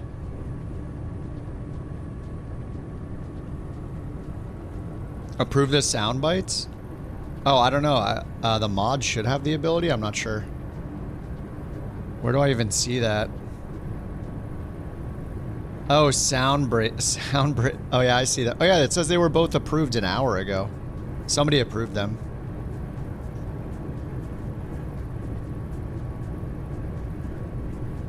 They have to be they're probably for bits only, because we have to we only get 50 things that can be used for points. Interactions, sound bites. Yeah, they're in there. They're just not for points because we only have so many things we can set for points, so they're just defaulting to 15 bits or whatever, the minimum. Oops, don't mind me. We're good.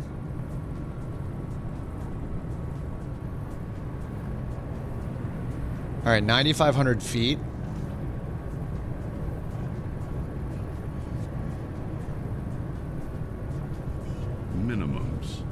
That's it, that's it. We just ran out of fuel. We just ran out of fuel. 100. We just ran out of fuel.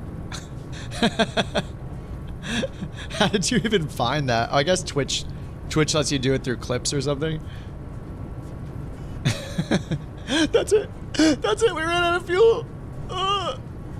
I sound so scared. Oh, taxi light. All right, back.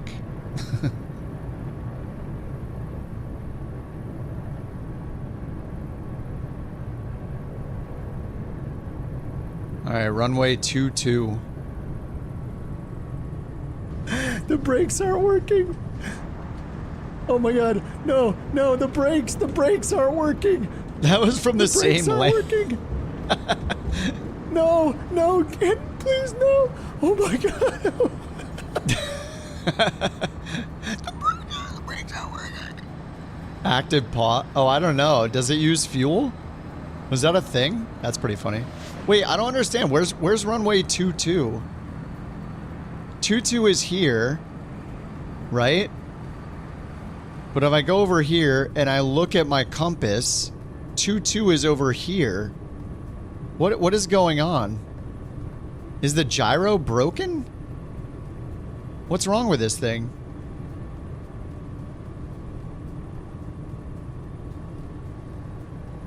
Two should be up here. Oh my God, Lith. Holy crap. Thanks for the bits, Lith.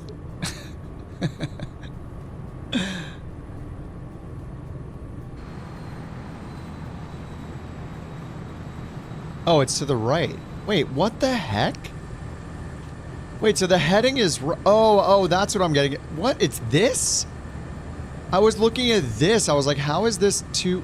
Okay, okay. That's so confusing. All right, we're good. We're good. All right, landing strobe, taxi light off.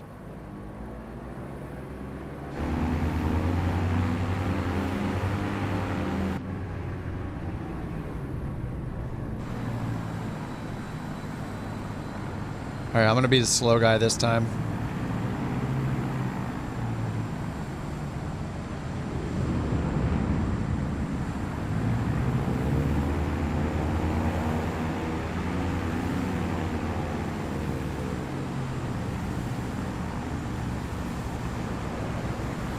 It's pretty insane how wide or how big the wingspan on this thing is.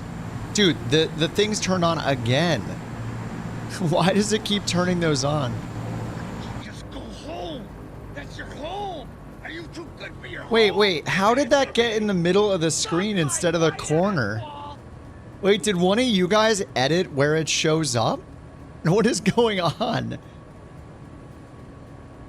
How is it showing up in the middle of the screen like that? It's supposed to be in the bottom right. Oh, let me test it. Hey, this is Tangia Dan. Oh, wait, that's one not of the test. developers at Tangia. How is it in the center of the screen? If not, make sure you turn on monitor output for your Tangia browser source. It's showing it in the middle of the screen instead of the bottom right. I have no idea how it's doing that. Yeah, you can choose where. Oh, when you... It lets you pick where to put it? Oh, I didn't know that. Is that new? All right, well... I do have the HUD thing running, so it actually shows it on top of my game. It's not just on the stream. All right, let's get out of here. Heading bug is sync straight ahead. Heading flight level change. 9,500 feet. Pitot heat's off, even though it's on. I think Lumia is fun, but at the same time, I feel like Tangia is good enough to just use one thing. I don't know. I don't know if we need both of them. Like, Lumia is fun, Tangia is like hardcore, or sorry, Lumia is like hardcore trolls sometimes. TTS is bottom left. Oh my God, my pitot tube cover? Oh, the static, oh my God, it's huge. Dude, I can't. Are you too good for your home? Not my white ass ball. Oh my, dude, I forgot the static port. The static port is still on. All right, whatever. Don't sink, don't sink, don't sink, don't sink, don't sink. From bits? Yeah, yeah. Don't sink, don't I think I get 100% of the bits because they take it from you when you buy the bits. But yeah, it's like 15 cents. It's just because Tangia isn't free forever, that's all.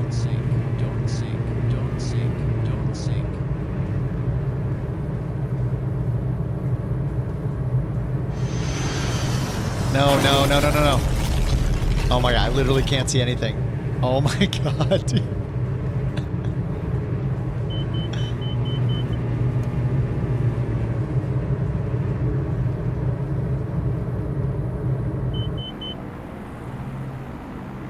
The rock! No! No, no, no, no! Dude.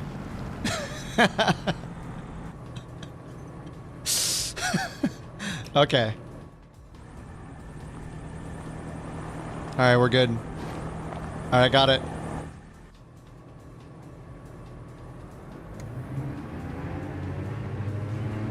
I'll catch up. No, no soundbite. I'm good. Why is there a rock there?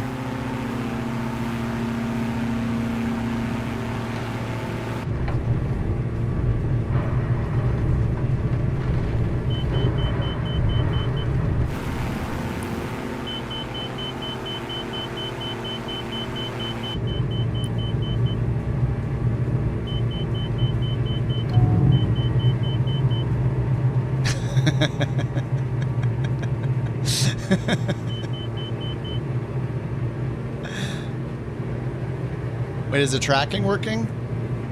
That went well.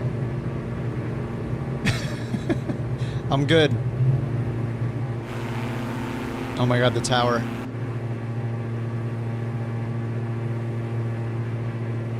Alright, we're good. Quick stop for a beer. I should grab a beer from the fridge. That's a good call.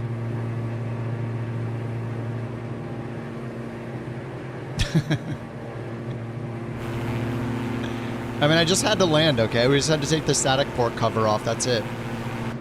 That's all we had to do.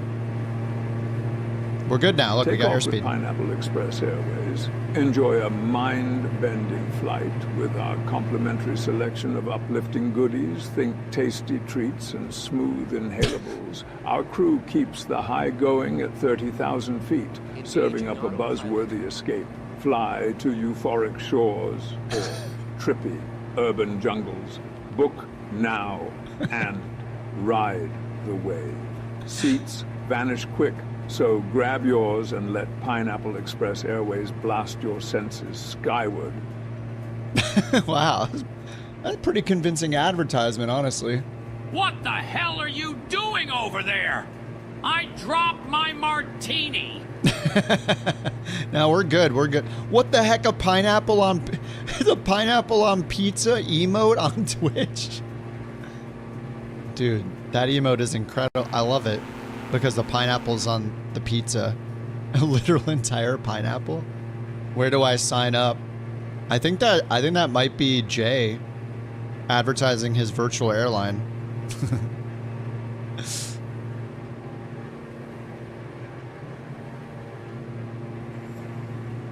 Alright, we don't need to fly all the way out here, right? I think we just go direct to the next waypoint. This is going to take forever. Let's go direct to HBU. Proc, activate the approach.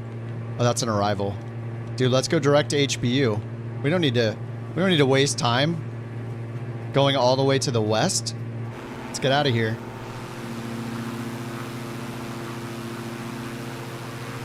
Yeah, I wish I could see the smoke on the Red Bull plane, but I can't.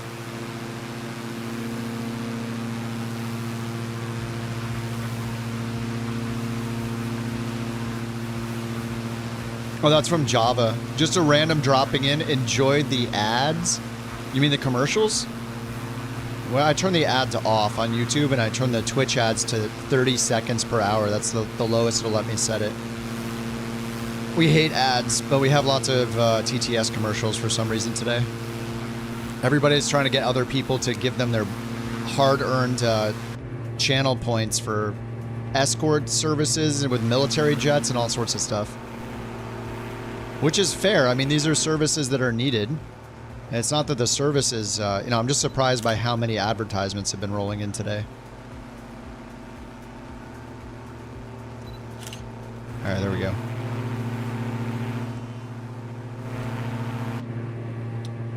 Yeah. I hope you're not getting many ads because I turn it at the absolute minimum. The actual ads, you know. All right, direct HBU.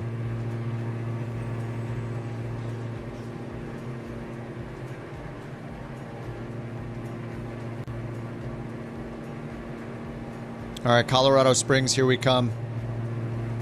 Oh my God, what leg number is this, by the way? We hate ads, but we love commercials. Yes. Agreed. Twitch ads have been fine. Yeah, I have it on the minimum setting. I had no idea that it lets you guys put the things wherever you want them. Oh, full screen interactions.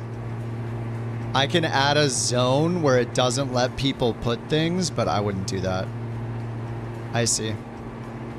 I thought it was broken. I was so confused why it kept showing in the bottom corner.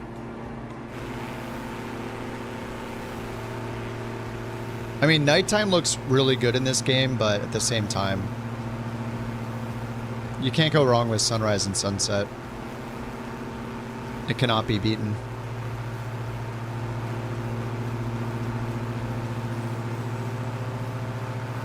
All right, somebody said something about a beer. Let me go grab that in the climb. Where are we at? Make sure the climb is going good. Wait, 9,500 feet. What about these mountains right here? Wait, that's not our final altitude. There was a step climb, I think. Flight level 110. We need to get to 11,000. Yeah, it doesn't look like we're going to clear these mountains up ahead. Yeah, look, relative terrain, we're going straight into them. Right here in front of us. All right, sync the heading bug, straight ahead. Back to flight level change. Nose down.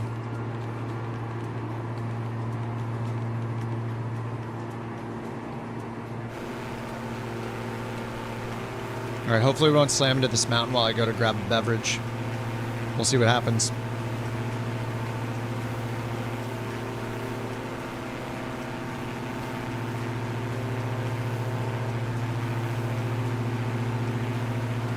Imagine this, you're a rock. You've found a lovely place to sit for the last few million years. Then some idiot comes and hits you with his airplane landing gear. What a way to disturb a good nap. Ouch.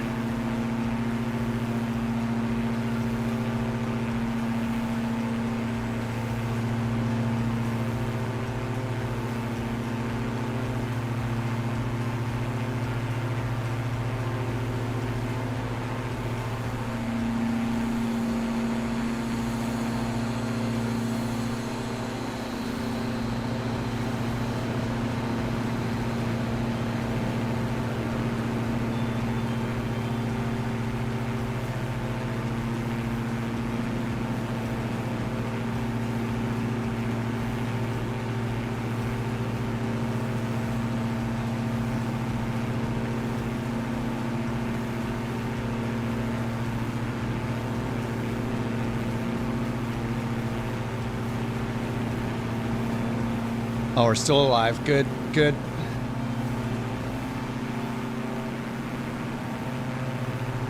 I did not skip. I am back. I am here.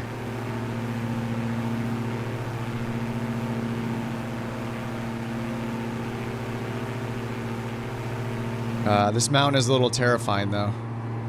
Wait, how does it only put us at 11,000 feet on this route? 9,500. Then here it shows flight level 110, right? Flight 095, flight level 110. We need to be higher than that. I mean, we're... Oh, what is this? This is disgusting. This, non-north up map. There we go. North up. Thank you. Ugh. I don't know. I mean, it's yellow right there, and then it's red over there. We need to fly higher. All right, we're gonna go to. I'm gonna go up to 15,000.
North up or track up in a car nav?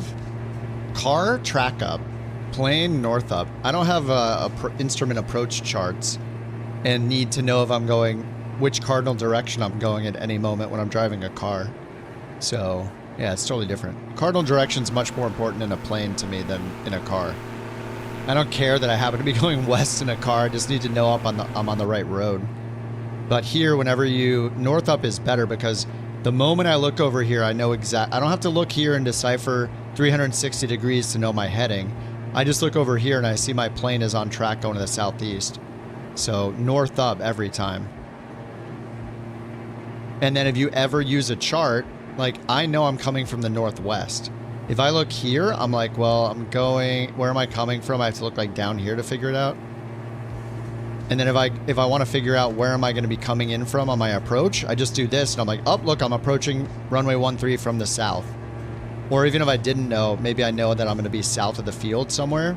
And then when I go up here to look at my charts and I go in, say over here, and I'm looking at approaches or I'm looking at the facility chart or something, it's just really easy to compare. Like if I'm doing the RNAV 3-1, so this is in the same orientation as the chart. So I know, oh, this has an initial approach fix kind of to the southeast down here somewhere.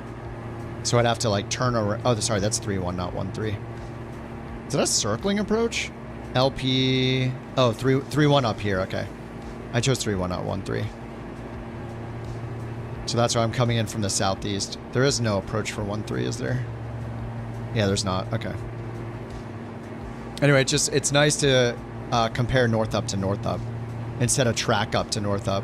These will be in the same orientation. So I prefer that in planes. And we already have like track up here essentially. Like it's not a map, but I know relative to my direction of travel if I need to go left or right to intercept the course. So yeah, I like north up. I've kind of always liked north up better in a plane. But yeah, in a car, no way. Track up in a car, 100%.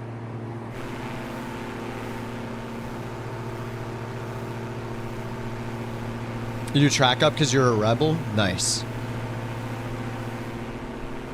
Do the terrain here. The terrain, it's looking nice.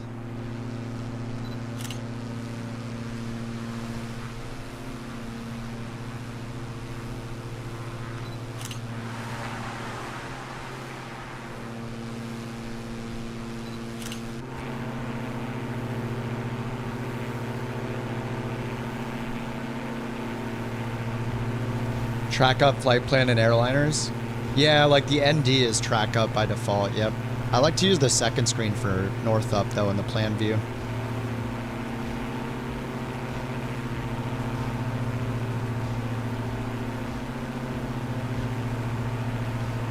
Yeah, the thing about north up on the airliner, on the airliners that I don't like, or sorry, yeah, north up maps on an airliner will center the current waypoint instead of your plane most of the time, and I don't like that.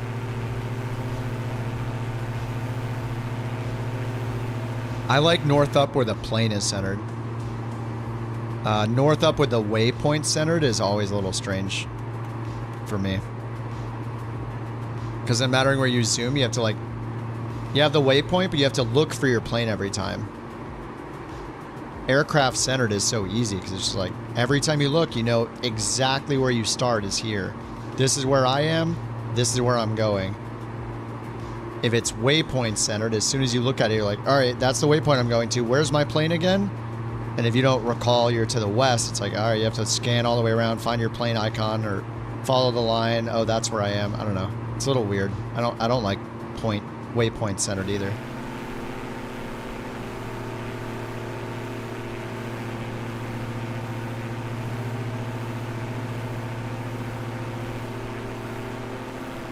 DA can max out at 170. We're a 168 right now.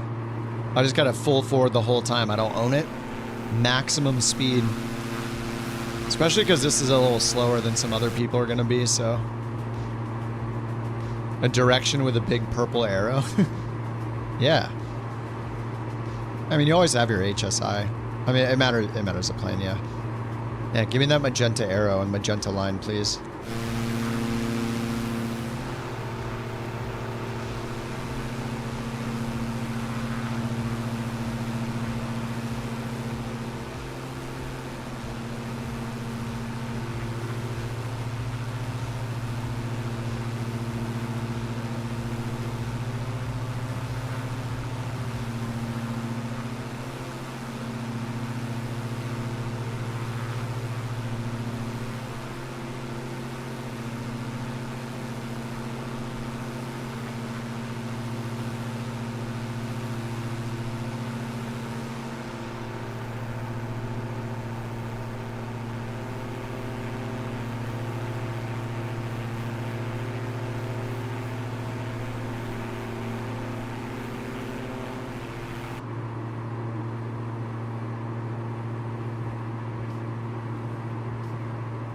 I'm pretty sure I'm supposed to pull this back to like 90% or something like that. I've just had it full force the whole time. Probably lower. What is it, like 65 to 85, something like that? There are different rules. As long as it doesn't explode, I'm good.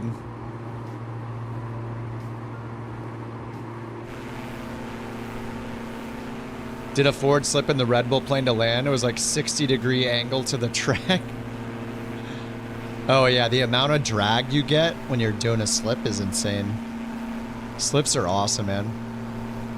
The Mountain did a slip one time in real life when we were flying because she had to do a go around and they reassigned her, or they like reassigned her a runway at the last second or something. Anyway, we were coming into land. She's like, "Oh, I'm gonna slip it," and I was like, "Holy crap!" It was so cool. You just literally see the plane is tilted, but you're heading one direction, and the plane's facing another direction. It was rad. She did that to lose some altitude quickly before we turned final. So cool.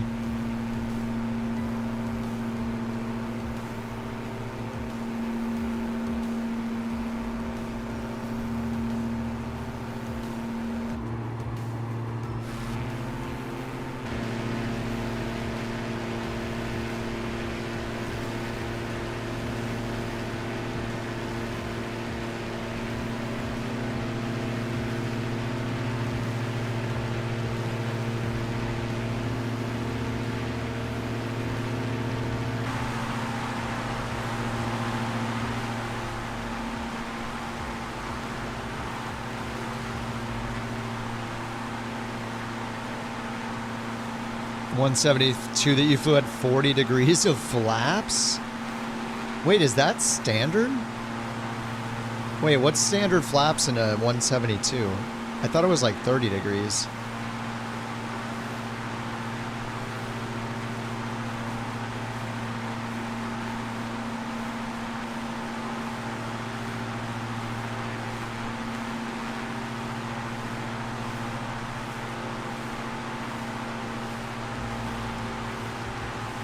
You want to watch a stole competition one day?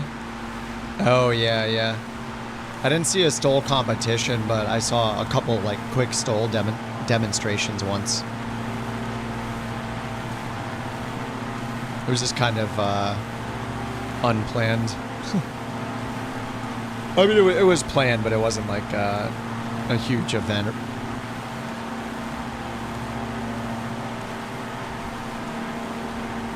Oh, 172M. Okay, at most only have 33 notches. Okay. It had a 172M.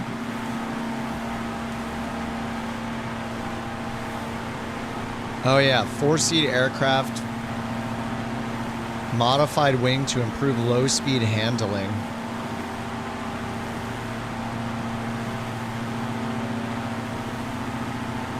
That's cool.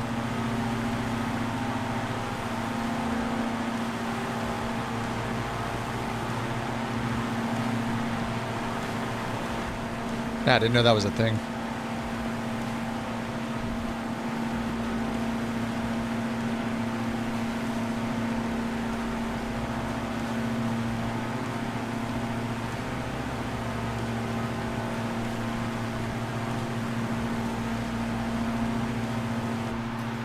Now you want to get a float plane? Oh my god, that would be awesome. Those seem kind of terrifying, but the idea of being on a plane on the water seems so awesome at the same time. 40 degrees for short field approach. That makes sense, yeah. That's great. Yeah, I didn't even know that was a thing. That's cool. You keep getting credit card ads. You buy some bits and go ham with the TTS. Wait, we have tons of points still. We topped off the Tangia credits. We have 47,000 characters remaining on Tangia. And on the 7th, my subscription will hit. I guess that's like 2 weeks away. We just burned through them so much.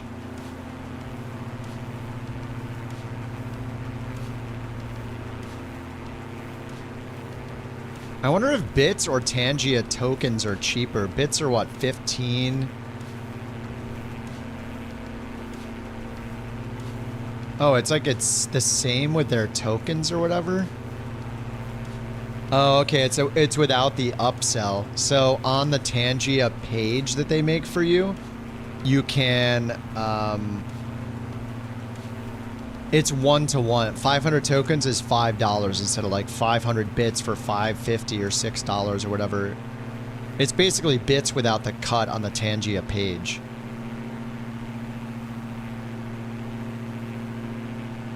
Help offset the purchase. I mean, they're there to be used. If you have the channel points, then use them, you know? As long as you're having fun, we're good.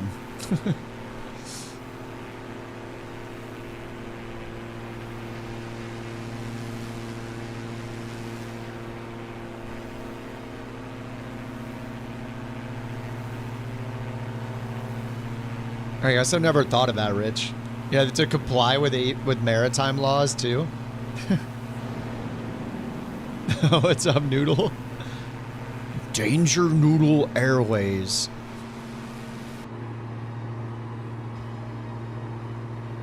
The 62 is faster than I remember it being.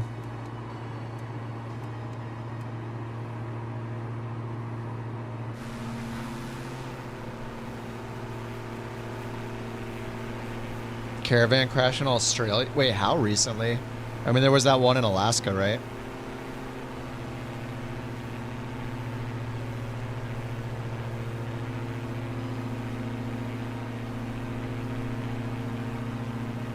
Characters for day, yeah, maybe a couple days. The way that we burn through them, especially during TTS weekend.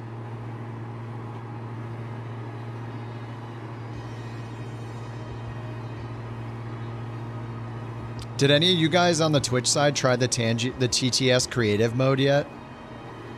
You have to use it through the extension or whatever, but it lets you like mix and match. Oh, maybe it's only for bits. Yeah, you can do multiple voices and sound effects like farts and whatever. Effects and sound bites and voices and pauses with delays all at once. That's their like creative mode thing, which is kind of like how TTSMonster works.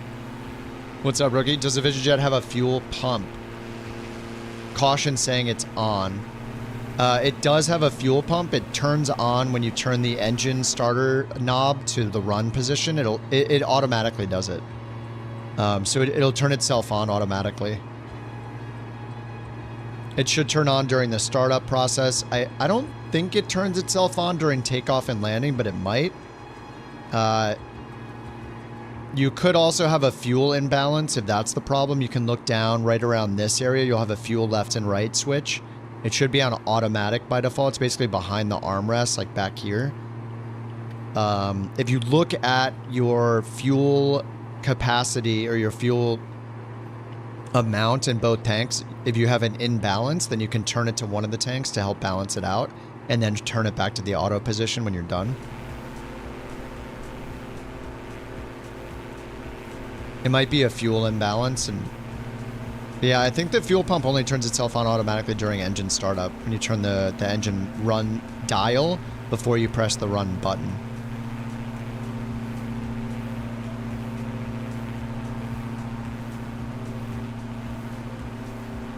What's up, Matt?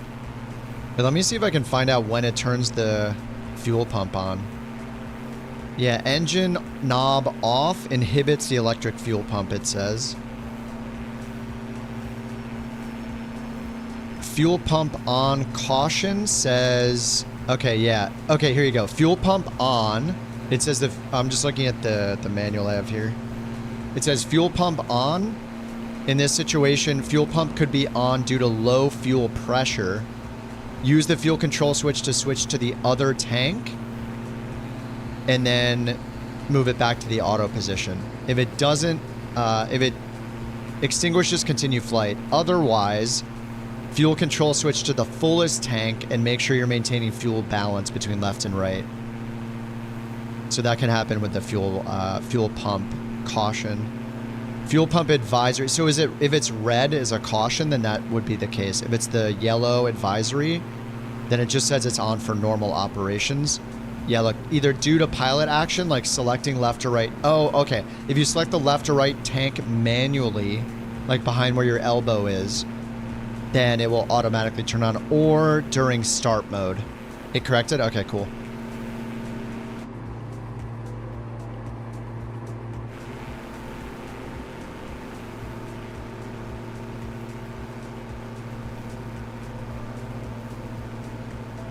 Dude, the terrain around here looks so good. This is awesome. Oh, it was yellow? I thought the cautions are red and the advisory is yellow. Hold on tight. Maybe it's only ever yellow. TTS weekend is here. Unlock epic rewards, spend your crabs, and bork coins. The fun is just getting started. Spend your crabs, spend your bork coins.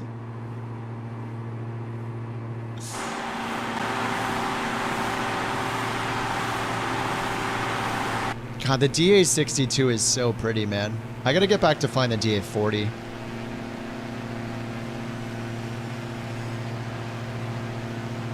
I kind of want to do a DA50, like, whatever we do after the Around the World's done, whatever our next main thing is, I want to fly the DA50 and the DA40, both of them. The DA50 is sweet. It's like a souped up DA40 with retractable gear. Yeah, this is the only place where having crabs is a good thing. That's true. Well, unless it's dinner time. Or you own a sushi restaurant. Or you need to lose altitude while decreasing drag or increasing drag on your airframe. That's another good way to have crabs. If you need to crab. If you got a crazy crosswind, you're gonna want crab. DA50, yeah, I got it on the marketplace, Jewel. What was it by Sim? Oh my god, I forget the name of the developer. I think it was their first plane that they've made. And it was a good cost too. Like, it was their first plane. It was like well done. The model is good and everything. The retractable landing gear, it was good, and it was pretty cheap. Was it Sky something simulations? I forget exactly what it was called, but I liked it. It was just like a faster retractable gear DA40. It wasn't at the level of like a Cows. The Cows DA40 or the Cows DA42.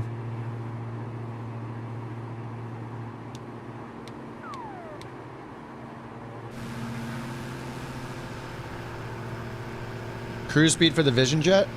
Mach 0.37 or... is it 230? I forget the cruise in knots, but when you're high enough, I think it's Mach 0.37. Or, sorry, is it 0.57? Is 0.37 the climb? Might be 0.57. It should be in the FMS. If you just turn on auto throttle and click FMS down near the throttle, click the AT button, then it'll pick the cruise altitude for you once you're at cruise. And the climb, it'll pick all your speeds for you. What's up, Sai? How's it going?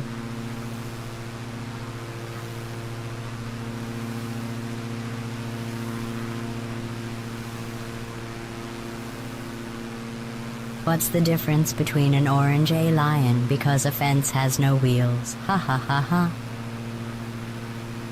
Wait, what? What's the difference between an orange?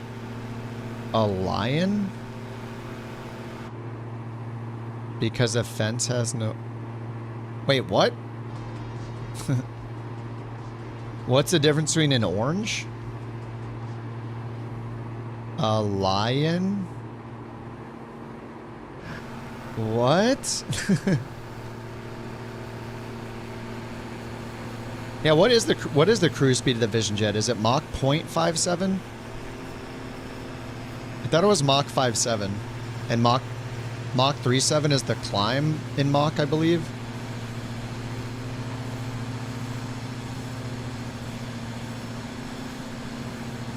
I should know this. Is that an AI joke? No. Somebody typed... No, it's not. Brian typed that in, I'm pretty sure. I don't know.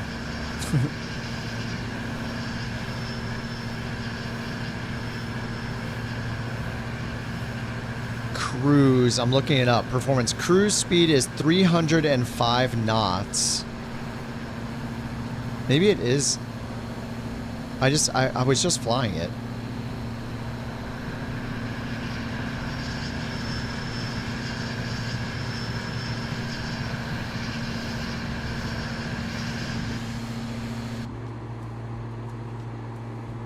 You're on a shorter flight at 15,000, Mach 0.477.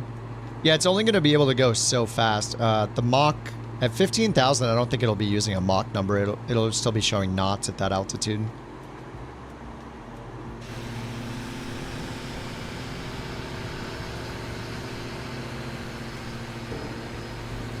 But I mean, at 15,000, you're above 10,000, so you can go faster than 250 knots indicated if you're above 10,000 feet. So you can just take it as fast as it'll let you go. Orange and a lion ain't got unless you have. I think she's been dipping into Gilbert's martinis.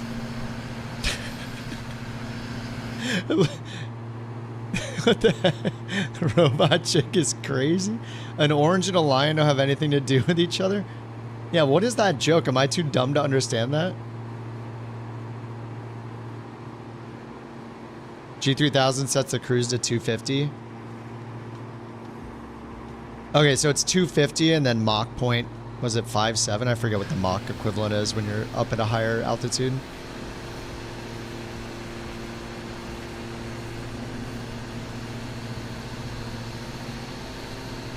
Oh, 0.52. Thanks, Trey. 0.52. 250, 0.52. Okay, there you go. I just honestly let auto throttle do all the work for me, regardless of what altitude I'm flying at, because it has the technology. So I just let it go. As long as you're not breaking speed limits by being over 250 knots under 10,000 feet, and you're not over speeding it past its maximum operating speed, like the have the red barber pole here, then you'll be good.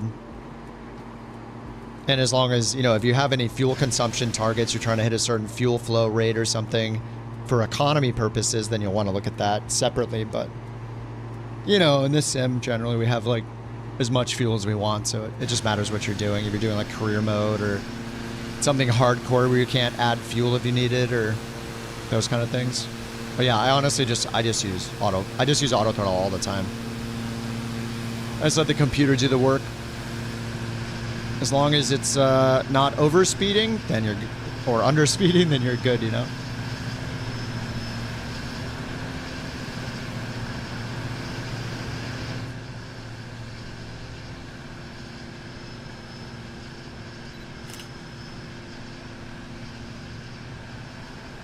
You have to have your gear out.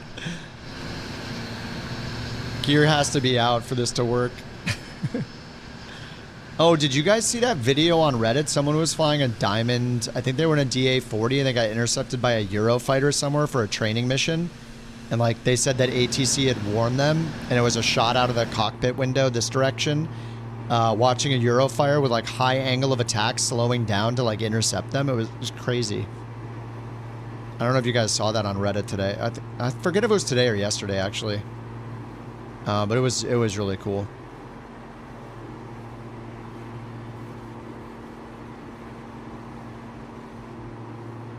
Oh, it was in Italy. Yeah. That sounds right. Yeah, I saw it on Reddit. It looked awesome. You're on your first flight for your charter company, much better than 170. Oh, yeah. The VisionJet is such a huge step up. The VisionJet's, it's amazing. The amount of tech in that thing, it's so easy to fly. It's awesome.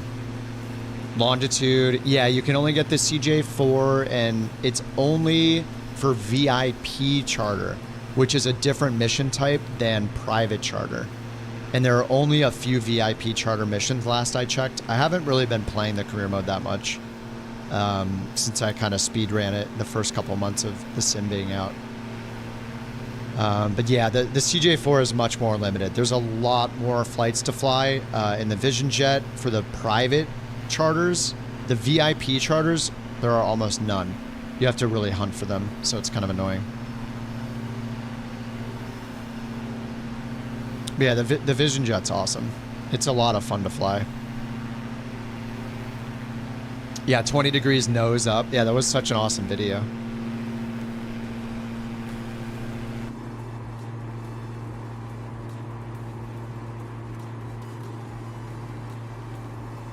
All right, we have HBU flood, Fisher break, runway 13. Let's see what approaches we have. We have no instrument approaches, right? So we just have the visual. So we'll choose the visual 13 straight. Just turn the minimums off. Load.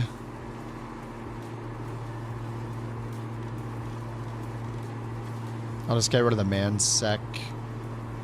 Runway 13. Okay. 26 minutes till top of descent still. I don't want to like time excel this one because the scenery is so good. Yeah, there are two types with a charter company. What's really confusing about it is both of them use an icon that say VIP. But there is, the ones that you're seeing are the charter private, and the charter VIPs are very few. There are very few of them. So you actually have to mouse over the icon for each of them and look in the tooltip to see if it's a private charter or a VIP charter. And the vast majority of the time, it's going to be a private charter. And that's only for things like, you know, what is it, the PC-12, or no, is it the PC-12? The VisionJet, the 172, I think maybe the PC-12, maybe the Corvallis. Whereas you need a VIP charter mission to fly the CJ4. Left wing is independent pass. Dude, this is so awesome. It's a little sketchy how close we are to this, but, you know, I guess it's fine. I mean, we're a lot higher than we look. Like, it's showing a little green dot there, so we're more than 1,000 feet. Or is it more than 500 feet? Wait, what's legend? Map options, legend. Oh, yeah, 1 to 2,000 feet in green. 100 to 1,000 feet in yellow. And 100 feet or less in red.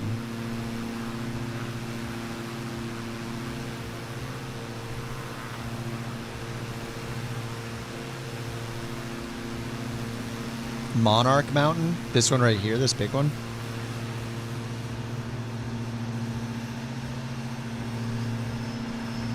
It would be so cool to put an on-air company base camp out here.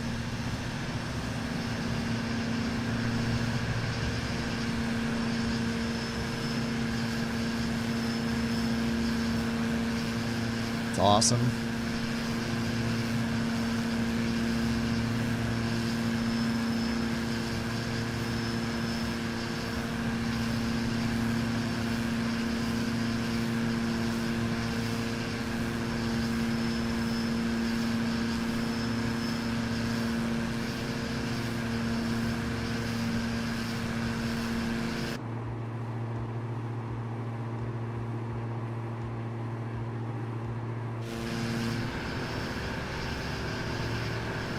Stand it up on end and let me pass you. Oh, it's gonna be fun. How slow can it get?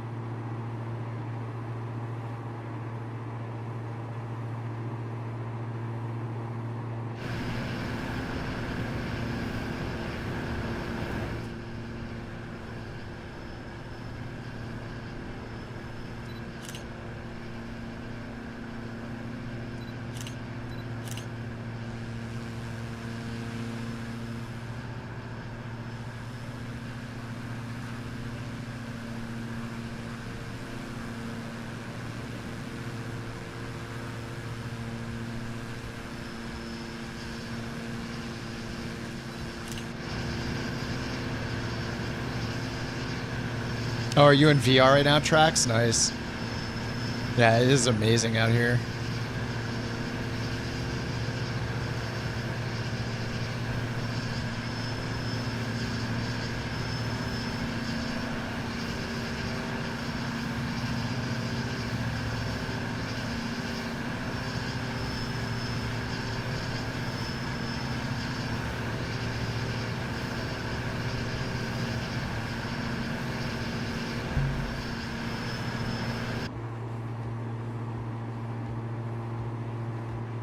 Arkansas River Valley, cool rafting.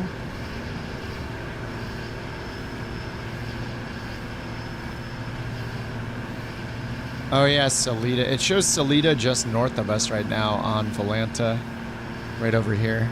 It's showing this is Salida. Yeah, Salida's right north of us. Oh yeah, Arkansas River, yep. Coming up right here.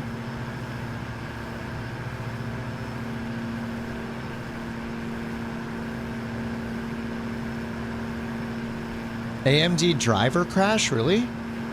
What are you on, rookie? I was like considering buying AMD for my next card, but the problem is they're supposed to not have more than 16 gigs of VRAM, so.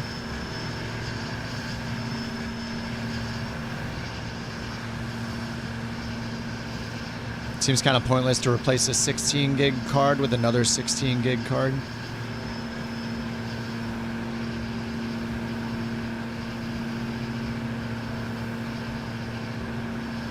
Especially a 4080, like this card runs great. The main problem isn't even the card. The main problem is just Flight Sim's VRAM bugs. Did I switch from NVIDIA? Oh, a driver refresh. Oh, do you have to use like DDU or something? What is it called? Is it DDU to make sure you 100% remove? That's a good point. V1 had a driver crash. Oh, a couple weeks ago, really? I thought he just recently got on the 7900 XTX. Wasn't that just like a week ago, or he did it before? I've been watching him use the AMD because he was on a 4080 just like I am now, and he was having all of the exact same problems as me. And the problems he was having are this. I mean, the cause of all of them seems to be the VRAM bug in Flight Sim, but he was on a 4080 just like I am now, and I have the same problems that he had, which is it gets to a certain point and it like maxes out the VRAM, it starts stuttering like crazy with frame gen, and frames drop to like 10 or 5 or 15 or whatever. Like it's, and he's mostly playing 24, so we were kind of running into the same issues with the same card, so I knew it wasn't just me. I know I watched him switch over recently to the 7800 XTX? 7800 XT has 32 gigs? Oh, Hags, yeah. I think I have Hags on. I turned it off at one point, but then I turned it back on because some other apps were getting really slow and clunky. Even just like Windows apps. Wait, isn't this 7800 XT like 16 gigs of VRAM? I thought the XTX was 24. Yeah, XT is 16. XTX is 24. AMD doesn't have a 32 gig card. And their newest gen that's going to come out also is, I don't know if it's a rumor or official, but I'm pretty sure it's going to have 16. Not even 24. So like, I was strongly considering like, if I can't get a 5090, which nobody can, and who knows if anybody will be able to get to the AMD ones when they come out, I was considering switching to the AMD just because of all the NVIDIA VRAM problems, like with 16 gigs. So, and I don't like all the BS of all the fake frames with NVIDIA that they're pushing. It's really gross. I just hate it. I don't want any of the fake frames. I want good raw performance. I don't need frame gen on everything and DLSS on everything. But yeah, it sounds like the what is it going to be called? The 9070 XT is only going to have 16 gigs, right? So what is the point? It's disappointing. Like, it's too bad that they pulled back, because with the recent like kind of backlash against NVIDIA and how bad their launch was and all their BS with all this fake frame crap that a lot of people seem like, I'm sure I'm not the only one that's like, I don't want all these fake frames. Like, I want the actual performance to be way better. I don't care about your AI crap. Give me real frames. It's too bad because it seems like if AMD kept on and made another card like the 7800 XTX, that there'd be a lot of people like me and others switching over to them because of how bad the NVIDIA stuff has been lately. I don't know. It's too bad. But, you know, whatever. I'll try to get a 5090 like everybody else. But at this point on a 4080, my only upgrade options are a 4090, which is like more expensive than a 5090 at this point. A 5090, which is impossible to get for who knows how long, the rest of the year maybe. Or it's kind of a downgrade and not at the same time, like 7800 XTX. It kind of makes sense for the VRAM. But the problem is, as soon as Microsoft, if Microsoft is able to fix these problems with the VRAM, then it's not going to matter anymore. People aren't going to be hunting for new cards for this game. It runs great like 80% of the time. Like when we're in small planes like this, it's just certain planes, it just gets the VRAM leak or whatever they have it just messes everything up. Raw raster, yeah, rasterized performance, yeah.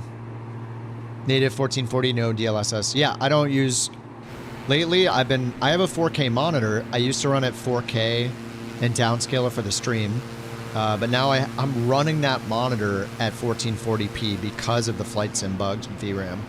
It doesn't even work as well when you use the downscale option in the graphics settings. So I'm looking at a blurry-ish image compared to what I'm used to, but it's just kind of what I have to do right now. And I just run the stream in 1080p anyway because it's the lowest latency, so I'd rather have a 2-second latency than a 12-second 1440p latency. It's not that big of a difference. It's more about being able to interact faster with people and it feel more like a real-time conversation when I'm reading chat and chatting with you guys. It's more fun that way. It looks good enough at 1080p on YouTube and Twitch. Like, I could do 4K streaming on YouTube, but it's literally a 45-second delay between when you say something, I read it instantly, and then it gets encoded. It's pretty nuts. Yeah, the low latency is better, yeah. 1080p to 1440p is not a absolutely massive difference. Especially when you're talking about a streaming service, it's like not a big deal.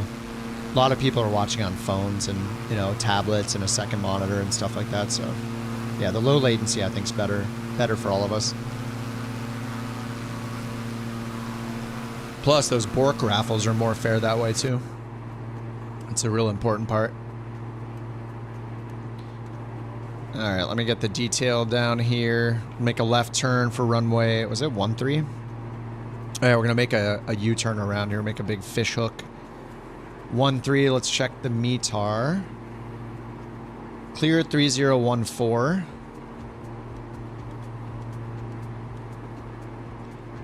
Probably shouldn't change that until we're in the descent, but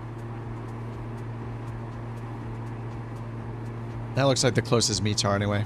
All right, 3014, and the preferred runway is 31. So I have it set up for 13, so let's switch to 31. Let me refresh this real quick by looking at Grand Junction's weather, then going back, looking at Colorado Springs weather. Yeah, 350 at 5, so recommended runway is 35 left. 35 left or right? 35 left is 10,000 feet long. 35 right is 13,000 feet long. Or runway 31 has a slight crosswind, 8,000 feet long. I think I'll do the shorter one, though. Let's do runway 31. We'll do the opposite here, since the winds have changed. Oh, whoops. That was a mistake. Let's get a heading mode back on.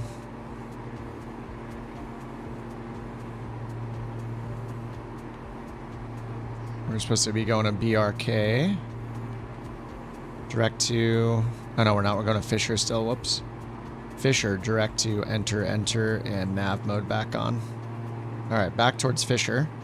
I shouldn't really do direct to. Oh my god, Lith. That's a bork. It's been a minute and then I'm going to bed. Thanks for the bits. That starts a Bork raffle. Good luck, everybody. Lith just giving away Bork coins. Okay, so I should actually activate the leg, right? Not direct to, because that'll be a little bit off course. This will be more accurate. Alright, then let's go visual. Select approach for 3-1. What the heck? Whoa. That's a bug. That was weird. The winner of Bork raffle number 88 is... Based Raccoon. Thank you for your Bork report. Based Raccoon. Alright, we're gonna go to Anki.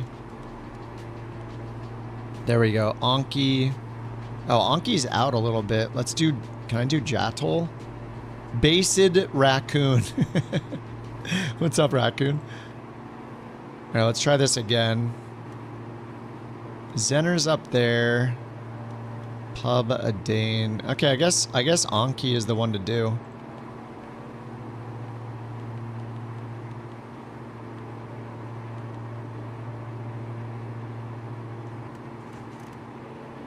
Nut V. Wait, how did I get vectors to final? What the heck? Did I hit that by accident? Ah, this is all messed up. What is going on with this thing? 3-1. Anki. Alright, I'll just activate it, I guess. Alright, I'm going direct Anki for runway 3-1. LNAV, VNAV approach for 3-1. I'm taking the smaller runway. I know my place is a little diamond here. So let's go and change it up here on the route. Runway 3-1. RNAV. Anki. Nice, and then we got the RNAV 3-1 right here. I love that you can use this when it's on the window like this. Alright, it's still loading. Are the charts broken because it hit a certain time and they disabled all charts? Probably.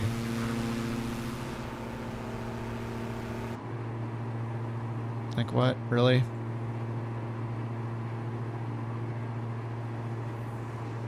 Hello? How do they break this? This is... every single day the charts stop working at a certain point.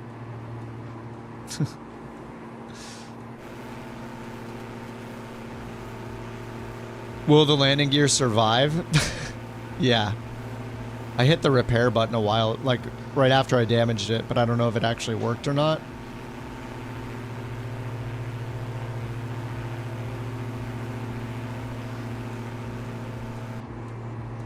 It's such a good looking plane.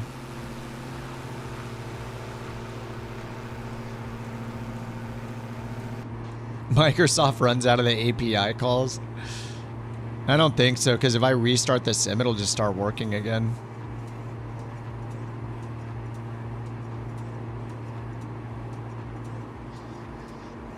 I mean, it's been this way since launch. The charts just randomly stop working like every day. And I haven't fixed it in 3 months.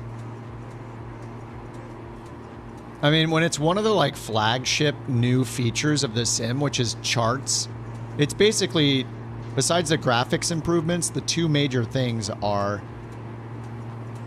I guess maybe three, is like balloons, you know, balloons and parachute physics, the built-in charts,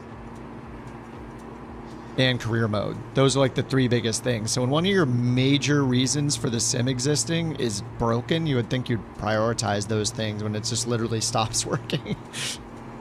It's been that way since launch. It's a little bit annoying. All right, well, let's see our altitudes over here. 7,800 at the FAF. All right, 7,800 VNAV. Top of descent. Oh, bottom of descent. Oops. All right, let's start the descent. Pull the throttle out. Ground speed's 201, so we'll go faster than normal.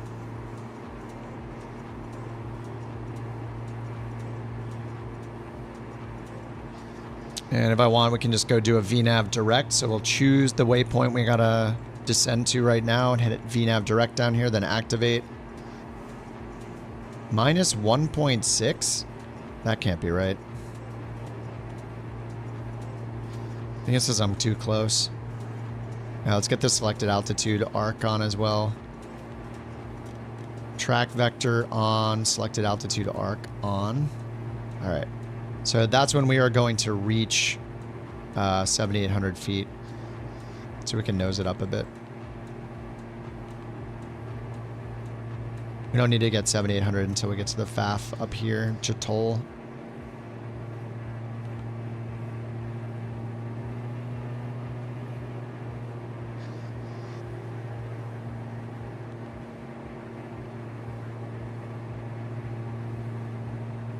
Tabletop games tomorrow, nice.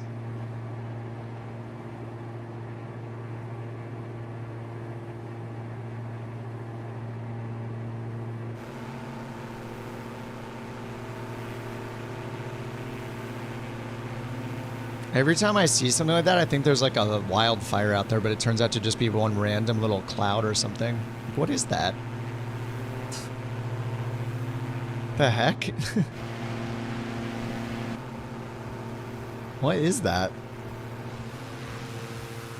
It's just a random cloud that looks like a plume of smoke. What's up, Givens? How's it going? I gotta go out here and see what it is.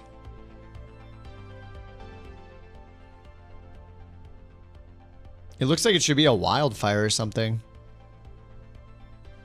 Just like how perfectly it's there. What the heck? Look at it. Oh, it's disappearing as I get closer. Is that a reflection? What is that?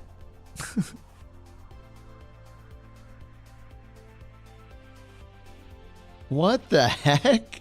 It's disappearing. Oh, what? Are you frustrated because you're trying to come up with something clever to say, but you're too tired to think of anything? The heck? Try going the bleep to sleep.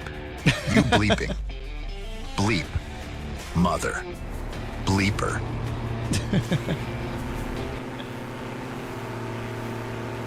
A tornado? I wish. Oh, you saw something like that in Italy? I didn't think you were crazy. No, I didn't. What are you talking about? I think you're crazy. That's a huge lie. I didn't say you were crazy. Did I? Wait, did I say you were crazy? In my country, we say to let a woman drive a car is like to let a monkey fly a plane. Very dangerous. Oh my God. Yes.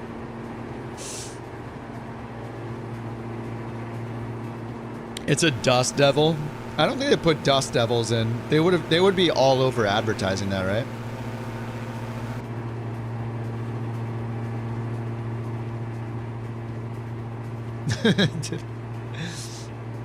I thought I was crazy. Oh, I thought you were crazy. You can read my thoughts. Okay, well, you're probably right. I don't know. I can neither confirm nor deny. All right, runway 31. We're being good boys. We're taking the small runway here, even with a slightly bigger crosswind. It's I can't even have a barbecue without getting buzzed by those darn planes.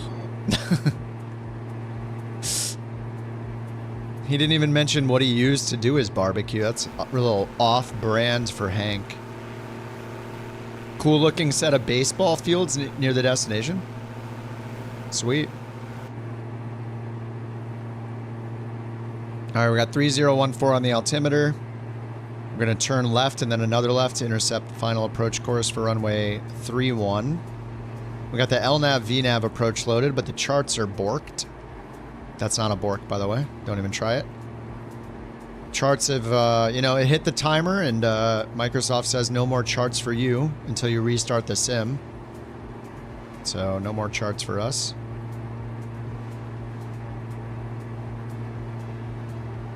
Guess we can get rid of this for now.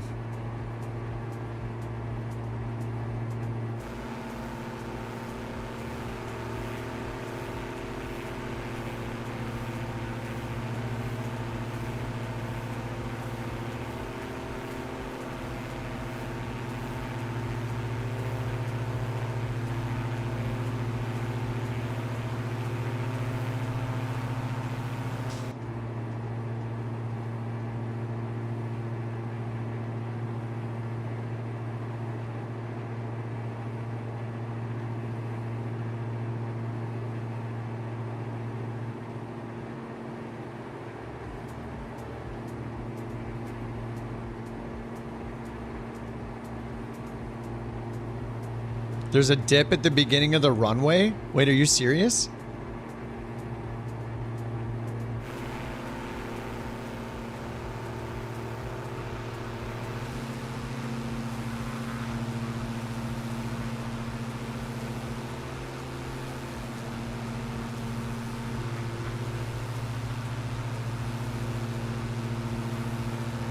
I'll tell you what you can do with that barbecue.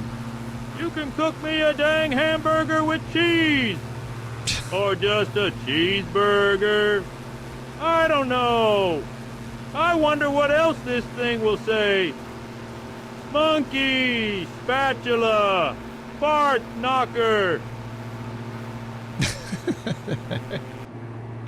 It makes you look like you're a lot closer to the ground than you are. I use propane and propane accessories. You fly boy son of a think you can put out my barbecue, but propane don't go out from a little plane flying around it. I'm practicing my bleeping. I need to get on that and manually bleep stuff when Samuel L. Jackson gets on the horn.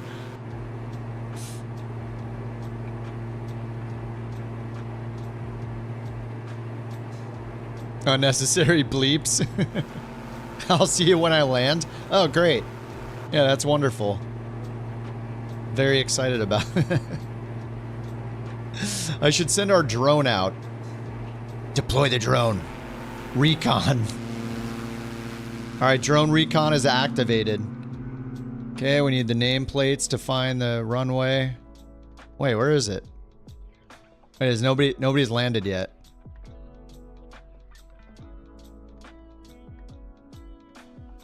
Wait, where is it? How far out is it? Is it over here? Oh, it must be over here. I see it. I see it. Whoops, that's the exposure button. Faster. Faster.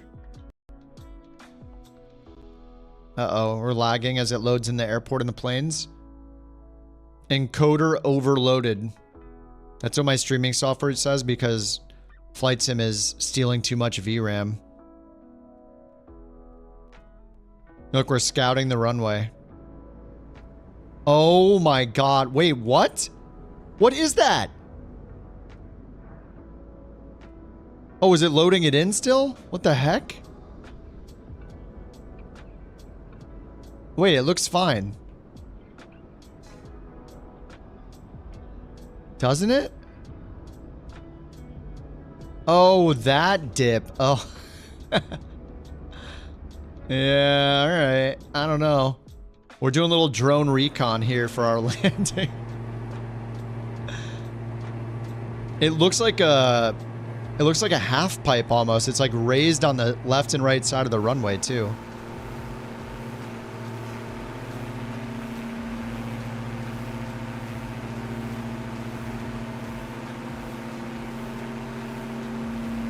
Oh, you need to use a TTS for that, Oss.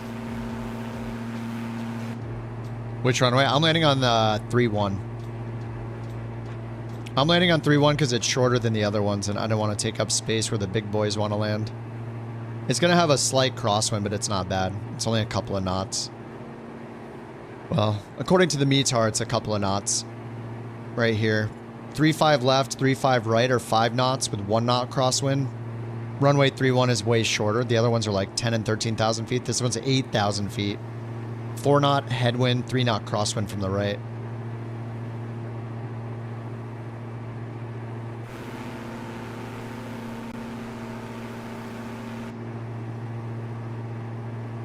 All right, we're still in the descent. Altitude V. It's holding our VNAV altitude. Let's hit approach. LNAV VNAV, so we have vertical guidance. The vertical guidance glide path more than 2 dots above right there. And it's solid, so we can already use it.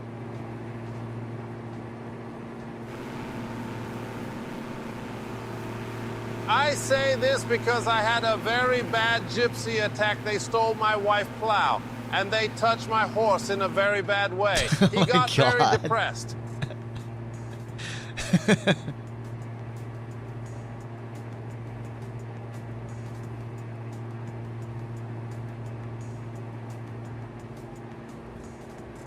Oh, the vertical guidance went away, look. It turned back into a hollow diamond. It was a solid green diamond a second ago. That's weird. All right, there's our runway right there. Our little half pipe.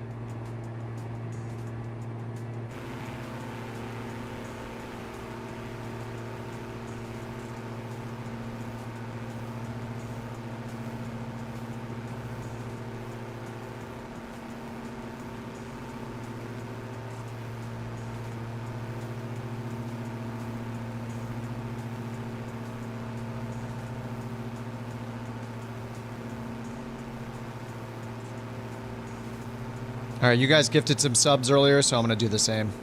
Here we go. There you go. There you go.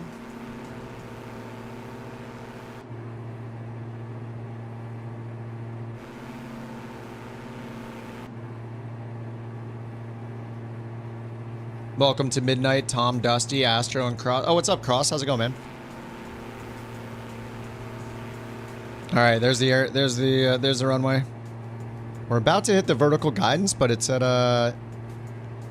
it's a little more than $1 up.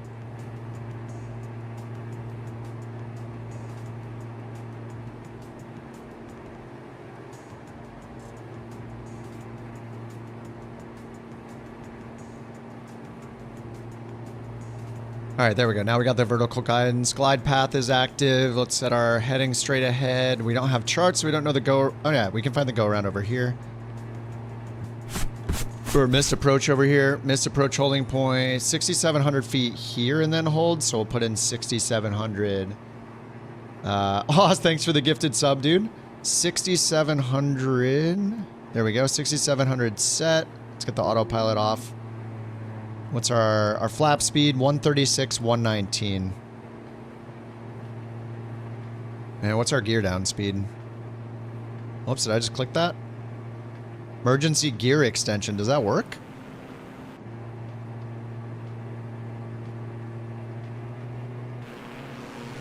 Oh, I don't think it works. Is there like a pump somewhere? Alright, anyway, let's get the gear down normally. Check gear. You can buy subs with crabs? No, no, you can't.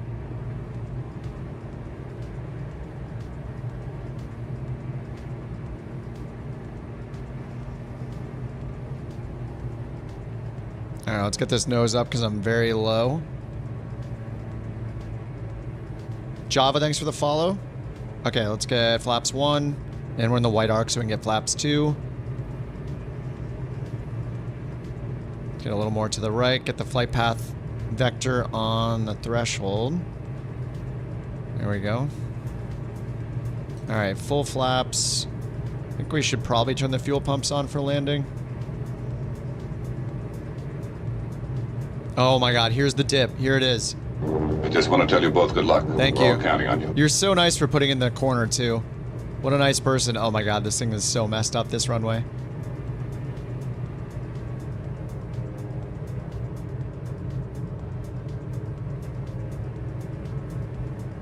Look at this runway.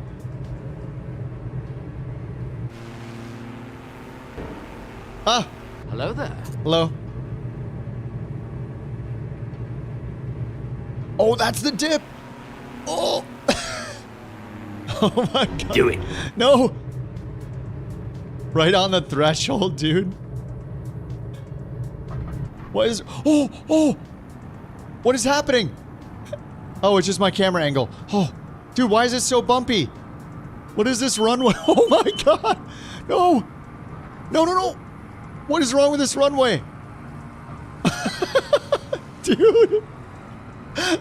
Don't land on 3-1. Don't land on 3-1. Abort. Abort. Don't land on 3-1. This is not even a real runway. Oh my god. I can't believe it didn't break the landing gear. Holy crap. Dude, do not land on that. What is this? What is happening here? There's look, they're floating reflectors. The turtles are floating off the ground with shadows. Holy crap. Dude, I gotta watch everybody land. Alright, parking brake on, pitot heat, battery, fuel pumps, engines. There, turn it all off. Shut it off. Shut it all off. Flaps are up.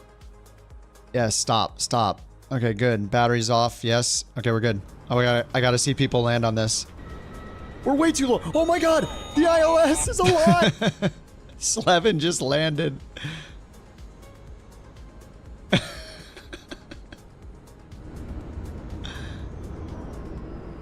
Dude, don't land on 3-1. Don't land on 3-1. Oh, what? Oh my god. Oh no, it's a disaster. I gave everybody fair warning, guys. Don't land on 3-1. Get out of here. Get out of here. What did I miss? Look at this runway. Look at the runway. It's got all these crazy bumps in it.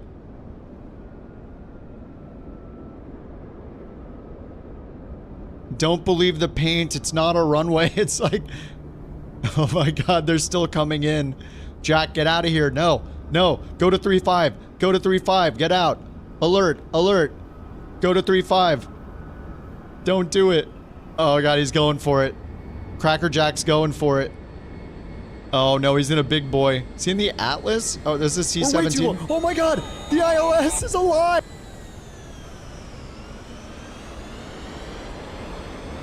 Oh no.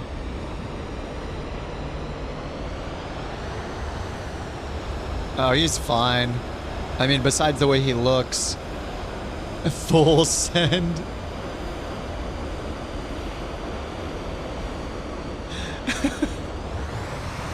Alright, he wasn't too bad in the big boy. Yeah, I was holding my elevators down the entire time. Oh, Jack's down.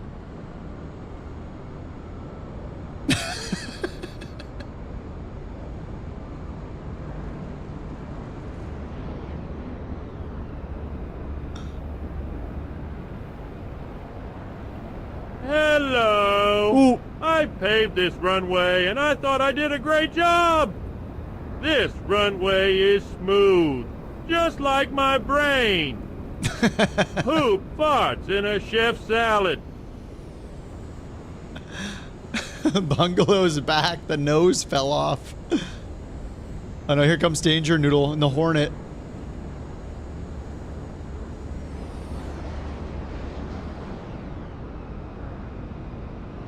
Oh, oh.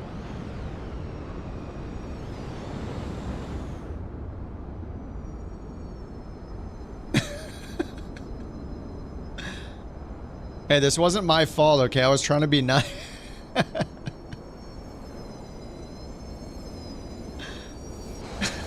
This is the major bump right here. This is the one. Look at this thing. Oh, who just landed? Who's in the Sea Star? Migraine? The runway is smooth for you, really?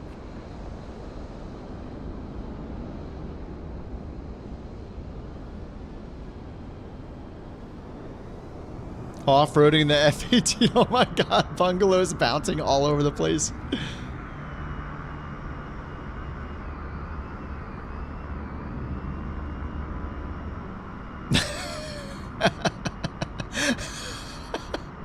Just catching air with only a nose wheel.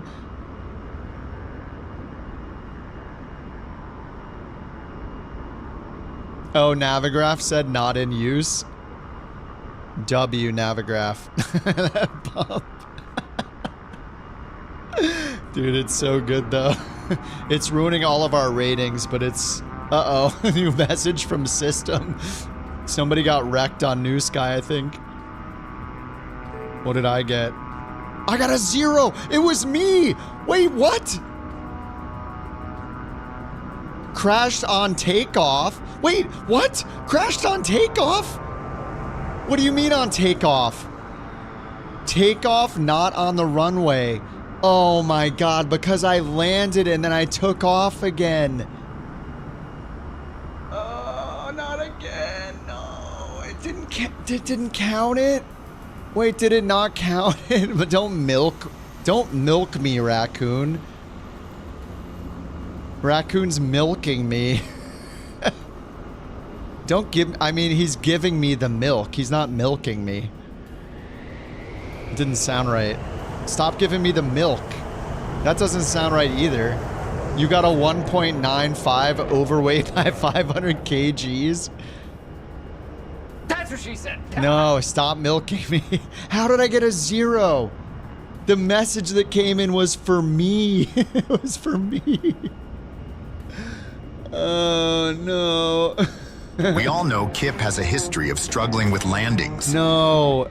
We're way too low. Oh my god, the ILS is alive. And when it comes to, well, everything with flying... The brakes aren't working. Oh my god. Oh my god. No, no, the brakes aren't working.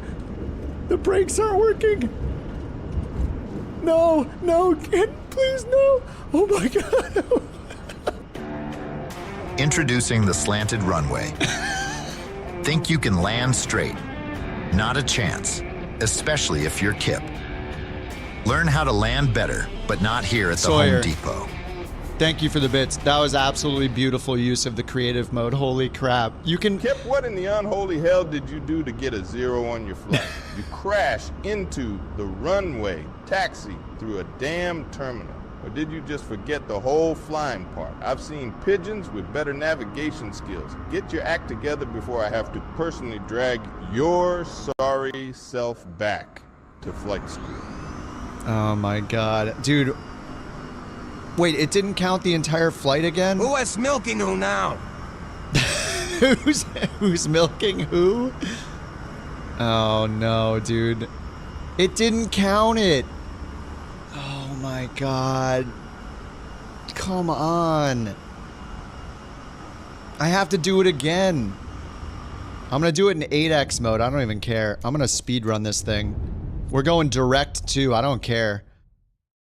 Where were we flying from? Was that Salt Lake City? Is that Salt Lake City to KCOS?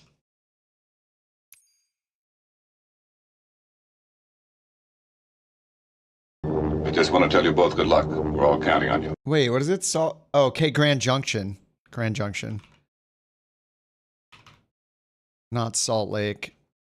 Grand Junction. Oh my god. All right, whatever. I'm doing it in this. We're starting. I'm gonna do this 16x. This has happened before. It's okay. I can handle it. Thanks for the bit. Thanks for the bit, Sawyer. W Creative TTS.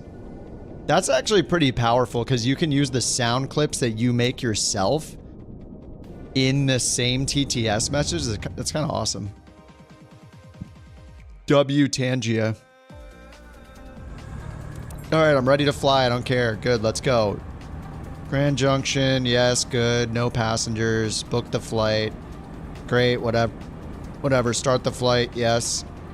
Okay, it's logging. There we go. Why does it keep turning on the assistances?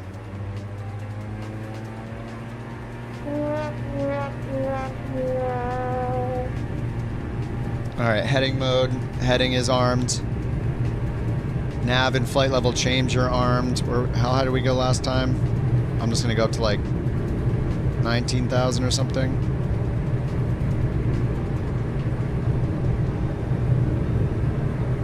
Okay, 17.5.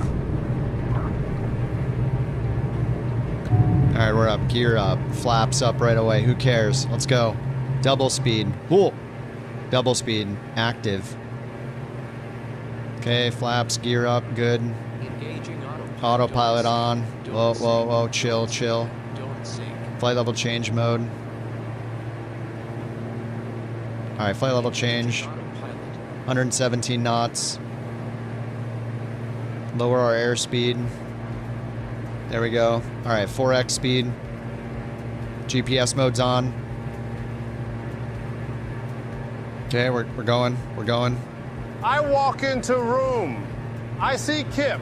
He getting milked by many men. I watch very nice. Remind me of cow back in home country of Kazakhstan. I add to next movie film. Yeah, that's not what was happening, dude. How do you add a clip? I don't know. I think you have to do it through the website or something. I forget exactly. I haven't done it myself. Oh my god.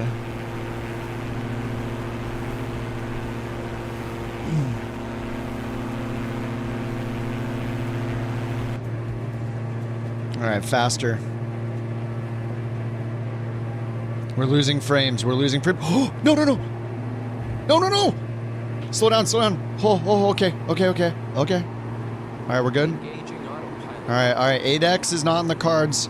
8X is not in the cards right now. Oh. Alright, on my way back. We're not landing on 3-1. We're landing on 3-5 this time. 3-5 right, LPV, sure.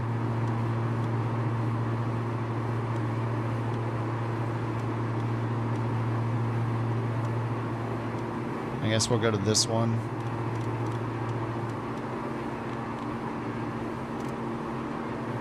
$8,100 for the FAF.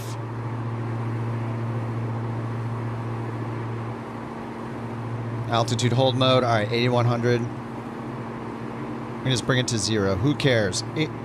VNAV mode. Armed. All right, there we go. 8x speed. I'm coming in hot. Coming in hot. Whoa. Whoa. All right, let's slow that down. Let's slow it down. We're going to try this hack. We're going to go vertical speed mode. All right, chill, chill. All right, settle. Settle. We just need it to settle down a little bit. All right, vertical speed. 0 feet per minute. There we go. 8x speed. Okay, pretty good, pretty good. 16. Maximum speed. The frames are not happy.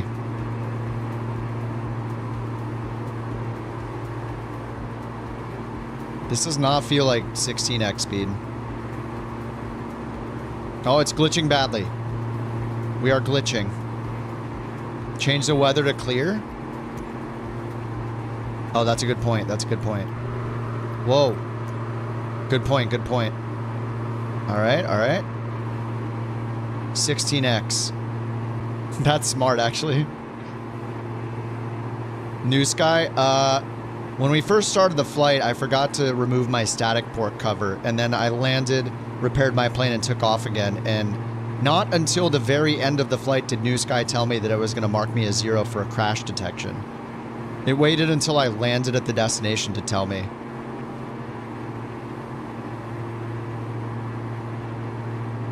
There was no milking, that's a lie. The milk is a lie. Cannot be trusted.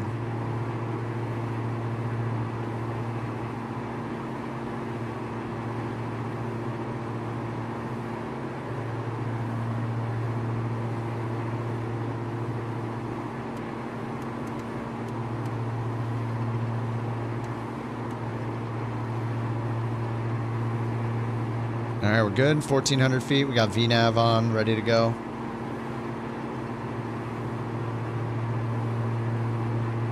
Here comes our top of descent.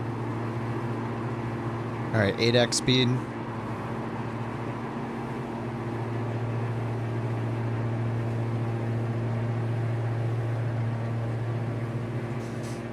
Keeps people from cheating by looking at the flight log. They're proud of that? Whoa, what's happening? We're in the descent. What's going on? Oh, right. The weird way the diamond works with the power lever. Never understand it.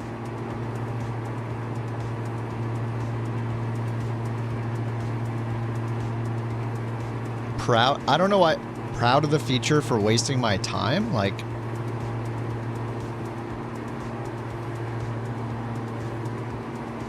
The problem is that the crash was detected at my origin airport, not at my destination. Still going? It's only 9 p.m. I could do more. I could switch off and play. Just keep the Twitch going and play some Kingdom Come or something. What do how many legs do we have left? That's the main thing. I could keep going, but some people are gonna have to catch up. I mean, it's not gonna ever be a perfectly matched thing with all of us finishing at the same time. 95%. How many legs do we have left tomorrow? 1, 2, 3, 4, 5, 6, 7 legs tomorrow.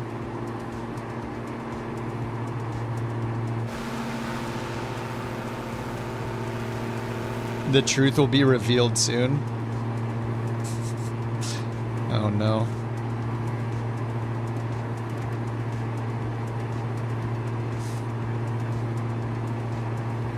Alright, VPath is on. Let's get VNav. Oh no, sorry, VNav was on. Let's get approach mode on. Alt V GP. VPath. Okay, good. Keep going. The only issue is other people catching up, but I mean, to do like 14 legs in a weekend, that's a lot even if you're around most of the day. So I think they're gonna have to catch up anyway. Yeah, the ones tomorrow are pretty short. Yeah, there's a bunch of like 100 mile or less than 100 mile legs. Wish I could fly that SR-22. It's not in the database. I'm sorry, but can I get off this plane? I don't want to be behind a pilot who's asking to be milked. Dang it, Bobby, that boy ain't right, I agree. Gilbert propane is fine, but mliking on stream is just plain wrong. Oh, come on, guys. What I said wasn't that bad. I was just getting milked, which is totally normal. Oh my god. That's normal, right?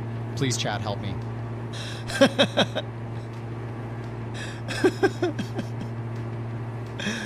Oh my god. Is that as cheap as we can make the creative one, or is it... You guys have the power to change it. Oh my god. Thanks for the bit, Sawyer. Thanks for the... That's a WTTS, but at my expense. How can I love it?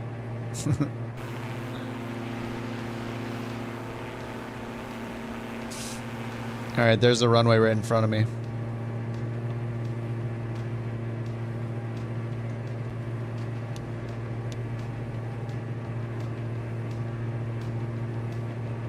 It's not right. Stop giving me the milk, okay? Raccoon's trying to give me the milk right now.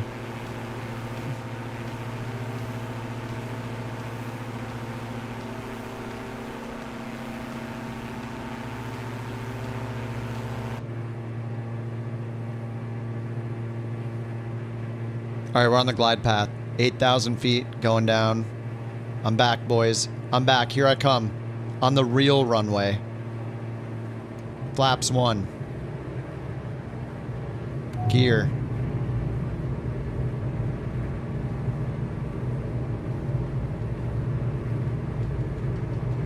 Alright, let's get to normal speed. Is this normal speed? It is.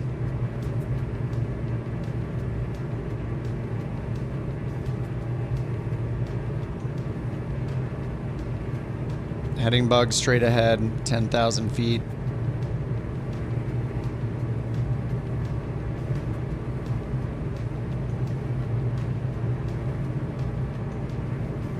Somewhere, 10,000 somewhere there. All right, 8,000, good enough. Time to buy some bits. There should be, I mean, we have a lot of it set for crabs. 15 bits is the lowest. Yeah, whatever you think, dude, it's not a big deal. I think we could make the creative... Can we make the creative for points? I don't know if it's an option or not. Oh yeah, creative's on there for points. Nice. Oh, there we go. It was already on there for crabs. Oh yeah, beautiful. I don't know how easy it is to use it with crabs because you have to write out that recipe, but you guys will have to let me know. I mean, it's enabled, yeah. Okay, cool. Okay. I mean, I just want people to be able to use the points when they're available for the free stuff. Yeah, the formatting's difficult. Yeah. That's the issue with the points, yeah. I mean, you might as well just make the bits lower too. I don't care. The bits are just a way for us to be able to keep using it and it pays for itself kind of thing. Bits makes it ridiculously easy. Yeah, yeah. They have like a nice interface with it and everything. All right, is this a real runway?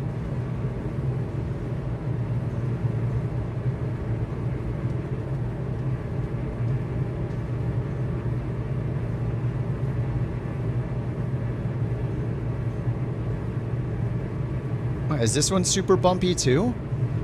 What is going on? Oh my god, this one's a roller coaster too. Right? Look at it.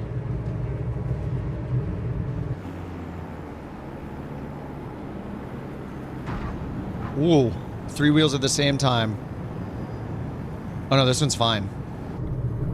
1.1 Gs, alright. Cool night flight. I just don't like flying at night. I don't know. Especially when it's a new moon, there's no moon out. It's so dark we can't see anything but the lights. And we just did one a couple, what, 2 flights ago? What is going on with that? There is no way it's like that here, right?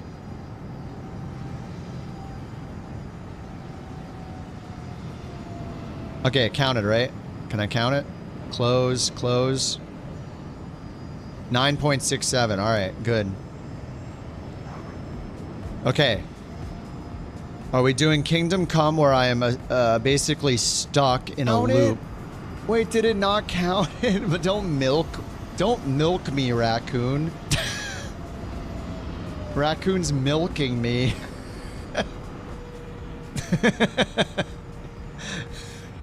Yeah, don't give me the milk, dude. The milk. Not quite butter. What's going on with the terrain? Yours is all smooth and normal. Dude, I don't know. I probably have an add-on airport here. All right, we're just gonna stop here on the ground. Okay, are we doing another one, or am I gonna get angry at Kingdom Come on Twitch? What are we doing? We want to keep flying? Allegedly, yeah, allegedly. Thank you, raccoon. Thank you.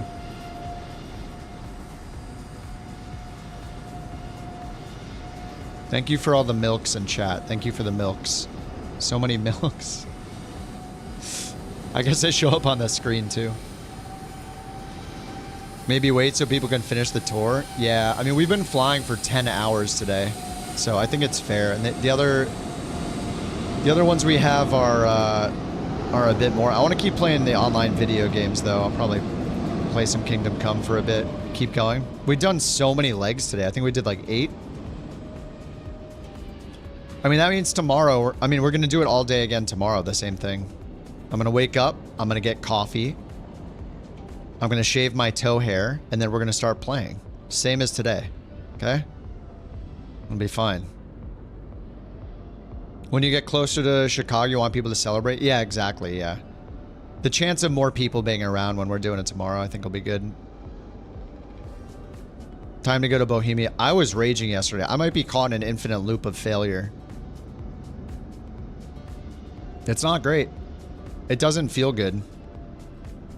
Yeah, we'll finish it tomorrow. I want to finish it tomorrow because we're very close, and I just want to start doing something else with our weekends, you know? The world tour is awesome, but it's taken me so long to finish it. Sleep, eat, stream, get milked, and repeat. Exactly.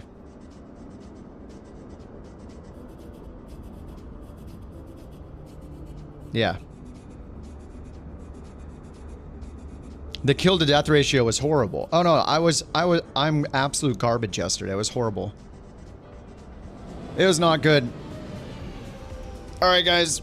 Guys on YouTube, people on YouTube, ladies and gents on YouTube, the YouTube stream is going to end.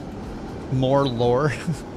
I'm going to just continue on Twitch if you want to. We're going to play a different game. It's very inappropriate compared to this game. If you want to hang out on Twitch, there's the link. If not, see you tomorrow for more World Tour in Flight Sim. I'm just going to spend the next few hours playing some Kingdom Come, having a beverage. It's like a new Skyrim kind of game. Anyway, thank you guys for hanging out so long today, YouTubers. Thank you for all the Bork reports. We had like 20 of them today. A lot of them because of Lith's bits. All the Lith's bits. So appreciate your participation every time. Binky, if you're still here, thanks for the super chat, and Deadly for the super chat. It's time murder, motherfuckers. Oh my god. Brian for the super chat earlier. And I'll see the rest of you guys on Twitch if you're going to hang out there. Goodbye, YouTube. Thank you guys for flying along. I think I'm the only one with embarrassing landings today, so, you know, I need to learn to fly the airplanes. Thanks for hanging out so long today. We've been on like 10 hours, so. Tomorrow, same time, probably around 10:30, 11 in the morning, California time. Going for however long it takes to finish the world tour. So we'll do that. And we're gonna be a little more inappropriate over on late night Twitch stream. So maybe we'll see you guys there. If not, I'll see you tomorrow. Cheers, guys. Thanks for hanging out. GG's. 10-hour YouTube stream. Yeah. Hop on the purple, YouTube. All right. See you people on YouTube. Have a good night. Thanks for hanging out all day.